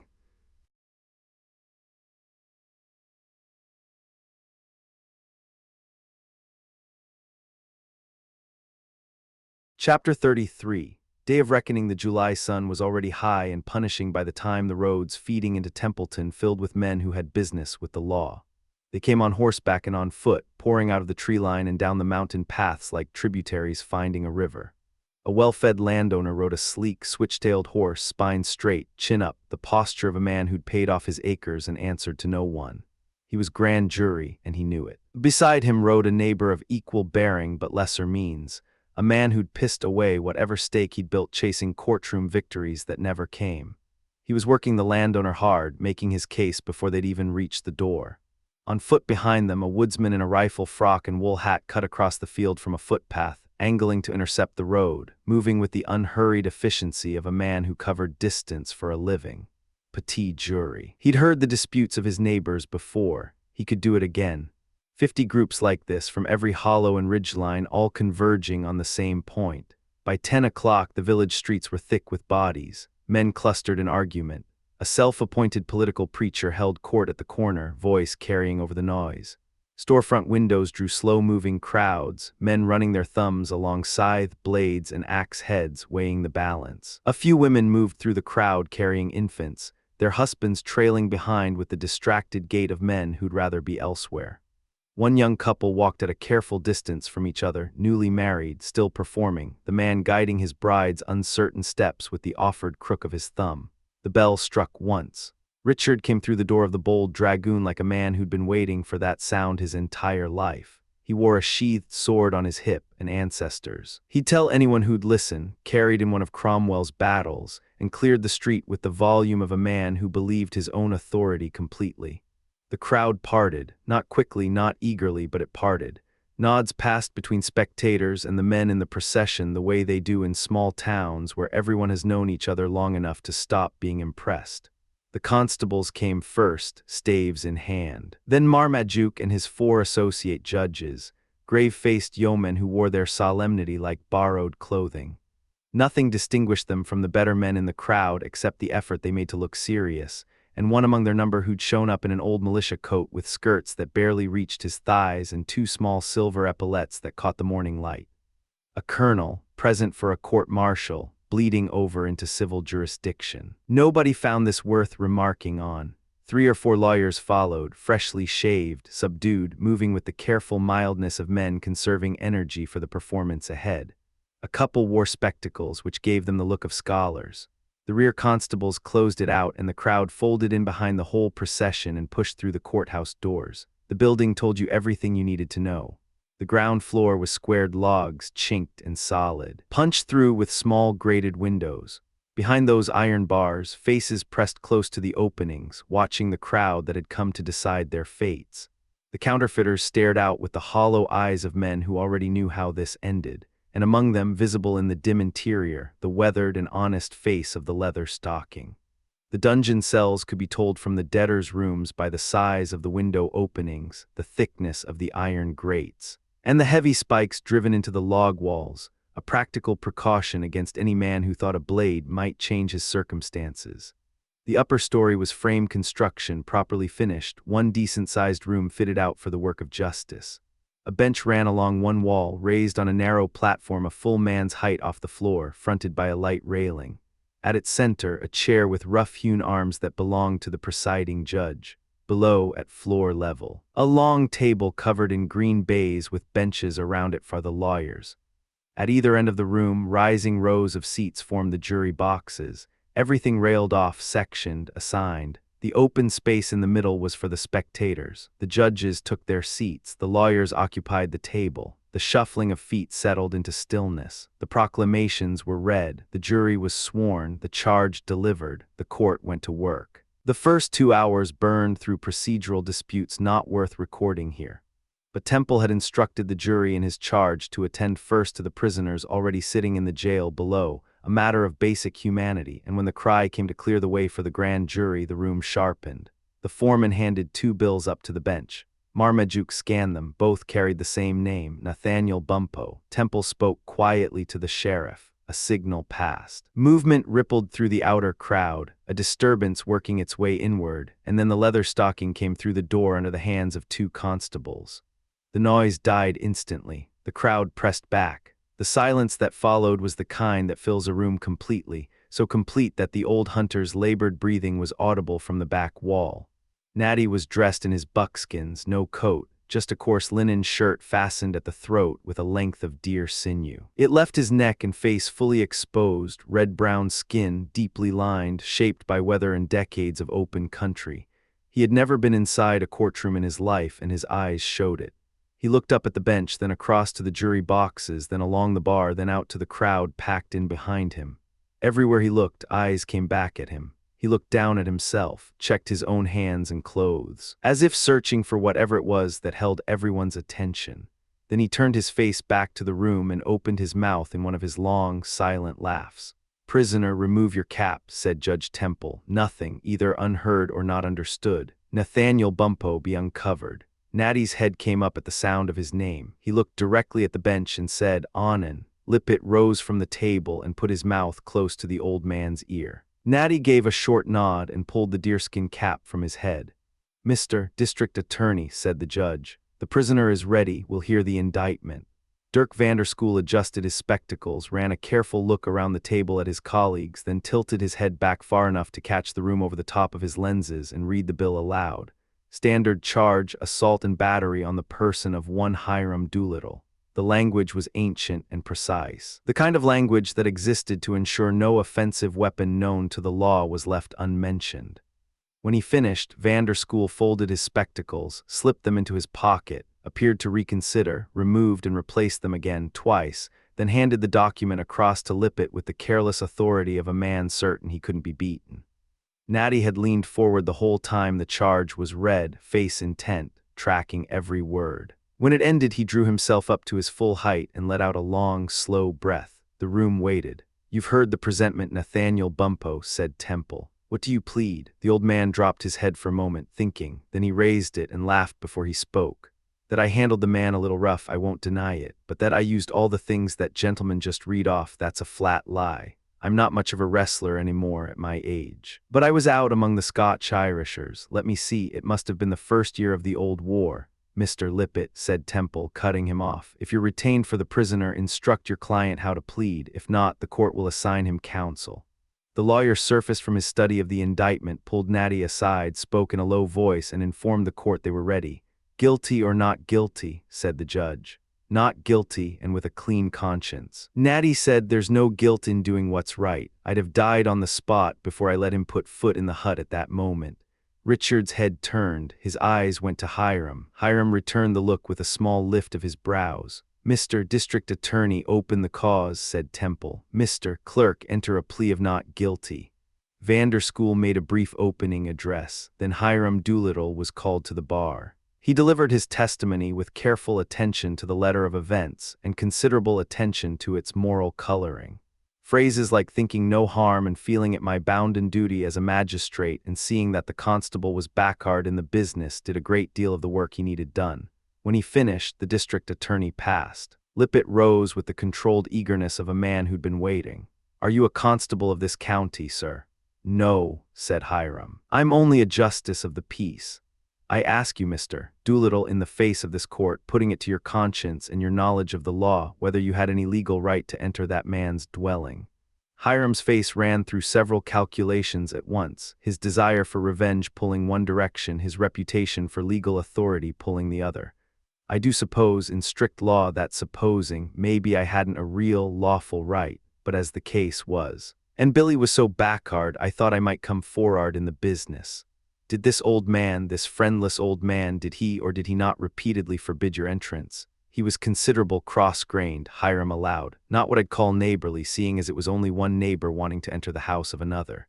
"Your own words, gentlemen, one neighbor wanting to enter the house of another. No warrant, no legal standing, just a neighbor." Lippet let that sit for a moment. "Now, sir, did Nathaniel Bumppo order you again and again not to enter? There were some words passed between us, but I read him the warrant. Did he tell you not to enter his home? There was a good deal said. I've the warrant in my pocket if the court—" "Witness," said Judge Temple, "answer the question directly. Did the prisoner forbid your entering his hut?" "I some think," answer without equivocation. A pause. Hiram's jaw tightened. "He did. And did you attempt to enter after his order?" "I did, but I had the warrant."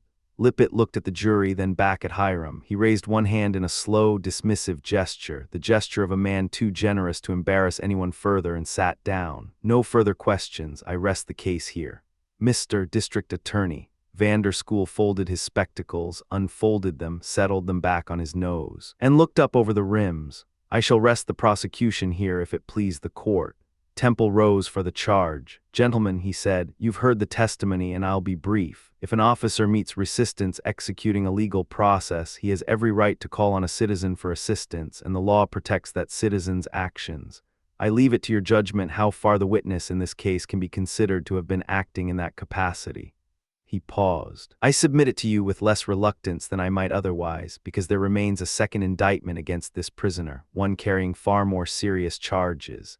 Temple's voice throughout had been level, measured, impossible to accuse of bias. The jury understood him perfectly. They barely moved from their box. A brief conference. The foreman rose. "Not guilty." The word moved through the room like a release of pressure. "You are acquitted, Nathaniel Bumppo," said the judge.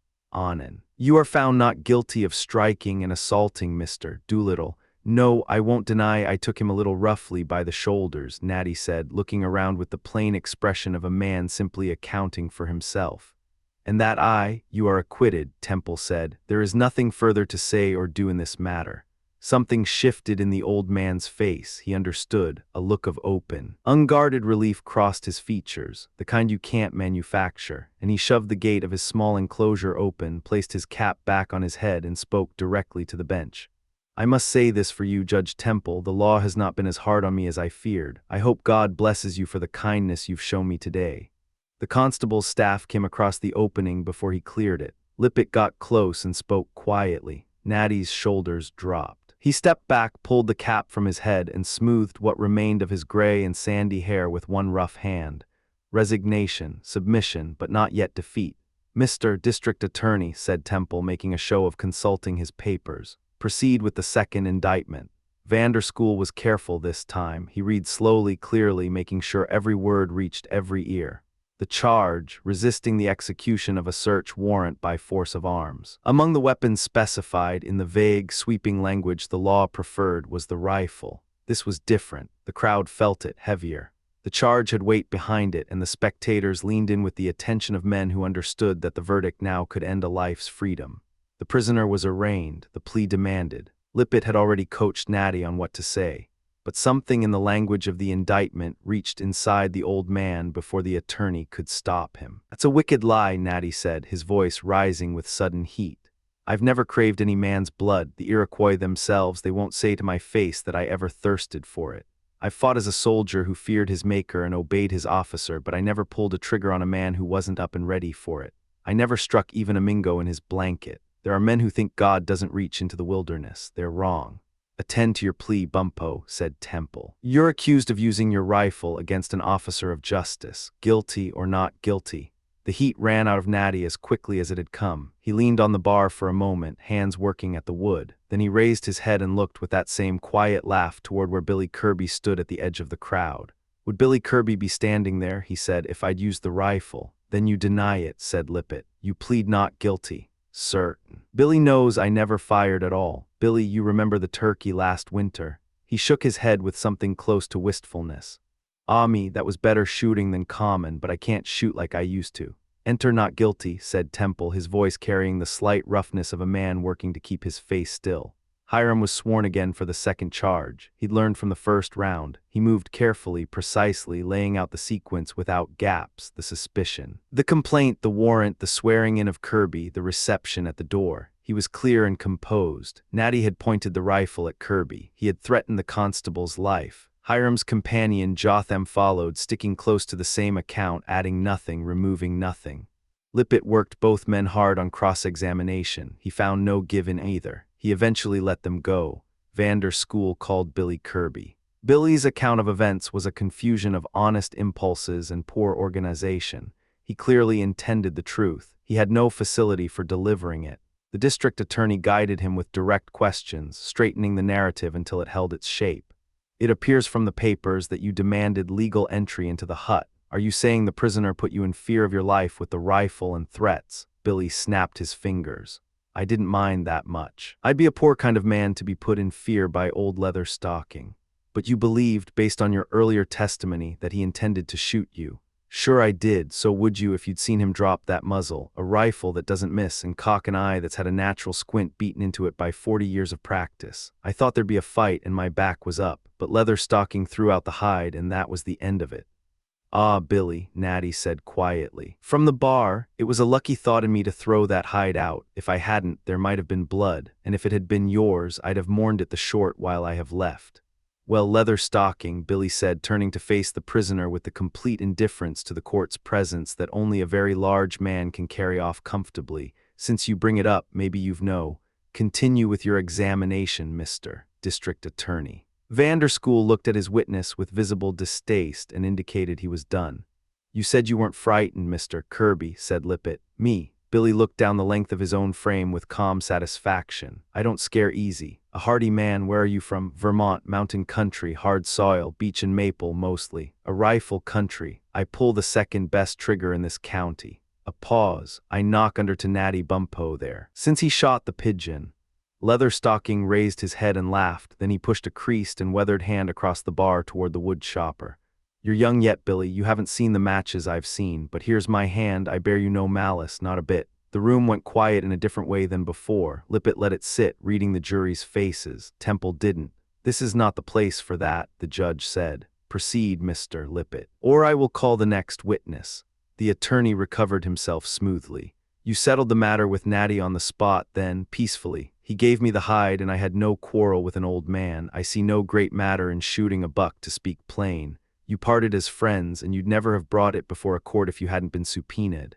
I don't think I would have. He gave me the skin. I held no hard feelings. Squire Doolittle took more offense than I did.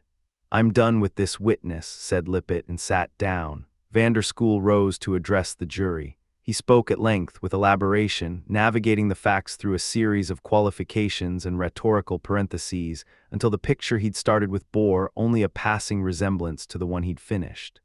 The gist of his argument was that pointing a rifle at a constable was a serious matter, regardless of what any witness said afterward, and that the law, gentlemen, existed precisely for moments like these, and that the jury was being asked to uphold its dignity. Then Temple charged. He was brief. He stripped the testimony down to its bones, removed the soft tissue of both counsel's performances, and left the jury with the structure of plain fact.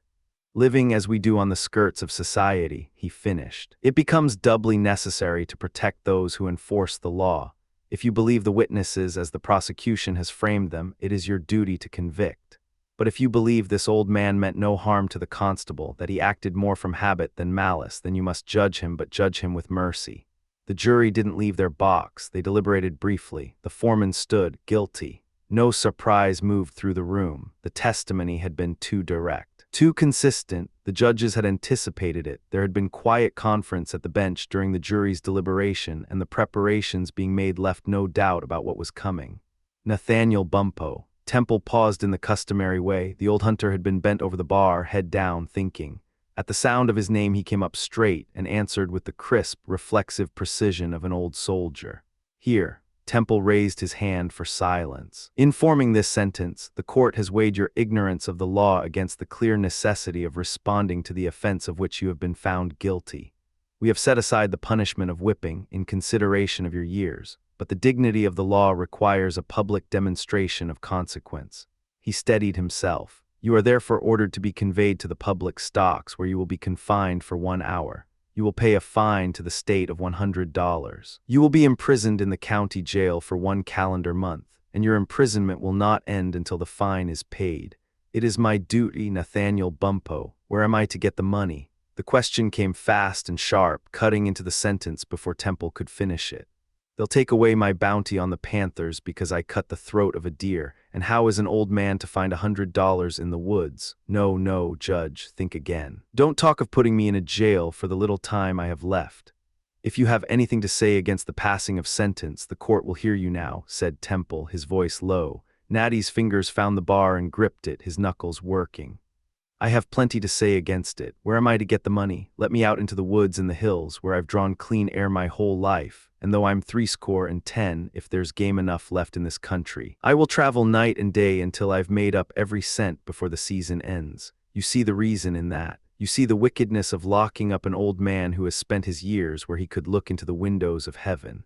I am bound by the law. Don't speak to me of the law, Marmaduke Temple. The hunter's voice dropped, and something in the drop made the room quieter than the shouting had. Did the beast of the forest respect your laws when it was coming for your own child? She was on her knees to God, asking for less than I'm asking you, and he heard her. If you say no to me now, do you think he won't notice? My private feelings cannot, hear me. The words came slow and heavy, without anger now, just the flat weight of an old man's account. I traveled these mountains when you were an infant in your mother's arms. I have a right and a privilege to travel them again before I die.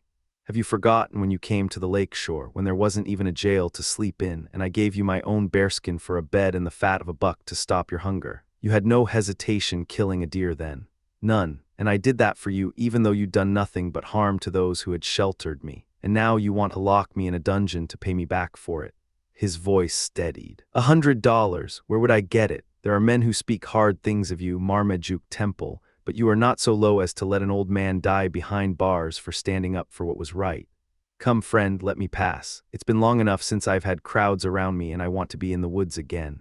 Don't fear me, I tell you not to fear me. If there's beaver enough left on the streams, or buckskins will fetch $1 apiece. You'll have the last penny of that fine. Where are you, boys? He turned his head toward the door.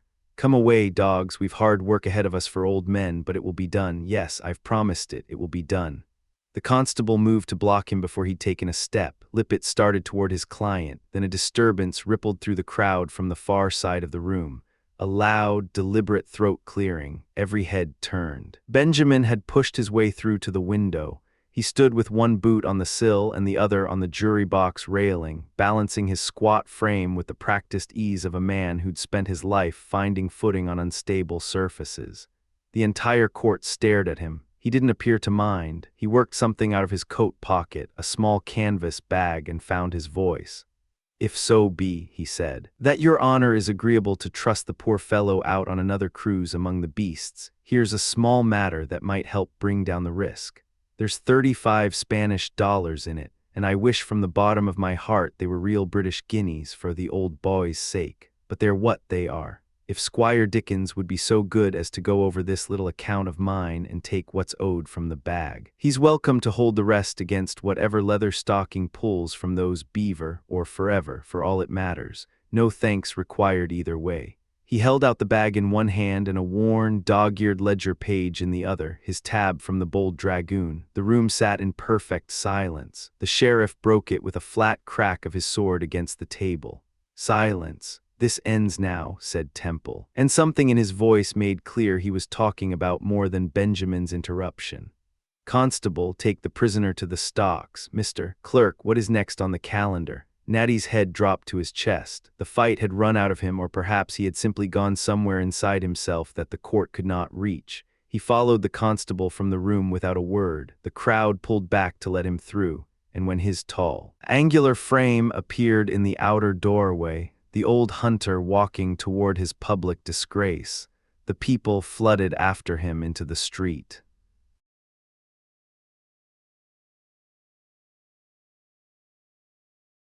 Chapter 34. Feet in stocks. The stocks stood in front of the jail like a relic of a crueler age, because that's exactly what they were. Two upright posts, a hinged plank, and a row of ankle-sized holes cut into the wood. Simple, effective, designed to break a man's dignity before it broke anything else. Natty followed the constables without argument, no resistance, no outburst. He walked through the ring of watching settlers with his head low, the way a man walks when he knows the fight is already lost. The crowd pressed in close, faces tight with curiosity, reading him the way men read weather. The constable lifted the upper plank and pointed to the holes. Natty sat down on the frozen ground, quiet as a man settling into a church pew. He fed his legs into the openings without a word, but before he dropped his gaze to the dirt, he looked out at the faces ringing him, just once, quick. The way a man does when he needs to know someone is with him. Nobody was, but nobody was gloating either. The crowd held its silence like it meant something. The constable reached for the plank. Benjamin shouldered through from the edge of the crowd, jaw set, eyes hunting for a fight. He planted himself beside Natty and glared at the constable. "What's the point of it?" he said, his voice like gravel in a tin cup. "It doesn't hurt him, doesn't stop him drinking. All it does is hold a man by the heels for the better part of an afternoon. So what's the purpose?" "It's the sentence of the court," the constable said. "There's law behind it." "I know there's law." Benjamin spat the word like it tasted bad. "I'm asking where the sense is." Natty raised his eyes. The look on his face was something between grief and exhaustion. "Is it no harm," he said quietly, "to put a man in his 71st year on display like a circus animal? To take a man who marched in 56, who stood his ground in 76, and pin him to the ground so boys can point and laugh? Is it no harm to drag an honest man down until he's no better than the beasts he spent his life among?" Benjamin scanned the crowd hard, looking for one smirking face, just one. He didn't find it. What he found were sober eyes, and here and there something that looked almost like shame. He sat down next to Natty, swung his legs into the two empty holes remaining in the plank. "Lower it," he told the constable. "I don't have orders to put you in there, Mr. Pump. You've got my orders. Lower it." The constable laughed despite himself and brought the plank down on both of them. The latch clicked. The crowd let out a ripple of laughter, quiet at first, then open, and Benjamin immediately began thrashing against the wood with the energy of a man who decided to fight his way free through sheer stubbornness. The key was already turned. He wasn't going anywhere. "Constable." Benjamin's voice dropped to something precise and dangerous. "Open this up. 1 minute, that's all I need." "You went in," the constable said. "You'll come out when the hunter's time is done, not before." Benjamin fought it another few seconds, then he stopped. He looked at Natty, who had not moved, not strained, not made a sound, and something in the old man's stillness reached him. He settled against the wood and crossed his arms, his face settling into an expression of concentrated contempt. After a while he turned to Natty and tried his hand at comfort.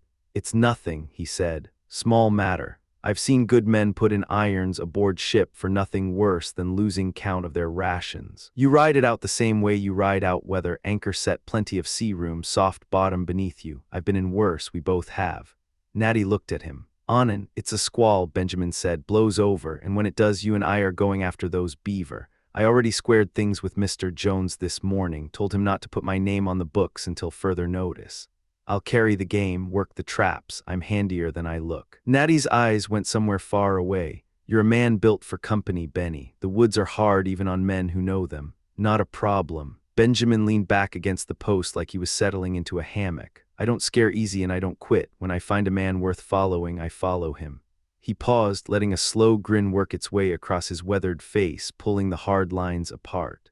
"Besides," he added, lowering his voice to something conspiratorial, "there's rum to be sent for. I'm getting tight in the joints sitting like this, and a man wants something to loosen him up." Natty didn't answer. The smile that had almost formed on his face faded. He looked out at the thinning crowd, settlers drifting off, children chasing each other between the buildings, and whatever was eating at him behind his eyes got larger and quieter at the same time. His face worked like a man doing calculations he didn't like the answer to. Benjamin was about to call for someone to bring a drink when a shape separated from the remaining crowd and came toward them across the open ground. Hiram Doolittle, the magistrate, Jotham trailing behind him like a shadow with no purpose. Hiram gave Benjamin a wide berth and positioned himself directly in front of Natty. He stood there for a moment, absorbing the old hunter's stare the way a man absorbs cold, flinching, adjusting, trying to look like he wasn't doing either. Then he looked up at the sky, then at the haze over the tree line. "Dry spell," he said. His voice had that oiled, careful quality of a man who has rehearsed being casual. "Might be a long drought ahead, ground's parched bad." Natty turned his face away. Hiram pressed on, his tone settling into something worse than hostility, something detached and self-satisfied, the manner of a man silently congratulating himself for staying within the boundaries of the law while watching another man suffer for it. "Crops could be thin this year if the rain doesn't come soon. That's my read on it." That was enough. Natty turned back and looked at him, really looked at him, the way a man looks at something that has offended him at a level below argument. "Why would the rain fall?" he said, his voice low and heated. "When men like you squeeze tears out of the old and the sick and the poor, get away from me. You may be built in God's image, but the devil does his work behind your eyes. Get away. I'm grieving and looking at you makes it worse." Benjamin had stopped counting his coins. He watched Hiram absorb the old man's words, watched him straighten slightly, emboldened rather than chastened, and watched him take one small, careless step closer to the stalks. It was the last calm moment for some time. Benjamin's hand shot out and closed around Hiram's ankle with the grip of a man who had spent decades hauling rope and iron in all weather. He wrenched hard and Hiram went down before he could process what was happening. Benjamin had him repositioned and face-to-face within seconds, working with the focused efficiency of someone who understood leverage. "You two-faced little bilge rat," Benjamin said, not loudly, almost pleasantly. "I know your game," all smiles and good words to the sheriff's face, and then off you go working your poison through every woman and drunk in the settlement. Wasn't it enough to get this old man pinned to the ground? You had to come down here and stand over him too. "Jotham," Hiram's voice had climbed several registers. "Constables, Mr. Pangillium, I order you, I demand you keep the peace." Peace. Benjamin seemed to consider the word. "There's been more law between us than peace, master. You feel this?" He demonstrated. The demonstration was not gentle. "Lay hands on me and I'll have you in irons." "You're already in my hands," Benjamin said reasonably, "so we're past that point." What followed was not complicated. Benjamin was short in the leg and built heavy in the shoulders, and he worked his way methodically across Hiram's face with the unhurried attention of a craftsman. He was particular about not hitting a man who was down, so he spent considerable effort keeping Hiram propped up between blows, a courtesy Hiram likely did not appreciate. The crowd reformed around the commotion like water filling a hole. People sprinted for the courthouse. Two boys competed to see who could reach Hiram's wife first. Richard Jones forced through the press of bodies, face red, voice already carrying over the noise. Squire Doolittle, I am ashamed. Get hold of yourself, man, you are a magistrate." And Benjamin, he turned helpless. "Benjamin, what in God's name?" The sound of Richard's voice stopped Benjamin like a thrown switch. He sat back. Hiram seized the pause to drag himself upright and relocate to a safer distance. "I want the law on him," Hiram announced, blood in his beard, pointing at Benjamin with a shaking hand. "I want him seized. Sheriff, I am formally demanding." Yes. Richard surveyed the damage with an expression that moved rapidly between authority and genuine sorrow. "Benjamin," he said the name quietly now, "how did you end up in the stocks to begin with? I always thought you were steady." Benjamin said nothing. Richard looked at Hiram's rearranged face, looked at Benjamin, made the calculation that needed to be made. Natty's time in the stocks had run. The constable opened the plank and both men climbed stiffly to their feet. Within the hour they were inside the jail, iron door bolted behind them. Benjamin walked the length of the cell, inspected the walls, the window grate, the bolts, and apparently found them acceptable. He immediately began conducting conversations through the grate with anyone who slowed down outside, trading commentary, accepting cups passed through the bars, conducting himself like a man settled in for a pleasant evening at a busy tavern. Natty paced back and forth across the narrow floor in his soft moccasins, head down, jaw working, something behind his eyes grinding away at a problem that had no clean solution. When he looked up, when a voice outside pulled his attention to the window, his face would briefly clear, go soft. Almost childlike for a half-second before the weight came back down and erased it.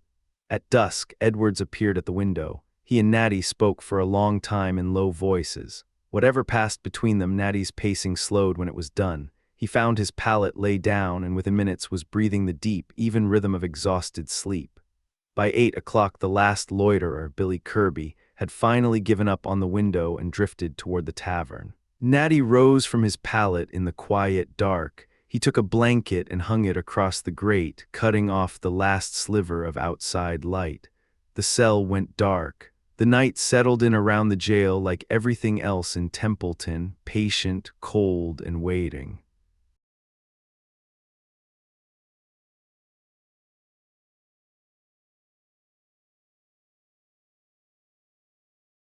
Chapter 35. Dusk before justice, the village emptied fast. By 9 o'clock, the last of the court stragglers had drifted home, and Cooperstown's main street lay quiet under a darkening sky. Judge Marmaduke Temple walked the avenue with his daughter Elizabeth at his side, Louisa Grant trailing a few paces behind, her footsteps soft on the packed earth. Young poplars lined their path, their thin canopies doing little against the settling dark. Marmaduke kept his voice low. "You can reach him where I cannot, Bess, but don't push on the nature of what he did. The law is the law, that doesn't change." "The law," Elizabeth said, not bothering to soften the edge in her voice. "A man like Natty Bumppo locked in a cell for defending what's his. You call that justice? I call it order. Without it, we're nothing. And it would destroy me, destroy everything I've built here, if it were said I showed mercy to a convicted man because he once pulled my daughter from harm's way." Elizabeth slowed her pace, studying her father's profile in the dim light. She understood it. She hated that she understood it. "I know your position, father, but I can't separate the judge from the man when the man in that cell is Natty. He didn't assault Doolittle. That's not why he's there. He leveled a rifle at a constable performing his lawful duty. That's the charge. That's what." "It doesn't matter which charge," she said flatly. "He is innocent of wrongdoing in any way that counts. Everything else is paperwork." Marmaduke stopped walking. He looked at her the way a man looks at something he's proud of and helpless against at the same time. He reached into his coat, produced a leather pocketbook, and placed it in her hands. $200. A note to the jailer. He rested his hand on her shoulder briefly, the gesture of a man who knew when an argument was finished. "Say what you need to say to the old man, but remember, Elizabeth, the law is the thread that keeps us from unraveling entirely. He broke it, and I was the one who had to hold it." Elizabeth said nothing. She pressed the pocketbook to her chest and took Louisa by the arm. They moved through the street without speaking. The buildings threw deep shadow across their path and swallowed them whole. Two women in dark cloaks, invisible to anyone not looking hard. The only sound was the slow, deliberate groan of cart wheels and the heavy plod of oxen moving in the same direction ahead of them. The teamster walked beside his animals in the darkness, head down, shoulders loose, playing the role of a man ground flat by a long day's labor. Elizabeth barely registered the cart. It was ordinary. The kind of thing you stopped seeing after the first 100 times. Then the man spoke to his animals.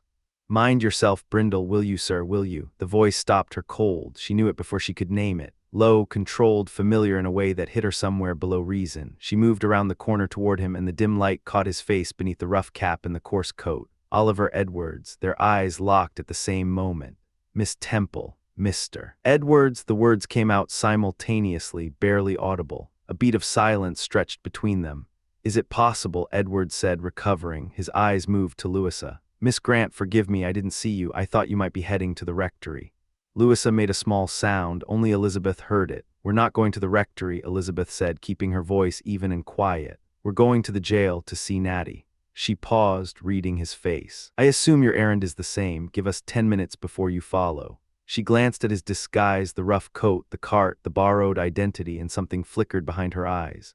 "I'm sorry to see you this way, Mr. Edwards. I'm certain my father would." "I'll wait, madam." The words came out clipped, a door shutting. "I only ask that you not mention seeing me here." "Of course," she said, a slight nod, nothing more. She moved Louisa toward the jail door. Inside. Louisa leaned close. "His fine can't be more than half that money. Give him the rest. He's not built for this kind of work, Elizabeth, and your father might." The quiet smile that crossed Elizabeth's face carried no lightness. Only something deep and sad. She didn't answer. The jailer met them in the entrance hall, and the moment passed. The jailer raised no objections. The judge's note, the informal customs of the frontier. The known story of what Natty had done for the Temple family. It all cleared the path without friction. He led them down the corridor without hesitation. When the key touched the lock, a voice detonated from the other side. "Yo hoy, who's there?" "Visitors," the jailer said, working the key. "What in hell have you done to this lock?" "Easy, easy now." Benjamin Pump's voice, thick and nautical and unmistakably compromised. "I drove a nail alongside the bolt. Keeps Doolittle from barging in and starting another row. Stand by and I'll clear the channel." The sound of a hammer came through the door in uneven bursts, then the bolt gave and the door swung open.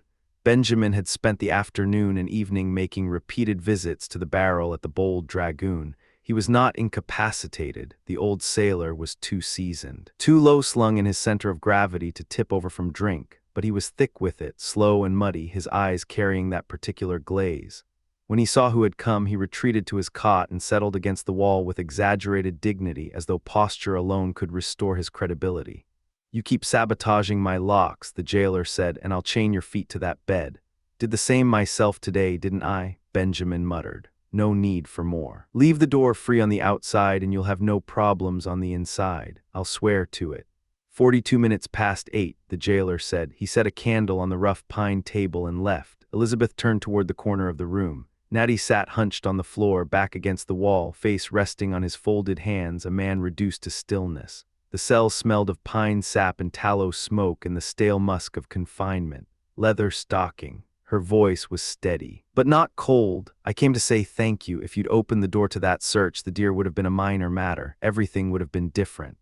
Natty lifted his face slowly. In the candlelight, he looked older than the woods should have been able to make a man. "Open the door to that varmint." He shook his head, a short, tired motion. "No, not even for your face at the door, child, but they're welcome to dig through the coals now. They'll find ash. Same as any pot works in the hills."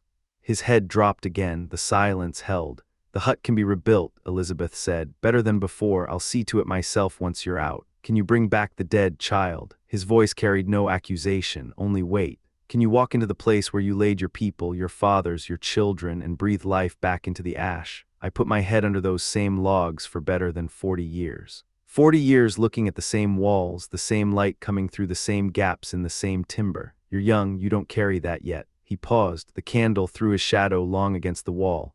"I had hopes, certain hopes, but this, on top of everything, has finished it now."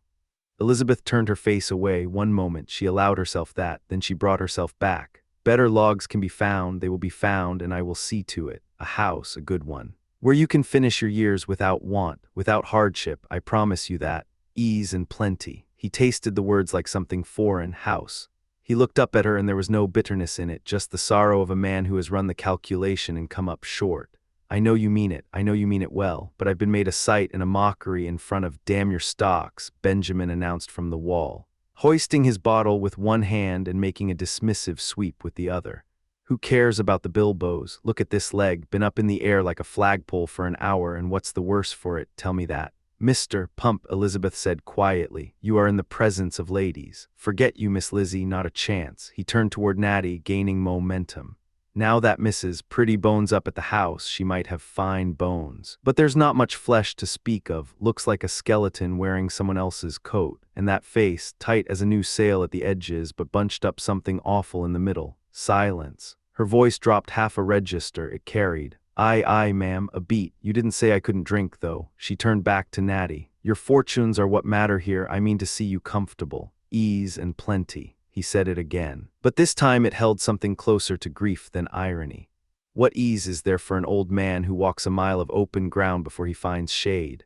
What plenty when you hunt all day and see nothing larger than a mink? I'll have to run south toward Pennsylvania for beaver. 100 miles, maybe. Because your settlements and your clearings and your mill dams have pushed every knowing creature out of the country. You back up the water where God meant it to run. And you wonder why the wilderness goes quiet." He turned toward the cot. "Benny, ease up on that bottle or you won't be worth a damn when the time comes." "Give me my bearings and my distance," Benjamin replied, waving a hand. "I'll carry sail. The time is now." Natty's head tilted almost imperceptibly, listening. I can hear the oxen rubbing against the wall. Say the word, Benjamin said. He was trying to straighten up. It was taking effort. You won't tell on us. Child, not a question. Natty looked at Elizabeth directly, with the clear and uncomplicated trust of a man who had spent a lifetime reading the honest from the dishonest in a glance. You won't betray an old man who only wants clean air. If the law says I owe $100, I'll earn it through the season and it'll be paid, but I won't stay in this box. You catch them, Benjamin said, making a broad, sweeping gesture that nearly unsettled him. And if they slip loose a second time, call me what you like. Elizabeth stepped forward. Her voice was urgent now, low and precise. Listen to me. You have 30 days, and I have the money for your fine right here. Take it. Pay in the morning, 1 month, and you walk out of here clean. No pursuit, no mountains, no running. She held out the gold. Natty crossed the floor slowly, took her hand in both of his, and looked at the coins. Would you really do all that for me? Child, just for dear, that cost him nothing. He turned the guineas over with one finger, examining them like artifacts from another life. We used to get broad Joes back in the old war, plenty of them. I remember a man in Dieskau's army killed in the fighting, had a dozen of them sewn into his shirt. I didn't touch them myself, but I watched them cut the stitches. They were bigger then, brighter. English guineas, Elizabeth said. Yours. Why give me this? You saved my life. She glanced away briefly, as if the memory of the animal's jaws still lived behind her eyes. You know you did. He held the coins a long moment, turning them, thinking aloud. There's a rifle out Cherry Valley way that they say will carry 100 rods and still hit. I've seen fine guns all my life, never one that good. He closed his fist, then opened it again. But the gun I have will do me. Here, child. He held the money back toward her. Take it back, the hour's come. He listened again to the dark outside the wall, listening the way animals listen, total, unhurried, absolute. You won't tell, gal? Take the money, she pressed. Even if you go into the mountains, take it. I wouldn't rob you for 20 rifles. He was already moving. He pushed Benjamin gently aside, peeled back the blanket on the cot, and revealed the gap in the logs, freshly cut, the edges clean. The work of a mallet and chisel applied with patience and skill over however many hours they'd had. A man who had been splitting timber since before Elizabeth was born. One kick and the outside piece falls away, he said. Off. Benjamin lurched upright, suddenly present. Right then, let's go. I'll hold the beaver skins. Natty studied him with quiet concern. This one's going to slow us down, he said. It'll be a hard run for the high ground if they move fast. And he is not in any condition. Run. Benjamin squared himself with dignity. Stand and fight, I say. Quiet, Elizabeth told him. Aye, ma'am. Leatherstocking. She stepped closer. Please, you'll be exiled entirely if you do this. You're not a young man. Stay 1 month, then walk out of here with your name intact and my father's goodwill behind you. Are there beaver in these hills, child? She had no answer that would hold him. Here, she said, and offered the gold again. There's enough here, 1 month. He looked at the coins for a long beat, and then he looked at her, that same clear, measuring look. Something moved behind his eyes, a decision made and set aside. He shook his head with the finality of a door latching. I can't take it, but there is something you can do for me if you're willing. Name it. A canister of powder, $2 silver worth, the fine-grained French kind, the best there is. Benny has the money, but we can't show ourselves in town to buy it. Only the Frenchman stocks it. It suits a rifle right. Will you get it for me? I'll walk through the woods all day to bring it to you, Elizabeth said without hesitation. Where? He considered. Vision Rock, the top. Come when the sun is straight overhead tomorrow. Make sure it's fine grain. You'll know it by the gloss and what it costs. I'll be there. Natty sat on the edge of the cot, placed his feet in the gap, and leaned back. One controlled motion, and the section of log gave way into the night. The sound of hay shifting came from just outside. The women understood it now, the oxen, the cart, Oliver Edwards in his rough coat, all of it deliberate, all of it arranged. Come, Benny, Natty said. The moon rises in an hour. This is as dark as it gets. Elizabeth raised her hand. Wait, you cannot escape while the daughter of Judge Temple stands in this room. We leave first. Give us that. Natty was nodding his agreement when footsteps sounded in the corridor, the jailer making his rounds. There was no time. Natty pulled his feet back through the gap and stood. He yanked the blanket over the opening. Benjamin, exhibiting the one grace of extreme intoxication, chose that precise moment to collapse heavily across the cot, covering the rest with his body. The key turned. The door opened. Ready to go, Miss Temple. The jailer held his candle at the threshold. Locking up time, right behind you. She turned back to Natty one last time. Her voice was calm, public, giving nothing away. Good night, Leatherstocking. Fine grain, he said, as if they'd been discussing nothing at all. It carries further than the course. I'm getting old and I need the distance. Elizabeth raised a hand for silence and followed the jailer out. He walked them to the street, promised to come back and secure the cell, and turned back inside. They stood at the corner in the dark. Elizabeth's pulse was loud in her own ears. Now that Natty's refused the money, Louisa whispered, perhaps we could give it to Mr. Edwards. Half would cover the fine, and he's clearly not. Listen, Elizabeth said. The hay shifted, a scrape of wood on packed earth, the soft grunt of a man being moved by two others. Edwards was pulling Benjamin through the gap by main effort, Natty guiding from below. The oxen standing with their heads down the street and their hay scattered where the movement had startled them. Get the hay back in the cart, Edwards said, low and tight. Fast, or they'll read the whole thing in 10 seconds. Natty threw an armful into the cart and had barely turned back when candlelight stabbed through the gap in the wall and the jailer's voice tore open the night from inside. Break jail, break jail. The shout went through the building and out the windows and into the street like a stone into still water. This drunk is going to get us all taken, Edwards said through his teeth, looking at Benjamin draped half-conscious in the cart. Who's drunk? Benjamin inquired. We can't leave him. Natty's voice was flat and certain. He took half my punishment today, he stays with us. Down the street, the door of the Bold Dragoon opened. Voices, boots on hard ground. Billy Kirby's voice, loud, loose, and carrying the particular enthusiasm of a large man who's been sitting still too long. No moon yet, but it's clear enough. Who's for home? Wait, what's that noise at the jail? Let's go and see. We're done, Edwards said. He looked at Elizabeth. His voice was not desperate. It was the controlled focus of a man doing rapid arithmetic on bad numbers. If we don't leave him, Elizabeth stepped close. Put him in the cart. Drive the oxen. No one will look at a cart. Edwards stared at her for 1 second. That's right, he said. They lifted Benjamin onto the hay, the old sailor registering the event as a nautical transfer between vessels, accepting the goad that was pressed into his hand, fixing his eyes on the road ahead with the solemn concentration of a man who understood steering if nothing else. The oxen moved. The cart rolled. Edwards and Natty peeled away along the building fronts, low and quick, and dropped into the black gap between structures. The pursuit hit the street 40 seconds later. Torchlight and boots and overlapping voices, men boiling out of the jail and the tavern both, some running hard, some running because everyone else was. Billy Kirby's voice above all of it, enormous and delighted. Spread out, they'll make for the mountain, be in the trees in 15 minutes, watch for the long rifle. Elizabeth took Louisa's arm and walked, fast but not running. Gate of her father's house was close. She kept her eyes forward, she almost made it clean. Two shapes detached from the tree shadows along the walk and crossed her path, moving fast, moving quietly, and then suddenly still. Edwards, Natty at his shoulder. Miss Temple. Edwards' voice was stripped down to the essential. I may not see you again. I need to thank you. You can't know why this matters as much as it does. Go, she said. Right now, they're in the street. I have to say it. The bridge is already cut off. If you try for the road, you'll run straight into them.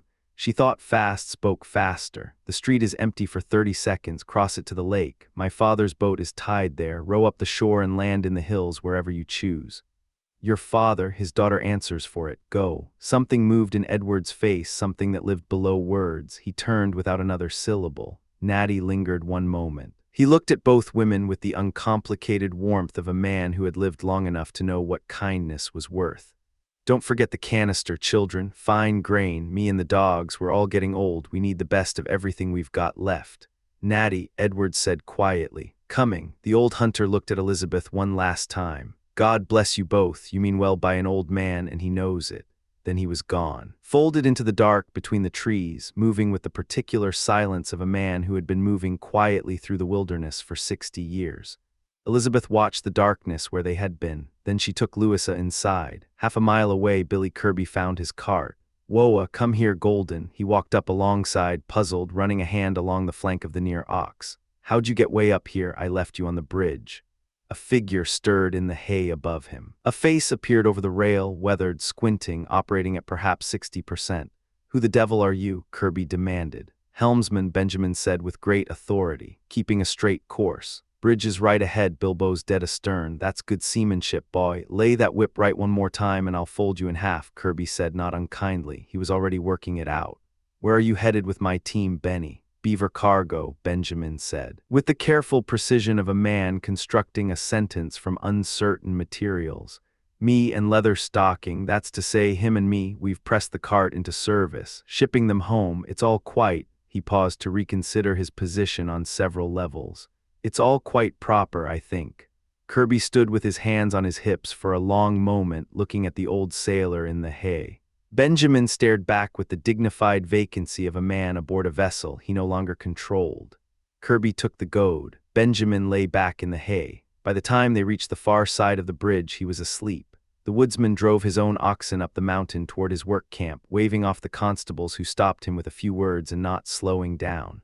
Elizabeth stood at her window for an hour. The torches moved along the mountain's flank in slow, searching arcs, bright specks against black timber, the voices of the searchers reaching her faint and scattered across the distance.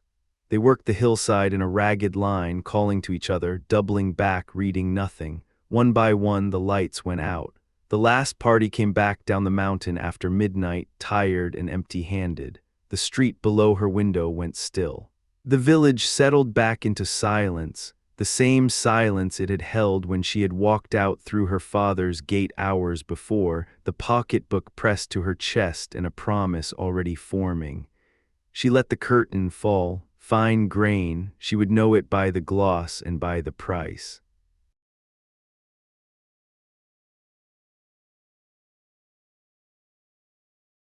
Chapter 36. Farewell to France. The morning was already turning hot when Elizabeth and Louisa moved through Templeton's waking streets toward Lacroix's store. The town was stirring, farmers and laborers beginning their day's work, but the hour was early enough that the crowds hadn't formed yet. The air carried the dead, papery smell of drought. Everything was dry, had been for weeks. Inside the store, Lacroix stood behind his counter reading a letter. His face lit up like a man who'd just been handed a pardon. Billy Kirby leaned against a post near the door, axe tucked under one arm, watching the Frenchman with the patient amiability of a man who had nowhere better to be. The boy they called Jonathan hovered near the shelves, waiting to be useful. Lacroix hadn't noticed them enter. He was saying something to Kirby, his accent thickening with emotion. "Ah, Monsieur Beale, dis letter, she make me the most happy of men. Ma cheer France, I will see you again." "I'm glad for your happiness, Monsieur," Elizabeth said, "though I hope we aren't to lose you entirely." Lacroix switched to French without missing a beat, speaking rapidly. The story came out in pieces. He had fled France not because of any real transgression, but because fear had driven him out. Now he had word assurance that his return to the West Indies would pass unnoticed. The quiet shopkeeper life, worn these years like a borrowed coat, was about to come off. He was going home. Elizabeth let him talk. While he did, she moved to Jonathan and bought the powder quickly and quietly. No ceremony, no attention drawn. The canister passed between them without fanfare. Before they parted, Lacroix caught her arm gently and requested a private meeting. His expression carried the gravity of a man preparing to say something important. She agreed to a time and extracted herself from the store as the first wave of morning customers began pushing through the door. They didn't speak until they reached the bridge. Then Louisa stopped. Elizabeth looked at her. "Are you ill? Should we go back?" "Not ill." Louisa's voice had gone thin, terrified. "I can't go up that hill again, not with just the two of us. I can't." Elizabeth absorbed this. She stood still, thinking it through. No one else could be trusted with this. Natty Bumppo's situation was precarious, and the wrong word to the wrong person could bring it crashing down. The old hunter had no margin left. She made her decision. "Then I go alone. You wait here at the edge of the wood off the road where you can see the valley. Don't let people see you standing idle. I'll be back." Louisa grabbed her arm. "Don't ask me to come up that hill." "I'm not." Elizabeth held her gaze. "Just wait." She left Louisa in the tree line and started up the road alone. The climb was harder than she remembered. The drought had turned the forest into something brittle and hostile. Dead leaves crackled underfoot with every step. Fallen branches lay across the path at odd angles, roots buckled the ground, and the rocks offered little reliable footing. She moved steadily, pausing when the tree line broke to catch her breath and look back at the valley below. It looked wrong. The green she remembered from early summer was gone, replaced by shades of brown and amber. The long dry spell had burned the color out of everything. Even the sky felt wrong, pale, hazy, filtered through something that looked like smoke but held no moisture. The blue had been swallowed. Off toward the horizon, dark masses of cloud were building, rolling slowly as if the atmosphere were gathering itself for something. But the relief felt distant, theoretical. The air she breathed was hot, dry in a way that reached into the lungs.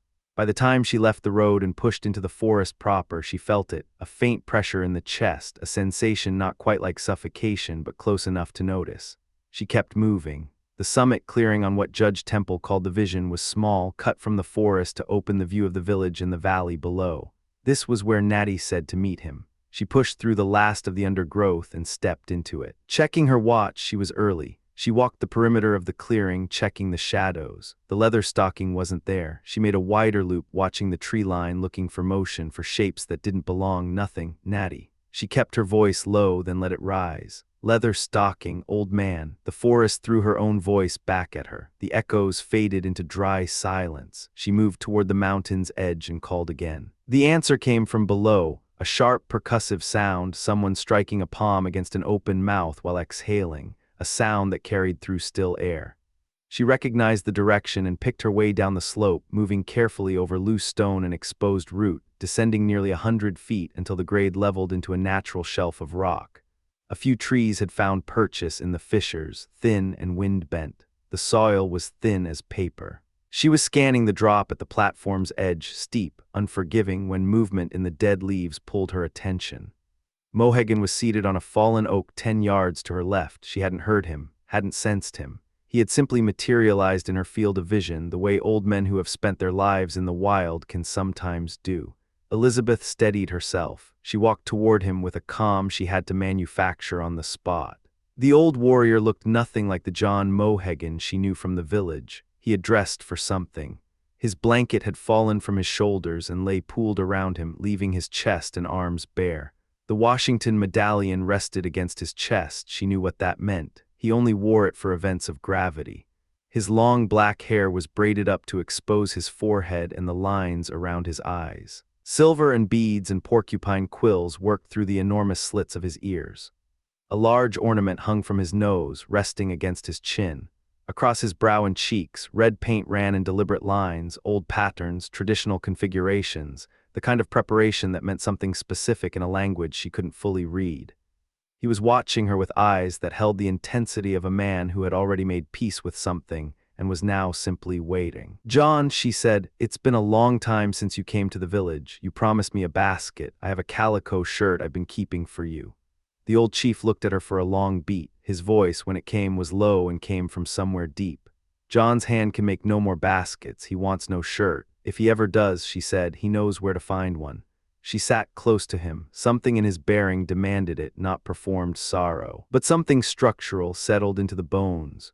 "Daughter," he said, "listen." He told her 6 decades of summers. He described himself young, tall, fast, strong, his eyes able to track Mingo moccasin prints across any ground. He had led hunts, carried scalps back from battle when his people counted victories. When his tribe went hungry, he ran the deer down. His bullet was faster than the animal it killed. He named himself then Chingachgook, not John. The name they had given him here in Templeton was a convenience, a translation for men who couldn't hold the original. "Daughter," he said, and the word landed differently now. Then Chingachgook struck his tomahawk into the trees to tell the lazy ones where to find him in the Mingos. He made no baskets. "Those times are gone," Elizabeth said quietly. "Your people scattered, you found God, you live at peace." He didn't argue the point. He stood, or rather leaned forward, and gestured at the valley below them. "Stand here, look, the great spring, your father's house, the land by the crooked river." His arm swept the horizon. He described the council where his people had given the land away. From the blue mountains above the water to where the Susquehanna disappeared into the trees, all of it and everything on it and in it, given to the fire eater who had helped them when they were weak. No Delaware had killed a deer in those woods after that, or stopped a bird over that land because it was his. The giving had been real. "Has John lived in peace?" he asked. He answered his own question. He had watched white men come down from Frontenac to kill their white brothers at Albany. He had seen English and American fathers bury their tomahawks in each other's skulls over this very ground. He had watched the land stripped from the fire eater's family entirely. A new authority installed with no ceremony and no payment. Peace was the word men used when the fighting had only recently stopped and no one had strength left to restart it. "The Delawares also trade their land," Elizabeth said carefully, "for powder, blankets, merchandise." He looked at her steadily, long enough that she felt the weight of it. "Where are the blankets and merchandise that bought the right of the fire eater?" The voice had developed an edge now, quiet and clean as a drawn blade. "Did they say to him, 'Brother, sell us your land, take this gold, these rifles'? No, they tore it from him as a scalp is torn from an enemy, and they did not look back to see whether he lived or died." You don't fully understand our laws, Elizabeth said. She heard the inadequacy of the words as she spoke them. My father is a just man, John. Don't think ill of him. The brother of Miquon is good, Mohegan said. He will do right. I have told this to Hawkeye. I have told it to the young eagle.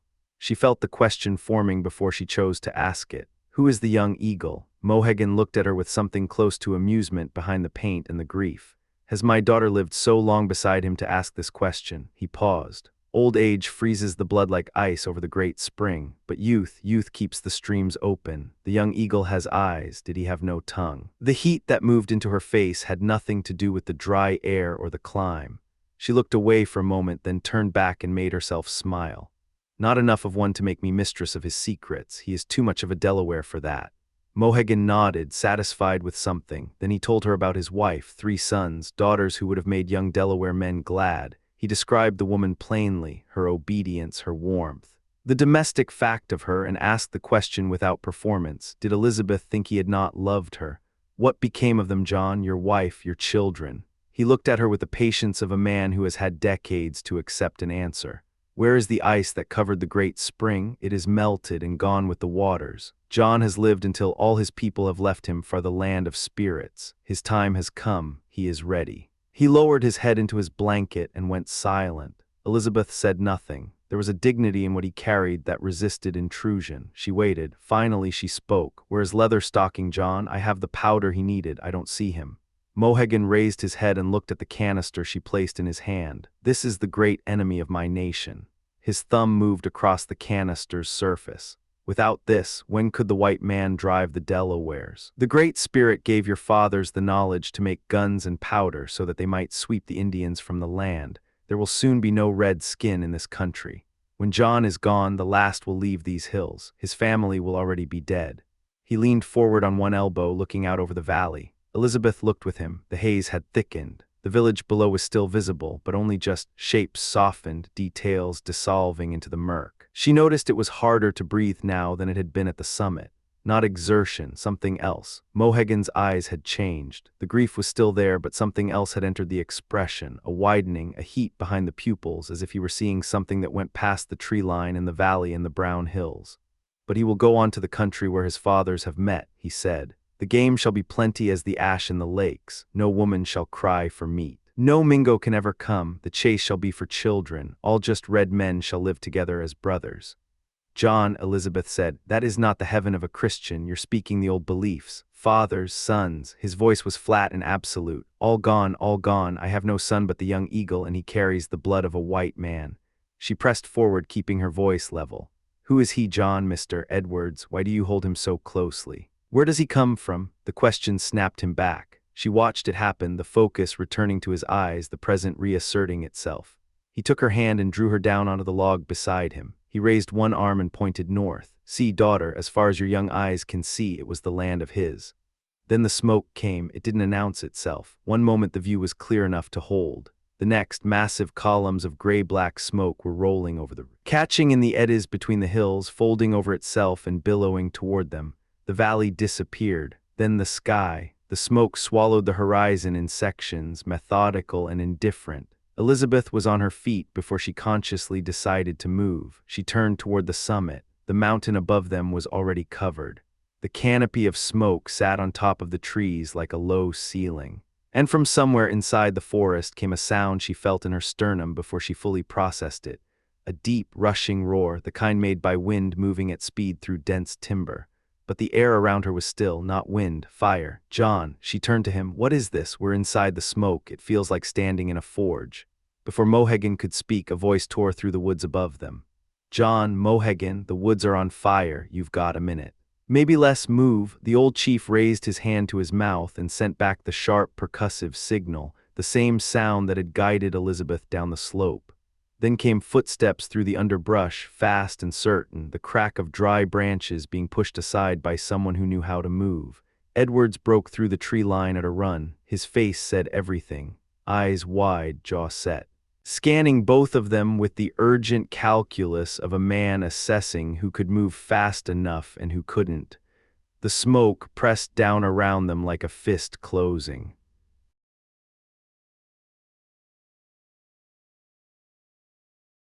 Chapter 37. Leave him behind. The old man's voice cracked on the second word. Oliver pressed his hand to his knees and forced air into his lungs. Up now, he grabbed John Mohegan by the shoulder. The fire's already wrapped around the base. We move or we burn, those are the only options. Mohegan turned his head, slow, deliberate. He lifted one weathered hand and pointed toward the far edge of the rock shelf. Oliver followed the gesture and went still. Elizabeth Temple stood against the cliff face, her back pressed to stone, her eyes locked on him. She'd heard his voice and the recognition had drained the strength from her legs. She wasn't moving, couldn't save her. Mohegan's voice was a dry rasp from somewhere deep in his chest. Leave John to die. Oliver was already moving. He crossed the terrace in a dozen strides and she straightened when she saw him coming, squaring her shoulders by instinct, fighting the trembling in her jaw. He saw the fear in her eyes before she could bury it. Raw, honest, the kind that comes when a person understands they might actually be out of time. Miss Temple. He stopped 2 feet from her, his voice came out rough. You shouldn't be here. No, she said, and the word was almost steady. None of us should. There's smoke, Mr. Edwards, no immediate fire. If we move now, take my arm. She did, no hesitation. He turned them back toward the narrow passage at the far end of the rock shelf, the same route he'd climbed coming up, and set a hard pace. She matched him without complaint. What about John? She said. We can't leave him. The question landed like a stone in still water. Oliver kept walking. He stared at the mouth of the pass ahead and kept his voice flat. He knows these mountains. He'll find his way up or he'll stay put. He's safe where he is. That's not what you said a moment ago. He didn't answer. Edwards. She pulled against his grip, not hard but enough. Look at me. He didn't. His eyes were fixed forward, measuring the distance to the pass, measuring the speed of the smoke rolling down the ridge above them. Your eyes tell me more than your words. What aren't you saying? If we reach the end of the shelf before that fire does, he said, and his voice came apart at the seams despite him, we live. That's all there is. Move. He broke into a run and she ran with him. The terrace was a natural arc of stone jutting from the mountain's face, high and sheer on its outer edge, blending back into the slope at either end. The rock was maybe 100 yards across. They had covered half of it when she heard it, a sharp, dry crackling from somewhere above and to the right. She looked up. The fire had breasted the ridge. It didn't creep. It moved the way water moves when a dam breaks fast. Total hungry, the first tongues of flame rolled through the smoke and hit the dried timber at the edge of the shelf like a torch to tinder. The summer had been brutal. 2 months without rain had turned every deadfall, every loose pile of cut branches left by the villagers, into prepared fuel. The fire didn't need to find those piles. It leaped to them, branch to branch, heap to heap, as if the air itself were catching. They ran harder. The passage was 30 yards ahead, 20. She was fast, faster than he'd expected, her dress gathered in her free hand. 15 yards, then the heat hit them like a wall. A dry tongue of flame had swept across the path at the worst possible moment, finding a windrow of dead treetops piled directly across their line of travel. The pile went up in a single roar of ignition. The sound hit his chest before the heat reached his face. They skidded to a stop on the bare rock, shielding their eyes. The pass was gone. The fire stood in it, filling it completely, a furnace pressed into the only gap in the cliff. Oliver stared at it for 2 seconds, 3. He turned them around and pulled her back toward the center of the shelf, away from the heat, and began moving along the edge of the smoke curtain, probing it, looking for any gap, any thin spot where the fire hadn't yet taken hold. He pushed into the smoke twice, once to his knees before the heat drove him back, once far enough to see there was nothing but flame beyond it. They worked a half circle around the upper edge of the terrace until the cliff's outer edge appeared in front of them. He stopped, she stopped, neither of them spoke. The fire had closed the circle behind them while they were searching. They both understood it at the same moment. The knowing arrived like ice water, silent, total, absolute. We're surrounded, she said. The words were quiet, not hysterical, just accurate. There may still be a way down the face, he said. He heard the hollowness in it as it left his mouth. She heard it too, but she turned anyway. Show me. She didn't wait for him. She moved back to the cliff's outer edge and stood at the brink looking down. The drop was nearly 100 feet of smooth, near-vertical stone. The rock offered almost nothing, a few shallow grooves, one narrow ledge 8 feet down, and then nothing but open face all the way to the scree below. He stood beside her and studied it the same way, methodically, without flinching, looking for something that wasn't there. Her voice, when it came, was barely audible. This mountain has already nearly killed me once. She paused. I think it means to finish the work. Don't. His jaw tightened. Not yet. Then tell me what we have. He was already moving. He crossed to Mohegan in a dozen steps. The old man hadn't moved. He sat on his log with his hands resting on his knees, his eyes aimed at the distant ridgeline, his lips moving in something low and rhythmic in the Delaware tongue. A song or a prayer or something that served as both. He looked up when Oliver crouched beside him. No panic, no appeal. He simply met the young man's eyes with the calm of someone who has already made peace with a decision the rest of the world hasn't caught up to yet. Oliver said nothing. He took the blanket from Mohegan's shoulders. The old man let him have it without a word. Oliver dragged it back to the cliff edge and his hands were already working before he reached Elizabeth. He cut the blanket into strips with his belt knife, fast and sure, and began knotting the pieces end to end. Elizabeth unwrapped the light muslin shawl from her shoulders and handed it over. He stripped off his linen jacket and added it to the line without being asked. He threw the whole thing over the edge and watched it fall. It reached to maybe a third of the way down, maybe less. He stood looking at it for a long moment. The heat on the back of his neck was worse than it had been.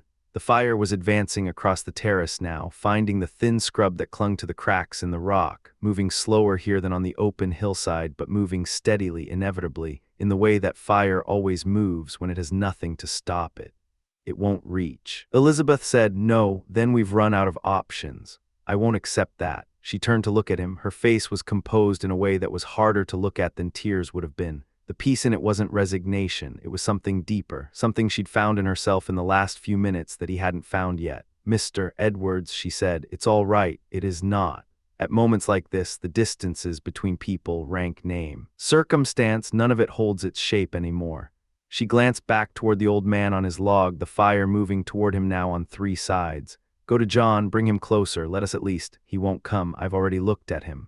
Oliver's voice was controlled, barely. "He's made his peace, he's been making it for years, he thinks this is," he stopped, pressed his lips together. "He thinks this is a good death." The smoke thickened. For a moment it swallowed the terrace whole and he felt her hand find his arm in the darkness of it, gripping hard, and when the eddy of wind cleared it away again they were both coughing and the fire was measurably closer. A gap opened in the smoke overhead. Through it, clear and cruel and impossibly ordinary, he could see the village below. The white houses, the road, the fields, and Judge Temple, standing in his own yard, hands clasped behind him, studying the burning mountain with the quiet attention of a man watching weather move in, not yet understanding, not yet knowing his daughter was in it. Elizabeth made a sound that wasn't quite a word. "Don't look," he said. "I see him." Her voice fractured on the second word and held on the third. "I see him." She turned back to face the hill. She gathered herself the way he'd seen her do it twice before, something internal, something deliberate, and when she looked at him again the fracture was sealed. "Go," she said. "Your jacket is gone, but your clothes are closer to the rock than mine. There may be a way through the smoke that we haven't tried, an opening on the far side. Stop, listen to me. If you find a way out, you'll see my father. When you do," her voice dropped but didn't break. "Tell him I wasn't afraid at the end. Tell him I thought of my mother. Tell him the hours of this life are small things measured against what comes after. Tell him she stopped, started again, quieter. Tell him how much I loved him. Tell him it was as close to my love for God as anything earthly ever came." He'd been on one knee in front of her before he realized he'd moved. He hadn't meant to. It wasn't theater. His legs had simply decided. He gathered the hem of her dress in both hands and held it, as if the gesture meant something. As if his hands around the fabric could place his body between her and the fire. "You want me to leave you?" His voice was wrecked. "You want me to walk away from this cliff and find a hole in that smoke and come out the other side and keep living and leave you standing here?"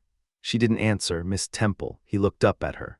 "I was driven into these mountains with nothing. I came out here because I had nowhere else to go and nothing worth going back for. And then there was you. And something," he shook his head, "something in me that had been clenched for years let go. I don't have a great many things left that I can call my own, but I will not leave you here. I cannot. Do you understand?" She looked down at him and the composure in her face shifted. Just slightly, just enough. She opened her mouth. From somewhere below and close, impossibly close, a voice cut through the roar of the fire. "Gal, where be ye, gal? Call out if ye can." Glad in the heart of an old man, she went rigid. Her eyes went wide. "That's Natty." Edwards was on his feet. Something had ignited behind his eyes, something that had been extinguished for the last 10 minutes. "That's Natty Bumppo." He cupped his hands to his mouth and shouted into the smoke, a beat of silence. Then a detonation close, massive, not the crack of a rifle, but the deep, concussive thump of a powder charge going up. A column of fire and white smoke geysered up from somewhere below the lip of the terrace, broader than any muzzle flash, lasting 2 full seconds. The old man's voice came back through the echo, hoarse and urgent and very near now.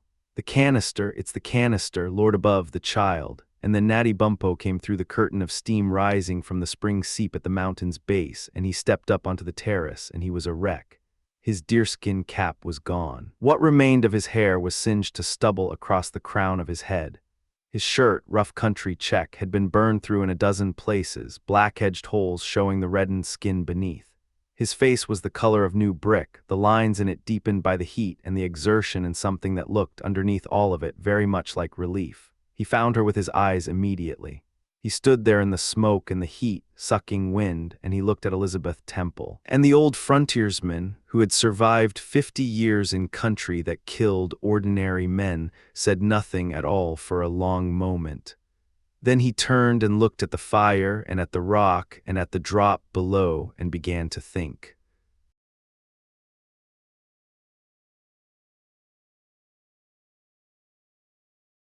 Chapter 38. Smoke from shadows. Louisa counted the minutes. Each one stretched longer than the last. Elizabeth should have returned by now. She hadn't. The tree line pressed close on three sides. Louisa stood at the edge of a scrub thicket of low pine and chestnut where the road bent sharp away from the valley floor and began its lateral climb up the mountain's face.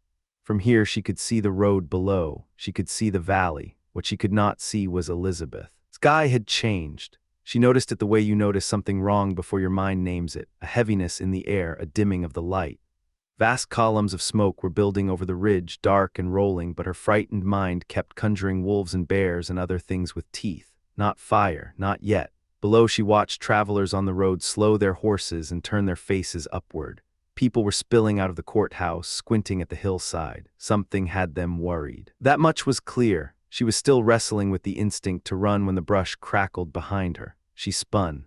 Natty Bumppo pushed through the scrub and stepped into the open, rifle in hand, moving with the practiced quiet of a man who had spent 60 years not being heard in the woods. He read the terror on her face and laughed softly, taking her cold, rigid hand in his and giving it a gentle shake. "Glad to find you here, child." His voice was low and unhurried. "The back of the mountain's burning. No sense going up until it burns itself through and the deadfall's gone."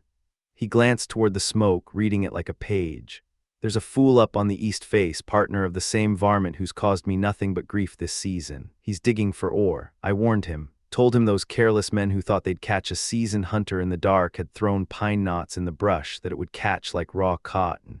He didn't move. Man like that's either made of stone or he's already dead."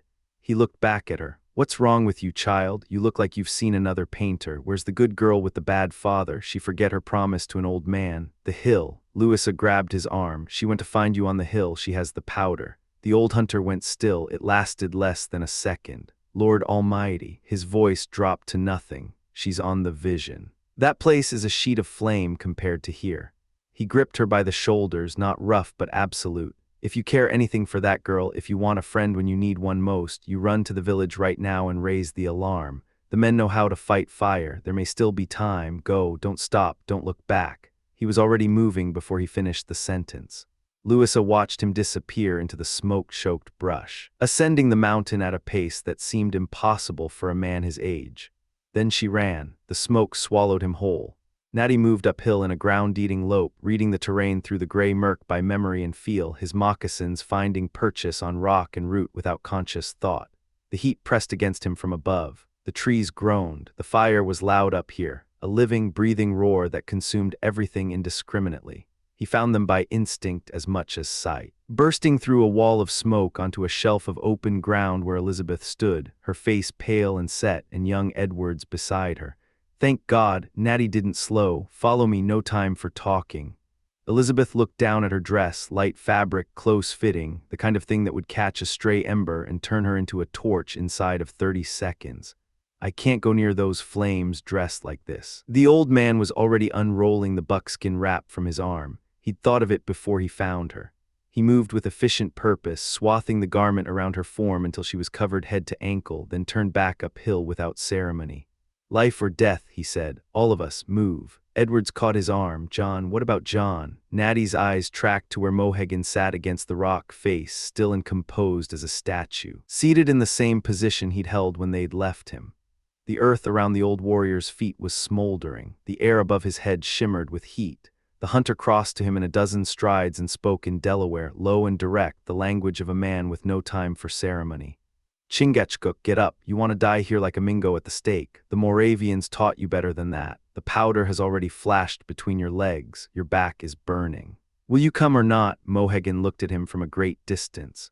Why should Mohegan go? His voice was hollow, calm. He has lived as long as an eagle lives. His eyes grow dim. He looks into the valley and sees no Delawares. Every face carries a white skin. His fathers call to him from far away. His women, his warriors, his tribe, the Great Spirit calls. A long pause. Let Mohegan die. You're forgetting your friend, Edwards said. No use talking to an Indian who's made his decision, Natty said, and with a speed and sureness that belied both his age and the weight involved, he pulled Mohegan's arms wide, positioned himself, and bound the old chief to his own back with the blanket strips, lashing them tight and sure. Then he straightened.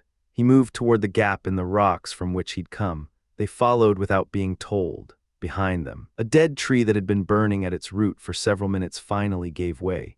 It came down across the exact spot where they'd stood, throwing a fountain of embers into the thick air. Nobody looked back. Stay in the soft ground, Natty said. He kept moving, never turning his head. Keep to the white smoke where you can, keep that buckskin tight on her. The passage was narrow and winding, following a spring channel between rock walls. Burning timber pressed close on both sides. Branches came down without warning. The smoke sat so thick that breathing meant swallowing heat, and sight was reduced to the shape of Natty's back 10 feet ahead and the pale column of smoke they navigated by. No one but a man who had walked these woods for half a century could have found the route. Natty followed it by something deeper than memory. The passage opened. They emerged onto a lower terrace of rock and stepped out of the worst of the smoke like surfacing from dark water. The air here was merely hazy. It tasted clean by comparison. Elizabeth sat down hard on the stone and pressed her face into her hands. Nobody spoke for a moment. Natty straightened, still bearing Mohegan, and allowed himself a single short sound that passed for a laugh. Knew it was the Frenchman's powder, he said, to no one in particular. The way it all went up at once. Your coarser grain burns slower, takes a minute to build. Fine French powder goes all together. Saw the same thing when I rode out against the Canada tribes under Sir William. There was a scrimmage that time where, Natty, Edward's voice was tight. Later, where do we go? The hunter accepted the correction without offense. Rock platform above the cave. You'll be safe there. Fire won't reach stone. Edwards turned the thought over, found no flaw in it, and nodded. Natty lowered Mohegan from his back with deliberate care and settled him against a rock fragment, back supported. Face turned toward the valley. The old warrior's breathing was shallow and slow. Edwards looked at the hunter. The hunter met his eyes, and what he said next he said quietly so Elizabeth wouldn't hear it clearly. His time is close, lad, I can see it. When an Indian fixes his eyes like that, looking at only one place, seeing something the rest of us can't, he's already going, and what they set their minds to, they do. Edward stepped to the rock's edge and called down into the dark mouth of the cave below. Benjamin, Benjamin, are you in there? A rough, waterlogged voice rose up from below, thick with the aftermath of hard drink. I hear, master, packed into this hole like salt fish in a barrel. It's hotter than a ship's galley, and I've been here since you know when. If Leatherstocking's got much more business before he's done, I'll go back to ground and wait for the law to leave me be. Bring water from the spring, put a little wine in it, quickly. The Jamaica didn't last the night, Master Oliver, made its farewell with Billy Kirby when he ran me to ground on the highway, but there's something red here that might do for a weak stomach. Footsteps scraped on stone. Benjamin Pump heaved himself up out of the cave entrance and into the open air, looking like a man who had survived a long engagement with a rum barrel and wasn't certain he'd won. He handed the cup to Edwards, who carried it to Elizabeth. She took it, drank, pressed her eyes shut for a moment, then she looked up at him and everything she felt was visible in her face. Leave me a moment, Oliver, please. Her voice was steady, but only barely. I'm grateful, to God first and then to you. He set the cup down and walked to the edge of the rock. Natty knelt beside Mohegan and worked quietly, adjusting the old man's position, checking his breathing. Watching his face with the focused attention of a man who had seen death approach many times and knew how to read its pace. Mr. Grant appeared at the edge of the rock. He came up the mountain face hand over hand, using outcroppings for purchase, his coat torn, his face white with exertion and fear. Edwards grabbed his arm and hauled him up onto the platform. How did you find us? Edwards asked. The minister steadied himself, caught his breath, pressed his hands together briefly in private thanksgiving. I heard Louisa had seen my daughter on the mountain. When the fire showed over the summit, I followed the road up. Found Louisa, came searching. He shook his head. Without Natty's hounds showing me an opening through the smoke, I would not be standing here. Noses work the same as man's reason, Natty said from beside Mohegan. Better sometimes. Mr. Grant looked down at the old warrior. His voice changed. How is he? He's leaving, Natty said. The minister moved to Mohegan's side and crouched close. John, he said gently, can you hear me? Do you want the prayers of the church? Mohegan turned his face toward the sound. His eyes found the minister's face but did not fix on it. They were already aimed at something beyond. After a moment he turned back toward the valley and he began to sing, low at first, guttural, rhythmic, the words in his own tongue. Then building as the feeling carried him, rising until the syllables were distinct against the crackle of distant fire. I will come, to the land of the just I will come. The Maquas I have slain the Maquas, and the Great Spirit calls to his son, I will come to the land of the just, I will come. What does he say? The minister asked. Does he praise the Redeemer? No. Natty's voice was flat with something that wasn't quite sorrow and wasn't quite pride. He's speaking his own praise now, and every word of it is true. I know because I was there for most of it. Grant leaned forward. John, listen to me. Lay down the weight of your sins, humility, penitence. That is the way, not pride in your own deeds. Mohegan didn't look at him, but he spoke again, his voice low and precise, each word placed with care. Who can say the Maquas ever saw the back of Mohegan? What enemy that trusted him did not live to see morning? What Mingo he chased ever sang the song of triumph? Did Mohegan ever lie? No, truth lived in him. No other thing could come out of him. In his youth he was a warrior, and his moccasins left blood on the trail. In his age he was wise. His words at the council fire did not blow away with the wind. Does he repent? Grant asked. Does he understand his lost condition? Natty looked at the minister steadily. He knows he's dying as well as you or I do. But he doesn't call it a loss. He's old, stiff. The game is gone and the land is changed. He believes he's going somewhere. The hunting is always good and the people he's lost are waiting. The old hunter paused. If there's any loss in that, it's mine. After he's gone, there's not much left to keep me here. The minister turned back. John, this is the hour. Trust not to your own deeds. Lay your burden. Mohegan did not answer. His eyes were no longer in this world. The clouds that had been building since afternoon now filled the entire western sky. The fire on the mountainside burned steadier now, no longer whipping in its own turbulence, the flames reaching high and straight toward a sky that was about to answer them. The smoke columns over the valley had begun to lift and shred. In their place, stacked towers of dark cloud pressed down from the west, and in their depths, crooked threads of pale lightning moved continuously. Mr. Grant was still speaking when the flash came. It lit the entire horizon at once, a white, quivering light that threw every rock and tree into sharp relief for the length of a heartbeat. Then the thunder arrived, not like a crack but like something structural giving way, a rolling concussion that moved through the ground beneath them and kept moving, tumbling away through the hills until it faded. Mohegan straightened. Not a collapse, a rising. He drew himself up from the rock and extended one wasted arm toward the west, toward the source of the light and the sound, toward whatever his eyes were finding there that no one else could see. His face changed. Something moved across it, not peace exactly, but recognition. Relief, the look of a man who has walked a very long road and can finally see where it ends. Then it faded. Muscle by muscle, the expression dissolved into stillness. His arm descended slowly to his side. His chest stopped moving. His eyes remained open, fixed on the distant hills in the direction his arm had pointed, as though even the shell of him wanted to mark which way the spirit had gone. The thunder finished rolling through the hills and died. Mr. Grant pressed his clasped hands to his chest. When he spoke, his voice was full. Lord, how unsearchable are thy judgments, and thy ways past finding out. I know that my Redeemer liveth, and that he shall stand at the latter day upon the earth. And though after my skin worms destroy this body, yet in my flesh shall I see God, whom I shall see for myself, and mine eyes shall behold and not another. He stepped back, head bowed, and was quiet. Natty moved forward then. He took Mohegan's hand in both of his own and held it and looked into the dead man's face for a long time without speaking. When the words came, they came slowly, like a man paying a debt he has carried for years. Red skin or white, it's all the same now. He'll be judged by a righteous judge and not by laws written to suit other men's purposes in newer times. He set the hand down carefully. One more death and the world gets left to me and the hounds. I'm beginning to tire of it. There's scarcely a tree standing that I knew as a young man. Hard to find a face I recognize. The first heavy drops of rain hit the rock around them. Spreading dark across the dry stone, they moved Mohegan's body into the cave.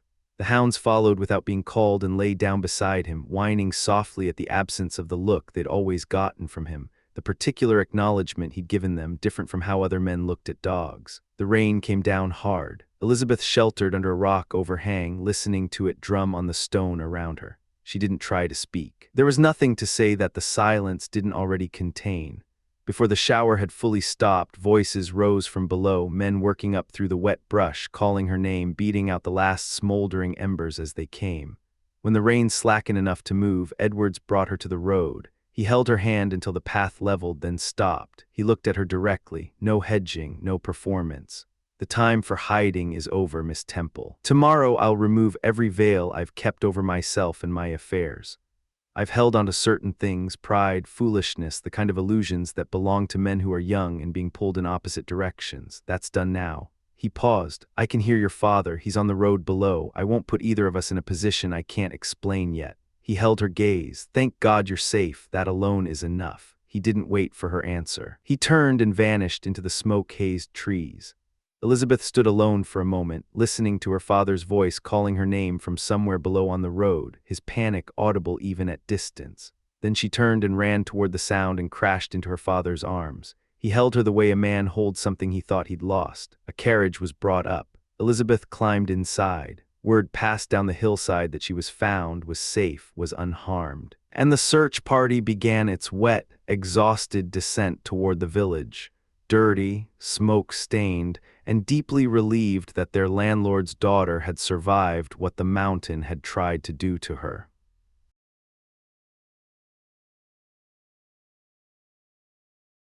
Chapter 39. Flames and fugitives. The fire died sometime after midnight. The heavy rains had seen to that, hammering the hillside in relentless sheets that turned the ash to black soup and choked what embers remained. But even hours later, scattered fires still breathed in the darkness wherever deadfall had piled thick enough to resist the water. Natty's mountain glowed in a dozen places like a dying coal.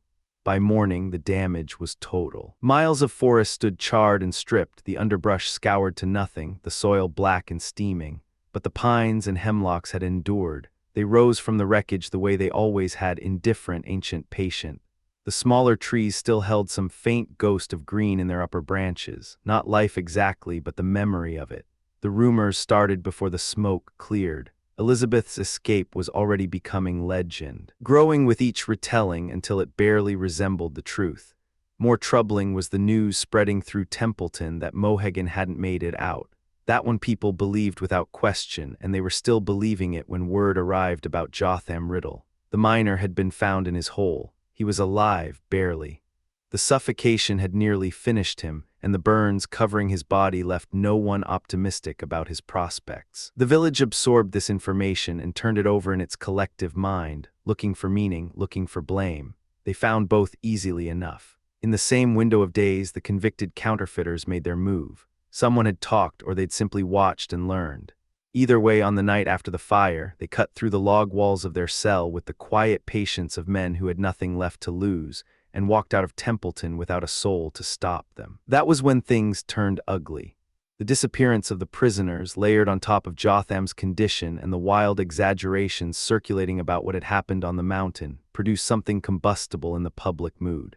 Men gathered in front of the tavern and on street corners, talking in low, heated voices. The cave became a topic. Rumor had it there were ores up there, metals. The word counterfeiting worked its way through every conversation like a splinter under skin. People who'd been careless with their own fires began pointing fingers at Edwards and the Leatherstocking, and the more they talked, the more certain they became. The crowd wanted accountability. What they meant was they wanted someone to punish. Richard Jones heard the mood of the town the way a veteran sailor reads a shifting wind, instinctively, immediately. By noon he was moving with purpose, pulling young men aside in small groups, speaking close and quiet while the rest of the village watched from a distance. Whatever orders he gave, the men received them with the grave, self-important expressions of people handed their first real responsibility. They dispersed into the hills like they were carrying dispatches that would decide the fate of nations. At 12 o'clock precisely, a drum rolled out in front of the bold dragoon. Richard appeared in the street alongside Captain Hollister. who had turned himself out in his full uniform as commander of the Templeton Light Infantry. The drum kept rolling. Within minutes, 25 men had formed up in the road, adjusting their positions with the solemn focus of a firing squad. The corps was composed of volunteers, and it was led by a man who had spent the first 35 years of his life in camps and garrisons. The people of Templeton had decided this made them the equal of any fighting force in the known world. 3 people disagreed. Marmaduke Temple was one of them, though he kept that opinion to himself. Mrs. Hollister was another, and she kept nothing to herself. She had a habit of reminding her husband with considerable volume that commanding this particular collection of farmers was a long step down from his former post as sergeant major to a Virginia cavalry unit. Her husband absorbed these remarks with the expression of a man who had learned that certain battles could not be won. Mr. Pump Benjamin made his position known in the measured, tolerant way of a man who had sailed real ships and watched real men under real pressure. He allowed that they probably knew something about loading and firing. Beyond that, he expressed serious doubt. Monsieur Lacroix whispered privately to the sheriff that the unit was quite impressive, second, perhaps, to the mousquetaires of the King of France. But Mrs. Hollister was occupied with her own preparations, Benjamin was not present, and Monsieur Lacroix was constitutionally incapable of sustained complaint. The corps formed up without serious opposition. At 2 o'clock the order was given. The men shouldered their muskets, beginning from the right and working left with something approaching precision. The drum picked up the rhythm of Yankee Doodle, and Richard, walking alongside the magistrate Doolittle, led the column down the street with his chin forward and his eyes fixed on the middle distance. Captain Hollister moved at the head of his men with his jaw set, his small cocked hat tilted at an angle that suggested supreme confidence, a heavy dragoon saber carried at the poise, and the steel scabbard trailing behind him over the cobblestones with a sound like a challenge. The column crossed the bridge and began climbing. 6 platoons. The geometry of the march was imperfect. Men had trouble agreeing on which direction to look, and the formation compressed and spread like an accordion on the uneven ground. But by the time they hit the lower slope, they were close enough to a column that it didn't embarrass anyone. The captain maintained his position at the front, head elevated, eyes fixed uphill. Richard and Doolittle maintained their positions somewhat less heroically as the grade increased, falling steadily toward the rear as their wind gave out. The scouts came back with bad news. The fugitives weren't running. They knew the column was coming and they were dug in. The word fortified moved through the formation, and every face that received it changed. Richard and Hiram pulled apart from the group and spoke quietly. That was when Billy Kirby came up the road. He had his axe under one arm and was moving at the pace of a man who had somewhere to be and no particular hurry getting there. The same loose, powerful stride that had dropped more timber than anyone in the county. He looked at the assembled militia with genuine curiosity. Richard grabbed him before he could form a question, explained the situation in 30 seconds, and handed him a job: walk up to the cave and tell the men inside to give themselves up before things went sideways. Billy had no objection. He didn't fear much in this world. The column divided. Hollister took one element over the high ground and brought them around to the left of the cave entrance. The lieutenant took the right. Richard and Dr. Todd positioned themselves on the rock shelf directly above the cave, unable to see in, invisible to those inside. Hiram Doolittle found a beech tree that suited his purposes and tucked himself behind it at what he determined was a safe distance. The rest of the men made similar calculations. When Billy Kirby finally walked forward along the open slope, the only 2 figures in plain sight of the cave were the woodchopper himself and Captain Hollister, who stood 10 yards to one side with his saber at the ready and his eyes fixed on the entrance as if he were daring it to move. The defenders had been working. A low wall of charred logs and deadfall branches had gone up across the mouth of the cave, circular, tight, a rough but serviceable barrier against anyone moving uphill on slippery ground. Benjamin stood behind the right side of it with a swivel gun, a small iron cannon that had been hauled up during the night, and a pipe burning steadily in the corner of his mouth. Natty held the left, his long rifle steady across the top of the logs, watching everything. Billy stopped 100 feet out. The long barrel of the Leatherstocking's rifle extended over the parapet, and Natty's voice carried clean down the hillside. "Keep off, Billy Kirby, keep off. I wish you no harm, but if any man here takes one more step, there will be blood between us. God forgive whoever draws it first, but that's how it'll be."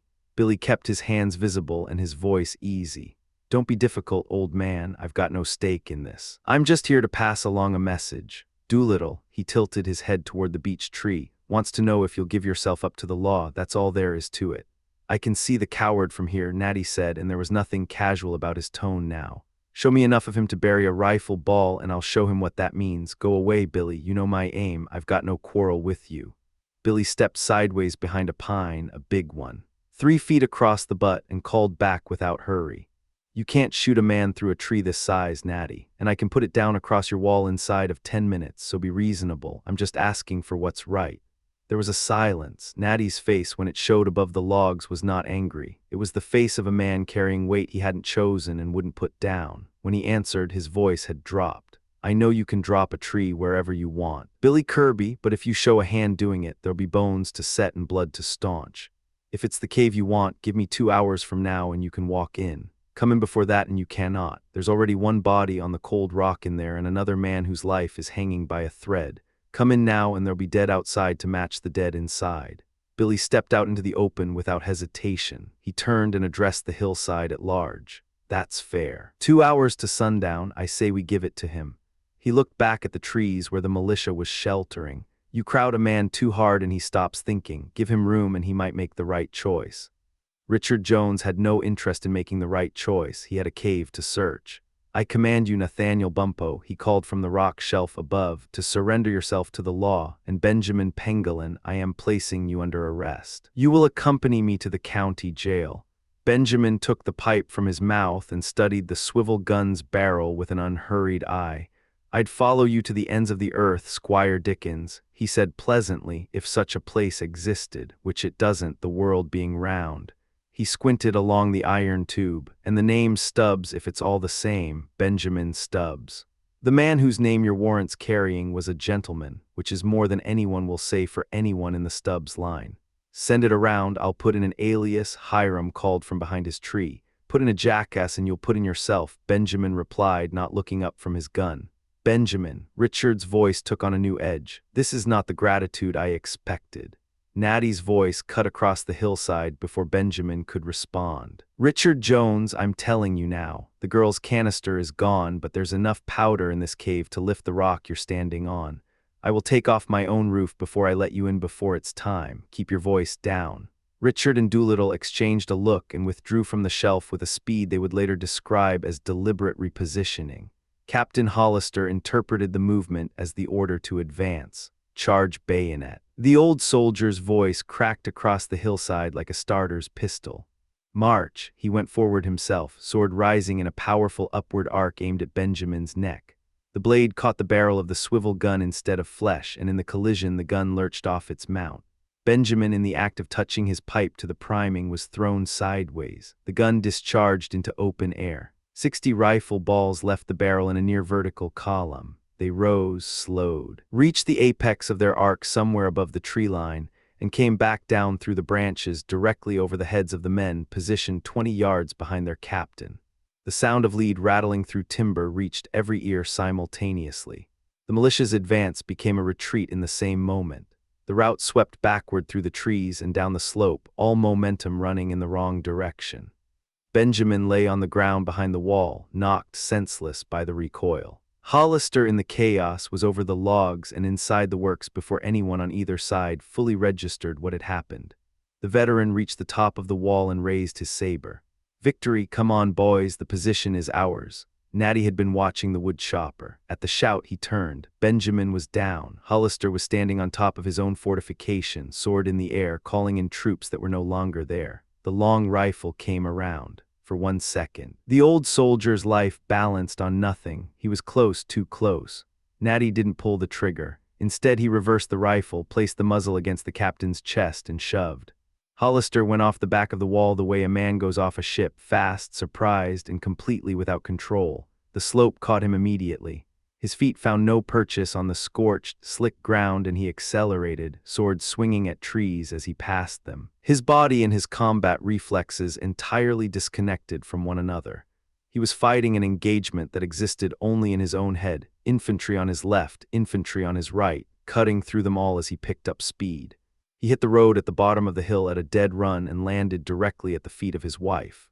Mrs. Hollister had been climbing the hill with an empty bag over one arm and a staff in the other hand, 20 boys trailing behind her. She had been telling them about the siege at Yorktown. She looked down at her husband.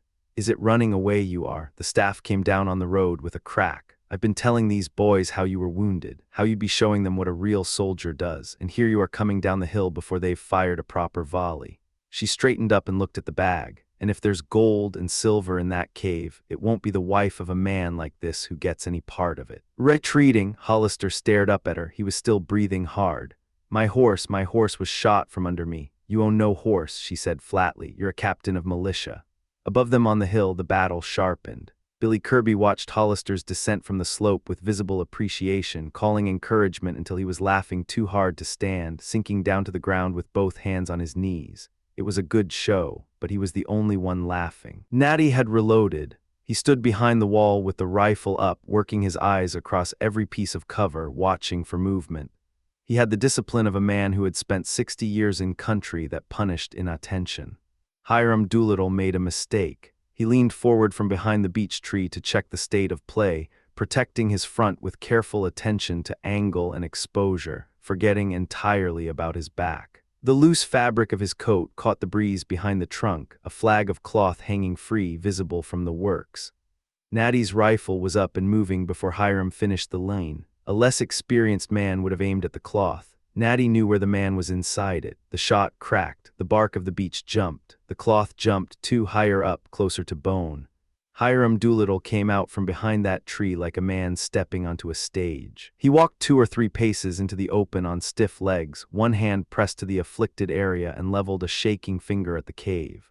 "God damn you," he shouted. "This won't be settled here. I'll take this from the common pleas to the court of errors." The men in the trees heard his voice, saw him standing upright in the open, knew the rifle was empty. That was enough. Someone fired into the air. Then everyone did a volley of muskets discharging into the treetops. More noise than effect, but the noise was its own kind of fuel. The men came out of the trees.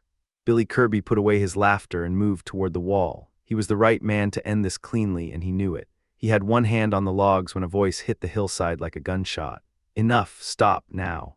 Judge Temple stood below the cave entrance, looking up at the assembled spectacle of his village, preparing to storm a position held by an old man and a sailor. "Is the law so helpless?" he said, his voice carrying the cold clarity of a man accustomed to rooms falling silent when he spoke, "that armed men must gather like an insurgency to see it done? Stand down, all of you, now." "It's the posse," Richard began from somewhere on the hillside. "It's a mob," Temple said. From the high ground above, another voice, younger, urgent, cracking with emotion. "Stop, don't fire, we're coming out. You can have the cave, all of it, just stop." The hillside went quiet. Natty lowered himself onto the logs and sat with his rifle across his knees, his head dropping into his hands. The light infantry stopped where it was. Nobody moved. Edwards came down the slope at a dead run, Major Hartman behind him, moving faster than a man his age had any right to. They hit the terrace at the base of the cliff without slowing, found the narrow passage through the rock face, and disappeared into the dark mouth of the cave. The hillside held its breath.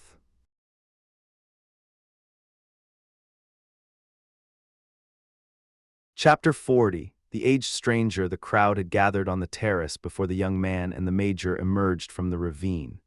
Judge Temple and the sheriff stood among the volunteers while the men replayed their roles in the conflict, voices competing, each account growing larger with the telling. Then someone spotted the procession ascending from below, and every mouth went quiet.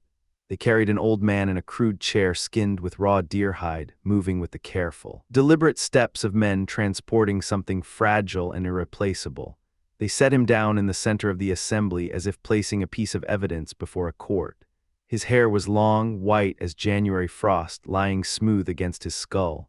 His clothes were fine, the cut and fabric of a man who had once moved in powerful circles, but worn to the thread, patched at the elbows and knees.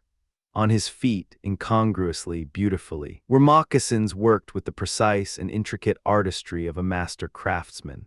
His face held the architecture of a man who had once commanded rooms, but the eyes told the real story. They moved slow and empty across the faces around him, stopping on no one, registering nothing.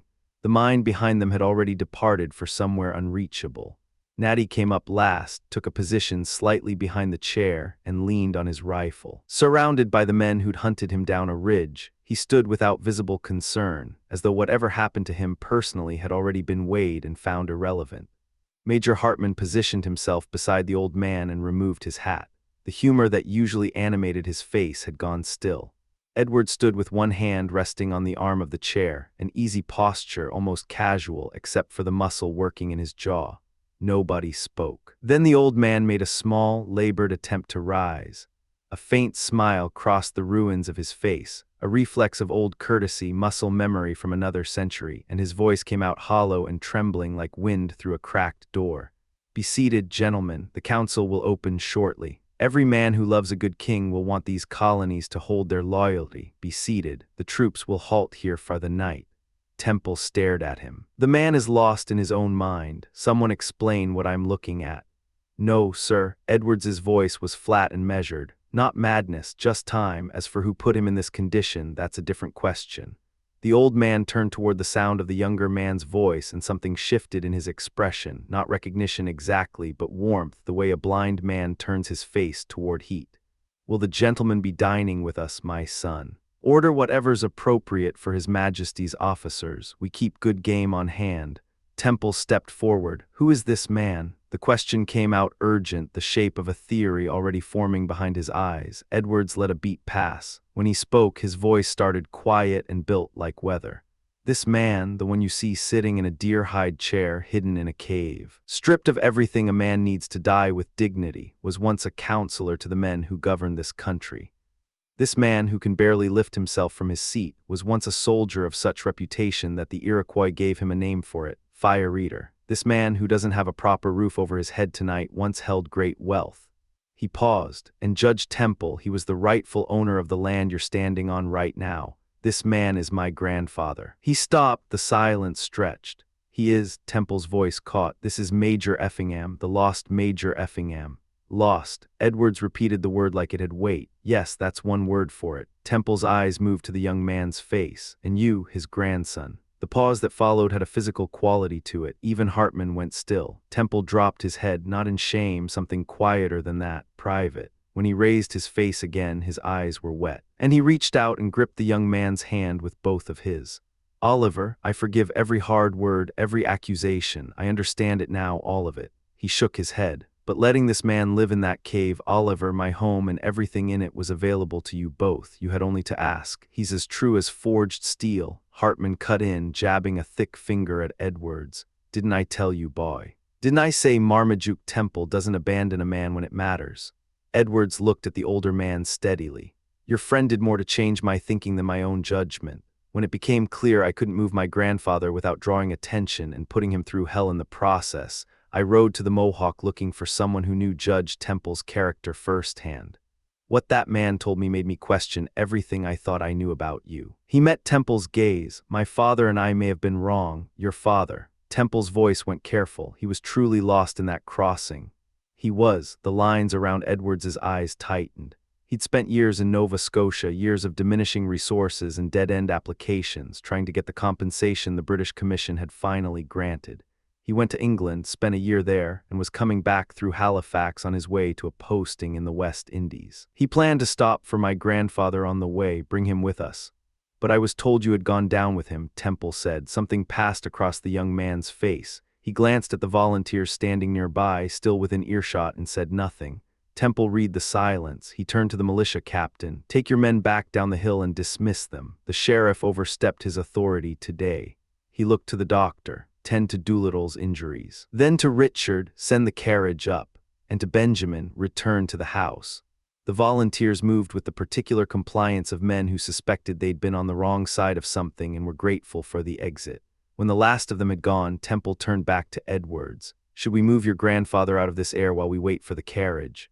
Edwards looked at the old man in the chair, who was tracking a hawk somewhere above the tree line with mild, uncomprehending eyes. "The air does him good, sir. He's had little enough of it. As for the larger question," he paused. "I don't know how to navigate this. Can I ask this of you, should I?" "Let me speak plainly," Temple said. "Your father was my closest friend in those early years. He placed his fortune in my trust, and he did it without documentation, without collateral, on nothing more than his confidence in me. You know this. I do. We stood on opposite sides of the war. If the crown had won, returning your father's property to a loyal subject would have been straightforward. If the colonies prevailed, which they did, the trust held regardless because no one knew of your father's interest but me. Either outcome, his estate was protected. Edward said nothing, his expression carefully neutral. Listen to the man, Hartman said, leaning in. There's not a dishonest bone in him. Temple continued. Your grandfather was settled in Connecticut. Your father kept him supplied from a distance. I was aware of this, though we had no contact. Those were complicated years. Your father followed the Loyalist withdrawal to press his claims in England. His real properties were sold in the restructuring that followed the war. I became the legal purchaser. I won't pretend that wasn't useful to me. He held the young man's gaze, but the moment I acquired them, they were held in trust for him. I sent him money after the peace. Considerable sums, you did, until the letters came back unopened, every one of them. Temple's jaw set. Your father had his pride, Oliver. It ran in the family, clearly. Edward said nothing. I may err in the other direction, Temple admitted. I calculate, I plan ahead. I let the situation develop when I should have broken down his door. It cost me 7 years of his good opinion. But had he read my final letters, the ones that reached him in England, he would have understood everything. He paused. My agent confirmed he did read them. He died knowing the truth, Oliver. He died as my friend, and I believed you had died with him. We couldn't afford 2 passages, Edward said quietly, the words costing him something to say. I stayed behind in the province to wait for his return. When the news arrived, he stopped. I was nearly out of money. What did you do? I booked passage north, found my way to where my grandfather had been living. He disappeared, but one of the men who'd worked for him, a man who'd left when the money ran out, admitted under pressure that he thought an old man had come and taken him. I knew immediately who it was. Edwards glanced at Natty, still stationed behind the chair, watching everything with the patient stillness of a man accustomed to long waits. My father used to talk about him. I didn't know Natty had any connection to your family, Temple said. He was raised in my grandfather's household, served with him on the Western campaigns for years. When the old Chief Mohegan, whose life my grandfather once saved, persuaded the Delawares to grant him a place in their nation and a claim to these lands, Natty came with him. Stayed on as a caretaker of sorts when everyone else had gone. Temple stared. And the Indian heritage that everyone assumed. Edward smiled briefly, and it was a tired smile. My grandfather was adopted into Mohegan's family, given a place in the tribe. My father visited as a boy and they named him Eagle for the shape of his face. They extended the name to me. That's the full extent of it. No blood, only kinship of a different kind. He paused. There were moments, Judge Temple, dark ones, when I wished it had been otherwise. And from there, I spent my last money on a rifle. Found Natty, found my grandfather, learned to hunt and keep my mouth shut, you know the rest. Aunt Veer vas Fritz Hartman all dis time, the old German demanded, his voice aggrieved. Did your fader never speak dis name to you, boy? Perhaps I was too proud, Edward said. Perhaps I had plans that were not entirely realistic. I thought if my grandfather survived until autumn I could take him south. To relatives in the city, people who have had long enough to forget what it meant to be on the wrong side. His voice dropped. He's failing fast. He'll rest soon enough beside old Mohegan. The sun was still clean and high when the sound of iron wheels reached them, the carriage grinding up the mountain track. By then the edges had come off the tension, and the conversation had found a different register, 2 men filling in the gaps of a long and tangled history, each revelation dissolving another layer of suspicion. The old major showed something almost like delight when they settled him into the carriage. He patted the upholstered seat with one papery hand, nodding at nothing in particular, offering pleasantries to the interior air. Inside the mansion, the great hall seemed to partially recall him to himself. His eyes moved across the furniture and portraits with brief, flickering moments of presence, a glint of the man he had been, surfacing and vanishing like light through moving water. He greeted no one coherently, but greeted everyone warmly, the social instincts of a lifetime outlasting everything else. He tired quickly. They put him to bed. Natty took the chair beside him without being asked. Only then did Effingham answer the summons to the judge's library. Temple and Hartman were waiting. Temple held out a document without preamble. Read this. One glance told Oliver it was Temple's will. He noted the date. It matched the period when he'd seen the man's mood at its heaviest, when Temple had seemed to carry something private and unresolved. He read. His hands began to shake before he was halfway through. The document opened with the formal, tortured language of lawyers. But past that section, Temple's own voice took over, clear and direct and unambiguous. He laid out his obligations to Colonel Effingham, the nature of their partnership, the circumstances of their separation. He described his silence and his reasoning, detailed the money he'd sent and had returned to him untouched. He described his search for the missing grandfather. He stated plainly his fear that the heir to the trust had gone to the bottom of the Atlantic with his father. Then the accounting, precise, every figure recorded, the estate held in trust, divided equally, half to Temple's daughter, half to the Effingham line, Oliver's grandfather, his father, and Oliver himself in succession to their descendants in perpetuity. The trust to stand until 1810. If no Effingham heir appeared by then, the calculated sum of the original debt with interest would pass to the family's heirs at law, and the remainder would go to Temple's daughter in full. Oliver lowered the paper. His vision had gone uncertain. "Do you still doubt us?" The voice came from his left. He turned. Elizabeth Temple stood in the doorway watching him. "I never doubted you." He crossed the room in 3 strides and took her hand. "Not one day, not 1 hour. And my father," he looked back at Temple, who was watching them both with something quiet and warm in his expression. "God bless him. I thank you, son." Temple came forward and gripped Oliver's hand firmly. "But we've both made errors. Mine was too much patience. Yours was too little. Half my estate transfers to you as soon as the conveyance can be prepared." He glanced between them, and something in his face said he already knew more than he was saying. "I suspect the other half will follow by its own logic soon enough." He brought their hands together, Oliver's and Elizabeth's, and nodded once toward the door where Hartman was already moving with the exaggerated discretion of a large man trying to be unobtrusive.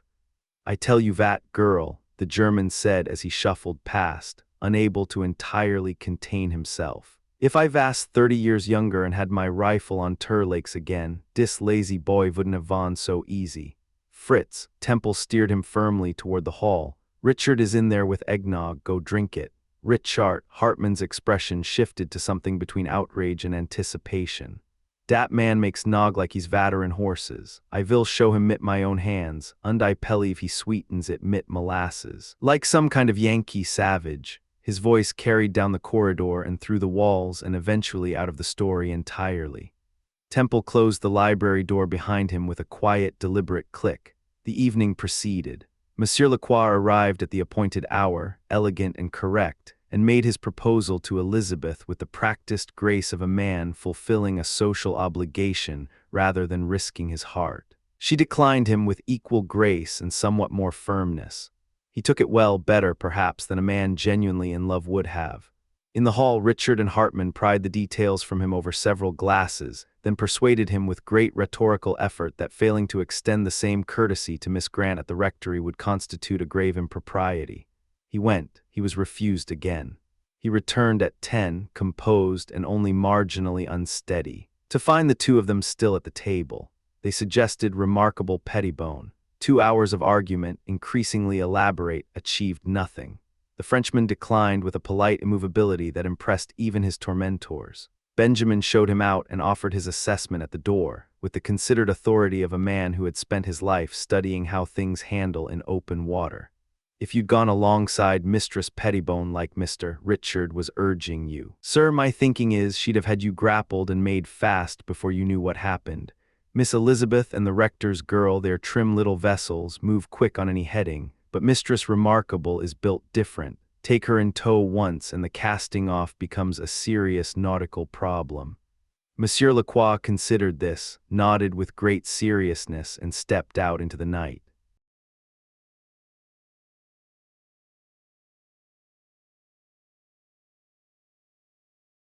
Chapter 41. Autumn reckoning falls. The summer had burned through fast. Now October held the valley in its grip, that perfect knife-edge cold that sharpened the senses and made a man feel briefly, dangerously alive.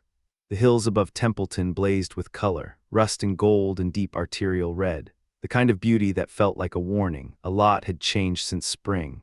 Oliver and Elizabeth had married in early September. The ceremony was quiet, deliberate, the way serious people do serious things. Major Effingham was dead within the week. The old man had gone out the way a candle goes out, no drama, no final pronouncement, just a gradual dimming and then nothing. The family grieved in the way people grieve when they know death was mercy, quietly, briefly, and then they moved forward because that's what the living do. Marmaduke had handled the legal aftermath with the careful precision of a man walking a narrow ledge. The law demanded one thing, his conscience demanded another. He found the middle path, as men of his temperament always do. The morning after the cave, Natty and Benjamin walked back into the jail themselves. No resistance, no theater. They were fed well and kept comfortable until the express rider came up from Albany carrying the governor's pardon. Hiram received whatever satisfaction was arranged for the assault on his person, and both men walked out into daylight with their reputations intact. Doolittle read the situation correctly, the way a rat reads a sinking ship. The settlement was growing too fast, getting too smart. His particular brand of schemes had a shelf life, and it had expired. He collected every last cent he could squeeze from his dealings, packed what mattered, and moved west. The frontier has always had room for men like Doolittle. It probably always will. Poor Jotham died as he had lived badly. On his deathbed he admitted the truth. His certainty about the mine had come from a woman who claimed she could see hidden riches in a looking glass. The community absorbed this information, processed it, and moved on. But Richard Sheriff, who had staked his considerable pride on the venture being legitimate, found that one word followed him like a shadow. Visionary. Anyone who wanted to shut him up over the next decade only had to say it. Monsieur Lacroix had sailed home and found his island in English hands, but Marmaduke received word eventually that the Frenchman had returned to Paris, to his bureau, to his life. He wrote letters every year, cheerful letters full of gratitude. Some men land on their feet no matter what continent drops them. The morning Oliver came to find Elizabeth was one of those October mornings that make a man briefly doubt his cynicism. The sun hung low and white silver over the hills, the air cold enough to carry smell and sound with surgical precision. A thin mist lay across the surface of the lake, already busy with wild fowl pushing south, trading the northern cold for warmer water. The mountains above town were burning with color. She was already at work when he found her. Moving through the house with the focused efficiency he had come to love, he asked her to walk with him. She looked at his face and understood immediately that something was riding him. She didn't ask questions. She pulled a shawl across her shoulders, tucked her dark hair under a wide hat, and took his arm. They crossed the bridge in silence and turned south along the lake margin. She already knew where they were going. She held his arm and watched the water and let him carry whatever he was carrying without trying to take it from him. When the trail opened into the clear fields and the full sweep of the lake came into view, the wild fowl working the shallows, the hillsides blazing red and gold above the water's edge, the sight of it broke something loose in her chest. "This isn't a morning for silence, Oliver." She pressed closer to his arm. "Everything out here is speaking. Why shouldn't we?" "Go on," he said, and his voice was quiet and he was almost smiling. "You already know why we're here. I've told you the plans. What do you think? I'll have opinions once I've seen them." She paused. "But I have my own plans as well. It's time I said so. This is about Natty, partly, but we have other people to think about besides the Leatherstocking, Louisa, her father. I've already settled a farm on Reverend Grant, one of the best in the county." Oliver's voice carried the quiet satisfaction of a man who has done what he believed was right. "As for Louisa, I'd like her to remain close to us, always." Elizabeth's lips pressed together briefly, a small, controlled tell. "Louisa may have her own views on that. She may want what I have, a marriage, a life of her own choosing. I don't see who'd be suitable. There are other places in the world beyond Templeton," she said. "Other churches besides the new one." Oliver looked at her. "You wouldn't take Grant from us. He's a good man, honest. He has more patience with my particular failings than anyone I've ever met. It must happen," she said, and now the smile she'd been holding back came through. "Even if it reduces you from something saintly to something merely human. There's the farm to consider. He can lease it. Would you have a minister working fields? But Louisa, I haven't forgotten Louisa." Her voice carried a precise, deliberate weight. "My father always said I managed him. He promised the same would be true of you. I'm telling you now I intend to collect on that." She let the words settle before continuing. "My father has arranged a call for Reverend Grant, a parish on the Hudson, established, stable, a place where he can live out his years in ease rather than riding these hills in every season, where Louisa can find proper society, proper company, a proper future." Oliver stared at her. "I had no idea you'd plan this deeply." "You know very little about how deeply I plan," she said. He laughed genuinely from the chest, and then they came around the bend in the trail and the talk died between them because they had arrived and there was nothing left to say about anything else. The ground where Natty's cabin had stood for years was cleared. Someone had laid turf over it, cut clean and set careful. The sod had taken, green and dense. Fed by the heavy autumn rains, a low wall of cut stone formed a circle around the space, broken by a small gate of iron. Leaning against the wall beside the gate was Natty's rifle. His 2 hounds lay in the grass beside it, Hector and the slut, heads resting on their paws, watching everything with the quiet intelligence of animals who understood more than they were given credit for. The old hunter himself was stretched flat on the earth in front of a headstone of white marble, working at the grass with his fingers. Long blades had grown up around the stone's base, and he was clearing them away with the patient care of a man with nowhere else to be, pushing the green stalks aside to expose the carved letters beneath. Beside that simple slab stood a larger monument, dressed stone, carefully worked, an urn at the top, the chisel marks of a craftsman across its face. Oliver and Elizabeth came through the gate soft-footed. The old hunter didn't hear them or gave no sign of it. His leathered face was moving, jaw working, and his eyes held a brightness that had nothing to do with the morning light. He was reading something he couldn't read, tracing shapes he could make sense of only by touch. After a long moment, he pushed himself slowly to his feet. His joints carried decades of wilderness in them. He stood and looked at the stones and said aloud to no one in particular, "Well, I suppose that's right enough. There's something carved there that folks tell me is letters, can't make it out myself, but the pipe and the tomahawk and the moccasins on the stone look fair enough. Fair enough for a man who likely never handled any of the 3. He was quiet for a beat. There they are, side by side, at rest. Another pause. Who's going to put me in the ground when the time comes? When that time comes, Oliver said, you won't face it alone. The hunter turned without flinching, decades of woodland habit, and passed the back of his hand under his nose in a rough gesture that served as everything he wouldn't say out loud. Come to see the graves, have ye children? He looked at them both with eyes that had seen the continent before it was cut into parcels. Good, the sight of a grave does a body no harm, young or old. We wanted to make certain it was done to your satisfaction, Oliver said. You had more right to be consulted than anyone. I'm not a man used to fine graves. Natty turned back to the stones. Doesn't much matter what I think of the cut of the marble. You put the Major's head to the west and Mohegan's to the east, that right, lad? As you asked, it's right. He nodded once slowly. They believed they were going different directions. That's their way, and a man doesn't argue with how another man finds his heaven. But there is one above all who will sort the just at his own time. Set things right. He doesn't much concern himself with the color of a man's skin. I believe that, Elizabeth said. Her voice had changed, the managing precision gone, replaced by something quieter. I believe we'll all meet again and be glad of it. Natty looked at her. Something shifted behind his eyes. Do ye, child, do ye? His voice carried an intensity that surprised them both.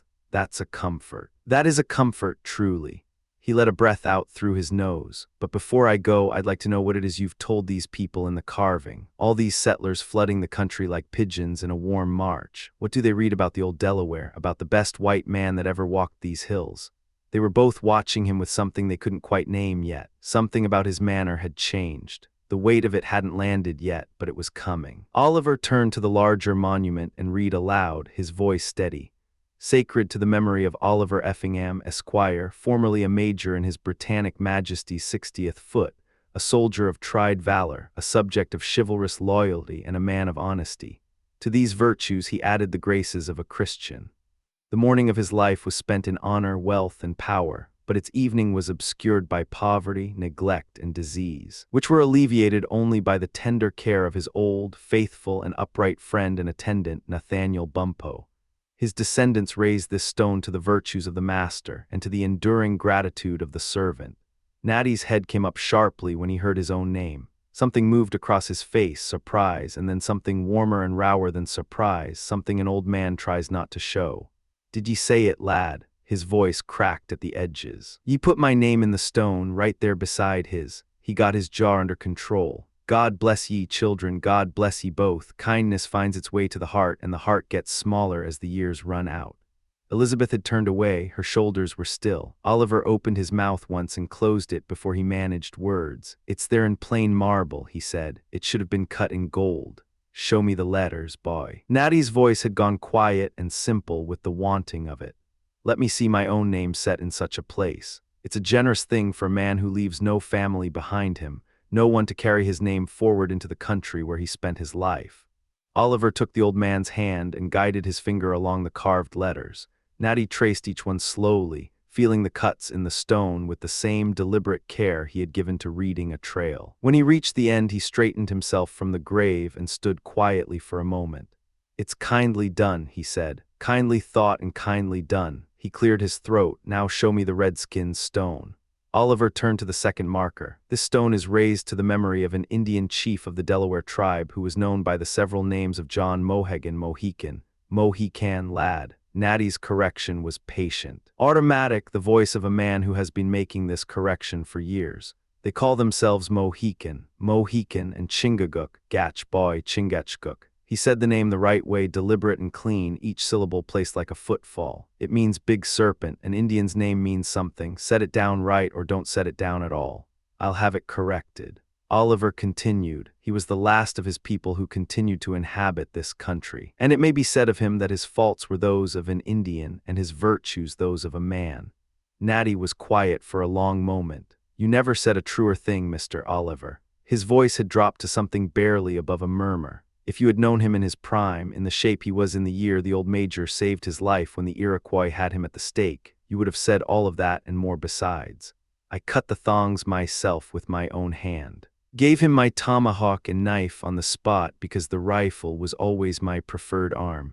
He paused. "He fought like something that couldn't be stopped. I met him coming back through the trail afterward with 11 Mingo scalps on his pole." He glanced at Elizabeth. "No need to go pale, Madam Effingham. They were warriors, every one of them."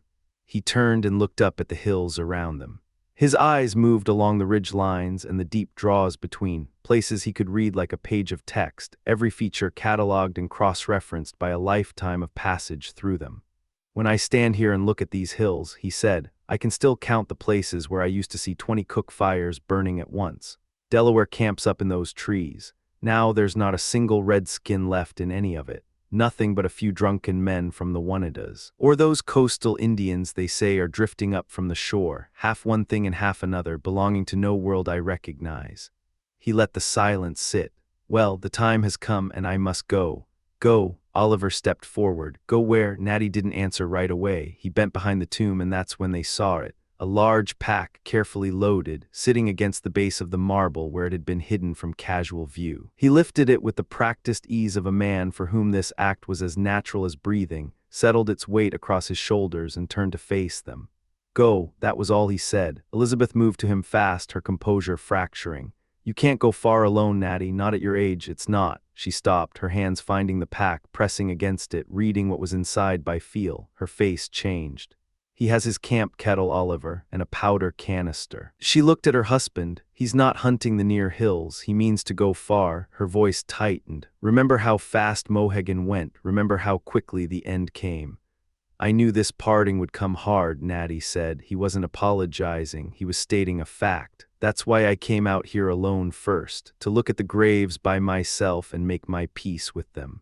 I left a keepsake, the one the Major gave me when we first parted in the woods, so you'd know that whatever road my body takes, what I feel is staying here." Oliver's voice hardened slightly. "What does this mean, Natty? Where are you going, exactly?" The hunter looked at him with the calm directness of a man who has already won the argument in his own mind. "Up to the Great Lakes, lad. They tell me the hunting up there will stop your heart, ranges that run farther than a man can walk in a season, and not a settler's axe within earshot. I'm tired of clearings. I'm tired of hearing the hammer from first light to last." He let the honesty of it carry its full weight.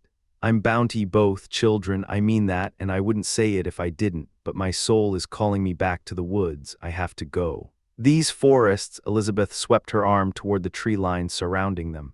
"Do you not consider these woods, Madam Effingham?" He said it gently but without any room for negotiation. "These are nothing, a man who knows the wilderness, these are nothing to him. I've had little enough peace since your father came with his settlers, but I stayed as long as there was reason to stay." He looked at the graves. "They're gone now, both of them. And you two are young and settled and glad of your life, as you should be. I heard the big house full of laughter this past month. That's right and proper."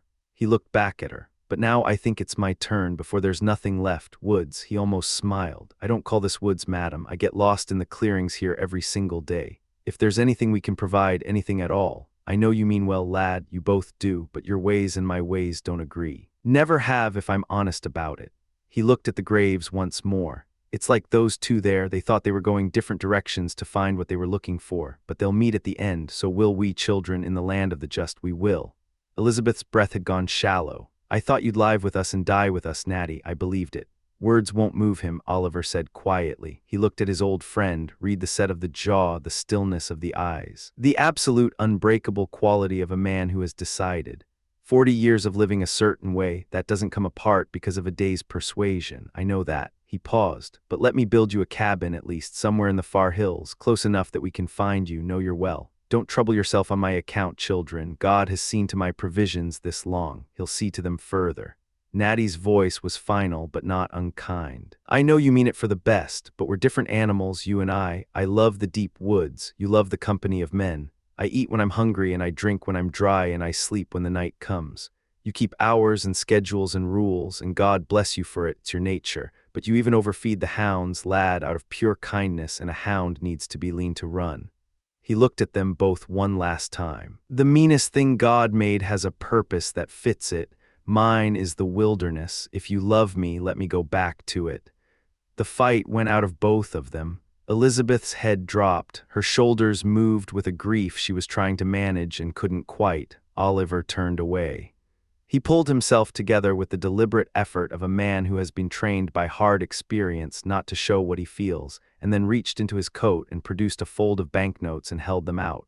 Take these, put them somewhere on your person. They'll serve you when you need them. Natty took the notes. He examined them with the focused curiosity of a man holding something he considers largely theoretical. Albany paper money, printed promises. New-fashioned Albany paper, he said. He turned the notes over once and handed them back. Not worth much to a man with no learning to read what it says. Take it back, lad. He reached into his coat. I made sure to collect all of the Frenchman's powder before he left the country, and they tell me lead is easy to come by where I'm heading. I've no use for paper. I don't even use it for wads, nothing but leather for me. He tucked the notes back into Oliver's hand with a finality that closed the subject. He turned to Elizabeth and removed his hat. Madam Effingham, let an old man take your hand, and let me ask God's best blessings on you and all that belong to you. Stay. Her voice broke on the word. She caught it, steadied herself, and tried again.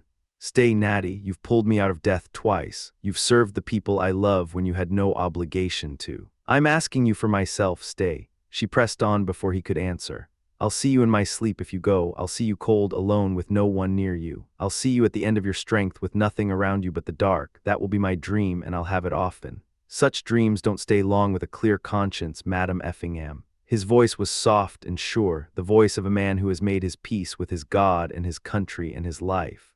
They'll pass. And if the nightmare brings back that night in the woods, it isn't for my sake. It's to show you the hand of the one that led me there to find you. Trust in God, trust in your husband. An old man like me doesn't need to take up much of your worry, and he won't take it up long. He looked at them both. I pray the Lord keeps you in his mind, the Lord who lives in the clearings as much as in the deep woods, and blesses you and all that's yours from this morning to the last day, when the white and the red shall stand together before justice and not power. Elizabeth lifted her face to him and offered her cheek, pale, utterly still. He touched it with the careful respect of a man who knows the weight of a gesture.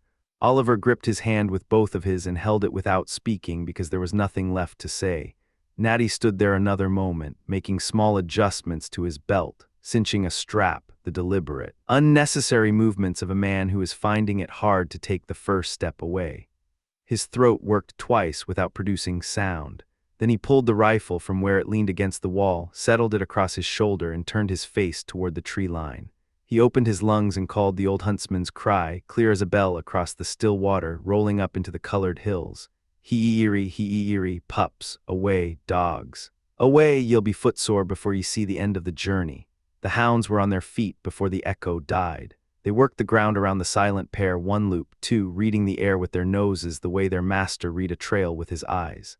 Then they fell in behind him, close at his heels, moving with the quiet obedience of animals that understood the direction. Oliver turned back to the graves and pressed his forehead against the cold stone of his grandfather's tomb. His body was rigid with the effort of what he wouldn't show.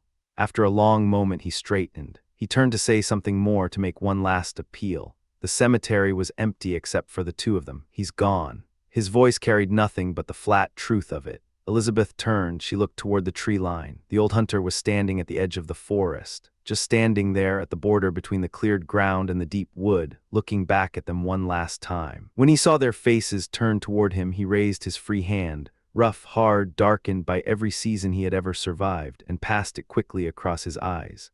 Then he lifted it high in a final salute, let out a sharp cry to the dogs that were already pressing against his legs, and walked into the trees.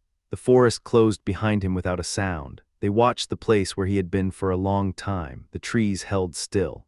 The light moved on the water. The wild fowl worked the shallows in great unhurried arcs, pushing south. He did not come back out. Judge Temple sent men after him. He ordered it himself, and he rode with them. They found nothing. No trail worth following, no smoke, no sign that a man had passed that way at all. He had moved west, far to the west, ahead of everything that was coming, ahead of the axes and the roads and the survey stakes and the paper promises. He was the leading edge of a wave that would not crest for another generation, pressing into country that had no name yet on any map that mattered, opening the way through forest and over ridgeline and across river, one footfall at a time, into the deep silence of a continent that was running out of room for men like him. He walked until the settlements were too far behind to hear, and then he walked further still.